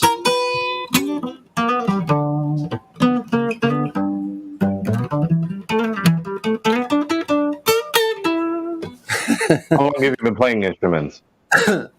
Over 50 years. Wow. Since I was a 10-year-old little child. Little Sonny boy. I picked it up at 10 years old. I'm in my 60s. What other instruments do you play?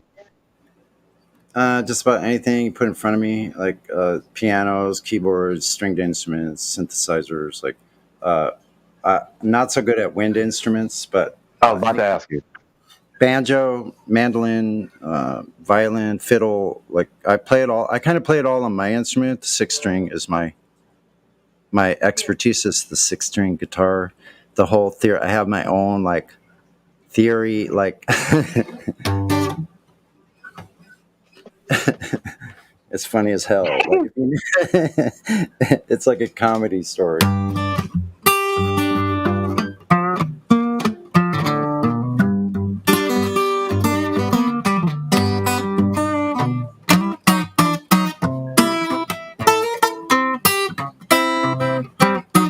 W-all-knåret af Ardis notkurving. Who is that?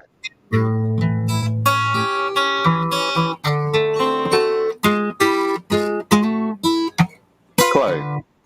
Yes. Who is that? That's a guy who says that W-all-knåret af Ardis notkurving. This is not what I'm paying for. I'm not going nowhere because of them. Pardon moi? Excusez-moi. Excusez-moi. Scusi. Go ahead. Damn, Fetty. You read my mind. It was just about to say it. Sonny, you are playing this music. I know. What is it like listening to an actual American musical intelligence? Instrument?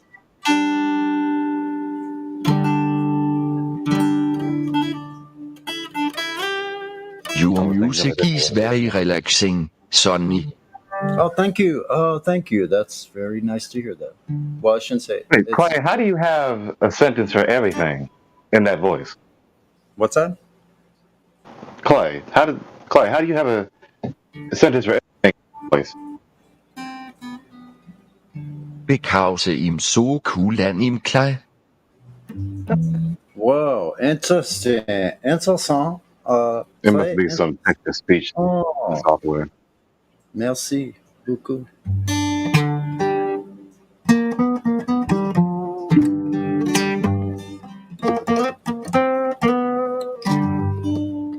K Jewelers. Every kiss begins with K. We got the no curvature blues in here. Yes, IT bokser input-tekst indad til 9T-ers IT.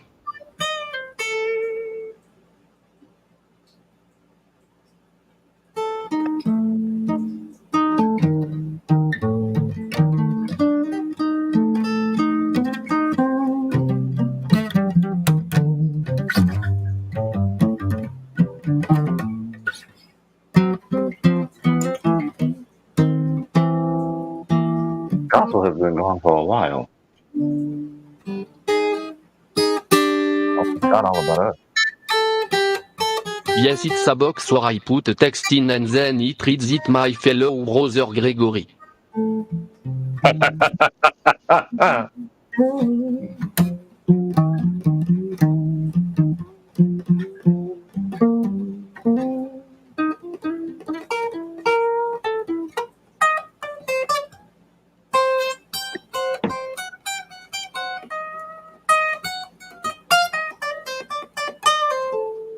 Question.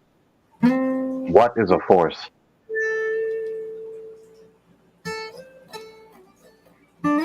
Particularly, what is the ontological nature of a force?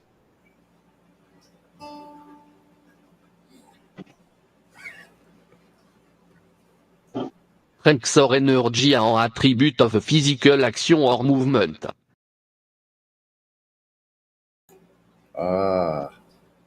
You gotta use my accent now because I didn't understand that. Citation, please, for Super Liquid. Sorry.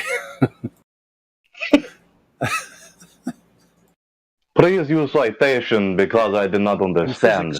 A force is an influence that can change the motion of an object. A force can cause an object with mass to change its velocity, for example moving from a state of rest, i.e., to accelerate. Force can also be described intuitively as a push or a pull. A force has both magnitude and direction, making it a vector quantity. It is measured in the SI unit of Newton, N.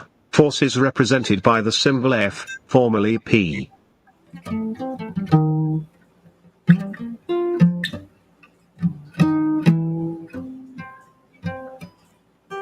Right, so it's not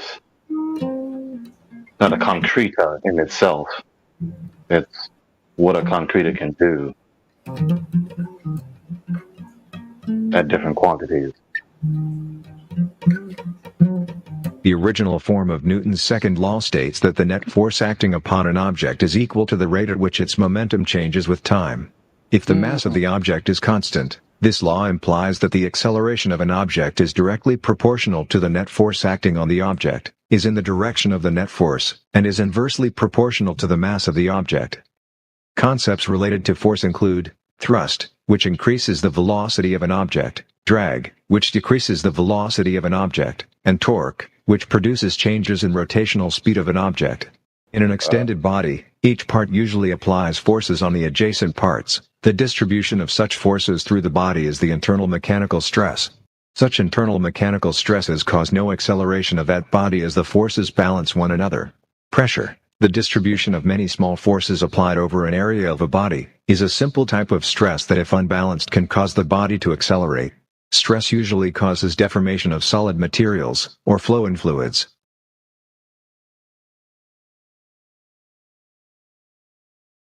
Very good. Force, drag, these are what things do. They're not things themselves. They're not concreta themselves, what concreta do.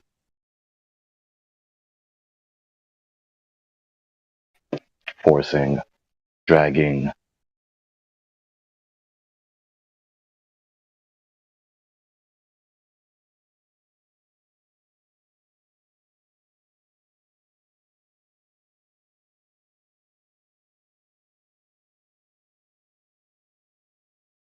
So, Greg, I heard a little baffled by Kosho's response to hurricanes. When I have a few minutes, I'll give you the context of that, but I can't talk for a little bit, so I will.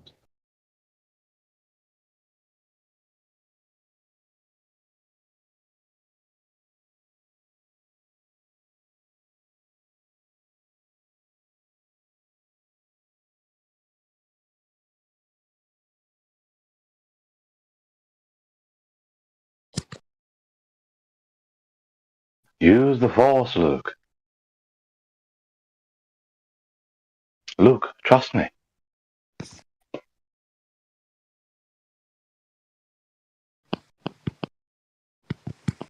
Guys, someone answered this argument with a vacuum and the pressurized atmosphere. He answered with gravity, and then I said gravity is just a theory hoax. And then he said a scientific theory which is all about but a fact.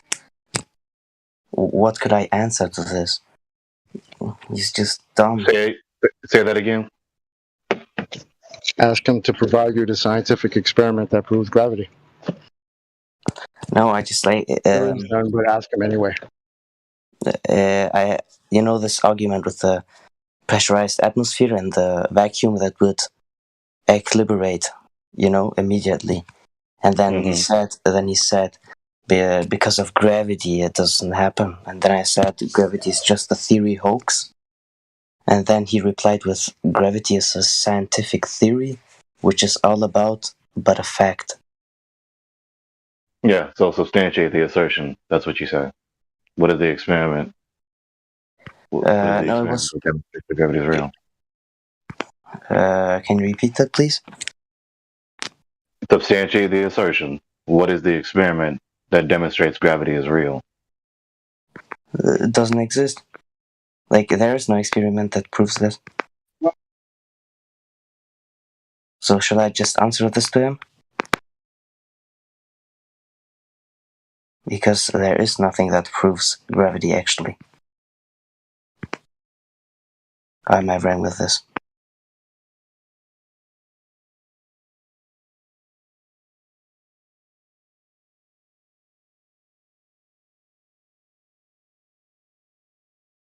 Am I wrong with this? The pressure of a gas is defined as the force the gas would exert upon a surface or container. I'm sorry, were you saying something, Saya? Did I miss it? No. Am I wrong with this? There is no experiment that actually proves gravity. Or am I wrong with this? I'm not aware of any. They like to refer to Henry Cavendish. Did I get his name right? Cavendish. They like to refer to him, but it's not an experiment. Okay. But overall, it's just a hoax. Gravity is just a hoax. Okay. It's a post hoc, fallacious solution to the obvious conundrum of various substances in reality behaving around the surface of a sphere. Mm-hmm. In a void. Gravity is like your imaginary friend. You think he exists, but he actually doesn't exist. Which is actually rather befitting to say, because the supposed gravity, the supposed mass attracting mass gravity, is selective, as though it were personal. The way they appeal to gravity in various instances, it acts on this, it acts on A, but it doesn't act on B. It acts on C, but doesn't act on D, as though it were deliberately selecting what to act on, what to pull or not pull. Mm-hmm. Yeah, nobody can explain what actually gravity is. You can just describe it. Not even Neil deGrasse Tyson or Steve Jobs can actually explain what it is.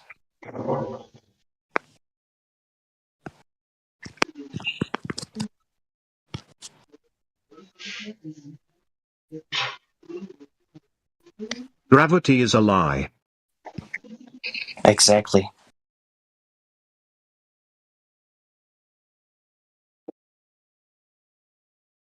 I appreciate the gravity of the fact that gravity is not real.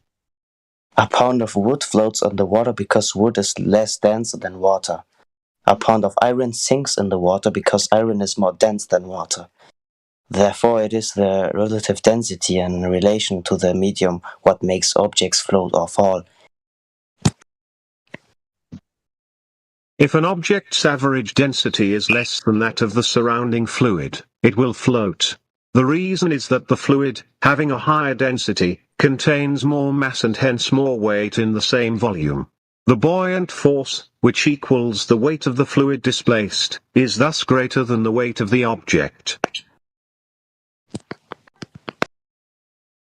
Mm-hmm.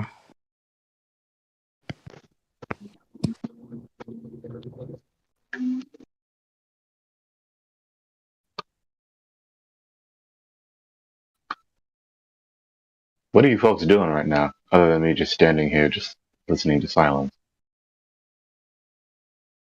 I want to sing. You want to think or you want to sing? Sing. SING. SINGN. SING. Fuck.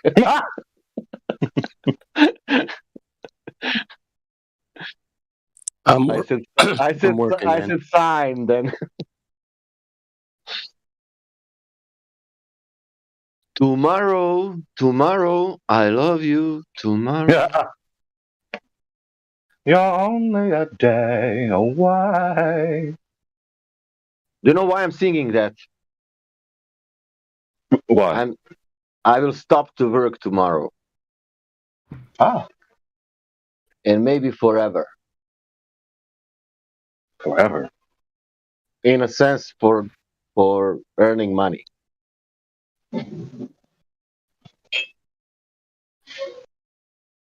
I don't want to work for anybody anymore.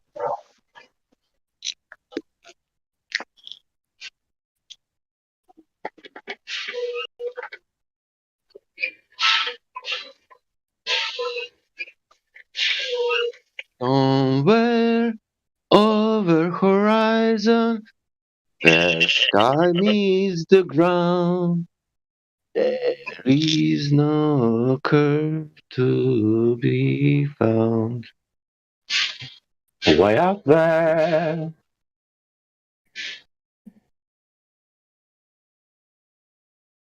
In a land that I never heard of. In a stupid lie.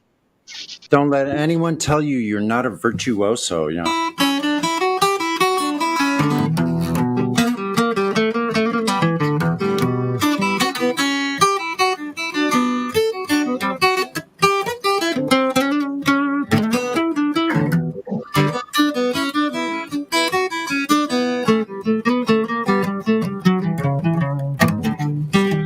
Like a harmonica's coming through.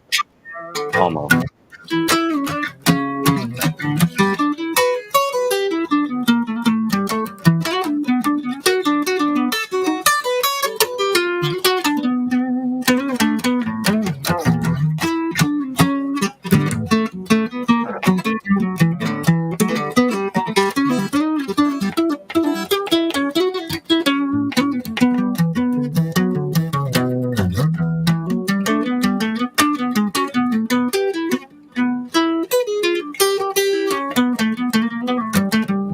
How's that? Can you play something? Very That was nice. good. Can you play something with the doom doom doom doom doom doom?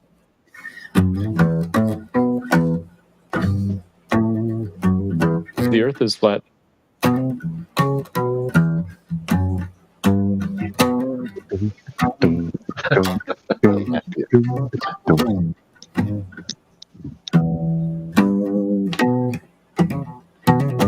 I like weird stuff like You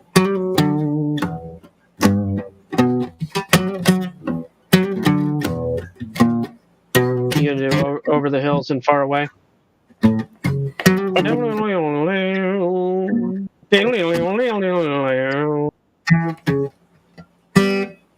No.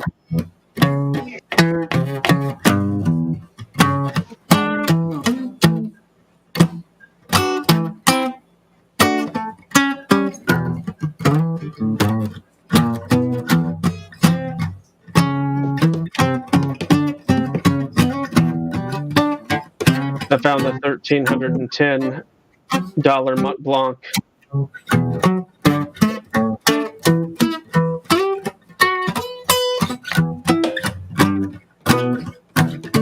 Now, can you play something? Can you play something like a little bit of?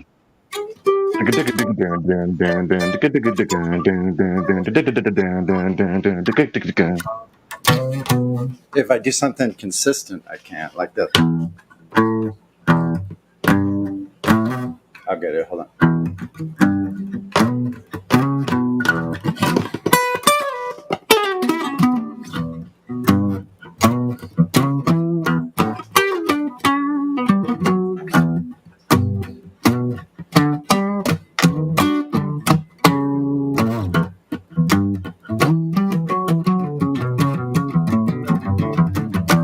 That's my bass skills. That's like the bass. I can play a bass like that. That last lick, I like that one.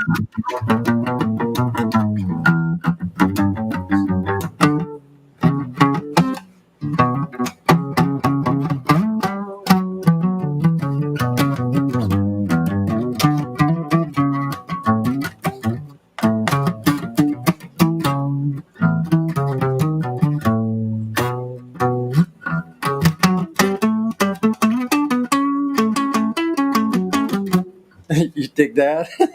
That's some cool stuff, man. I love it. Like, it's never ending. It's such a blast. Since I'm sitting here with my broken toe, and I'll just, it's a nice Wednesday. It's nice and quiet, peaceful. With my broken toe. With my sounds like a song. Playing for y'all. But I just got that little rhythm in my head, you know, like and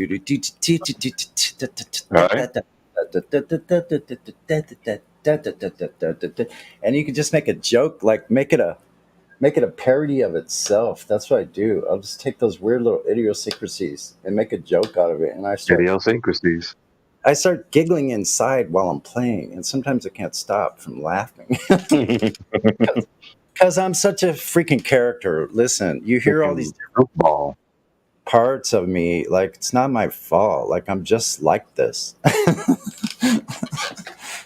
I'm literally, who am I? Will the real Sonny please stand up? Sound like the iRobot. Sound like the robot from iRobot. What am I? I know. Really? And where's all this doggone Those are really nice, Morvis. Where's all this doggone music coming from anyway? Where did it originate? Why does everything rhyme when I'm sitting here in time? Morvis makes pens? Bro, he's underselling them. Like, if you want a fair price for that, like bare minimum 35, but like I think that those could definitely be in the 35 to 65 range. They're pretty. I've seen other wood turned pens, and no, it's nice. It's nice. Good. I don't think I've ever seen a pen made of wood. Oh yeah, I got gifted. I got gifted one years ago, and the ink dried up before I even got a chance to use it. You can also buy watches made of wood. Yeah, I would want a hardwood, some good old Cocobolo or something. Or gosh, could you imagine having a watch made of ebony? I think. Ebony. Well, the issue with ebony is that it's usually like, I think it's illegal, or I think it's illegal to sell ebony. Ebony is it a mineral? It's a heartwood. Look into ebony. It's very interesting. Very, very, very, very black. It is from I forget. I guess it's an ebony tree, but whatever the tree is, it's heartwood from that tree, and extremely. It got over harvested, just like the whole. Ebony and ivory used to be a real thing with pianos, but to have a piano that you can't even buy it. It's illegal to buy a piano that has ivory keys, and anyway, ivory and ebony are this, both coming from the big continent, as they call it. This is Joe. Joe, this is my son Gregory. Nice to meet you. You are hot micing, sir. Yes. Let me shut up. No, it's fine. That is not what I wanted to look at.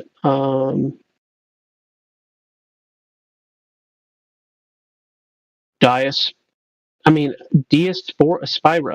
I mean, even its name is intriguing. here.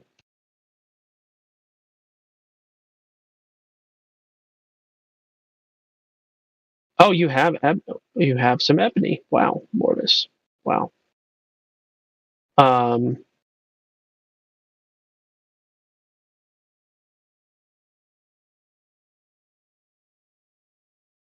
It's considered a threatened species of wood.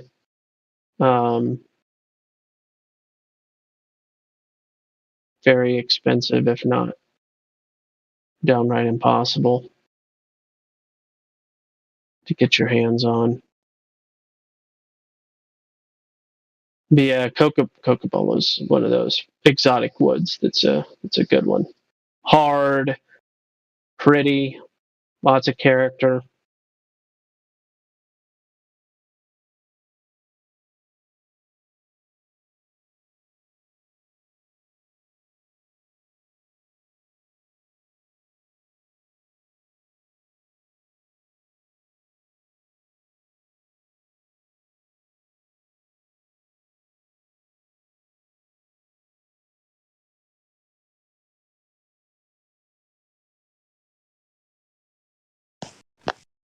Did someone talk to this admin one time? Is this Indio 007? Yeah, what about him? Actually, would like to know what type of guy he is. He has extreme good knowledge about this flat earther stuff. I think he could debunk everyone. Like every globe head. I would argue that there's at least 1% of the people on the server could do that as well. But yes, I would agree. Indio. Yeah, it's pretty Indio easy. is extremely eloquent. Very, very capable in having a conversation on a variety of topics. He has got a lot of scientific knowledge, geodesics, and all those kinds of technicals. Yeah, he's a good guy. Yeah, but I think everyone can debunk a globe head. It's actually not really something like hard. And just ask why can I see 50 miles straight without any curvature, and they're not gonna reply. We can see way too far. Yes, exactly. Or they're gonna say like a mirage or refraction or something, but I think everyone can like debunk that. Yes.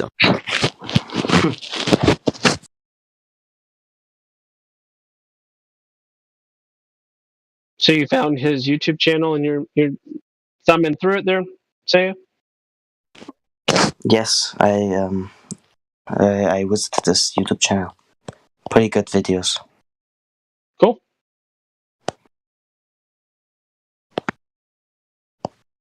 Who's the other admin? DJ. I think he's new. No, he's been around for a long time. Okay. Yeah. Who do you think has the most knowledge in the whole server? Well, I wouldn't say most about anybody. Everybody has their own particular specialty and interests. Okay. Yep. Some of us are more knowledgeable on formal logic or etymology or physics or, like I said, geodesics, surveying, construction. There's all sorts of different specialties. Okay.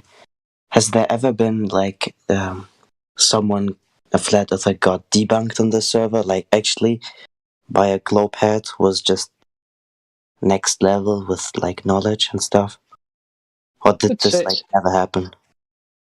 Let's say from time to time there are things that are argued that people just don't have a firm grasp on, and they are trying to argue with something that they know is right, but they don't know enough about it to prove their point, and then it can look like they got debunked, but not in reality. I mean, it's just because somebody doesn't know everything about a topic doesn't mean that they are wrong, for instance. Okay.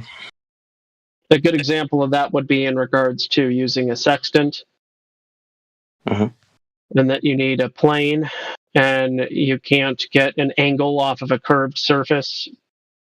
But then if the person that you're talking to happens to be an expert on all of the ins and outs of a sextant, and they ask you a question that you don't know the answer to, that doesn't invalidate the point that you made at the beginning.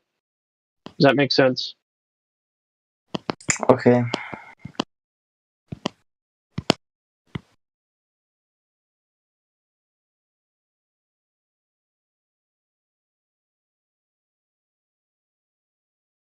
But overall, like the globe heads are the people who get debunked in the server, actually.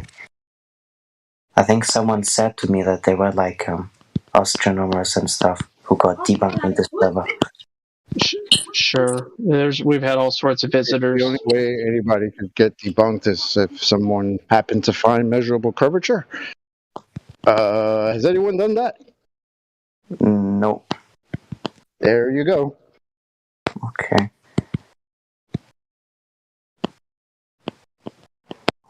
Just ask, like, have you heard of this, not experience, but someone took pictures from Michigan and you could saw Chicago on it. And it was like 56 miles without seeing any curvature. And like this actually would never be possible on a ball, which every mile there's 8 sol, like 20 centimeters of curvature. They can't answer this question without saying mirage or something like shit like that.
Thank you to everyone that's helped me to know where I am.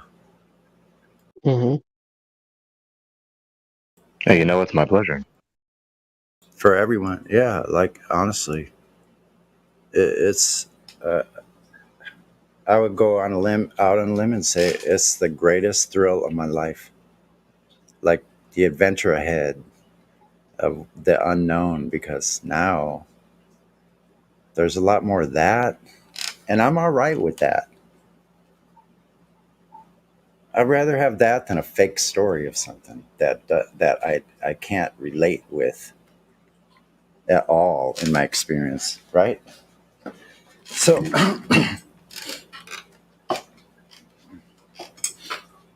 it's a great pleasure. It's an honor.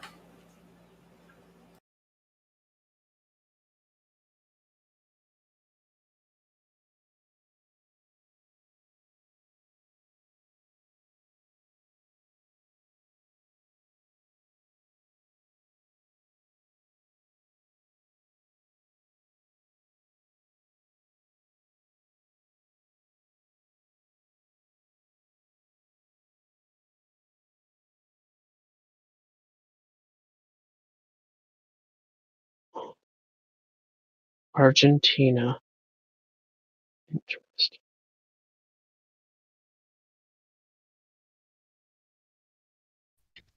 So, Greg, are you still there? Yeah, I'm still here. Okay, so you want to hear what would make a globe head say something ridiculous like hurricanes go in straight lines? You want to hear? Tell me. Okay. So you understand the Coriolis effect, right? The apparent deviation of an object in the inertial reference frame, right? Because of the ground that's spinning, right? Things not actually curving or turning, but it looks like it because we're supposedly on a ground that's spinning, right? So you know this little nonsense that they tell you that this effect, which they also call an illusion, causes hurricanes, right? Heard that before? Yeah, I'm trying to listen to you because there's background noise. Is the background noise from me or someone else? No. Me, on my end. Oh, okay. All right. So, yeah, so they tell you that this illusion of an apparent deviation actually causes hurricanes. I said, okay, that's cool. So, hurricanes, when we see them, are usually depicted from up above, right? Whether you want to call it as a globe head, you want to call it a satellite image, blah, blah, blah, high altitude, whatever you want to call it, from up above in the inertial reference frame, that's where things would have to go straight. Because the only time we would see the Coriolis effect is when we're on the ball, right? Because the Coriolis effect is an illusion from the non-inertial reference frame. So I asked him, Kosho, well, if you're saying that this effect, right, is causing the hurricane, I mean, that's cool, but they're usually depicted from up above. So why do they appear to be rotating from up above in the inertial reference frame when the only time we would see that illusion or apparent deviation is from the ground? So that his response was, well, hurricanes move in a straight line. Now, we all understand that that's batshit insane, right? But he had to say that because Post is not a stupid person. Sometimes he has his moments, but he understands the argument enough that he had to go against literally reality and say hurricanes go straight.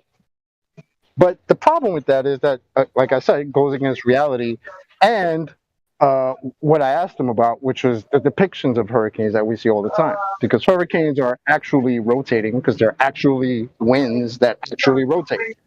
They're not illusions, right? So that forced him to have to say, yeah, hurricanes 100% go in a straight line. So enjoy that. Yep. I have yet to hear any other Globers actually say that. He was the one off. So I'm curious. It doesn't address what you just said. When you look at the hurricane from the top down, from the air looking down at the hurricane, that it's still spinning. Exactly. So when you say it's moving in a straight line, that's non sequitur to the point that it's turning, even if it is moving in a straight line. Exactly. But when you ask a Glober a certain question, they get to that point where they have to literally go against reality. So that's what happened there. So enjoy that. Logically hilarious. Hilariously driving. Mm-hmm. You ever heard of QE's whole list of the dumbest quotes that Globers have said? I have heard that first. Bro, you need to listen. I mean, if anybody hasn't heard some of the things that we've been told for the past 6-7 years, you have to read that list or hear him go through it because they say batshit insane crazy shit. Which they have to because they're trying to defend something that's batshit insane. So where that goes, that's par for the course, right? And yeah, and that's the best part, Chocolate. Also, is when that's exactly how you catch them up, and their own words they're using it as far as when they escape into this other realm. that's out of reality. Like you have to catch them up every time when they do it. That process is fascinating.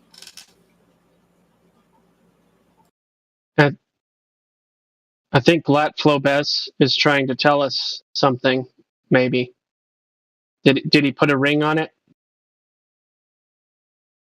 No, it's just KJ, so I went with that. It's not I was thinking suggestive the at thing all. earlier. I'm not suggesting anything. It's just my name, you know? I got you. Yeah. There's always motive behind what women do, don't lie, KJ. Every kiss begins with K. Hey, going back to the Coriolis effect, right? So this is another realm in which there's kind of two things taking place, but an interchangeability of terms sometimes, because there is something called the Coriolis effect, and then there's the Coriolis force. So don't get confused on both of them. Yeah, what is a And don't allow Coriolis force? that would be the cause of the Coriolis effect. Let's forget the word they like to attach to the force. Fictitious. Yeah. They seem to like to forget that word when they describe it as a force, which is not actually a force, just an apparent effect, an illusion, according to them. But they'll call it a fictitious force. But forget the fictitious part. A pseudo force, yeah. When you run a paddle through the water and it creates those little vortexes out from the paddle, isn't that a Coriolis effect as well? It's like the only one that occurs in nature. I think it would be synonymous. Nah, Right? technically, the Coriolis effect would be an object in an inertial reference frame appearing to curve because you are on a spinning or turning platform. So the best example of that would be a merry-go-round, right? You're on a merry-go-round and somebody's throwing a ball back and forth over the merry-go-round. Well, while you're on the merry-go-round, it looks like it's curving. Why? Because you're spinning underneath it. But to the people throwing the ball and anyone that's not on the spinning reference frame, it just looks like it's going straight because that's what it's doing. That's why it's apparent and not a real effect, right? Oh, Drace, you're showing me what the thing. Okay, I got you.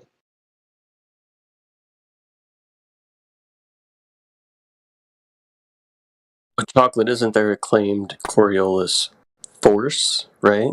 That's what they imply, and that's what they introduce when they talk about the hurricanes. And then there's the Coriolis effect, which would be the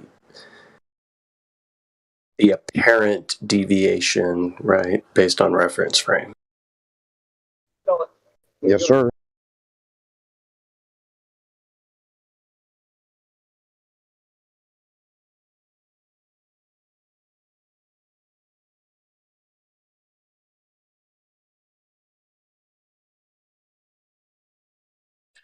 So doesn't the argument somewhat fall apart when we talk about tornadoes as opposed to hurricanes? Why would this force only affect hurricanes and not tornadoes? Again, right? Well, again, it's an illusion. So that's them trying to conflate one thing with another. So we see this illusion, which would be easily provable because you would see it. But the problem is with that is that it would have logical consequences, right? Like flight times to the West Coast would be shortened, right? Because we're flying over a ball that's spinning. So that doesn't happen. Matter of fact, most flights actually take shorter time going towards the east, which fucks them all up. But they ignore that. They don't like that. So I mean, again, the forces in their cosmic paradigm are consistently inconsistent, as though they are as long deliberately as they're making choices. consistent about that shit, it's consistently inconsistent. You're absolutely right. Like they never behave consistently. They consistently behave inconsistently. They act on hurricanes, but not on tornadoes. It pulls down oceans, but not the dewdrop on a blade of grass. Gravity. I was having this exact conversation this morning with the Glober, and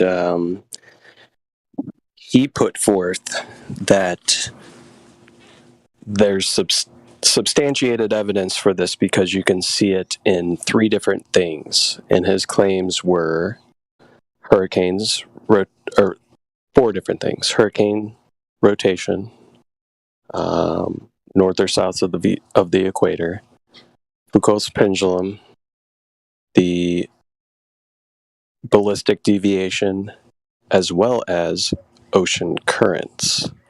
So these were the 4 things he was attributing to this. Robot. Fix your microphone. We heard you, but you're still roboting.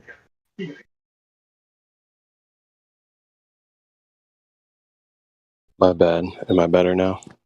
Copy Yes. that. You good? You know, the fascinating thing about ocean currents is that they actually coincide with the wind directions. Yeah, I've seen those images. Can you explain? Yeah. Who, me? Yep, you, Mr. Bear, Brother Bear. Yeah. Well, I'm just saying they match. I'm just pulling up a map here. If you look at that and you look at the wind direction maps, they're pretty much the same. It's also when you think about why wind moves, and you think about where the sun is most intense, all of this makes flawless, perfect sense without adding any kind of idiocracy from rotating balls. Idiocracy. Not idiocy, idiocracy. Yeah.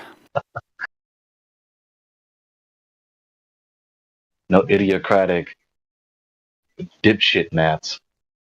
Yeah, you can see it right there. It's hot flowing to cold, and as the hot flows to cold, it creates a differential, and the cold flows into the hot. It's a cycle.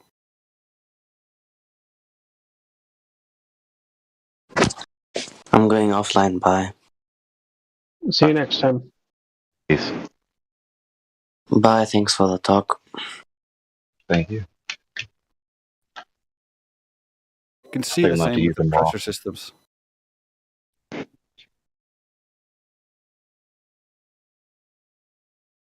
Idiocratic dipshit mats. And the pressure systems destroy the hurricane notion because you have a constant input of heat to the system being moved in the system, and that would create a displacement of air, which would create a cycle, and all of the pressure systems act in accordance with that. And because you already created a bias towards one direction, you end up with a rotation. So it's we have it explained with actual physics. We don't need to imagine any rotating balls. Yeah. Did Globers still believe in Pangea? I have the ones that you. They very likely do. Yeah, some of them do. I've heard many argue for it. Because the irony is that the Pangea really only makes sense on a flat Earth. You thinking that might be? I was thinking about it.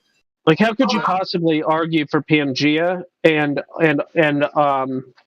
also argue for the Earth spinning and gravity and all these other things? There's no way. Them moving and shifting around the surface of a ball, or just the crust, the quote unquote crust itself, on the surface of a ball with all the other angular momentum. Just think about it for a moment. They take all of the continents and put them together. Once you do that, the ball shrinks down so much. They don't actually have a coherent excuse here. But however, if the world were actually expanding while being flat, that could be possible.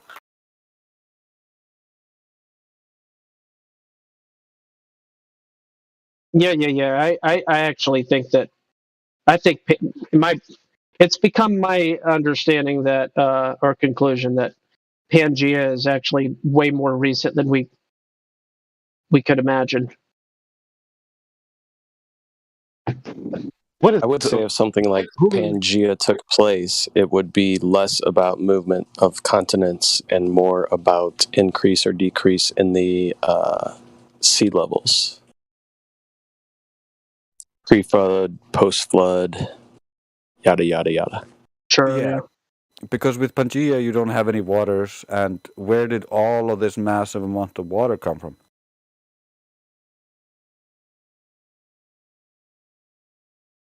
Oh, I thought Globers believed Pangea was all the Earth, all the masses, all on one side, and 70% of the Earth just being water. On the other side, you would just see all water. Is that not what they say? I don't know. Been a long time. Pangea is weird. Pangea is weird because you almost have to just not even think about the mass that's below the water, right? Like if you took the continents as floating, sure, they floated apart, but we know that the continents or the masses don't just end at the waterline. So, What, you don't like the theory of land moving across land as it's connected to the land? Fucking joke. it doesn't make sense to me. Look, here's the Glober Pan. Look, they show water.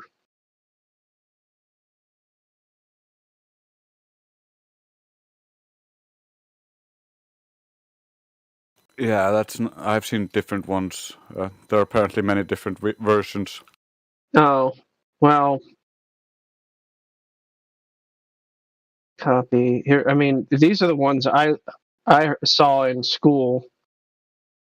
Were these types of Pangeas? How do they explain the water staying here when they also claim that the wandering planet Theia hit the Earth and deposited its molten iron core right into it and then became the moon? Wouldn't all of the water just evaporate? Well, maybe it brought the water too. Don't even go there with their cosmogony. Their entire cosmogony is that which is not coming into being by itself. Yeah, it's crazy. It's just a story. That's why, like, they can make up whatever idea they want. They can imagine it. Oh, it was just a Pangea ball with no water, but then the moon came in with all the water. Whatever they want. Water coming from that which is without water, without cause. You see, dust forming into all other elements and substances without cause, just coming into being by itself, unintentionally. So, all of it from nothing. Look. You see what the Pangea thing requires 70% of the. I keep on saying 75. Because you're trying to talk about the water. It's stucky on my. Thinking about quarters. It requires the other side to be completely water. So it's just this very, very funny irony, counterintuitive idea to justify the story of continental drift and stuff, which may or may not happen, but it's super counterintuitive to it just is super counterintuitive. Yeah. Think about what happens when you rotate a ball, but it's got all of its weight on one side. Yeah. It's just weird. It's really weird. There's a almost AE style though. Almost AE style Pangea stuff right there. Now, I have my doubts about Pangea. I don't really believe that the continents drifted apart in the this broken puzzle piece. But what's people's knowledge in here about this? Dan, bro, Dan. I'll share the video.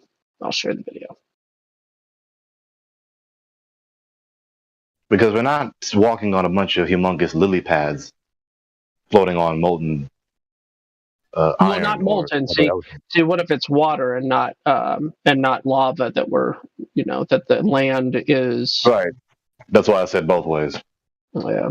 But then that would, stand to reason that there would be large gaps under the ocean within these plates to allow for the movement. But foundations imply a solid, standing structure. Like, so, yeah, that's what it is in essence, right? We could be in a big pond, possibly. You know what I mean? Like, literally, we could be in the middle of a big pond where all the land is. It could be touching down below with huge portions that are carved away. Like, we know there's huge tunnel places, even just the known ones. So that's the one, Gregory.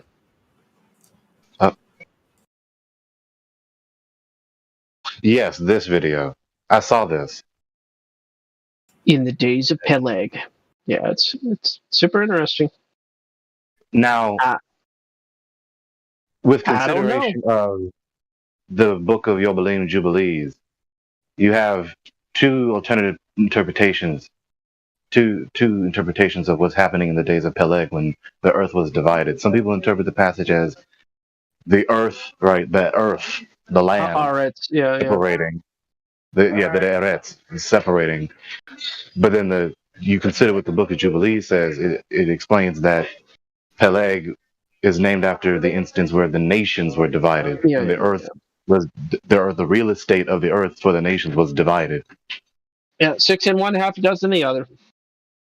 We'll probably watch it. We haven't watched videos together one-on-one. No. We have a movie channel down below. You want to go? Number one with cheese. Y'all have fun with that. How long is this? I actually have just enough time for this one, I think, because got like 35 minutes left. So yeah, I'll head down there. Let's go. 3, 2, 1.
Yeah, how could they make a force from something that is just pseudoscience? Wow. They're just like desperate, grasping for straws logic. If anyone's still out there. Anyway. Da, da, da, da, da.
Oh no, gospel is gone. He's usually the one that keeps it flowing.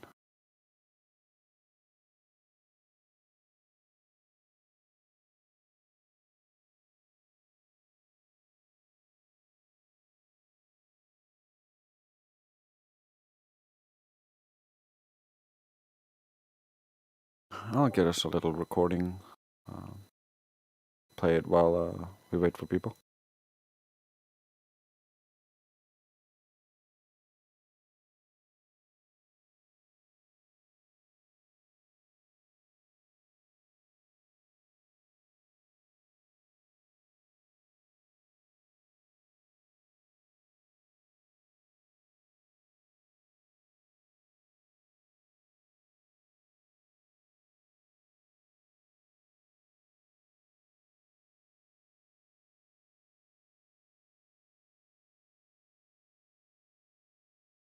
This type of person, this type of activist, is commonly referred to as the presuppositional apologist. By far, bar none, absolutely excluding none, the presuppositional apologist is the most difficult combatant on a political or ideological stage that I have ever encountered. You see, the reason why they were the most difficult wasn't because they had a large degree of evidence that they were working by. It wasn't because they had sound definitions that they were providing, and it certainly wasn't because they had a lot of good observations. It was in fact because of the complete opposite of them having these things. In an ideal world, we would look at a particular phenomenon and say, okay, we can see this particular phenomenon in some capacity, whatever it is. And then once we can see that phenomenon, we would say, okay, we can now draw a definition of this particular thing. And once we've drawn a definition of this thing, all our observations and definitions and studies and whatever else become a base of evidence from which to work by. And from that evidence, we can make conclusions. In contrast to this, however, the presuppositionalist does the exact opposite. You see, as the name implies, they presuppose a conclusion, whatever that conclusion may be, and then they work backwards from that. This is the reason the presuppositionalist was the most difficult ideological combatant I have ever faced, because, simply put, they didn't need evidence to come to their conclusion in the first place. And because they didn't need it in the first place, that means that whether or not evidence exists in the future or doesn't exist in the future is quite honestly irrelevant, because they never used evidence in the first place to come to these positions. So when faced with someone like myself, who is trying to use evidence to change a person's mind on some given point of view, it fell on deaf ears. Because, again, whether or not I had evidence was irrelevant. What the presuppositionalist was using in place of evidence, however, was, as Ben Shapiro inevitably popularized, although the atheist community did this long before him, was feels over reals. The presuppositionalist, for all the difficulties that they have given me over the years, taught me one very good lesson about politics. They taught me that politics is not a simple, straightforward process of choosing a target, whatever that may be, and then crafting an argument either for or against that position, and then deploying that argument so much as if every engagement is a debate. In reality, if you're going to be a political thinker, someone who wants to really consider what's actually going on, what you need to be doing is criticizing both yourself and those around you, friend and foe. And when you do this, you will notice that politics is, in fact, a game of pattern recognition, because almost everyone uses the exact same arguments to justify wildly different positions. This is why, when you look online for commentary about, say, feminism and social justice, or a whole host of other political issues, and the commentator themselves understands what religion is and what it does in social dynamics, you will inevitably see that commentator say, what these people are doing over here in the feminist and social justice camp looks exactly the same as a religious group. And then oftentimes say, hey, I'd much prefer to work with the religious people because they're at least a little bit more honest. You need to value certain things in order to get any facts in hand in the first place. I mean, any statement about facts relies on having first valued things like evidence and logical coherence, right? If you don't value logic, there's no logical argument you can give someone to say that they should value it. If someone doesn't value evidence, there's no evidence you could give them to say that they should value it. Epistemology sort of bites its own tail, or picks itself up from its bootstraps. Right. No, that act. Okay, Glad. I accept your invitation.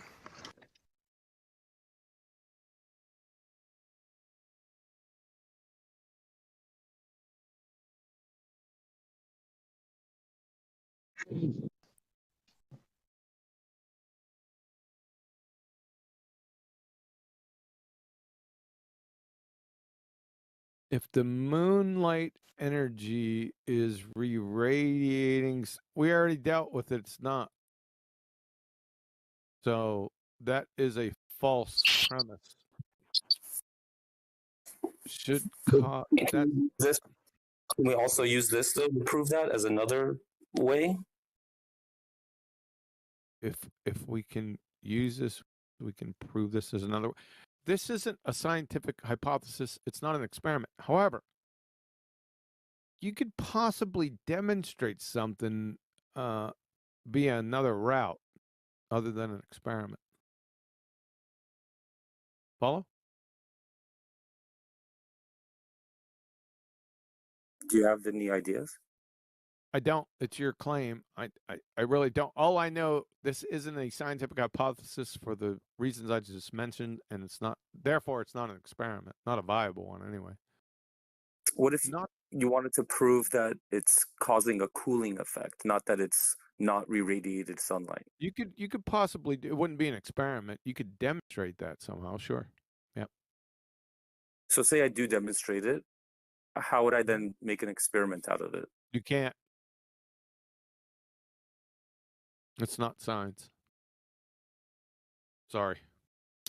QE for people like me that are dumb. Why can't we make an experiment out of that? Because it's not a viable scientific hypothesis. I don't know. Have you been on mute or deafened for the last 5 minutes? I feel like you do have a presupposition between a cause and effect. I guess I'm not understanding that. There is no presuppositions in hypotheses. Hypotheses are suppositions. That's your problem. And yes, QE, I've been fiddling with getting a mic going for the past 5 minutes. Who is it? Oh, Roland My Boulder. Okay. I didn't know who was talking to me, so I just blurted it out. Doesn't matter. Yeah, why would it matter? That's another problem. You have a presupposition where hypotheses are suppositions. There's a difference between suppositions and presuppositions. That's why they're two different words. So I guess a supposition would be that I actually did measure a difference at one point, and then now it's a supposition, right? Supposition is it's tentative, it's provisional, whereas a presupposition is you already believe it to be true. So I suppose, yes. Then I misspoke. That's okay. So wait, are you saying like a supposition is like a fact and a presupposition is falsifiable? No, so I'm going to say it again. A supposition is provisional. That means you're getting ready to test it. Whereas a presupposition is something you believe to be true already. I see. Can you falsify the presupposition, or it's not? Yeah. Yeah. You can falsify presuppositions, yeah. Because if they believe them to be true without evidence, then it's horseshit. Whereas a hypothesis is not believed to be true because it's a supposition. It's a preliminary step to get to experiment. Now, those are natural cause and effect relationships, but not everything falls into that category. So it could be true without it being an experiment. Follow? I mean, so based on things are the true whether supposition we that I make, experiment on them or not, right? I can't listen to two people at once, man. the supposition that I have is based off of my I already experience. I'm not going to deal with it again. I've already shot 4 or 5 holes in it. It's not going to recover. So you can do if I do this and if I do it, you don't. The only way you're going to do it is to post another hypothesis with a viable, independent, dependent variable. Since I was fiddling with things, can I get the like cliff notes of the past 5 minutes? Well, what are you guys No, talking about? I'm not going back over it. So why is Moonlight not a viable? I already told you. I'm not going to tell you again. Moonlight. Moonlight's Moonlight. I already told you why it's not a viable scientific hypothesis. I shot 4 holes in it. I'm not going to do it again. Traveler, what are you trying to argue about Moonlight? I'm trying to demonstrate and then have an experiment that says Moonlight cools.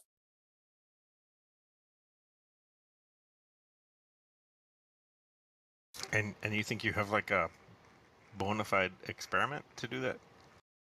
Well, that's what I'm trying to develop.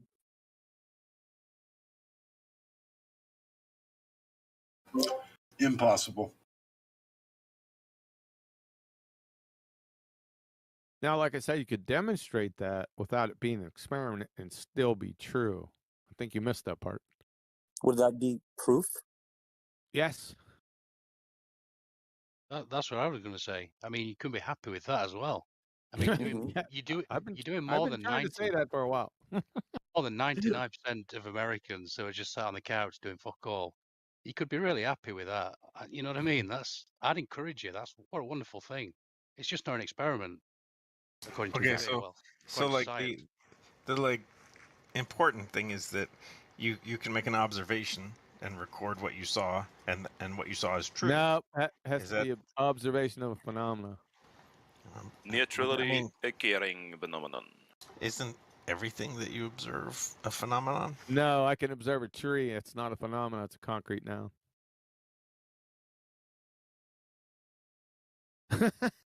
Okay, so if you want to like observe the changing of the colors of the leaves, that's a Now, phenomenon. now that could be one. Yes. See, I speak your language, Kiwi. Just not the first one. Just So watching it grow, watching the leaves change, watching it die, watching it get chopped down, all of those are phenomenon. It but has to be. but looking at it is not. It has to be an occurrence, not a concrete noun.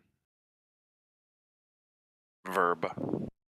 Yeah, you can't. what I can about- look at a tree, but I can't make a viable scientific hypothesis out of. Okay, I observed a tree. Okay, what's the cause? Well, you didn't. Okay, It's so non what if I sequitur. go measure the height of all the trees on my back lot? Is that an observation? Measure the height. Height's not happening. Yeah, like from the dirt to the highest leaf. Is Now, that now for plant growth, yes, you could come up with a scientific hypothesis for that. Sure. no, I'm talking about experiment. Observation. Sticking Yeah, with the observation. yeah. Hypothesis will lead to an experiment. It's called plant growth theory. No, but just the No. How no the experiment. fuck no? No experiment. Just observations. You can observe. You can have an. I'm telling you, you can do an experiment with that type of thing. That's an occurrence. Plant growth. And it's better than just an observation. He's turned it into an actual, hypothesis. Yeah. You could do it. Yep, a number of them, right? Yeah. And experiment. Well, That's what makes plant growth theory an actual scientific theory, right? See, one time Brenda said a shoe is an actually occurring phenomenon. That's not true because a shoe isn't doing anything. Now, if a shoe were walking itself, you bet your fucking ass that'd be a naturally observed phenomenon that I would like someone to explain as well. No, you're wrong. What? Yeah, you're now that statement is correct, but you're wrong. Not natural. It's not natural. Oh, you know what? That's true. Okay. Not that you weren't wrong. You were just It'll be a phenomenon. The next lane, whereas you could have killed it beforehand. How about that? Right. Yep. I embellished. I always do that. So wait a minute. What if we like try to look at the shoe wear patterns? Is that natural or not natural? I got the shoe in the archives. Like if we just try to figure out how shoes wear out, is that No, because that's not natural. That's a human wearing the shoe out. Exactly. It is a human wearing a shoe out, but the human is nature, right? No. Humans in nature don't have shoes. That's a fallacy of division. So you're saying like if we took No, I'm saying people it's a barefoot- fallacy of division. That's what I'm saying. you're saying if the people were barefoot and we looked at how their feet were No, out, that would be natural. I'm saying it's a fallacy of division. You know what a fallacy of division is? I have never heard that before. Look it up. It's also known as a false division, faulty deduction, or division fallacy. Description: inferring that something is true of one or more of the parts from the fact that it is true of the whole. Example: atoms are natural. Everything is made of atoms. Therefore, everything is natural. That's a fallacy. So would looking at how barefoot people's feet are out be natural or not natural? No, it's created. It's man-made occurrence. The bare feet aren't man-made though, right? Oh, for fuck's sake! The wear on the foot is man-made. The man puts the wear on the foot. All right, I'll accept that. I get it. You'll accept it. Oh, that's cute. Good for you. Yeah, no, I mean, like, I see your point. I concede. Great. That means you have 3 brain cells instead of 1.5. Damn, he's just piling on. Glad is not a. He doesn't. I don't mince words. Well, it's a waste of time. Listen, Roland, listen. You know it's flat. You're just coming here to do something else. And that's fine. We have fun with you. We like to play around with our food before we eat it, but we do eventually eat it, if you know what I mean. Yes, indeed you do. And no, I don't know it's flat. It's definitely not flat. It most certainly is. How do you get an elevation angle from a curved adjacent? Tangents, spherical triangles, Tangent. spherical trig, Okay. all the things you've heard before. People have told Okay, us yeah, to- everything I dozens heard of before, that includes ink molecules are alive. Okay. Whoa, So, what? when you All look right, through it, if you yeah, I want. heard that from a Evo Baltard. So back to the point. He said So ink molecules show are me. alive. So yeah, they said that ink molecules were alive. Yes, they did. Okay, so now back to the point. So I said, how do you have a curved adjacent? Right? You take You the said you take the limit. tangent. Take the So limit. Take the limit. so okay, thank you. So show us the tangent that the sextant shoots out when you look through it. You've seen it before. The No, I horizon. want the tangent mirror. So throw up a fucking visual of a sextant and show us the tangent mirror, please.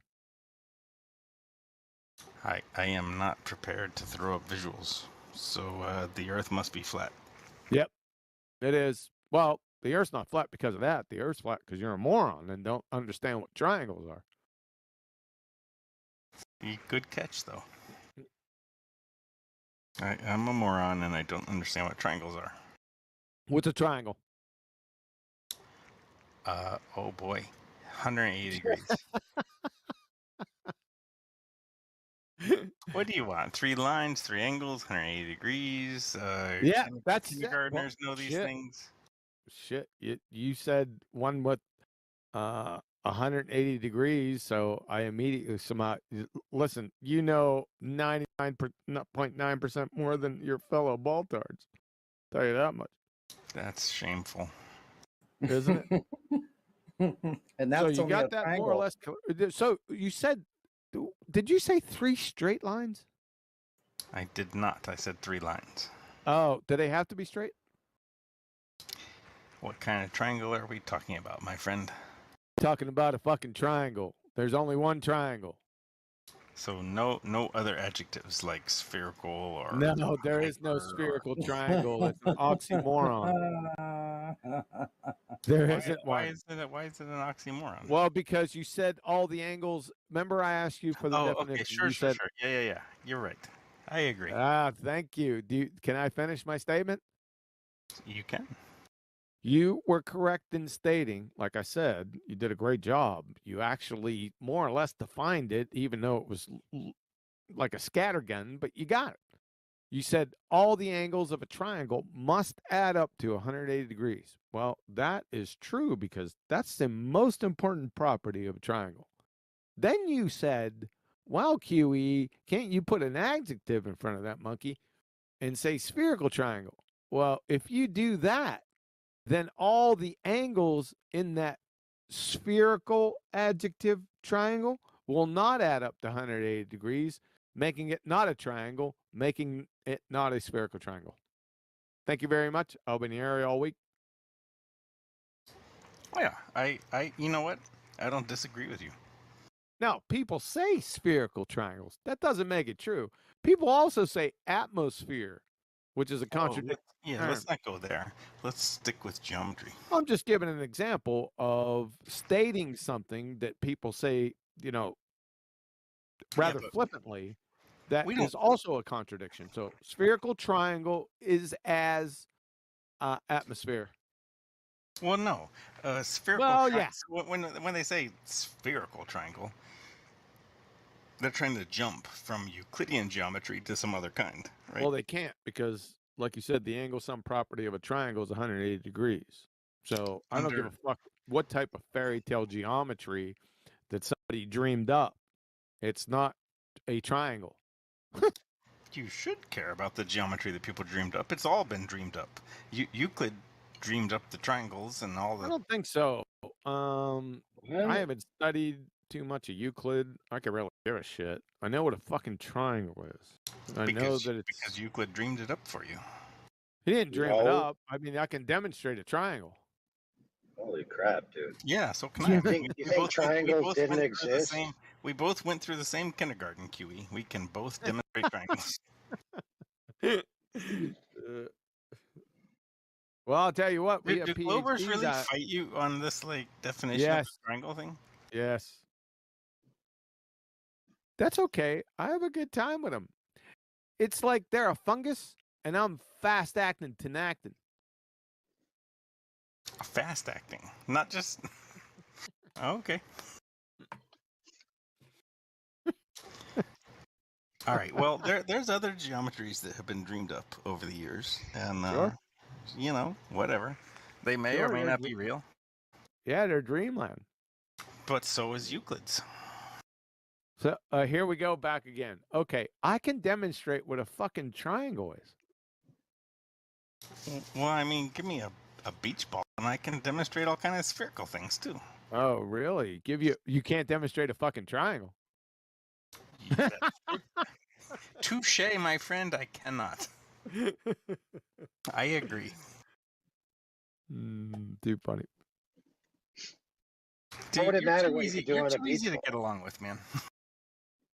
Like for real, like you could draw a smiley face on a beach ball. Does that mean that there's a large smiley face on the earth? No, it does not. Yeah, there you go. So take that analogy and run with that, all the other arguments. He already conceded there, AI. Down, boy, down. Yeah. Just because I could draw something on a beach ball does not make it present. You're on gonna the get surface of the you're earth. gonna get him going now. And You nobody's know what, right. Roland? I think you may be one of the most honest Globers. Could be. But I'm still like deep down, I'm still a glober. So Yeah, but how are you a glober when you can't get an elevation angle with a curved adjacent? I'm having a hard time with that. Me too. Oh, I don't get elevation angles from curved adjacents. I get them from those obnoxious tangent lines. So You can't do that because in truth, you can't do that. I don't You regularly. can't do that. That's non sequitur. That doesn't follow. Define an elevation angle. With citation, please, not what you make up. Well, you'd have to give me time to go ahead. do that. Or do you want me to just kill it right now? Yes, kill it right now. I know. Kill it with fire. Yes, not just kill it, but with fire, so it can't come back. Hold on a second. Ay. You know, we've done this before, QE, with the elevation angles. I can't remember. I know. We all run together, right? It's too old. Yeah. I'm getting too old, and I've been down this road too many fucking times. So, 49 minutes after the hour, measurement of elevation angle. From radartutorial.eu. From radartutorial.eu. Oh, I'm sorry. 49 minutes after the hour, measurement of elevation angle. Elevation angle is the angle between the horizontal fucking plane and the line of sight, measured in the vertical plane. From IGCSE 2021 edition, 16.02, angles of elevation and depression. An angle of elevation is the angle from the lower object to the higher one, while an angle of depression is the angle from the higher object to the lower one. Both angles are measured with respect to the horizontal fucking plane of the object. I love that. I love the horizontal fucking plane. Don't you like that? I do. All right, there you go. You're debunked. Why aren't you a flat earther? Yes. Because of how I define horizontal fucking plane. Oh, you define.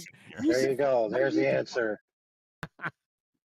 So what you do in your mind is you call it a tangent when all you know of a certainty is that it's a horizontal plane. Yeah, So I mean, you have you seen? observe hold on. You observe and experience a horizontal plane, right? Then you infer that it must be a globe, and therefore you infer it must be a tangent line. So you're jumping logical categories there, and you're misplaced. So again, you can't put a ruler on a beach ball and say, therefore, when I go out into the world, I'm on a tangent line. Wait. Why can't I put a ruler on a beach ball? You can, but you're No. a numpty dipshit. Oh my goodness, bro. Did I not And a have an entire horizontal- logic string? Sorry, horizontal plane is not synonymous with a tangent line. Like he said, it's a category error. Correct. By the way, neither is it synonymous with the horizon, which a lot of Globers seem to make the mistake. I would never tell you that the horizontal plane was synonymous with the horizon. Yeah, you just did. Only a numpty dipshit would make that. No, you just did. Implicitly, you did that. Maybe implicitly I might, but explicitly, no. Implicitly, you did, which is it's more than enough evidence to hang you from the neck till dead. Yeah, which by the way, fair point comes around like this as a conclusion. The horizon that we see is the left to right axis, right? Apparent horizon, no less. And the horizon plane that you're standing on, if you quote unquote assume it's a ray line from your feet, which you would have assumed was a tangent, but you agree it's a horizontal plane in practicality. Is this so you'd end up with is this the paper towel? You'd end up with a z-axis, right? And an x-axis that are horizontal to each other in just one big plane. Now, the only thing of a certainty that you could then conclude is that the horizon plane, right, or encompassing it all into one and mixing the categories, that plane is below your feet, which is true. And there is an angle from your eye line, which is above the plane, to the plane below your feet, which is also true. You could call that a depression angle, a dip angle, whatever you want to call it. But that's what we all experience. Nobody experiences any curves anywhere. So again, you can't put a ruler on a beach ball and then pretend you're on a tangent in real life.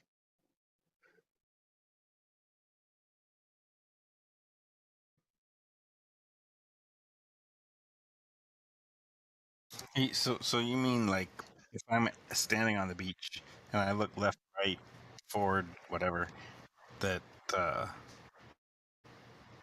it doesn't make any sense for it to be a globe, because if I'm looking left, right, I should be seeing the same curve that I see if I look from my feet forwards. Is that? No, not even close. Well, dude, I'm trying, man. When you look left to right, you don't see any curve. That's and when right. you look forward, you don't see any curve. You never see any curve standing You on the never earth. see a curve.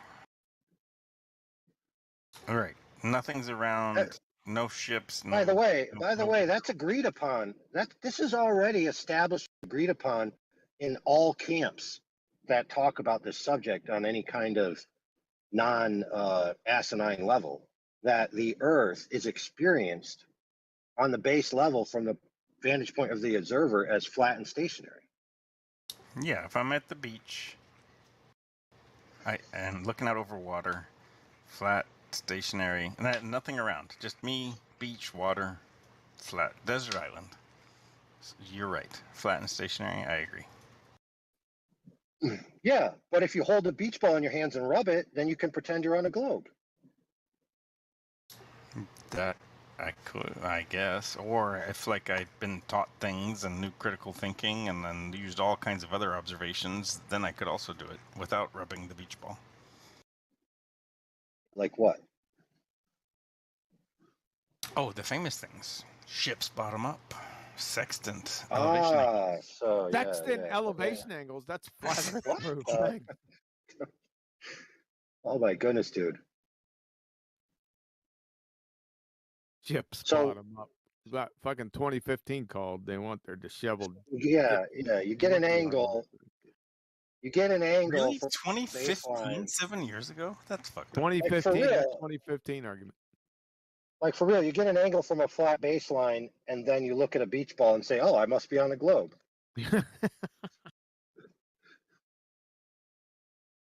Bottom up. But that's a cause and effect relationship. A natural cause and effect relationship.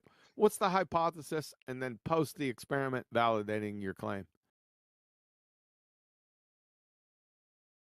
Yeah. Good night. Yeah, by the way, I will submit to the audience that the only experiential claim that the average globe believing person has, whether they be, nominal or a zealot, is the bottoms of things disappear and they can't fathom any other cause except an obstruction in between point A and B. So that means it's a false cause fallacy. They haven't demonstrated it. The only reason it's a globe, it's because it's not. Of course, Absolutely. we have all kind of of course, there's all kind of demonstrations of that geometric horizon, that fairy tale that keeps on blocking boats and buildings and shit. Not where it's Hold on. where it's supposed to be. That I almost agree with AI, except there's a second thing that I have experienced. What's that? And Ooh. I mean, you guys, you'll reject it straight out. What's his name? I know it'll be rejected straight away, but in terms of just raw, my own personal direct experience, we don't reject stuff straight away. Stop over talking me. It won't be rejected. It'll be deconstructed and then spat out with fucking virulence. Yeah, fair point. Let's criticize that as well. The only thing that you can reject out of hand, right, is claims that have absolutely no evidence whatsoever and or an incoherent logic string on its face. If someone makes an incoherent statement, you can dismiss it based on the logical structure alone. You don't need to examine any of the premises. Good point. Fine. So the two direct things that I have personally experienced is like looking out over water, bottom up type stuff. I already fucking just went over this. So why would the fuck would you bring this back up again? Okay, let's go through this step by step. I put you on mute so you don't continue the diarrhea of the mouth fuckwittery circle jerk. It's like you're pulling crazy Ivans every 5 seconds. Now, this bottom-up obstruction is your proof, your direct proof of a globetard. That's a natural cause and effect relationship. So in order to validate that, you would have to come up with a hypothesis. So give me a hypothesis, identify the independent, dependent variable, and then the individual, doesn't have to be an individual, the institution that has demonstrated that via experiment. I have not any of that for you. Then it's horse puckery. Number 2. Go ahead. Oh, laying on the ground in my backyard looking at the night sky for a couple hours before bedtime. All right. What does that prove? Yeah, it proves nothing. It's just a direct experience I had. Direct experience? Whoa. Yeah. You said you had a direct experience from what we were hearing, for what you were saying of the Earth being a globe. Oh, yeah. Both of these things were direct experiences that I feel like I've had that meant it was a globe, but I didn't mean they. So how's it a globe from just looking up at the night sky? This is dumber than your first one. Oh, I don't know. I didn't mean to offer it as proof to other people. Well, then that's what you were saying, that this is my direct experience that it's a globetard. So then you gave us the second one that it doesn't prove or disprove any fucking thing. Yeah. What you need is to take those observations, all right, at least, at the minimum, put them into a logic string where the conclusion follows from the premises. Yep. You can't do it. So I'll do it for you. I'll do the first one for you, and you can try the second. So the first one goes like this. If the Earth was a globe with a big hump of Earth curve in the way, things would disappear from the bottom up as they go beyond or below, right, that curve, right? Now, the next part is important. Things do, quote unquote, disappear from the bottom up. Now your next sentence is crucial. If you say, therefore the Earth is a globe, you've committed a logical fallacy. If you say, therefore the Earth could be a globe, you're in the realm of saliency. Yep. Very good. But nobody does that. Nobody says, oh, therefore the Earth could be a globe. They axiomatically just spurt out, it is a globe because of this logical fallacy, which is literally defined as a formal fallacy. Yep. So you got now, two it fallacies. Would be true. Yeah, and it would be true if the initial premise necessary for the conclusion to follow was proven, which is the Earth being a globe. You can't use assuming it in a fallacy to then prove it. It makes no sense. Yeah, well, the first part is that the argument's void as soon as you invoke a logical fallacy, and you got two of them. like he said, affirming the consequent formological fallacy with the first one. That's number one. Number two is a false cause fallacy, spurned by the affirming the consequent. Yeah, so knowing that, now we'd like to know how looking up at some lights in the sky gets you to Earth's a globe. Yep. I mean, that was actually a pretty good job, dude. I'm on my heels. You should be. You should have been on your heels as soon as you come out of the womb. Nevertheless, here I am. Yeah, I don't know.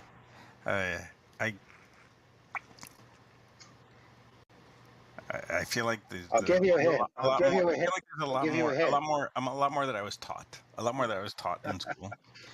And and you could call that You were taught. and you could call that indoctrination, and I'll concede that. And then the stuff I'm saying was consistent with the indoctrination.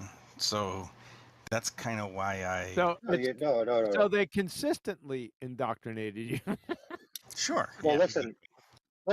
To be fair, okay, if you were actually going to try to attempt to explain it to me with a logic string, the only logic string that you could come up with, in my experience, I haven't had one contrary, is just another affirming the consequent fallacy.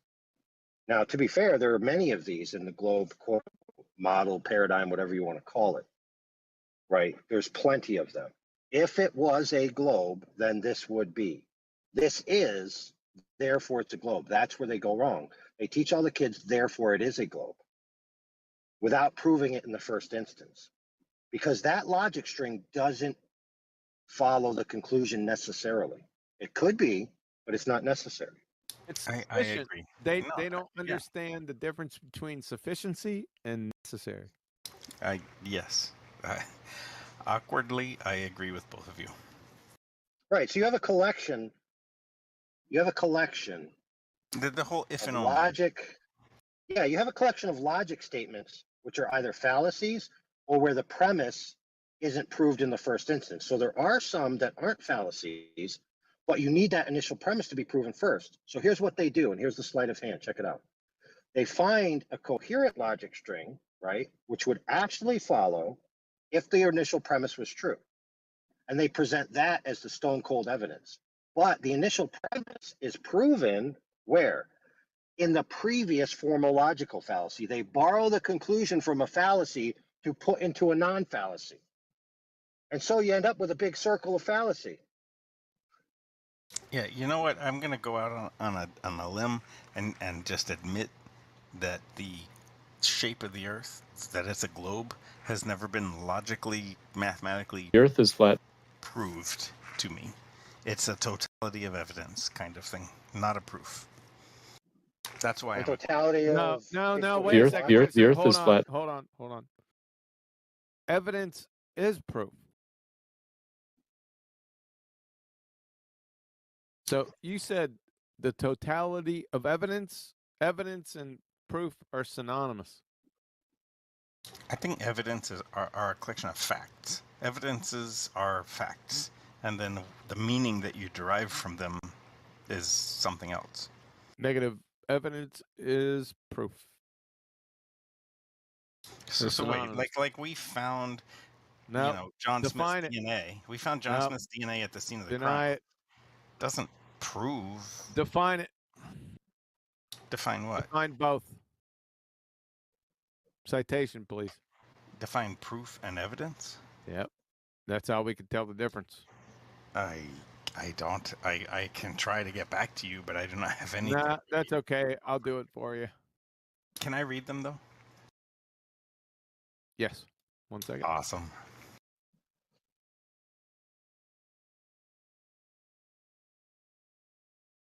Six minutes after the hour. I see it. Evidence, adjective from Merriam-Webster.com, an outward sign, indication, or B, something that furnishes proof. Testimony, specifically, something legally submitted to a tribunal to ascertain the truth of a matter.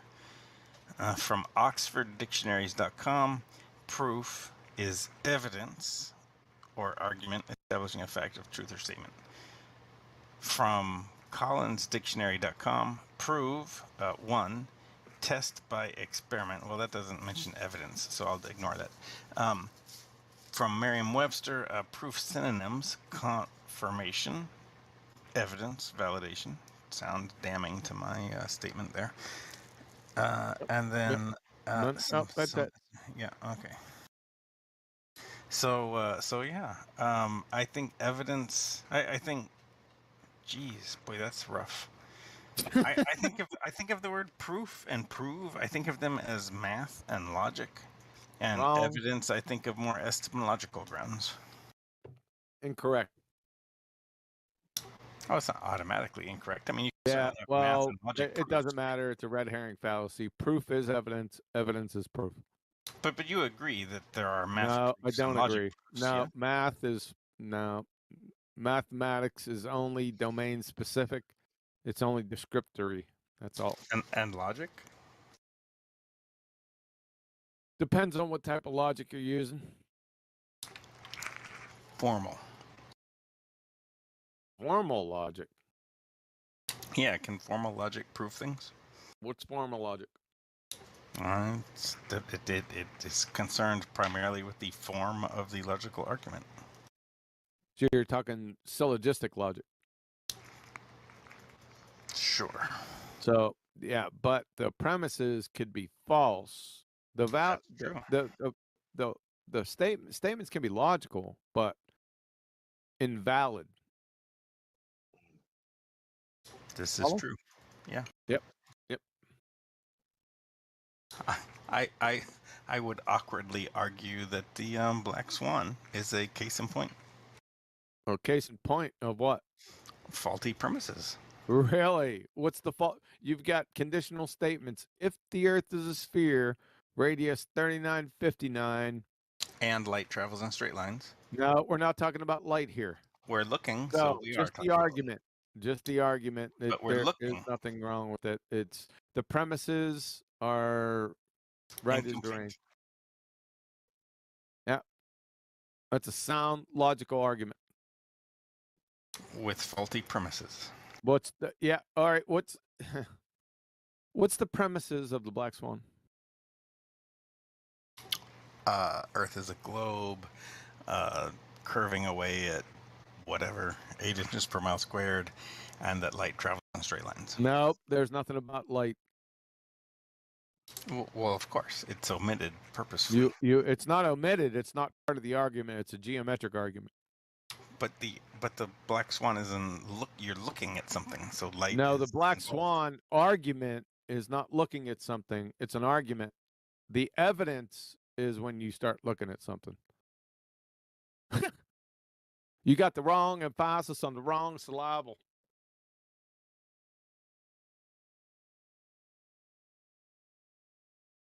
Wrong passes.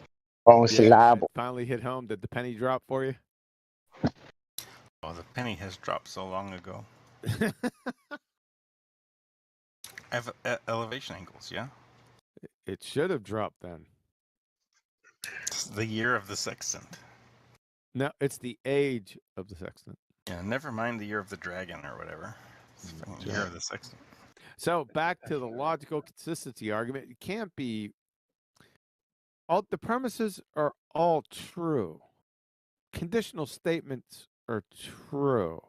The only thing you could say about the evidence from a geometric argument is a category error, and it implodes the whole fairy tale spinning ball space monkey religion. The guys haven't got a hold of this in over 2 years, which is fucking scary. The moment you say refraction in response to the Black Swan argument. Whoa. Have I said that word? No, but you're getting to it. So the moment anyone says refraction in response to the Black Swan argument, the prosecution fucking rests. But that's all you guys do because you're like automatons. You're numpty dipshits that are fucking clueless. That's why. But I didn't use that word. You You got close. Maybe, but I didn't use it. Well, dude, how else? What else could you do? Think about it. But I want to go back. To say I didn't use it is being disingenuous. I mean, in a way. The Earth is flat. In a way, You but I have want to to use it. I want to back up to the evidence proof thing. Evidence submitted in a jury criminal trial proceeding. Yeah, we're not talking about that. It's not, but that's not proof, right? That's subjective. We're not talking about that. Well, what do you mean it's subjective? The evidence. What do I mean? So in a court, it's reasonable doubt, right? Well, this isn't a reasonable doubt. We're into empiricism here, so there's no subjectivity to it at all. It's objective. Follow? Just like the Black Swan argument, it's objective. It's all geometric or geometry. That's all it is. I agree with you that the criteria to convict is reasonable doubt or whatever.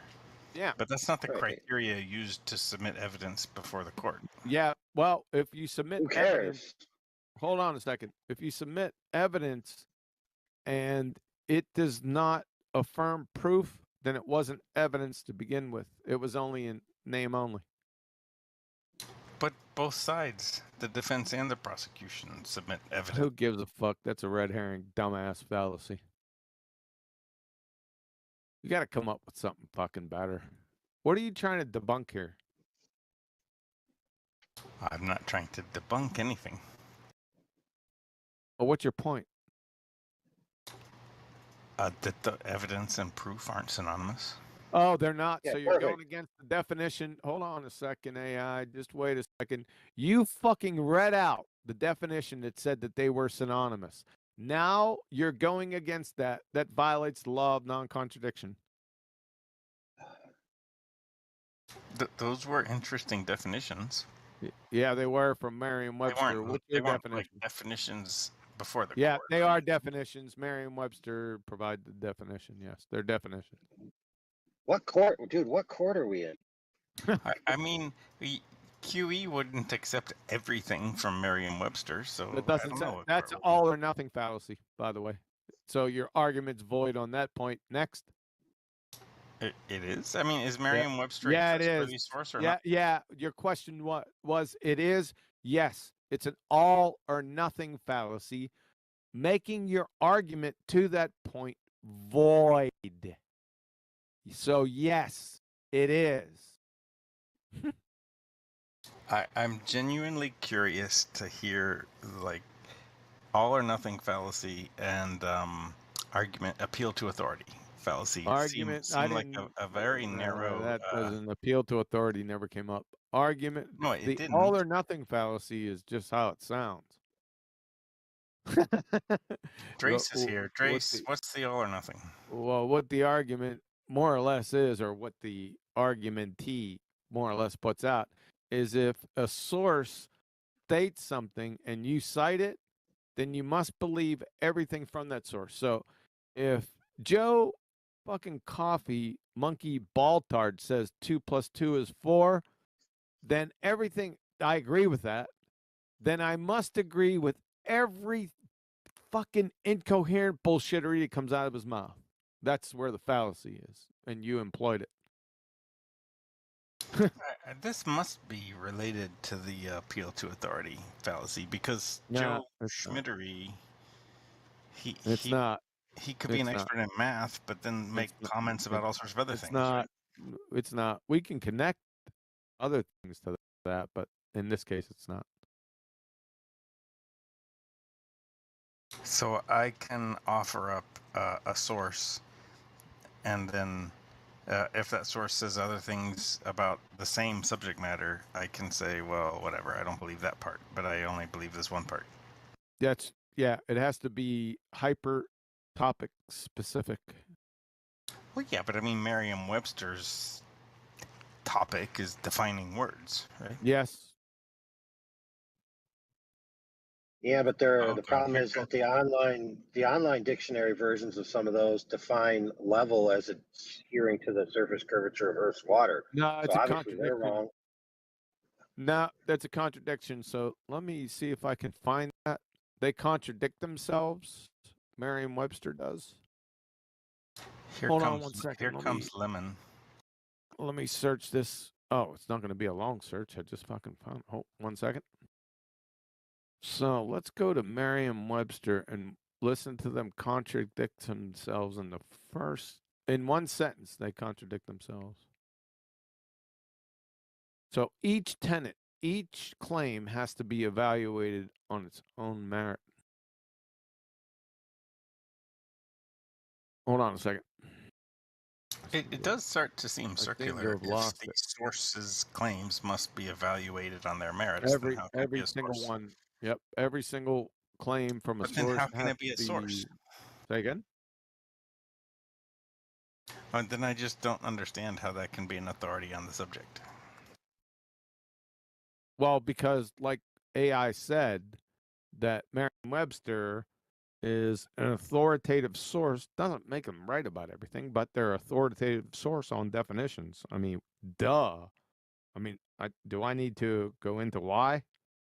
But then if they're not right about everything, and if some of the words are wrongly defined, yep, how can I trust the subset that you use? You can't. So then why bother citing them? The Earth is flat. Can't. Well, because not everything. You're using another all or nothing fallacy.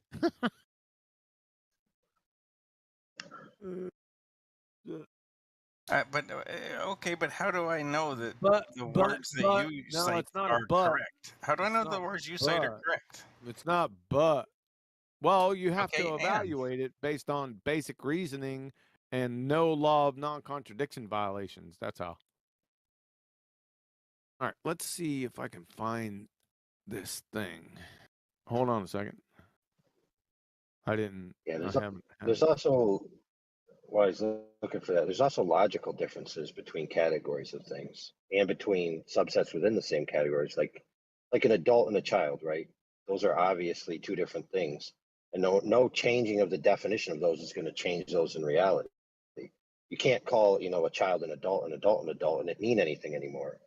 At that point, you're just using a token, the word adult. It's just a phrase, a phoneticization of the mouth. It has no meaning anymore. Here we go. So let me put this Merriam-Webster. Merriam-Webster. And this is the definition. 1 second. It's an adjective. 1 second. Merriam-Webster. I think it's level. Adjective. This is really going to be funny. Adjective. This is going to be awkward for me, isn't it? It's not awkward. This is really cool because I'm going to show you right now. Not only do they fucking contradict themselves.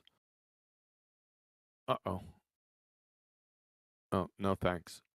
Not only do they contradict themselves right in the previous statement, but later on down the page, it's actually annotated. Hold on. This is really funny. Copy? Okay. I got nothing. Hold on a second. I'm going to get there. And that's Merriam-Webster 2. Okay. Let's go to 20 minutes after the hour. Skip the first definition. We're going to go down. Choose the right synonym for level. So level, flat, plane. Sorry, level shouldn't be there. Flat, plane, even, smooth means having a surface without bends or curves. That's down on the same page. Now let's roll up to their adjective definition of level. Having no part higher than another. Okay, that's good. Conforming to the curvature of the liquid parts of the Earth's surface. You got major fucking problems here. They contradict themselves because having no part higher than another, we're just looking at this statement. And conforming to curvature, curvature is defined as changing elevation, whereas the first part says no change in elevation. This first statement is a contradiction just inherently. Whoa. Curvature is defined as changing slope. Am I right? Yeah, and slope is what? Is the measure of the change of what? Position. Elevation, you fucking retard. So, back to my point. They not only contradict themselves inherently within their little definition, adjective definition, but they train themselves for the second time when they say level is a surface without bends or curves. I agree. So either Merriam-Webster is full of shit, or the word level is complicated and misunderstood. Number one, they just contradicted themselves. This is the only contradiction I have seen in the definition of level. Right. So they could be full of shit. So Merriam-Webster? Yeah, but that's an all or nothing fallacy. There's a lot of definitions they do get right. Well, yeah, but how would we discriminate? Well, basic reasoning and discernment. Simple. These have no contradictions in them. From dictionary.com and Cambridge, level, having no part higher than another. There you go. That's the same thing Merriam-Webster said before they contradicted themselves. Flat or even surface. Level, being a plane parallel to the plane of the horizon. Horizontal. Level, to make a level even or flat. So level is flat. From Cambridge, level, not rising or falling or higher on one side. That's saying the same elevation, but even in all directions, horizontal or flat. So flat and level are synonyms. Something that is level with something else is at the same height. Elevation again. There you go. There's no contradiction in these. So we're good. Are those all of the definitions of those sources? All of the definitions for level, yes. Sounds compelling, if that's true. Yep. Sounds like the word level has caused Merriam-Webster to snatch her own wig off. That's great. That level one. Especially, what about Oxford? Oxford's not on your list. I've seen you cite Oxford before. I don't know where they're at. I've seen you reference Oxford in previous things. Well, I've referenced a lot of people in my life. That doesn't mean I'm going to reference them right now. Oh, yeah, but if Oxford agreed with Merriam, then it'd be 2 versus 2. Oxford agrees. It's not an agree-disagree type of thing. These are axioms. Well, yeah, but then we have like 2 authoritative sources versus 2 authoritative I sources. already got 2 authoritative sources right here. I got Merriam-Webster that's not sniffing glue. Then I have dictionary.com and Cambridge. What else do I need? So if I went out and found 2 other Go ahead. academic sources that offered different Go ahead. Then what? Go ahead. Let's see it. Let's see them. I will save them and bring them on our next encounter. All right. Fair enough. I mean, I will. Okay. I'll dig into it for you. I said, okay, fair enough.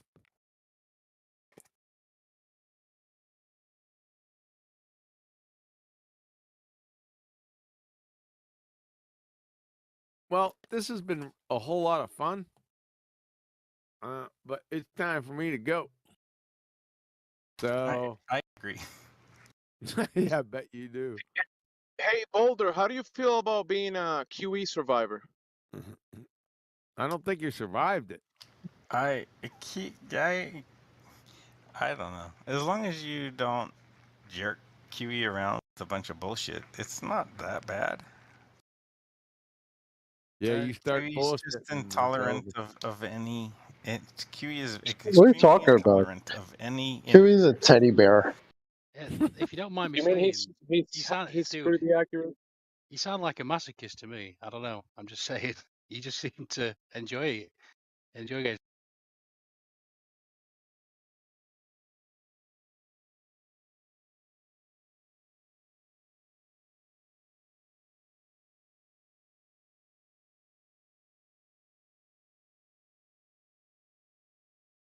I don't know what happened. I think the bot just died.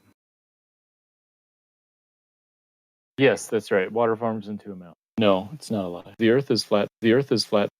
These are like the straight line distance, and sometimes Straight line. Where the fuck do you get that on a sphere? You're right. Great circle. It is photoshopped, but it has to be. Multipass.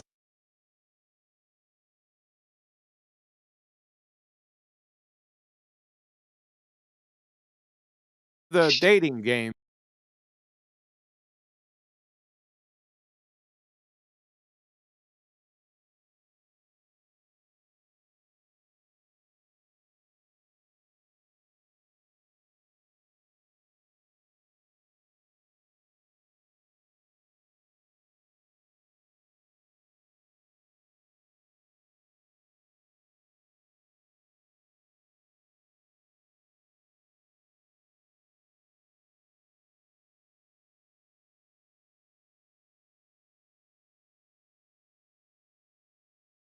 One of the great challenges in this world is knowing enough about a subject to think you're right, but not enough about the subject to know you're wrong.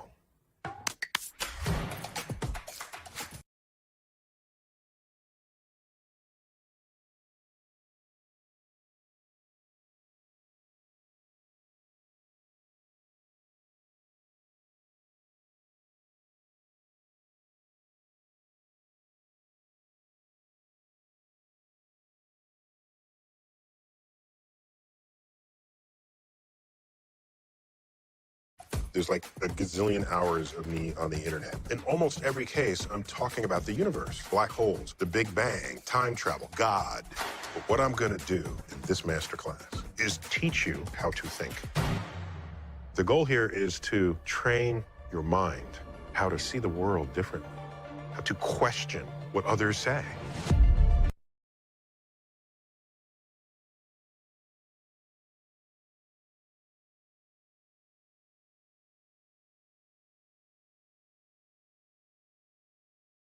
But also not do that.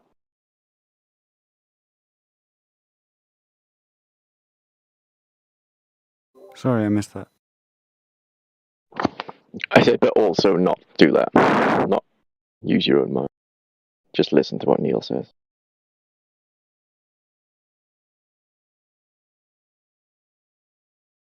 Yeah, the thing is, he made this ad for his own masterclass, trying to talk himself up.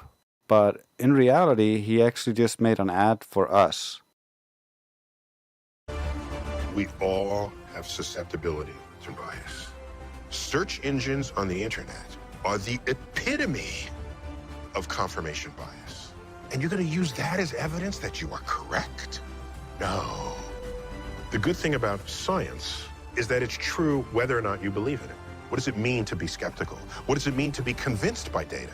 A proper skeptic questions what they're unsure of, but recognizes when valid evidence is presented to change their mind.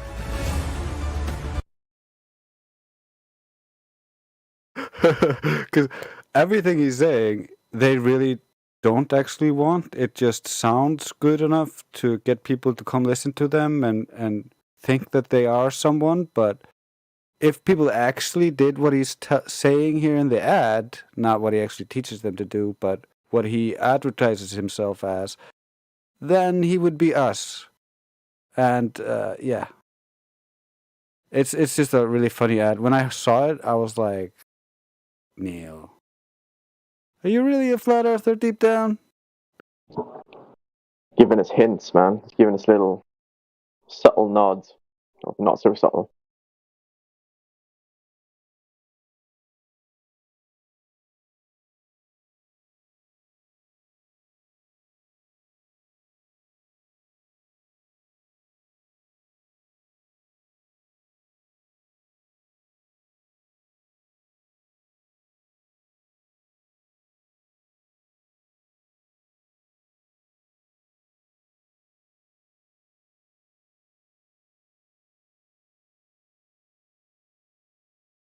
long time ago, I was talking with some friends about physics and unified theories, the universe, all that really crazy, trippy stuff people like to talk about on a you know, maybe it's a Friday night and everyone's chilling inside, just relaxing. We're teenagers.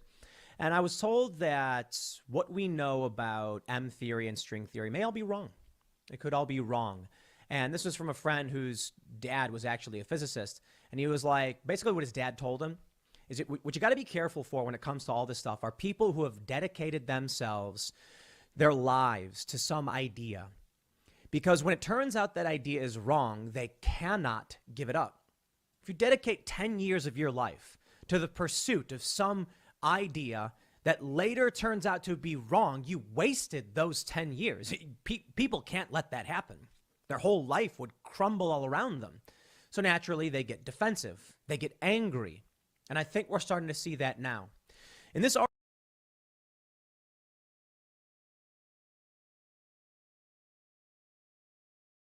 it is worth our time, and in fact is absolutely necessary, that we recognize not all definitions are equal. In fact, it is possible to have good definitions, and it is possible to have bad definitions. In order to create a good definition, there's only one thing that it necessarily has to fulfill as a definition, and that is, a definition that is good must be able to identify a thing from a group of not that thing.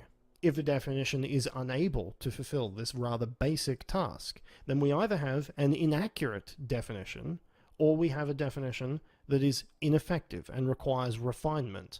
In either case, the bad definition that would be caused as a result of failing this test is not something that we should be using, because at the end of the day, a definition is designed to get us to understand what we're talking about.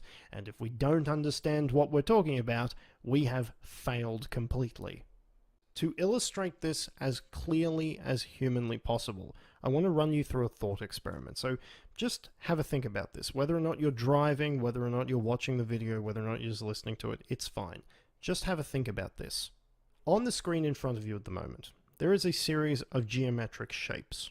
Now let's imagine that you have a small child sitting next to you, a child so small that they are only just beginning to move into kindergarten. It is your task to tell them what a triangle is. Now let's say I propose to you two potential definitions. Of course, you can make your own definition. I'm sure that there's probably some mathematicians out there that will pull their hair out at the lack of specifics, but they think they can make a better one. So please, go for it. Make a better definition. Point is, though, let's imagine that you've got these two. On one hand, you could tell the child that a triangle is a shape, a geometric shape that we can identify as a shape. Or you could tell them, on the other hand, that a triangle is a shape with three connected sides. Now, both of these answers are necessarily true. It's true that a triangle is a shape, and it is true that a triangle has three sides.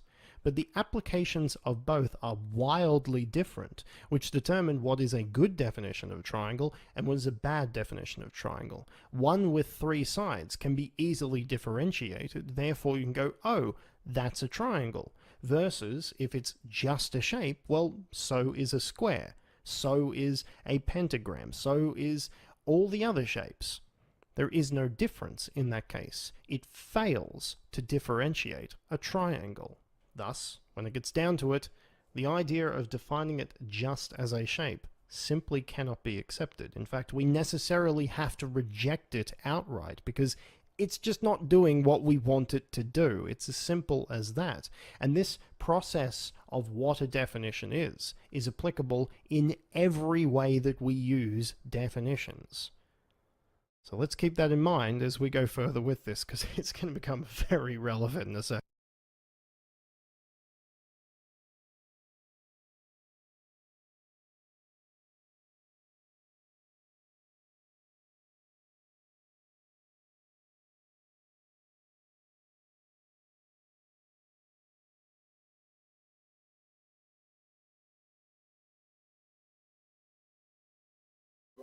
Before I put on another long video, does anybody want to say anything, or anybody out in YouTube land want to come in and ask a question?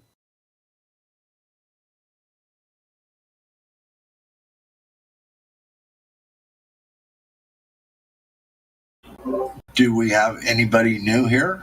Or we probably don't, I guess. Yeah, not in the channel. I was just hoping someone on YouTube. The Earth is flat.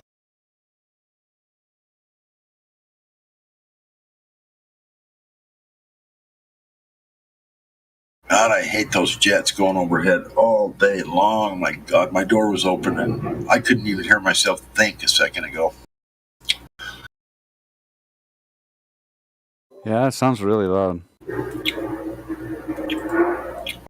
What's that? It sounds loud. Yeah, they're extremely loud. I live right in the way of the landing strip for Hill Air Force Base, and they're going overhead every few minutes, all day long.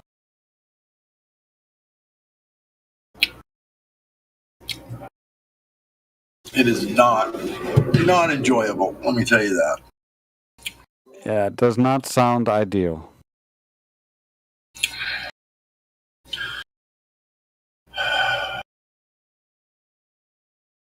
Although the other day we had an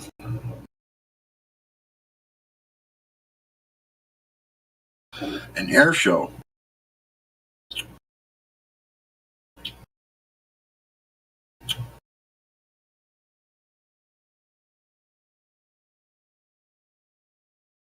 And that was kind of cool.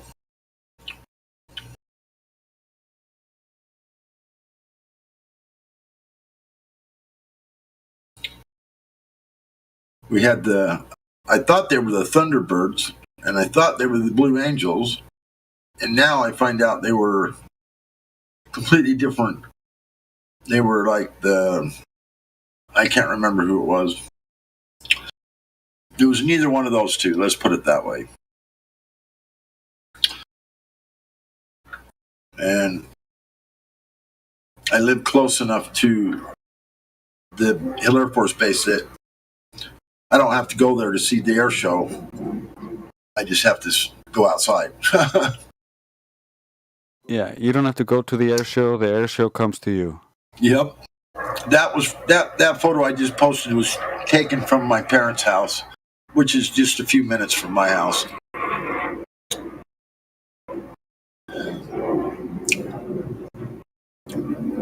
And there were so many people that showed up that they had to actually turn off the admission. And there was some people that was coming from like Salt Lake on the Front Runner, which is a train that delivers people back and forth, a real high-speed train. It's called the Front Runner. It goes up and down the Wasatch Front here. That they were telling people when they got on the Front Runner in Salt Lake that you could possibly have between a 2 and a 4 hour wait from the time you get on this train before you actually enter into the Hill Air Force Base to see the show. There was over 100,000 people 2 or 3 days in a row that showed up. They were expecting 500,000 altogether, I guess, so they probably came pretty close to that.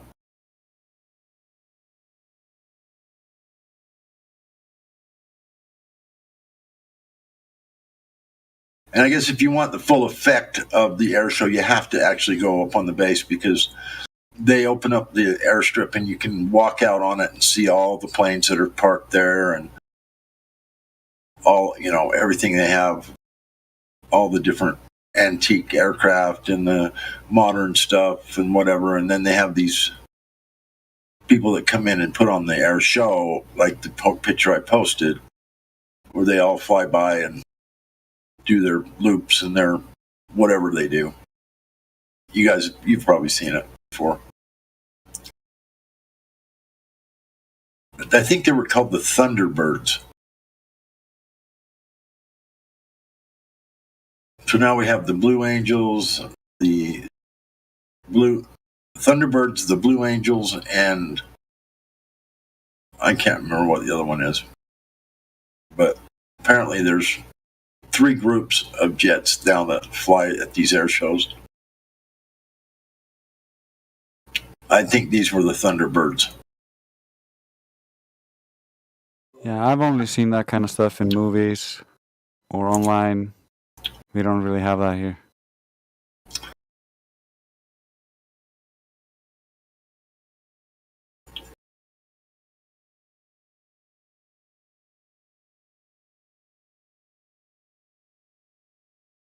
Yeah, they just happen to have the maintenance on the new F-35, whatever it's called, the new one.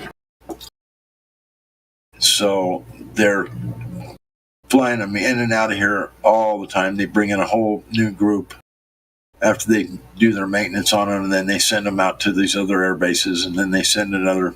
They're constantly rotating them to here so they can do the maintenance, make sure they're all up to par. And I'm not quite sure how many they have, but they've got a few thousand of them. Let's put it that way.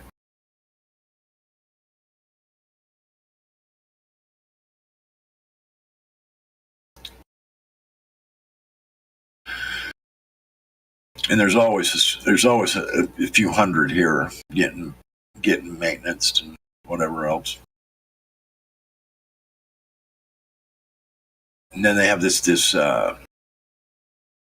place where they practice their bombing out on the other side of the Great Salt Lake. Just on the other side of it, there's a mountain, and then on the other side of the mountain, which is actually in Nevada. So they take off out of here, fly to that bombing range, go out there and blow shit up and practice or whatever, and then they come back, land, and then I've got a friend that he lives out there in a trailer. He stays out there for 2 weeks at a time, and he drives the heavy equipment.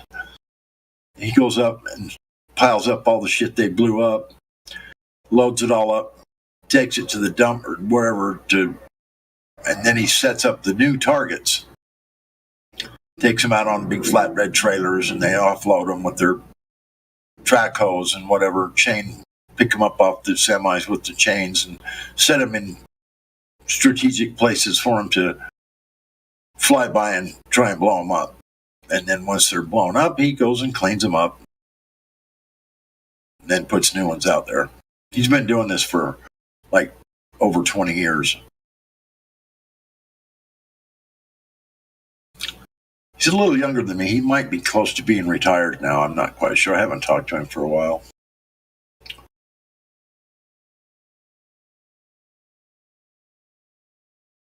Yeah, we don't have a military or trains or anything like that, so it's all foreign to me. You don't have a military? Yes, you do. You just don't have a military base. No, we do not have a military. Where? Iceland. Oh, Iceland. Oh, okay. Yeah, our police didn't even used to have guns, but they got the special forces have machine guns, but the normal police officers still are not allowed to have guns. Boy, wouldn't that be a blessing? For around here, anyway. Yeah, just look at the rate of murders and crimes. It's really, really low. It used to be the only time someone died, they disappeared, and it was generally connected to the police. Or lost on a glacier. Or lost on a glacier or something like that in the wilderness, and then or out at sea, and then. But those weren't murders. The missing persons was considered a murder and can be traced back to people connected to the police. But it wasn't until after about the 90s, and we had a really hard immigration policy, immigrating a bunch of refugees, and yeah, we had also immigrants who immigrated normally for work, but it was mainly immigrants, and they brought immigrants from different countries, and with those countries came the criminal organizations from those countries.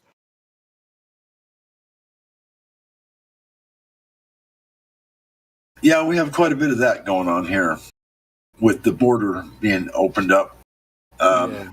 They just come over in droves. I mean, I don't know how many every day, but it's literally thousands, I think. Yeah, worst part is I know people within the police mob, for instance, that is here, and yeah, according to them, they're working with the police and have a special deal with them. And the same used to be true to the primary criminals that used to operate here before the mobs took over. And those used to work in conjunction with our government secretly as well. Wow. So you guys have a bad drug problem over there? Nah. No, not much. Not really. With just a little bit of weed. You can maybe get a little bit of cocaine, a little bit of speed, maybe some ecstasy. Mushrooms are seasonal. That's about it. Anything harder than that is there's a lot of stigma on it here. There is a small offset of junkies who mainly inject themselves with doctor prescribed drugs. Oh. But yeah, it's a overall, lot, it's very low. it's a lot different here. Let me tell you, there's literally probably thousands of different people that smuggle stuff like heroin and fentanyl into the United States from Mexico. And then also the methamphetamine, the super labs in Mexico. They've made it so cheap anymore. You can get an ounce of methamphetamine now on the streets for like $200. That's crazy. And it used to be like $1,200, like 10, 15 years ago. Now it's down to where it's like $200 for an ounce of pure methamphetamine, crystal meth.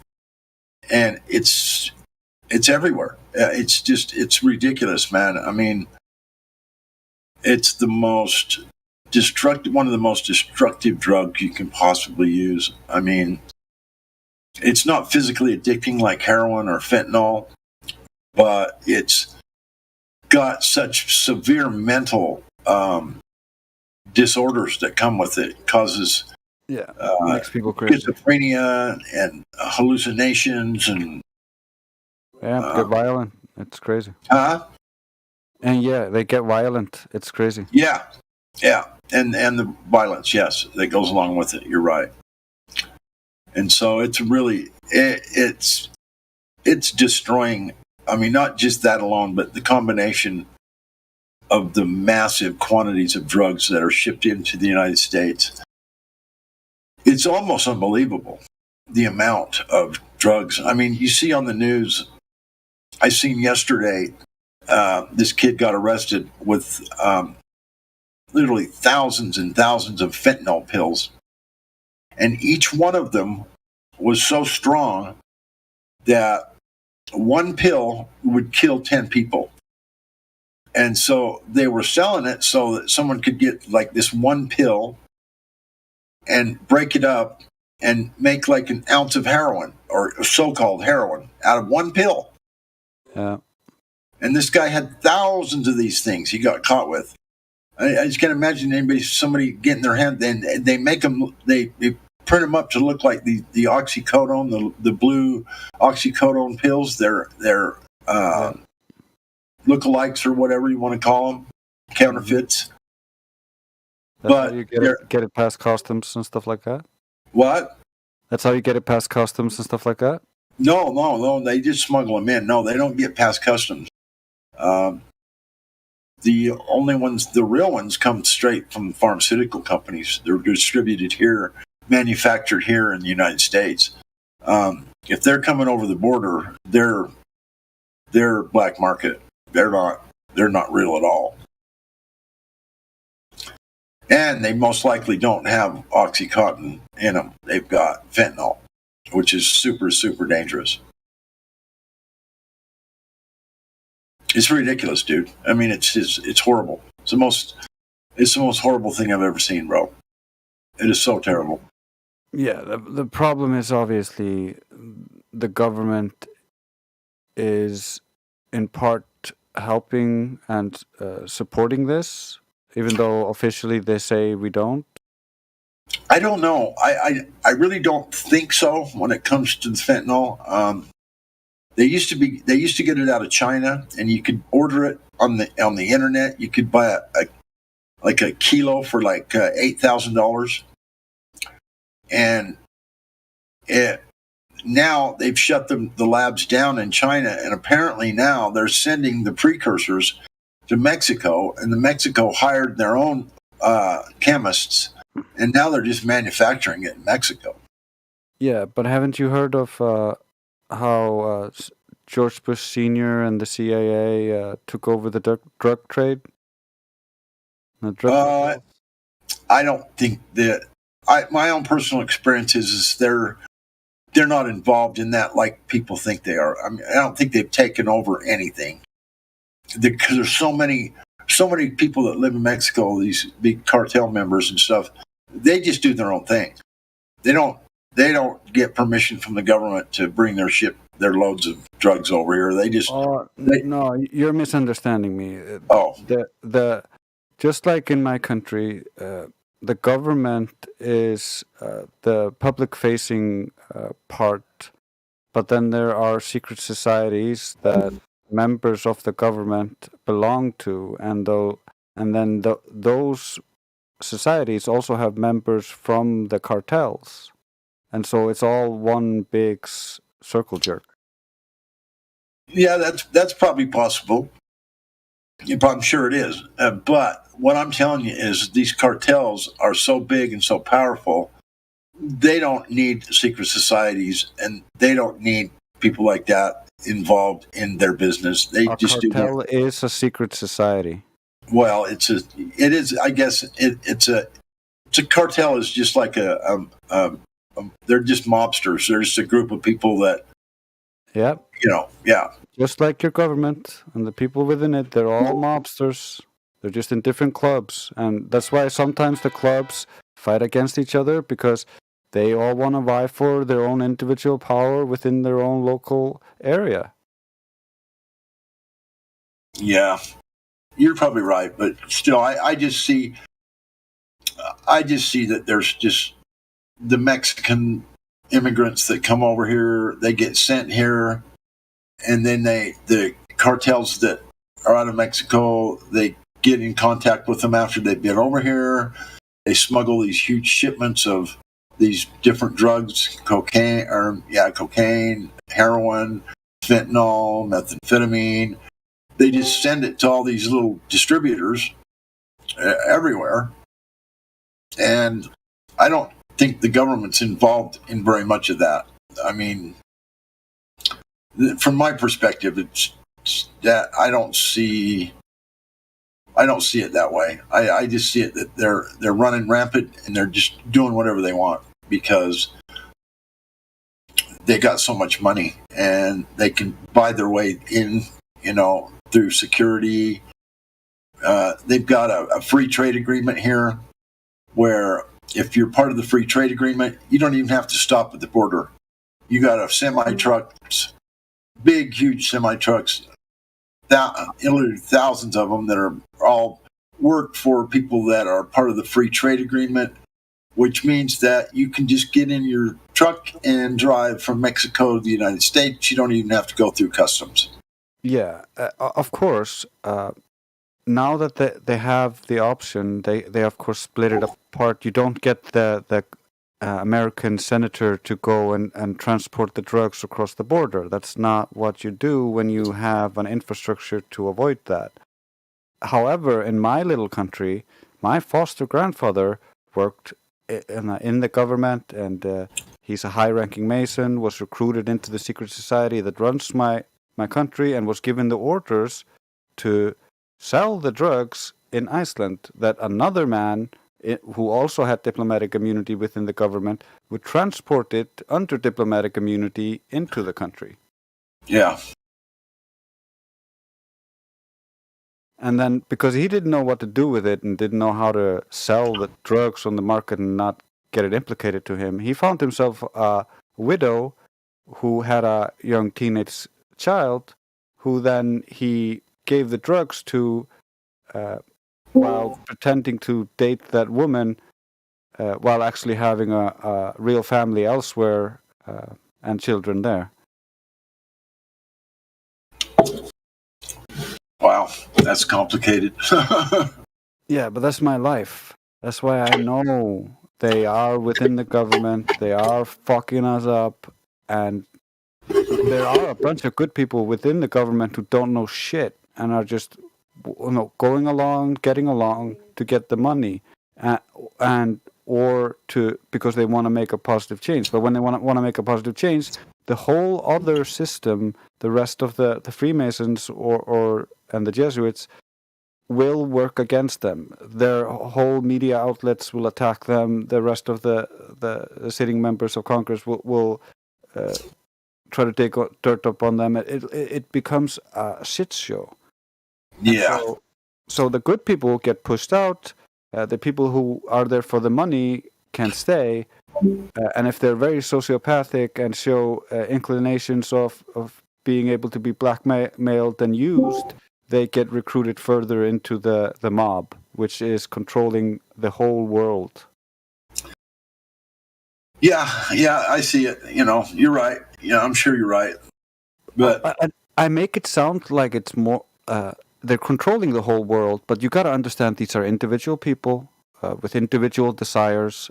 They don't have a godlike a vision of the whole world at once. That's one of the reasons why they want this technocratic future where everything is monitored, everything is smart systems that sends them updates and records your location and what you say at all times, and the AI parses through all that information to see if there's anything that might scare them. So they don't have that absolute control, but they really want it.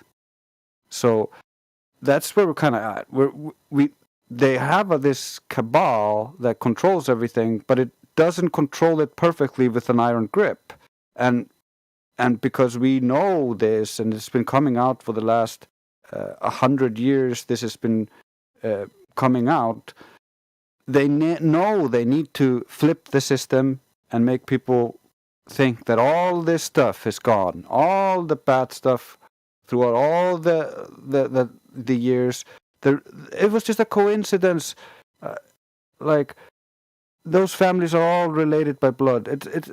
They might have had some nepotism, but most of them didn't know that there was this giant cabal that was trying to destroy the world and make everybody a slave. So they weren't bad guys. That's what they're gonna play it as. I'm 100% sure, and they're gonna throw some people under the bus, and they're already setting them up for it right now.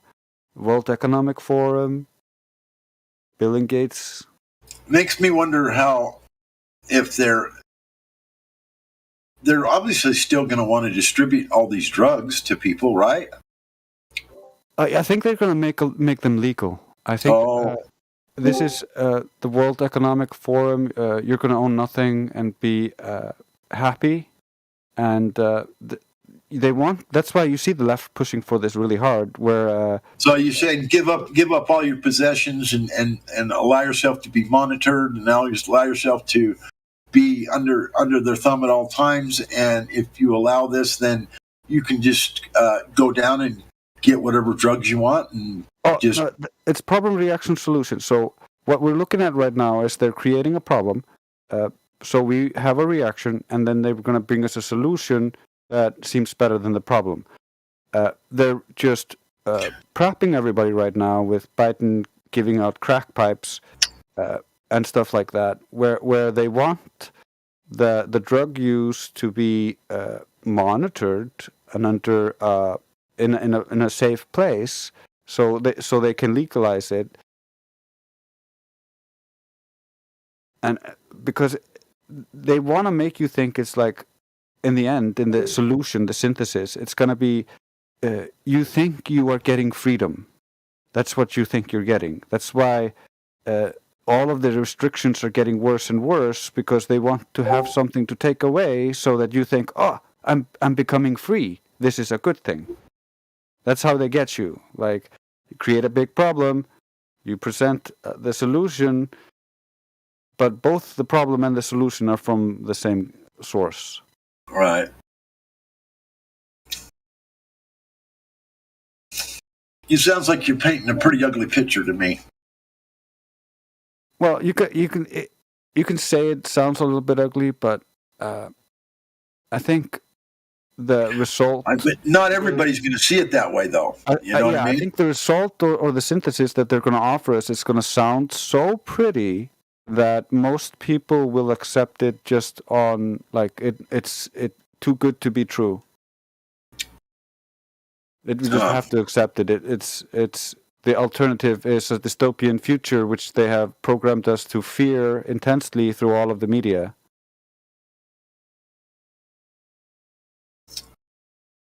You know what? I hope I'm dead by then. I really do. Oh, I think it's actually going to. They're not going to be like, we're going to monitor you. Oh, that's Klaus Schwab's problem future, which they want you to react to. They're probably already monitoring me. Though. Yeah, they already are. Yeah, but they want to, just like Klaus Schwab's right-hand man says, there's a bunch of useless people in the world, and the only way to deal with that is to find something for them to do, because they're useless. So what they want to do is put a chip in their head, put them in the metaverse, and then just make them play around in the metaverse, playing video games and taking drugs. And then they're out of the way. So you don't have to deal with the useless eaters, as they call them. This is a very dystopian future, but that's what they want you to be like, oh no, they're going to take all of humanity away from us. They're really just taking humanity away from us, what makes us human. And so they want people to react to that. So I think the solution they will bring will be like, oh look, we finally the Epstein list is released, and this is what's on it, but they've already changed it. You don't know. And now this list contains these names, and look, we went and got all these guys. They're getting this show trial, and these guys go to jail, but Bill Gates probably has already died by then. Klaus Schwab has already died by then. But the remnants of what they started are still going strong and creating more fear. And so by creating an enemy like you did with the Nazis, and then putting on a show trial where you take out the enemy, you let a lot of people think, oh, these are the good guys. This is what made me think America was the good guys for many, many years, because I believed the indoctrination I got in school. Right. Hello?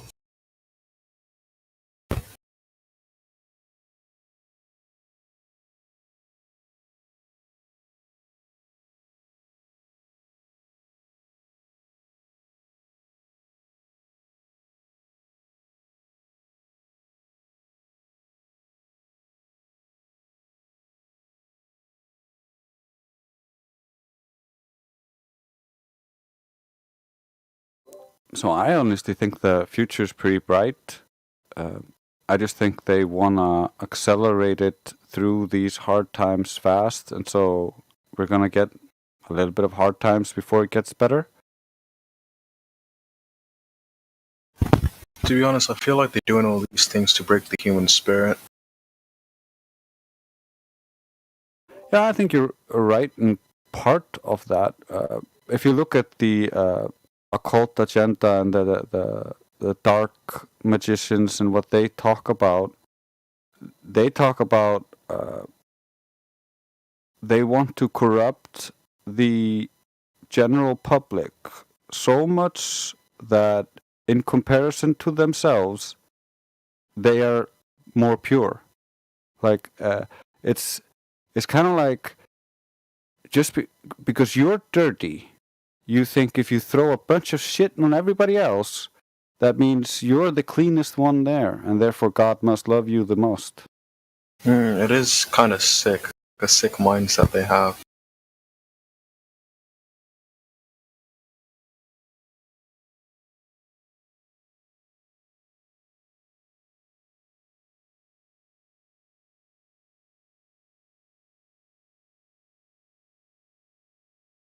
It's kind of like the road to hell is paved with good intentions. People tell themselves they're doing the right thing. They rationalize. You see this oftentimes with narcissism and people who aren't too far gone into that. Oftentimes, they will tell themselves they're better than other people because they're more kind, they're more giving, more loving, more understanding, more everything. They don't realize that they're playing into the ego and pulling themselves above everybody else. And they think they are being good, and they have these rationalizations and justifications like, oh, this guy didn't do this, but I surely did this at some other point. But what they're also not accounting for in that moment, because narcissism brings with it also selective memory, and that means they start forgetting about the fact that they also made this mistake before, before correcting it and doing the right thing, and they forget that we are all human. There's no one perfect. That's true. A lot of them don't see like the wrongs they're doing. Like they genuinely have zero self-awareness to a point where they actually think they did nothing wrong. And there's a lot of hypocritical aspects that comes into play. Yeah, exactly.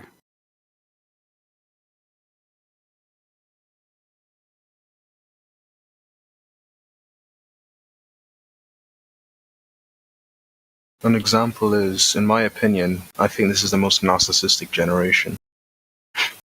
Because they're surrounded by accessories that enable narcissistic behavior, likes, views, and whatnot. Comparing themselves to others, like you mentioned. Yeah, and it started with the education system is actually designed to push it into narcissism and reinforce it. Just the base worker training program that they created. It doesn't help us. And then when you create all these social media likes and clicks and all this stuff, you start reinforcing it even more, and it becomes a more prevalent problem in our society. Oh yeah, Karma made a really good point in that you can also see the same thing in entertainment. Is that the main characters and the character development? It revolves oftentimes about narcissistic characters and different types of narcissistic characters. So it gives them bad role models to emulate.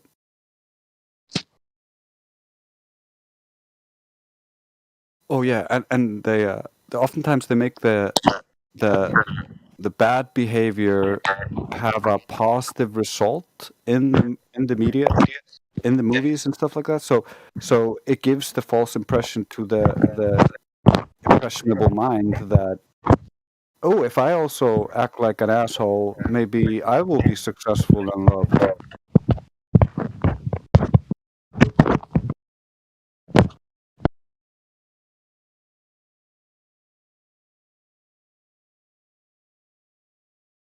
Sorry, I had to mute that. Sorry, he was making so much noise, I couldn't hear you. Larry. Or, I mean, Drace.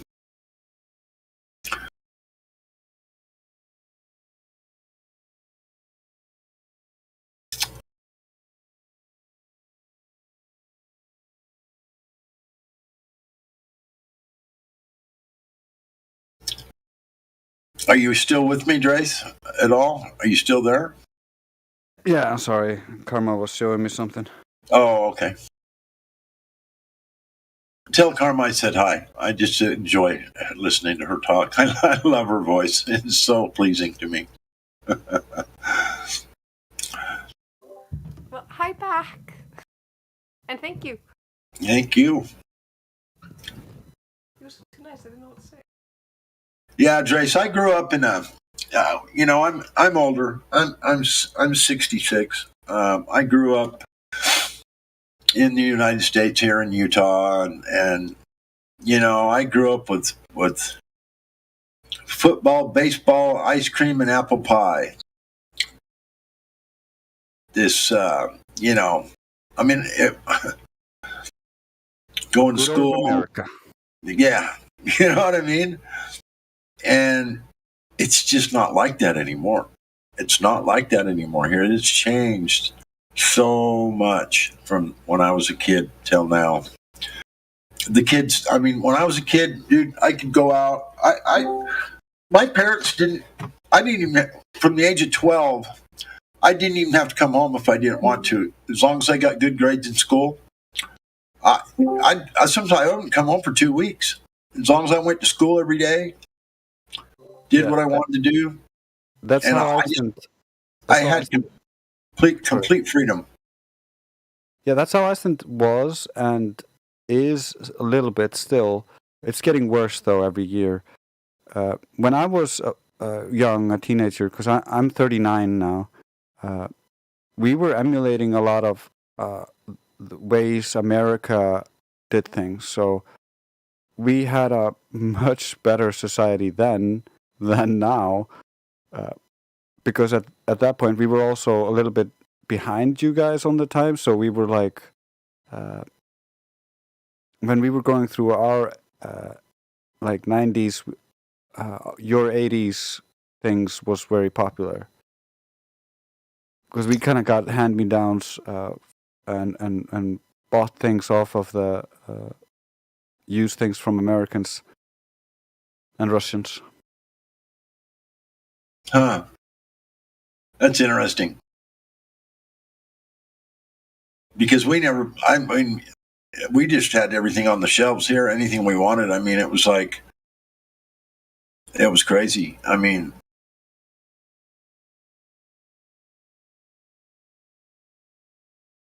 I had a little mini bike that I drove around when I was in junior high school. I had my own little motorcycle thing, drove it on the streets. The cops didn't even care. I just would cruise around all over on that thing. And yeah, the cops my grandpa gave me violence. Grandpa gave me a car on my 15th birthday, and you're not supposed to drive till you're 16. My parents let me have it, keep it. She says, well, as long as you don't get pulled over, don't get in trouble, you can have it. So I just made sure I didn't get pulled over or get in any trouble. So I had a car from when I was 15 on, because my grandpa just bought me one for my 15th birthday, and I came home from school and it was parked out front. I'm like, whose car? Who's that? Grandpa bought that for you. Here's the keys. I was fucking only 15. I didn't even have a driver's license. But I already knew how to drive. I was driving since I was 12. It's just a whole different place today, man. You can't do that now. You can't be a 12 or a 15-year-old kid and get in your mom and dad's car and go for a joyride and come home, or go to the malt shop and get a hamburger and a milkshake with your buddies and then come home. Everything's all peachy. That's how I grew up, and it's just not like that anymore. It's so weird. All the kids don't want to go out. They don't want to do anything. They just want to stick their face in their cell phone or sit at some home and play some video game. Computers, we didn't have those. We didn't have nothing like that. We had the telephone, and it was glued to the wall with a cord, and it was a rotary phone. You had to dial it. Yeah. When I was young, so different now, man. When I was young, all the front doors in my neighborhood were unlocked, and all of the kids would go outside and play. That doesn't happen anymore. No. It's very rare that you see kids playing outside. Generally, it's if you do, it's in a park, or if you see kids, they're going to someplace. It's not like it used to be. Yeah, my niece has got 2 little kids. They're my sister's grandkids. We were at my mother's house the other day, and they asked permission to walk to the gas station. They didn't get permission from their grandmother, or their mother. They got it from their aunt who was there at the house. She gave them $20, and said, yeah, sure. And this store was like a quarter of a mile from the house is all. Pretty close, like a 5-minute walk. Well, by the time they got there, their mother had showed up, and the grandma wanted to know where the kids were. They had the cops out looking for them. They had me out driving around looking for them. It was a major catastrophe. Oh my God, you let these kids go out on their own? What if they get kidnapped? What if they get, blah, blah, blah. I mean, it was hell on wheels until I found those kids walking through the parking lot. They were like 200 yards from the house on their way home. And I grabbed them up and said, come here, you weren't supposed to. Yeah, but we were given permission. We didn't just go. I know. It's all good. Come on, just go home. But it's like World War III broke loose in the house. Where's the kids? Oh my God, they're gone. I mean, oh fuck. That's why kids don't go out here anymore, because everybody's afraid that some freak is going to drive by and kidnap them or rape them, or I don't know. It's crazy, bro. And this is a nice, peaceful neighborhood. We're talking about where, wow. It was something else, let me tell you.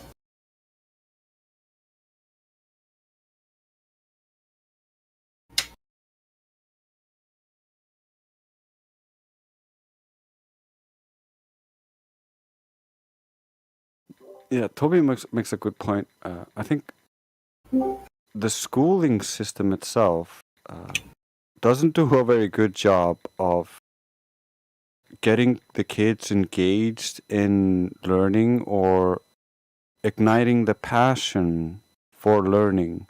Right. That should really be the goal. Not just trying to form them all into this mold and spit them back out.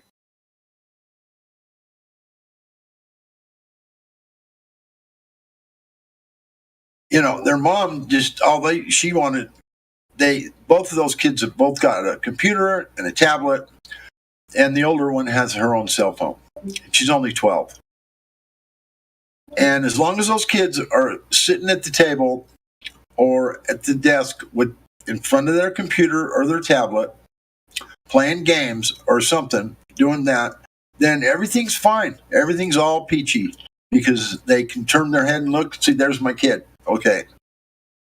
But if they go outside, even just outside in the yard, the mom feels like she has to go out there and sit in a lawn chair and make sure that nobody tries to steal her kids. Craziest shit I've ever seen, bro. It's mostly fear mongering that has made people paranoid. Yes, it happens. Yes, it's always very unfortunate when it does, and it can happen in any neighborhood.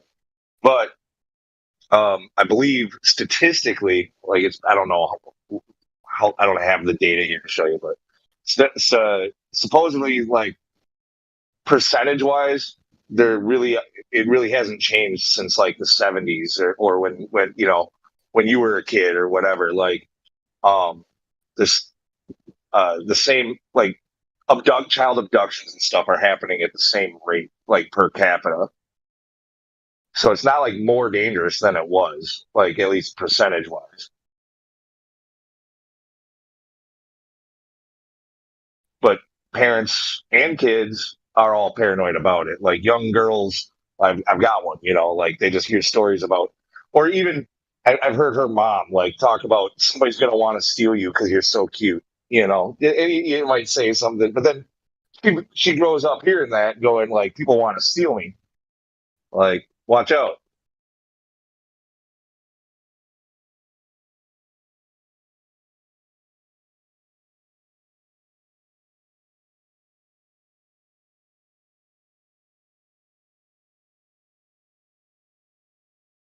Yeah, it's wild, Lou. It's wild. It really is. They say the same things to the kids I'm talking about. You know, you can't go out there. Someone's gonna steal you. Someone's gonna drive by and snag you up, and we'll never see you again.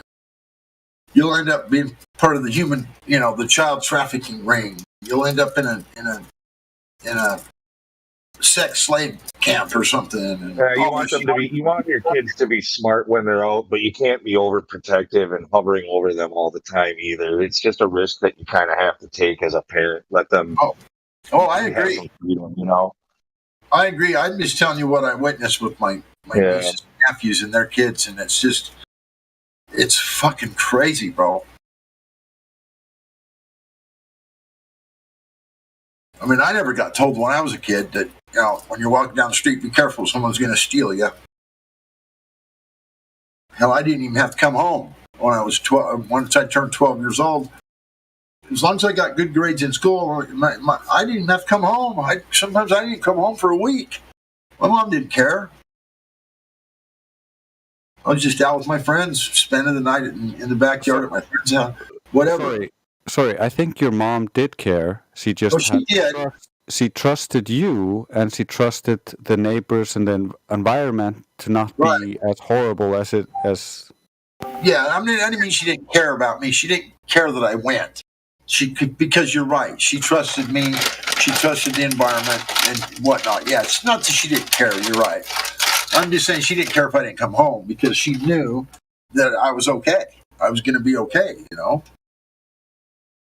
because there wasn't that much to worry about. There wasn't weird shit like that going on, and and she could find me if she really wanted to. I mean, I was just down the street. The neighbor said she probably knew where I was anyway.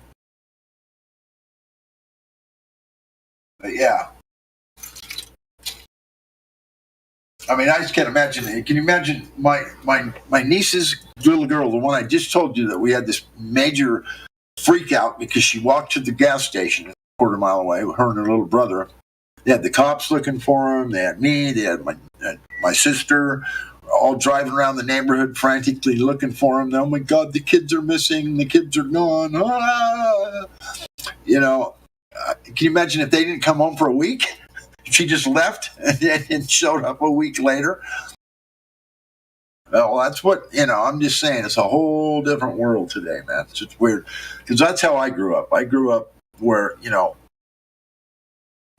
my parents trusted me. I wasn't out getting in trouble. And as a juvenile, I had never was arrested or had cops looking for me because I was out doing, bad shit or, stealing or anything. All right, so, how old are the kids that they were freaking out about? 12 and 11. 12 and 11. You say when you were 12 and 11, your mom would let you be gone for a week at a time? Yep.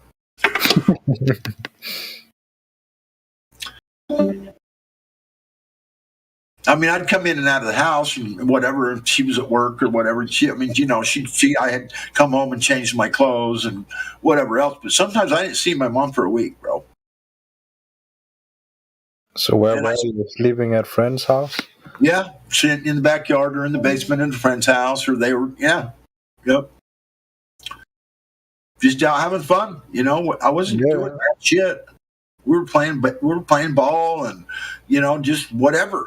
Making shit, building kites, building go-karts, fucking, shit like that. Going down to the pond, building a raft, floating around on a pond. Fishing, went fishing. We had these 2 ponds that are a few miles from the house. I'd ride my bike down and go fishing and whatever else. Yeah. Just out doing shit kids do. That's what that's what I think. That's how I think it should be. But yeah, good times, brother.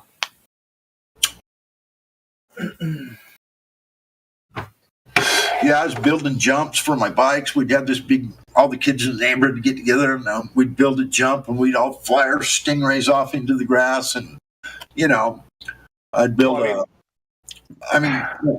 we'd be out all day too, but it was be home for dinner, like be home before dark, or like it wasn't. But if I don't see you for a week, I'll just ask the neighbors if they seen you. Like no, it wasn't like that. It was for me, but I'm 20 years older than you, Lou. And your parents didn't give a shit. No, they did. I had some really good parents, believe it or not. They both worked, and they took really good care of us. We had a good, nice home, and I don't know.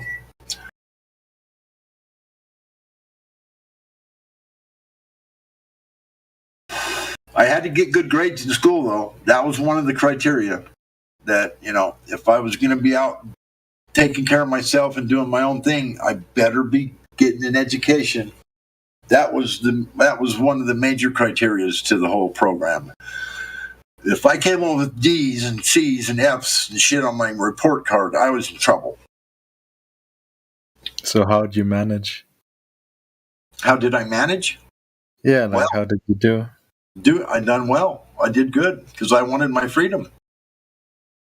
I was enjoying myself. I played on Little League baseball and football teams, and I'd come home, get on my little mini bike, and ride to the football practice every day after school. And my mom, I never even seen my mom through all of this. She was in the house or at work or whatever. Sometimes, not always a week at a time, but through the week there would be several days where I didn't even see my mom. For hell's sakes, I get up, get my own self dressed and off to school, and my mom didn't have to come down and wake me up. Come on, it's time to go to school. No, I got up and went to school.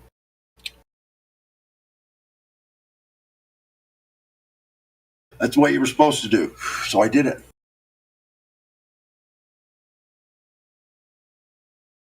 And then after school, I had baseball practice, football practice, Little League before I was played for the schools and all that shit.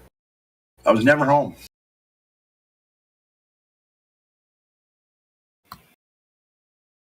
What would I do at home? I didn't have a computer to go sit at in the house, sit down at the computer and keep myself entertained.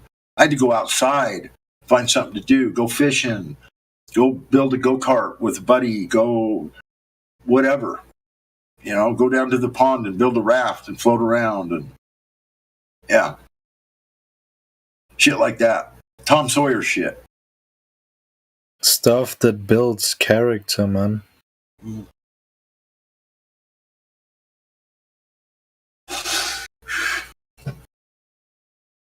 Yeah, well, I was quite the character at one time, for sure.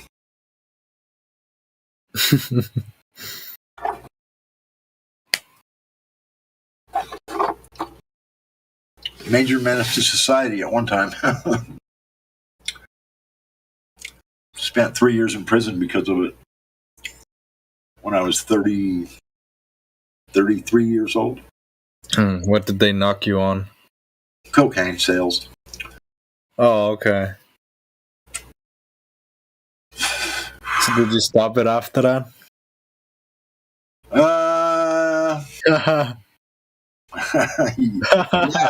Yeah, after I went to prison, I did. Oh, okay.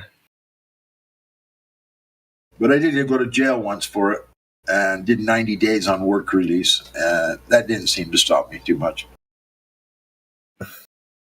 Yeah, when you get off easy, it's easy to come back, right? Yep.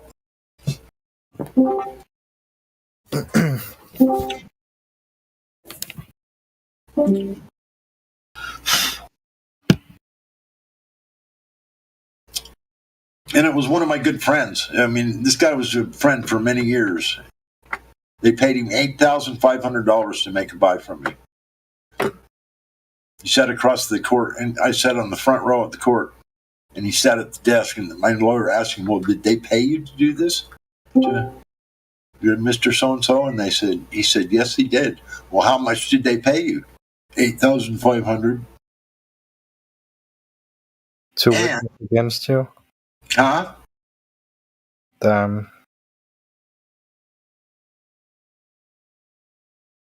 I didn't hear that. No, I just said damn. You know, it sucks to have a friend betray you like that. Yeah. Yeah. So you don't talk to that guy anymore. They sent him out of state with the witness protection program. Oh, really?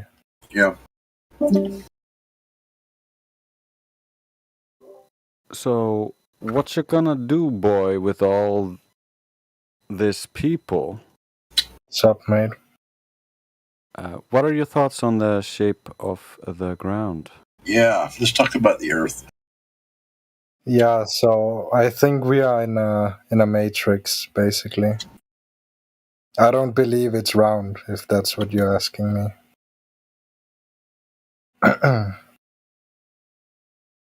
Well, yeah, that's When you not- say matrix, what do you mean by that? You think this is like some kind of a computer simulation or something, or I mean, some kind of a?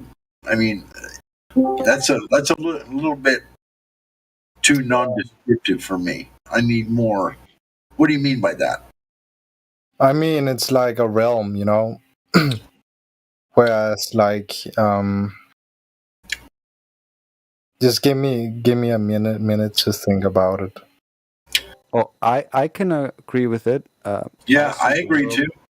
I see the world as a fractal holographic matrix. So I see it as a realm for sure. Yeah, that was that's how it created. That was That's how it created is for us described. to live here. I see it kind of like we're all just a thought or a dream. that's also within my idea. Because that's where the holographic matrix exists in my mind. It's in the mind of the creator.